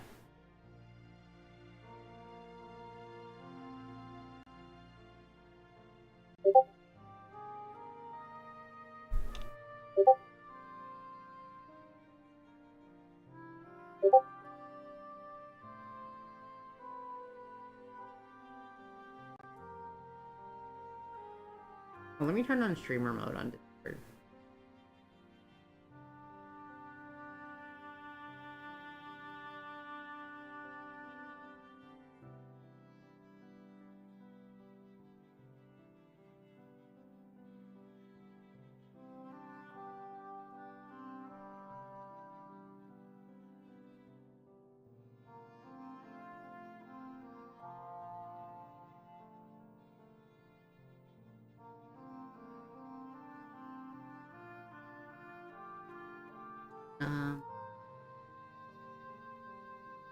Seems to know absolutely everything that happens in this. Do you think she's listening to us right now? Any glance at Hermione's bed, which is located next to Agnes. Second look from long from the window. The famous Hermione herself was lying beneath her covers, curled up, her copper hair spooled across her pillow like a tangle of snakes. She had spoken little to the maids under Walter's employ, but even she was aware of Hermione. She appeared to be of an age, while with Henny, perhaps slightly older. She was so stunningly beautiful, she seemed almost otherworldly. Though a maid, Hermione possessed an attitude more appropriate for a duchess. She often ignored her task to gossip with the other maids. The fact was frustrated Gertrude to no end. Gertrude was forever having stern words for Hermione, who never seemed to take any of it to heart. For the amount of time she found herself in hot water, Hermione had yet to be properly scalded. And he had to wonder why Hermione had yet to be dismissed from Walter Gerhard's household, but perhaps Walter had a soft spot for her. It wasn't so hard to see why, he only needed to look at Hermione's face. She looked eerily like Mickey, so much that they could have been sisters. Walter Gerhardt must have had a type. I think she's asleep. Agnes spoke while looking at the dozing Hermione, but I'm assuming it's Hermione, but Hermione has an I, another I in it. Hermione? I don't know. But her voice was uncertain. Frowning, Agnes turned to look her back at him. Ryan said that you said that your mistress was still alive. Gerhardt thinks she was killed by bandits and that you think she's been taken a prisoner instead. You said that she'd been kidnapped by a... was Henry, and very quietly she said, vampire. The word vampire was horribly out of place in the quiet servants' sounded ludicrous, preposterous even. Henry could see with uncomfortable clarity why Walter had regarded her with such scorn, and she had told him about Lena. And he must have appeared crazy, but she had begun espousing such grisly subjects which were unfit for ladies. But no matter how unfeasible, that did not make it any less truthful. Yes, that's exactly it. I know that vampires exist. Even with my own two eyes, I won't let anybody deny that, not even Walter Bloody Gerhardt, even if he thinks he touched him. I'm not crazy, I am perfectly... Vampire kidnapped my mistress. Kidnapped me too, but my mistress convinced her to let me go. Even now, she's still there in her castle. The awful vampire does God only knows what with her. Mickey risked her life for my sake. Helping her is the least I can do. But there's nothing I can. I tried to talk to her Gerhardt around, but he won't reason. He threatened to send me to the asylum, but he will attack vampires, and I really will be an event. Trying to be strong for me, but I haven't the foggiest idea what to do next. I feel like a headless chicken. If you're anything like your master, you probably think I'm batty now too. Oh no, I don't think you're crazy, Henrique, not at all. You don't? No, you might be crazy with concern about your mistress, but I can't blame you for that. You must love her a lot, Defrectus. You're a very loyal sir. It was more than... I was her friend too. We've been together since we were children. She meant everything to me. Still does. I want to save her more than anything, but I keep running into dead ends and it doesn't seem like anybody in this place. It does sound very difficult, but you're not alone anymore. I believe you, even if her Gerhardt doesn't. I don't think you're a liar, and I don't think you're insane. That is why I wanted to talk to you, actually, because I heard about vampires and well, Agnes, still like eyes filled with determination, she said, I had to check first. I want to make sure Hermione wasn't killing those, but now I know there's some rumors. I'd like to try and help me. Now this is a surprising turn of events. And he hadn't expected that Agnes would be so unwilling to swallow her frankly unbelievable tales of bloodsuckers, nor that she would be offered to aid her. With this aid entailed, however, yet wasn't very. Agnes was small and slender, and her lips like twigs. Very young. It seems unlikely she knew much about the world. She might even have been more isolated than Mickey had. Agnes, unlike Walter, had no wealth nor any connection. She was just a maid, a simple girl from a poor family. Henny to support her parents. While it was still nice to be believed, Henny did not place much faith in her as a potential ally. Did not want to give her hopes up prematurely, but she was intrigued. How could you help me exactly? Agnes must have heard the apprehension in Henny's voice, because once more she blushed. Oh no, you misunderstand. I won't be helping you, not directly at least. I'd never be able to best a vampire. But I know somebody who can. And who would this be? Go somebody look for your mistress, somebody who really cares. I mean, you should go to St. Cecilia's this coming Sunday. There's a priest who sometimes gives sermons they're called Father Dvorak. He's very open-minded. I'm sure he would listen to your concerns without questioning. He must be open-minded indeed to swallow stories about vampires and good. And Father Dvorak, where does he come from? That's no name I've heard before. He's from Bohemia, I think. There's a bit of an accent, but his German is fluent, and his sermons are really quite good. My mother's very fond of him. She always used to take me to listen to him preach whenever he was at St. Cecilia's, which he isn't always. He would often disappear for weeks, sometimes months at a time. Traveling for weeks. Agnes nodded. He's recently returned from a trip, though I think he's in Augsburg now. You should be able to see him this Sunday, or at least I think you should. Maybe disappointed if you can't. I've been meaning to attend his sermon this Sunday, too. You sound very fond of this bohemian priest. I am. Oh, I am. I can't sing Father Deverk's praises enough. He's a real gentleman. He helped my mother a lot, you see, after my father. Well, Agnes flushed hotly as seemed to be her wont. I won't go into that. It's personal. You'll probably find out sooner or later anyways if you stay here long. For mine like some, I don't need me about it, but it's somewhat to blame for my father's actions. But enough about that. Father Deverk listened to my mother's concerns and told her. He helped her through a very difficult. I'm sure he'll be able to do the same for you. You sound like a nice man, but isn't helping with the family affairs rather different from hunting down vicious vampires? Well, my family's affairs are rather sensitive in nature. I'm not talking about the mere domestic dispute here. It's a complicated matter, but Father Dvorak helped me a lot when I was sure nobody else would. He really is incredible. Is he now? Penny raised an eyebrow, but if Agnes saw it, perhaps she didn't. It was rather dark and she made no comment on it. Instead, she clenched her hands into a fist and said with much excitement as she dared, given the lateness of the hour. Yes, he gives spiritual guidance to anybody who needs it. He also has experience dealing with unholy monsters. He even performs exorcisms. Well, I guess that's her connection. He's the perfect man for the job. The priest, you can trust him. I don't know about trusting priests. Oh, I don't know about that one. Don't know about that one. That's a sketchy. Well, I wonder. Ponderous Henry glanced away from enthusiasm were seemed highly likely.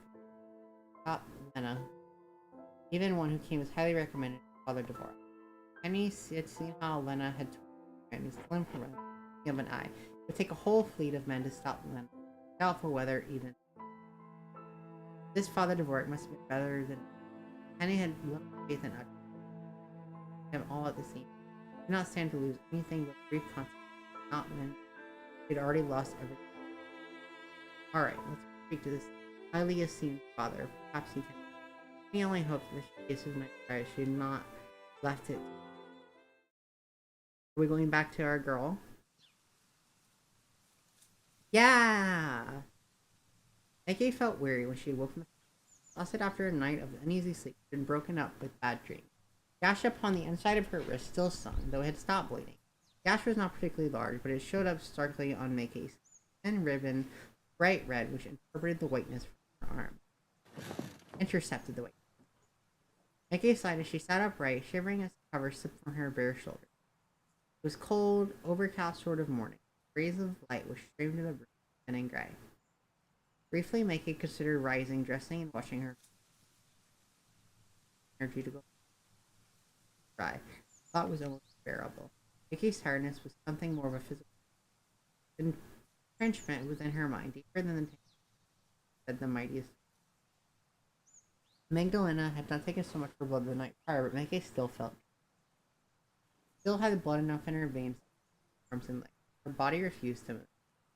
She was too preoccupied with the thoughts of last night of Lena. Thought of unwilling to admit it, Meike may have begun to grow fond of her captor. Her self-proclaimed monster, Lena's company had not been too unbearable, not when she spoke to Meike of novel. Meike had not even begun to wonder whether Lena was a monster at all. Surely nobody who talked so animatedly about romanticism could be wicked. Why, Lena liked a lot of the same poets that Meike, and many more than she had never even heard. Lena spoke of the written word of such that it was really rather touching. At least until she had introduced a knife to Meike's rest.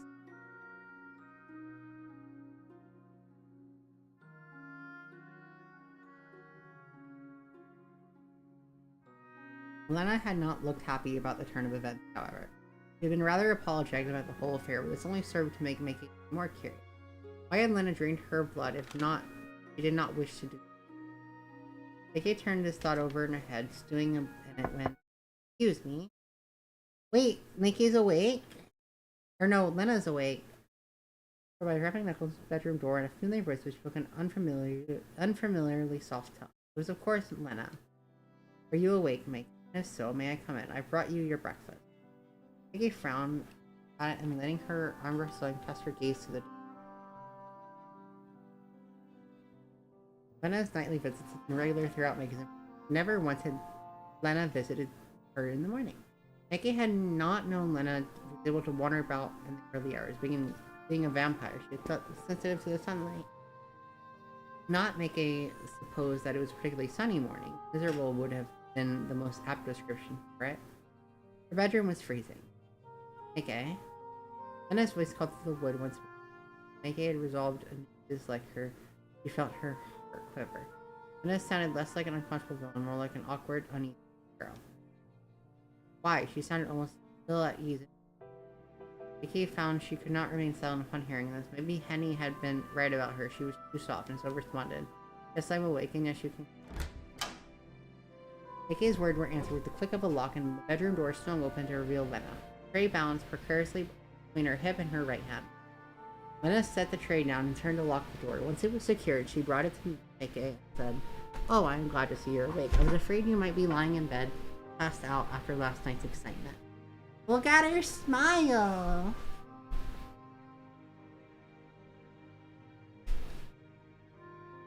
Is that what you want to call it?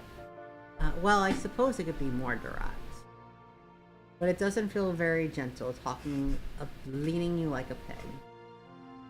Oh, now she looks sad. That is what you did, though, and it wasn't very gentle either. I know, I didn't want to do it. But I don't suppose that counts for much, really, when I still do it today. I tried to be quick about it, though, when I cleaned your cut afterward. I'd hate for it to get infected. It was awfully considerate of you, I'm sure. I'm being as considerate as I can, which I know isn't very, but look, I wouldn't be here to see you if I didn't care. He cares. Here's your breakfast. Are you hungry? Angela handed Maggie the tray, which she accepted, and the cup shifted to the saucer. Maggie poured herself a cup of fragrant tea and one weak, trembling arm, though she wasn't much in the mood for it. Maggie didn't want to eat or drink anything. She felt too weary. Lena was looking at her with expectant eyes, however. Maggie didn't want to upset her. That would have seemed cruel, especially when she was trying so hard. I was wondering.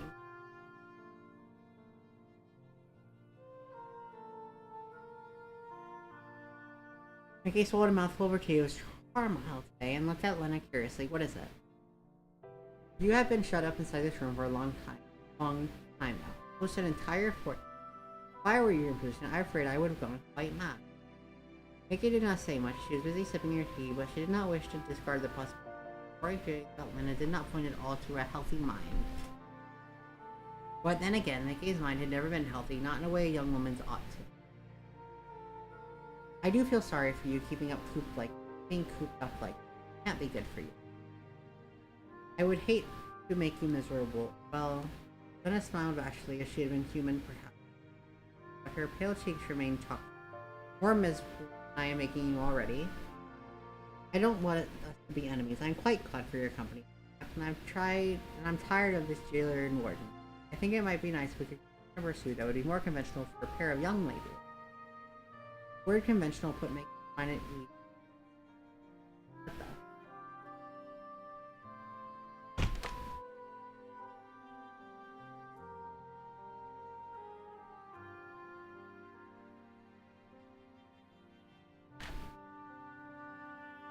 What is happening?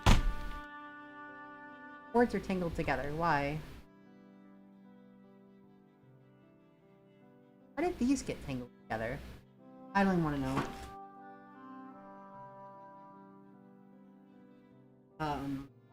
To make it on my mother in the Von Essen drawing room and her horrid embroidery hoop. Oh, the embroidery again. Her back stiffened with a frown. She said, "Such as? My, you're looking at me with such mistrust. I have no ulterior motives here. I'm very upfront and I wish to harm you. For when I wish to harm people, and I will continue to. What I would say is that you have no need to second guess me. I thought only we might take a turn around the garden. It isn't much to look at now. 1 century ago, it was less oppressive than the hermit. Not that there's much of an accomplishment. Would you mind accompanying? Lena's smile was light, but Mickey could see something dark lurking beyond it. Not bloodlust, but desire for something more intangible. Mickey could still recall Lena's earlier claim that she cared about her, no matter how contrary her actions. Would Lena feel guilty? I think Lena feels. Because she doesn't want to do it. She's very honest. Well, good. Lena should have to. Should have felt good. Deserved this one. Had done.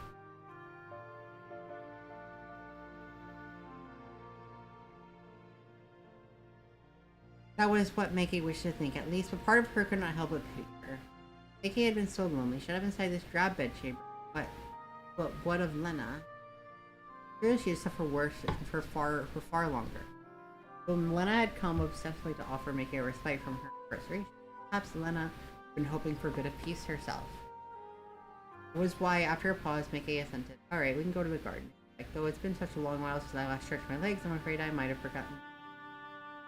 Oh, don't have to worry about that. If you fall, I can catch you. I'm very strong, you know.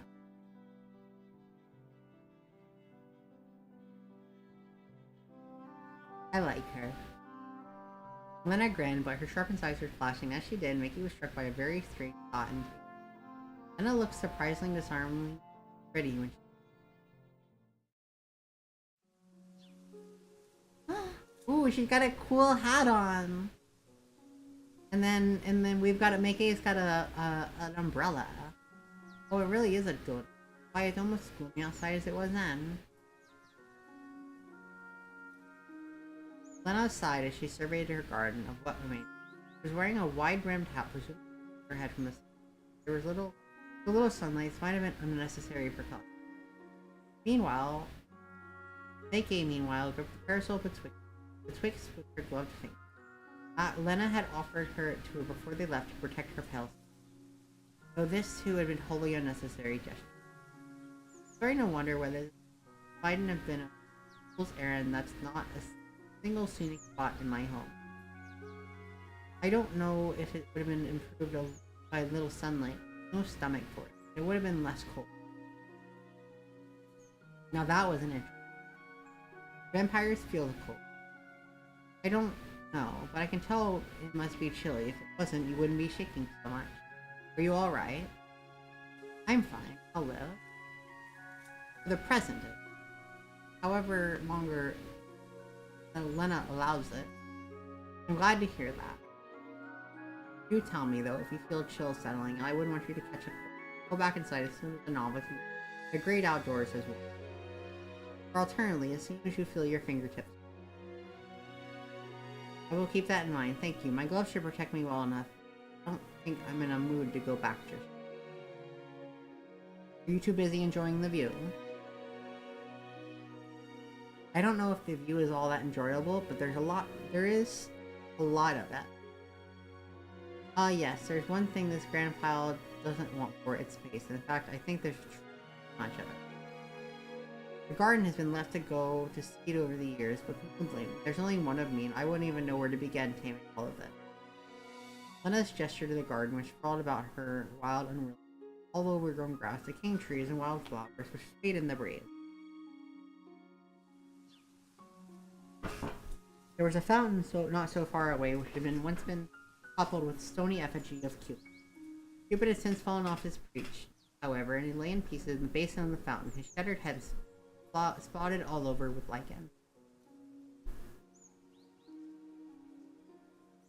The fountain of itself, meanwhile, had stopped working many years prior. Its cracked basin was not save loose dirt and bits of pieces for Cupid's broken body. Past the fountain was a tangent of roses, enough to run riot over the decade. Perhaps they had looked pretty once when there had been gardeners who trimmed them to regulation. Now they were quite wild. Their bushes were more thorns than roses, though a few roses that existed were oppressively red, scant splotches of color against otherwise green gray landscape. The sky above the meandering pair, meanwhile, festooned clouds, as though it might there was snake through Lena's garden. The sun was scarcely visible, but Lena still shied away from it. Though there was precious little sunlight had, Mickey was still curious. Really safe for Lena to be wandering around like that. You often wander around your gardens. With my captives, you mean, or are you referring to the time of death? Both, I see. Well, let me see. For the first, I would say I'm not in the business with my captives. None was necessary. I would not do it to get attacked. Not that there's ever been much danger. You are the first lady I've had the pleasure of spending time with. Perhaps this is why I've come over all this sentiment. Magdalena shook her head, though bemused by her own answer. Breeze caught in her faint tresses, though her lovely hair fluttered about her shoulders. As for the second, no, I'm not in the habit of pacing around during the daylight hours. I'm not particularly fond of the sun, an opinion which is shared among the rest of my family. I do find it quite unpleasant. Were any brighter today than it was, I would not have ventured outside at all. I can just about bear it for the present. Summer is perfectly vile. I agree completely. Lena pulled her face. She looked so incensed that she induced Mickey to laugh. So you usually spend the day indoors? Indoors and asleep. I'm being quite naughty. Flirting with you like this is past my... long past my... I did think it unusual for you to come by my room this morning. Haven't you been able to sleep? I tried, but it was unsuccessful. Sleep seemed like a fool's errand, so I decided I might as well spend my time with you. Your company is more agreeable than my own. I kept myself to save from my thoughts. And that what thoughts may I ask have been ruminating? You may ask, but I might not answer. You're being awfully nosy for a lady. Your mother never tell you to keep your nose out of other people's affairs. You might have mentioned it once. And you would do well to listen to her. We all have our secrets. Why, next you'll be asking me about my marriage prospects. Have any marriage prospects? Not anymore. Not that I'm aware of that. It was never much of a prize even when I was alive. Now that the ship has well and truly left behind. Magdalena's smile remained light, much like her pattering banter. Mickey thought it appeared somewhat strange. Now she was examining Lena in the morning light. Not that the morning was particularly bright, but she saw how weary she looked. Lena's skin had been pale where Mickey first, but now seemed not entirely dissimilar to Fawn. Lena was white enough to be seen. Under her eyes was dark and small. Contrast. Was that from her own guilty conscience? Lack of sleep? Maybe Mickey thought that you were, and it was too much of a coincidence, surely, that Lena had lost following last night. Let us talk no more. Depressing to countenance. Here, better I fear than abandons I slip. What do you think of the roses? Lena paused and trouble rose bush stood behind the fountain of leaves worm eaten. Roses close fast. Smiles of so many more. They are quite something, don't you think? They add quite a bit of color to the place. I think they must have been the pride and joy of my little garden. They're certainly very vivid. They are rather, aren't they? Perhaps I ought to pick a couple of them to commemorate our excursion. Lovely and maybe in your hair. At the very least, I might do something to leave desolate.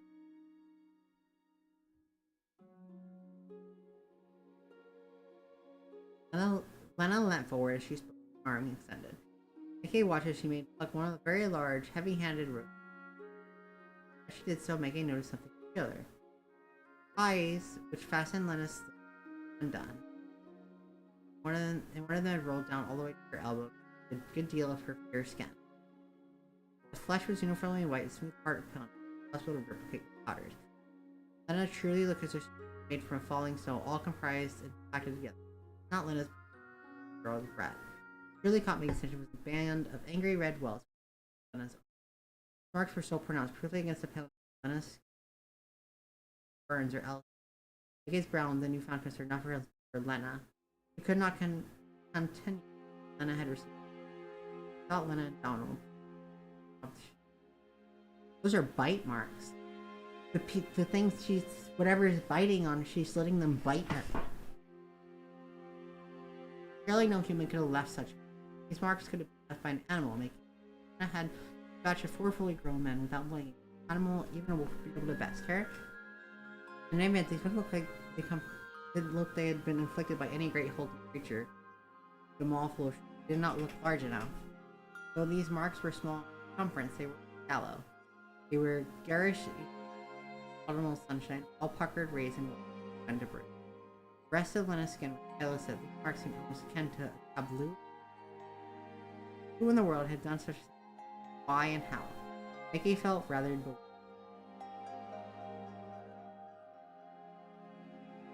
Forgive me if I have been rude, but I can't help but notice.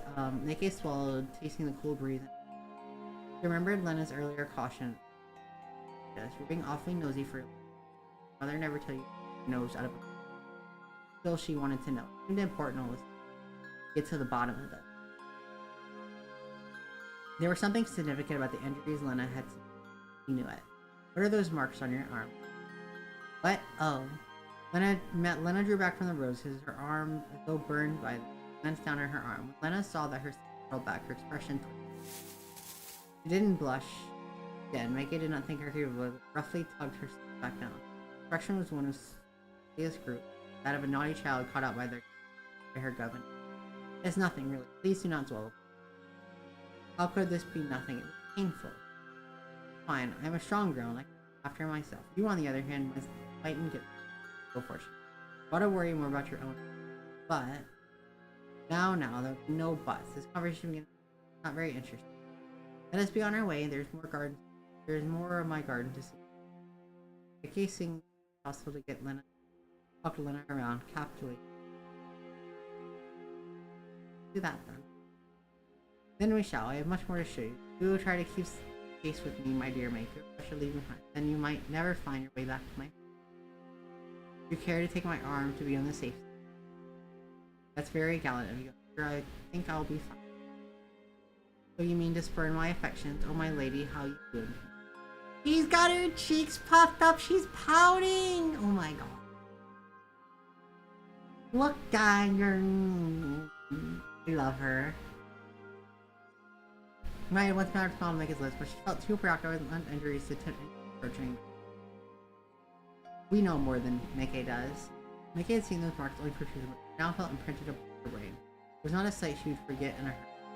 Such wounds couldn't be dismissed as a mere trifle. No matter how Lena tried to change the subject, her face had been concerning as she was teaching that.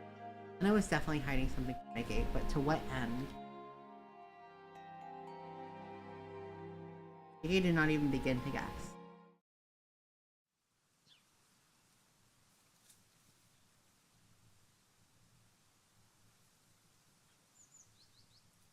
Lena and Mickey continued to promenade their Lena's expansive gardens, neither speaking more than seemed strictly necessary.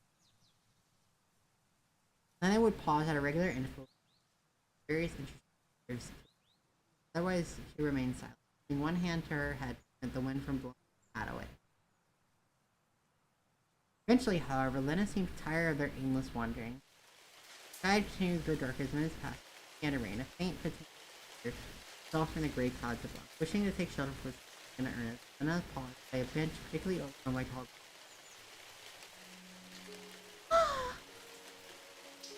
Mickey sat at Lena's insistence. Ursula and Pearl picked both of them. Continued rain and looked at her companion with some concern. Lena seemed inanimated enough that when they had been wandering around their sprawling gardens, but now her energy had deserted her. Her head drooped, her hat falling from it, and her silvery hair spilled over her shoulders like a moonbeam. Then she yawned, a yawn so deep it brought tears to her eyes. The rain continued to fall above them, steady pretty while Lena wiped her eyes the back of her arm. Oh goodness me. Lena glanced at me, abashed but unblushing, and color of alabaster. I apologize, that was quite rude of me. It must seem so churlish inviting you out in a stroll like this, only yawning your. If I were a gentleman, I fear I would a little lucky. Lady as fair as you. Why would you have every right to call me? If you were a gentleman, I wouldn't be going for a walk with you, unchaperoned in the first place. Scandalous. Yes, well, I suppose you aren't wrong on account. It makes me feel fortunate, at least to be a woman. Then I giggled, but soon it cleaved yet another. I'm sorry, I wouldn't blame you. Which to stop me from being impertinent. I'm not bored of your presence. I would never be bored. But well, I'm so very tired. It's alright. I wouldn't slap you on account of something else irrelevant. But I can't be the most stimulating company. I can scarcely string words together. For a woman on the verge of collapse, you've been doing an awfully good job at stringing words together. I would hardly know you were tired were it not for the bags beneath your eyes and the very way you've been yawning. Well, of course. Lena let her hand in her lap, where it rested. Sighing, she shifted closer to Mickey. I apologize, but it would find it horribly stressful to rest my head on your shoulder for a few minutes. Very quiet and peaceful here it is. Among Mother Nature's embrace, I've been dying to go away from the last week. I'm so stifling, I cannot bring myself to relax. Now that I'm here with you, however, I think I might be able to get some deep, or at least a brief nap. And you might do. Then you mean to use me. Be so kind. Don't feel like you'd be indulge me though. I would not wish to. I worry the weight of my oath would not be the most comfortable burden to bear. Oh no, you can use me as a pillow if you wish. Don't mind. As far as imposition, and was not so very great. Not compared to those Magdalena had on Mickey. You may do with me whatever you will. Now that is very tempting. But fortunately for you, I am too tired of fully indulged in all the lights I have to offer. But for present, I can do nothing with. In sleep, I will watch over you. The guardian angel? Yes, if you'd like. Oh, how sweet.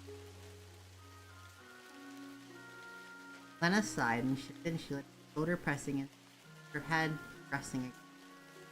Pale cheeks pressed against the fabric of Mickey's, her eyelashes. Really must be an angel first. So much. They're far more than a step after all I've done. Mickey ran her fingers through Lena's hair, her knuckles. Let's not talk about that right now, you're tired. I've done so many wicked things. I don't know how you can bear to speak. How can you stand to touch? Done nothing to earn your kindness and everything maybe so. I'm not going to scold you for now, not when you're in such a state. What kind of state would this be, pray tell? One which is hardly suited for a continued conversation. Isn't very becoming for a lady. Please rest. Is that not what you do? Yes, I suppose it is. I have wanted to rest for such a long time.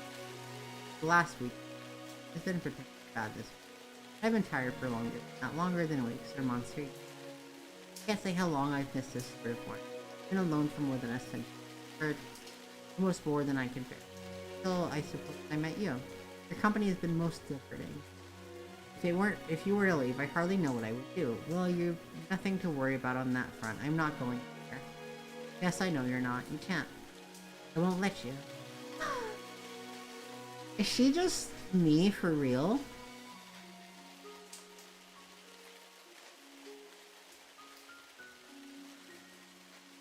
Is she just... Am I just Lena?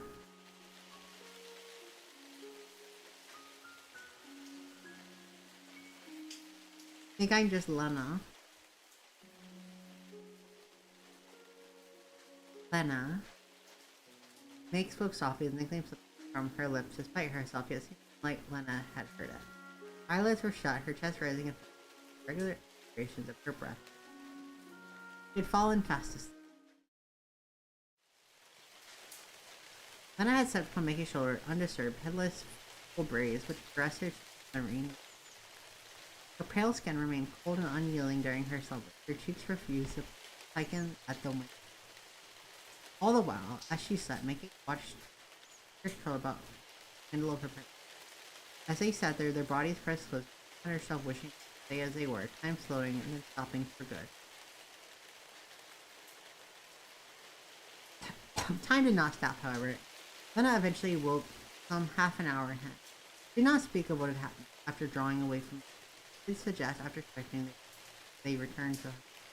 The lights of her garden had been exhausted, and it was still raining. Lena had not wanted to remain outdoors. The weather was so foul. Maggie had no words to Lena rose. Lena put on her hat, her head anew, and the two once again entered her best dilapidated. Here we are, home sweet.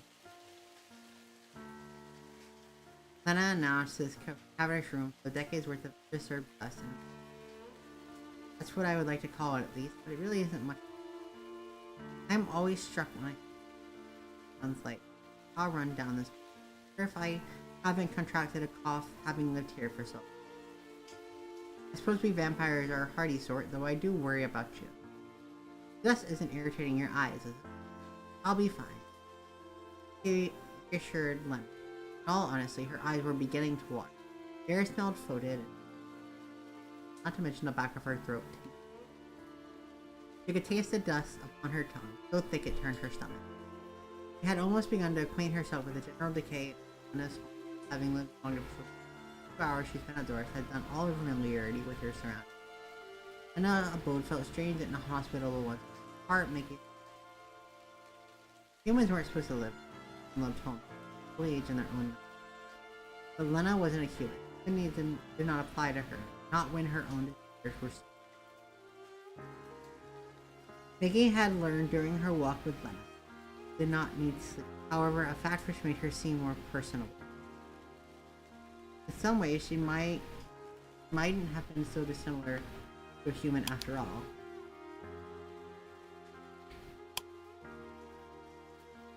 I should probably.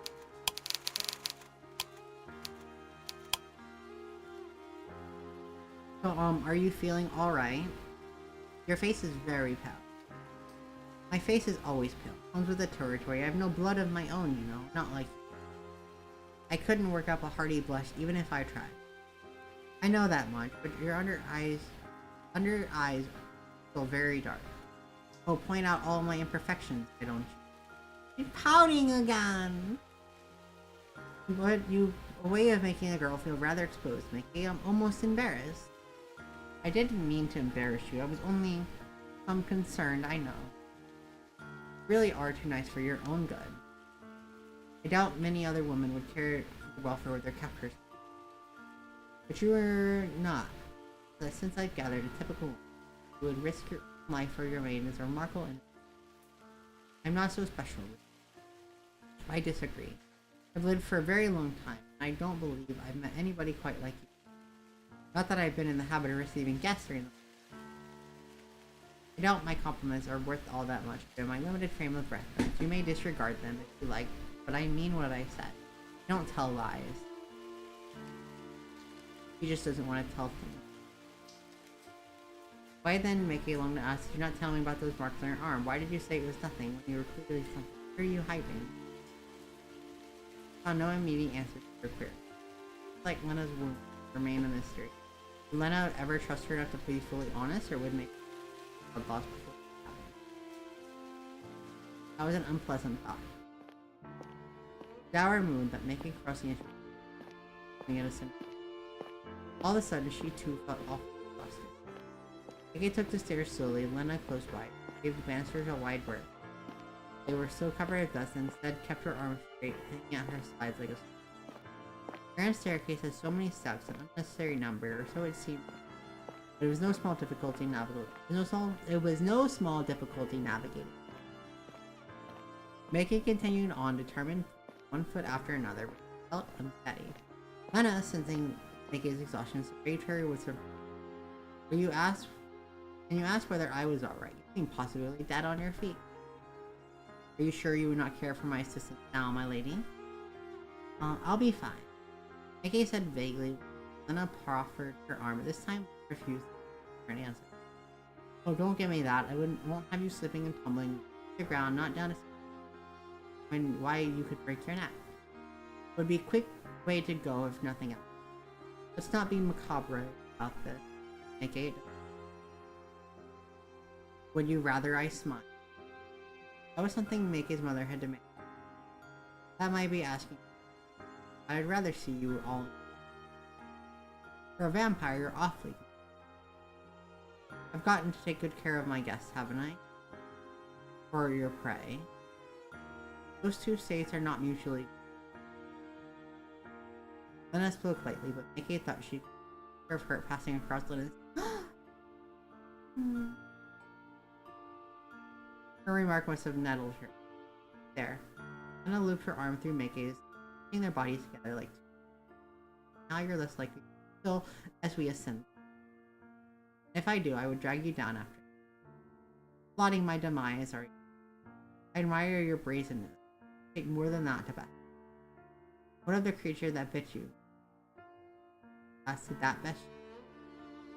Maggie did not ask her. She feared further inquiry would only upset Lena, and she did not want to. Lena might have been making. It was also paradoxically her only ally. Maggie had only wanted to believe, still wanted to believe in the fact that Lena cared for her. But her caring seemed fleeting at sort of something she had discarded when she required more blood, which Maggie turned these thoughts over in her head, which she ascended the. Oh, but the sound soon startled her from her and sound she recalled hearing one's voice. And Lena first escorted her through to her new lodging. It was a sound, though faint, of a scream. Mickey's back stiffened and her body tensed against her. Rather than push the other one, held her closer. With wide alert eyes, Mickey glimpsed around. Lena had attributed these noises to Mickey had first heard. And now Mickey knew, she had always known in fact, that this was a lie. The wind could not make noises sleep. In any event, day, it was not a blustering night, a curious such. It must have been emitted from a person. Though what horrors this person must have endured to scream like that remained. Lena. Mickey looked at Lena anxiously, eyes wide with curious fear. What is that sound? Lena, for her part, looked fearful as well. There was no surprise upon them, as Mickey could see that she was gritting her teeth. Had Lena seen blood in her body, she'd surely been abandoning her upon hearing those screams. That sound is... Don't say it's nothing. It's not nothing. I just heard it again. It did just scream again. Whoever is making these sounds must be in a lot of pain. Else they must be very distressed. And whoever said that this is the person who was making it. It must be. I can't think of what else would make screams so fitfully. No, I don't believe that is all the wind. Do you have any prisoners left in this castle? Aren't you? Oh, believe me, Mickey. You would be far happier believing me. No good will come from prying into these affairs. But I want to know. I know you want to know. That is the problem with you. You want to know everything. Well, I'm sorry, but I must keep some of my own secrets. I've been alive for over a century. I've been ample amount of time to accrue them. I doubt I'm alone in this. Sure, you have some subjects you don't wish to speak up either. Lena's red eyes held Mickey's, her irises hard and unflinching. Mickey thought as Lena stared up. Walter Gerhardt, who had other engagement of her feelings, back up towards him. And Lena was right. She had plenty of secrets she did not want to. The difference in severity of their secrets, however. Walter was not at first. He was currently incarcerated within the walls of this castle, screaming. Oh my gosh. If I am alive to live in this castle, I have to know who else is residing. No, you really oughtn't. It's better this way. But, Mickey, please, this is my cross to bear, not yours. You don't need to worry about it. Mistress, my job. Mistress. Mickey repeated this phrase, seeming innocuous at first blush, containing within it a wealth of unspoken secrets. But there was somebody else residing in Lena's abode after all, somebody Lena referred to as a mistress. That must mean that this mysterious person is a degree of authority over Lena. What, though, could be more powerful than a vampire? Who was this mistress? Why had Mickey never met her? Why was she screaming, being tortured? What was going on, Lena? That was not such a complex question, at least. Lena smiled, but it was a fleeting smile which hung awkwardly on her lips, like a dress which had taken into the waist 2 inches too much. You must be hungry. She's awfully insistent. I was hoping to put this off, but I will have to take more of your blood tonight. I have wanted to give you a brief reprieve of your duties. Not to be. I have duties of my own to, after all. This can be very exacting. Mickey sat on the edge of her bed later that night, one arm extended at it was the same arm she had extended to Lena the night prior, split with a thin scar like a garnished piece of Lena's fingers curled about the underside of Mickey's arm, let her hold his head. In her free hand, which was not occupied with Mickey, Lena held The blade, sharp and slippery even in wisping moonlight, which make it. Just hold still, that's a good girl. Will not take more blood than is needed, I can promise that much. All be over in a minute. Mickey knew Lena meant well, but part of her wished that her captor's fingers were slit like a major artery, douse her skirts and her bright red. Lena's motions were well practiced, however, in the night before. Her gloved fingers did not wobble as resolve might have as she introduced the blade to the side of Mickey. Mickey shivered to feel the cold steel pressed against her flesh. Lena had not cut, not yet, feel the edge of the blade, for the pain it promised. It endured the pain that once before already. Had it not been enough, the anticipation was unnerving. You're going to do it, can you at least please hurry? I cannot stand the waiting. My apologies, I will prepare you for it. But I suppose pain is not something one can really, not even if they have fair warning. I've seen hardier than you cry at my. I've never cared to be half so. I don't much want to do this myself, but well, never mind that. I will cut you now. Hold your breath and make me close your eyes if you mind. Mickey began, yet was unable to finish. Lena, true to her word, had moved her hand, the blade once inserted, slicing into Mickey. Lena scored the blade across the inside of Mickey with her previous incision. Karen flared up inside Mickey in an instant, hot like fortunately for Mickey, however, the incision was made quickly and cleanly, and the blade retracted a chance to truly register what had occurred. The bowl was soon placed beneath Mickey's cut, in which Mickey bled, bullets of crimson trickling down her pale skin into the baby. Mickey did not look at her cut, she did not bear it to. She could feel her life's blood oozing from her. It was incredible just how much human body could. The last cut Lena had thinner than a paper, yet it bled profusely. Mickey wondered whether this blood was meant for Lena or whether she meant to give it to her one who had cried earlier, who had been hungry. It must have been where Mickey's blood had gone last night. Mickey had thought it was odd Lena had not partaken of her blood in a more direct manner. The obsessing sharp incisors is one did not use. At this point, Mickey felt she had bled for an entire amount of time. Her thoughts were beginning to slow and to become muddled. Her arm stung and she felt sick. She did not want to look at the slick, sleek crimson which daubed her skin, nor Lena's pale pension. She was afraid that Lena would look just as upset, if not more so, than she did personally. Mickey could not bear it. She did not want to pity Lena right now, not when she felt so nervous. I think that should be enough. Mickey heard a soft thud as the her bowl was set aside, and then she soft and wet down against her cut, which still continued. Lena must have been wiping her cut clean with the handkerchief. Frankly, Mickey chanced to crack. Finally, Mickey chanced her crack her eyes open. Her eyelashes fluttered. She surveyed Lena, the woman once bird, now sliding in. I'm so sorry to lose you, Mickey. Not that my apologies mean very much. It's not like anything I said could erase all. Because Mickey's blood had been collected, she tucked the bowl against her side, closing the door behind her. There was a familiar click of a lock which seemed to echo inside Mickey. Mickey was once more quiet alone. Left weary after the day's events, and the inside of her arms down upon the bed and looked at a yawn forced its way to her parted lips, and her eyelids began to droop. Before she allowed to claim her, however, she felt her thoughts turning to Magdalene. Thought of the dark bruises beneath her eyes from a lack of sleep. So she said, but then the sticky pale pallor of her skin, white as leprosy.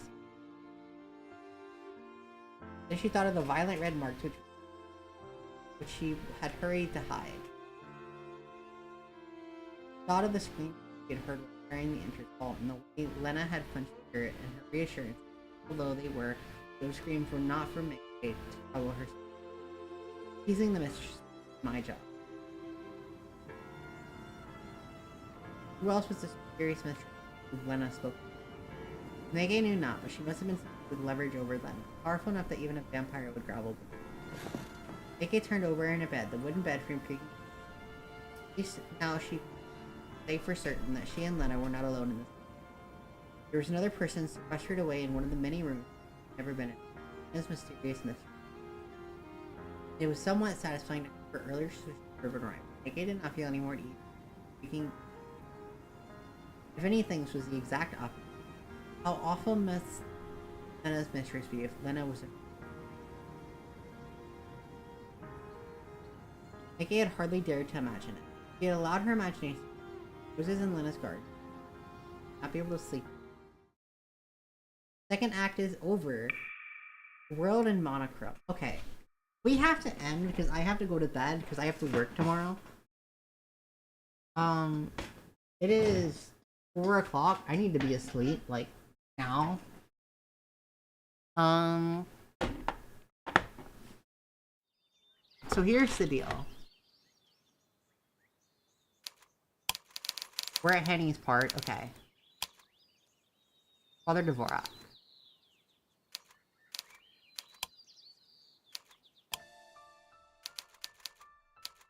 I want to pull the gallery. Hold on. Everything we have unlocked so far.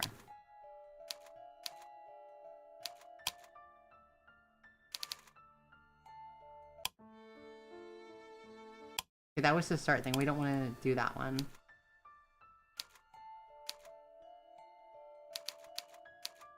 We're seeing these. That one, that one. This one's so good, though. Same with this one. I love Lena. Return. I'm sure we'll see the other thing. I want to see the character art. But anyways, we need to end because... I have to be a functional member of society. Fortunately. So here's the deal. We're gonna end. If I manage to get time this week, we are going to be continuing this. Actually, let me go back to it. That'd make more sense. We're gonna continue reading this week if I get time to stream it. I hope I get time to do it. Probably not, because this week is absolutely fucked. As for what's going on, Saturday we have Devour. And then Sunday, Monday, I was going to do Warframe. That's why I want to get this out of the way before then.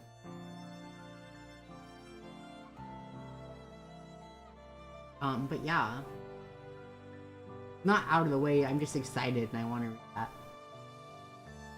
And I would do it in my own time, but we kind of already started doing it together on stream. So I'm better off just not banding you guys. So we can all enjoy it together. Ha ha.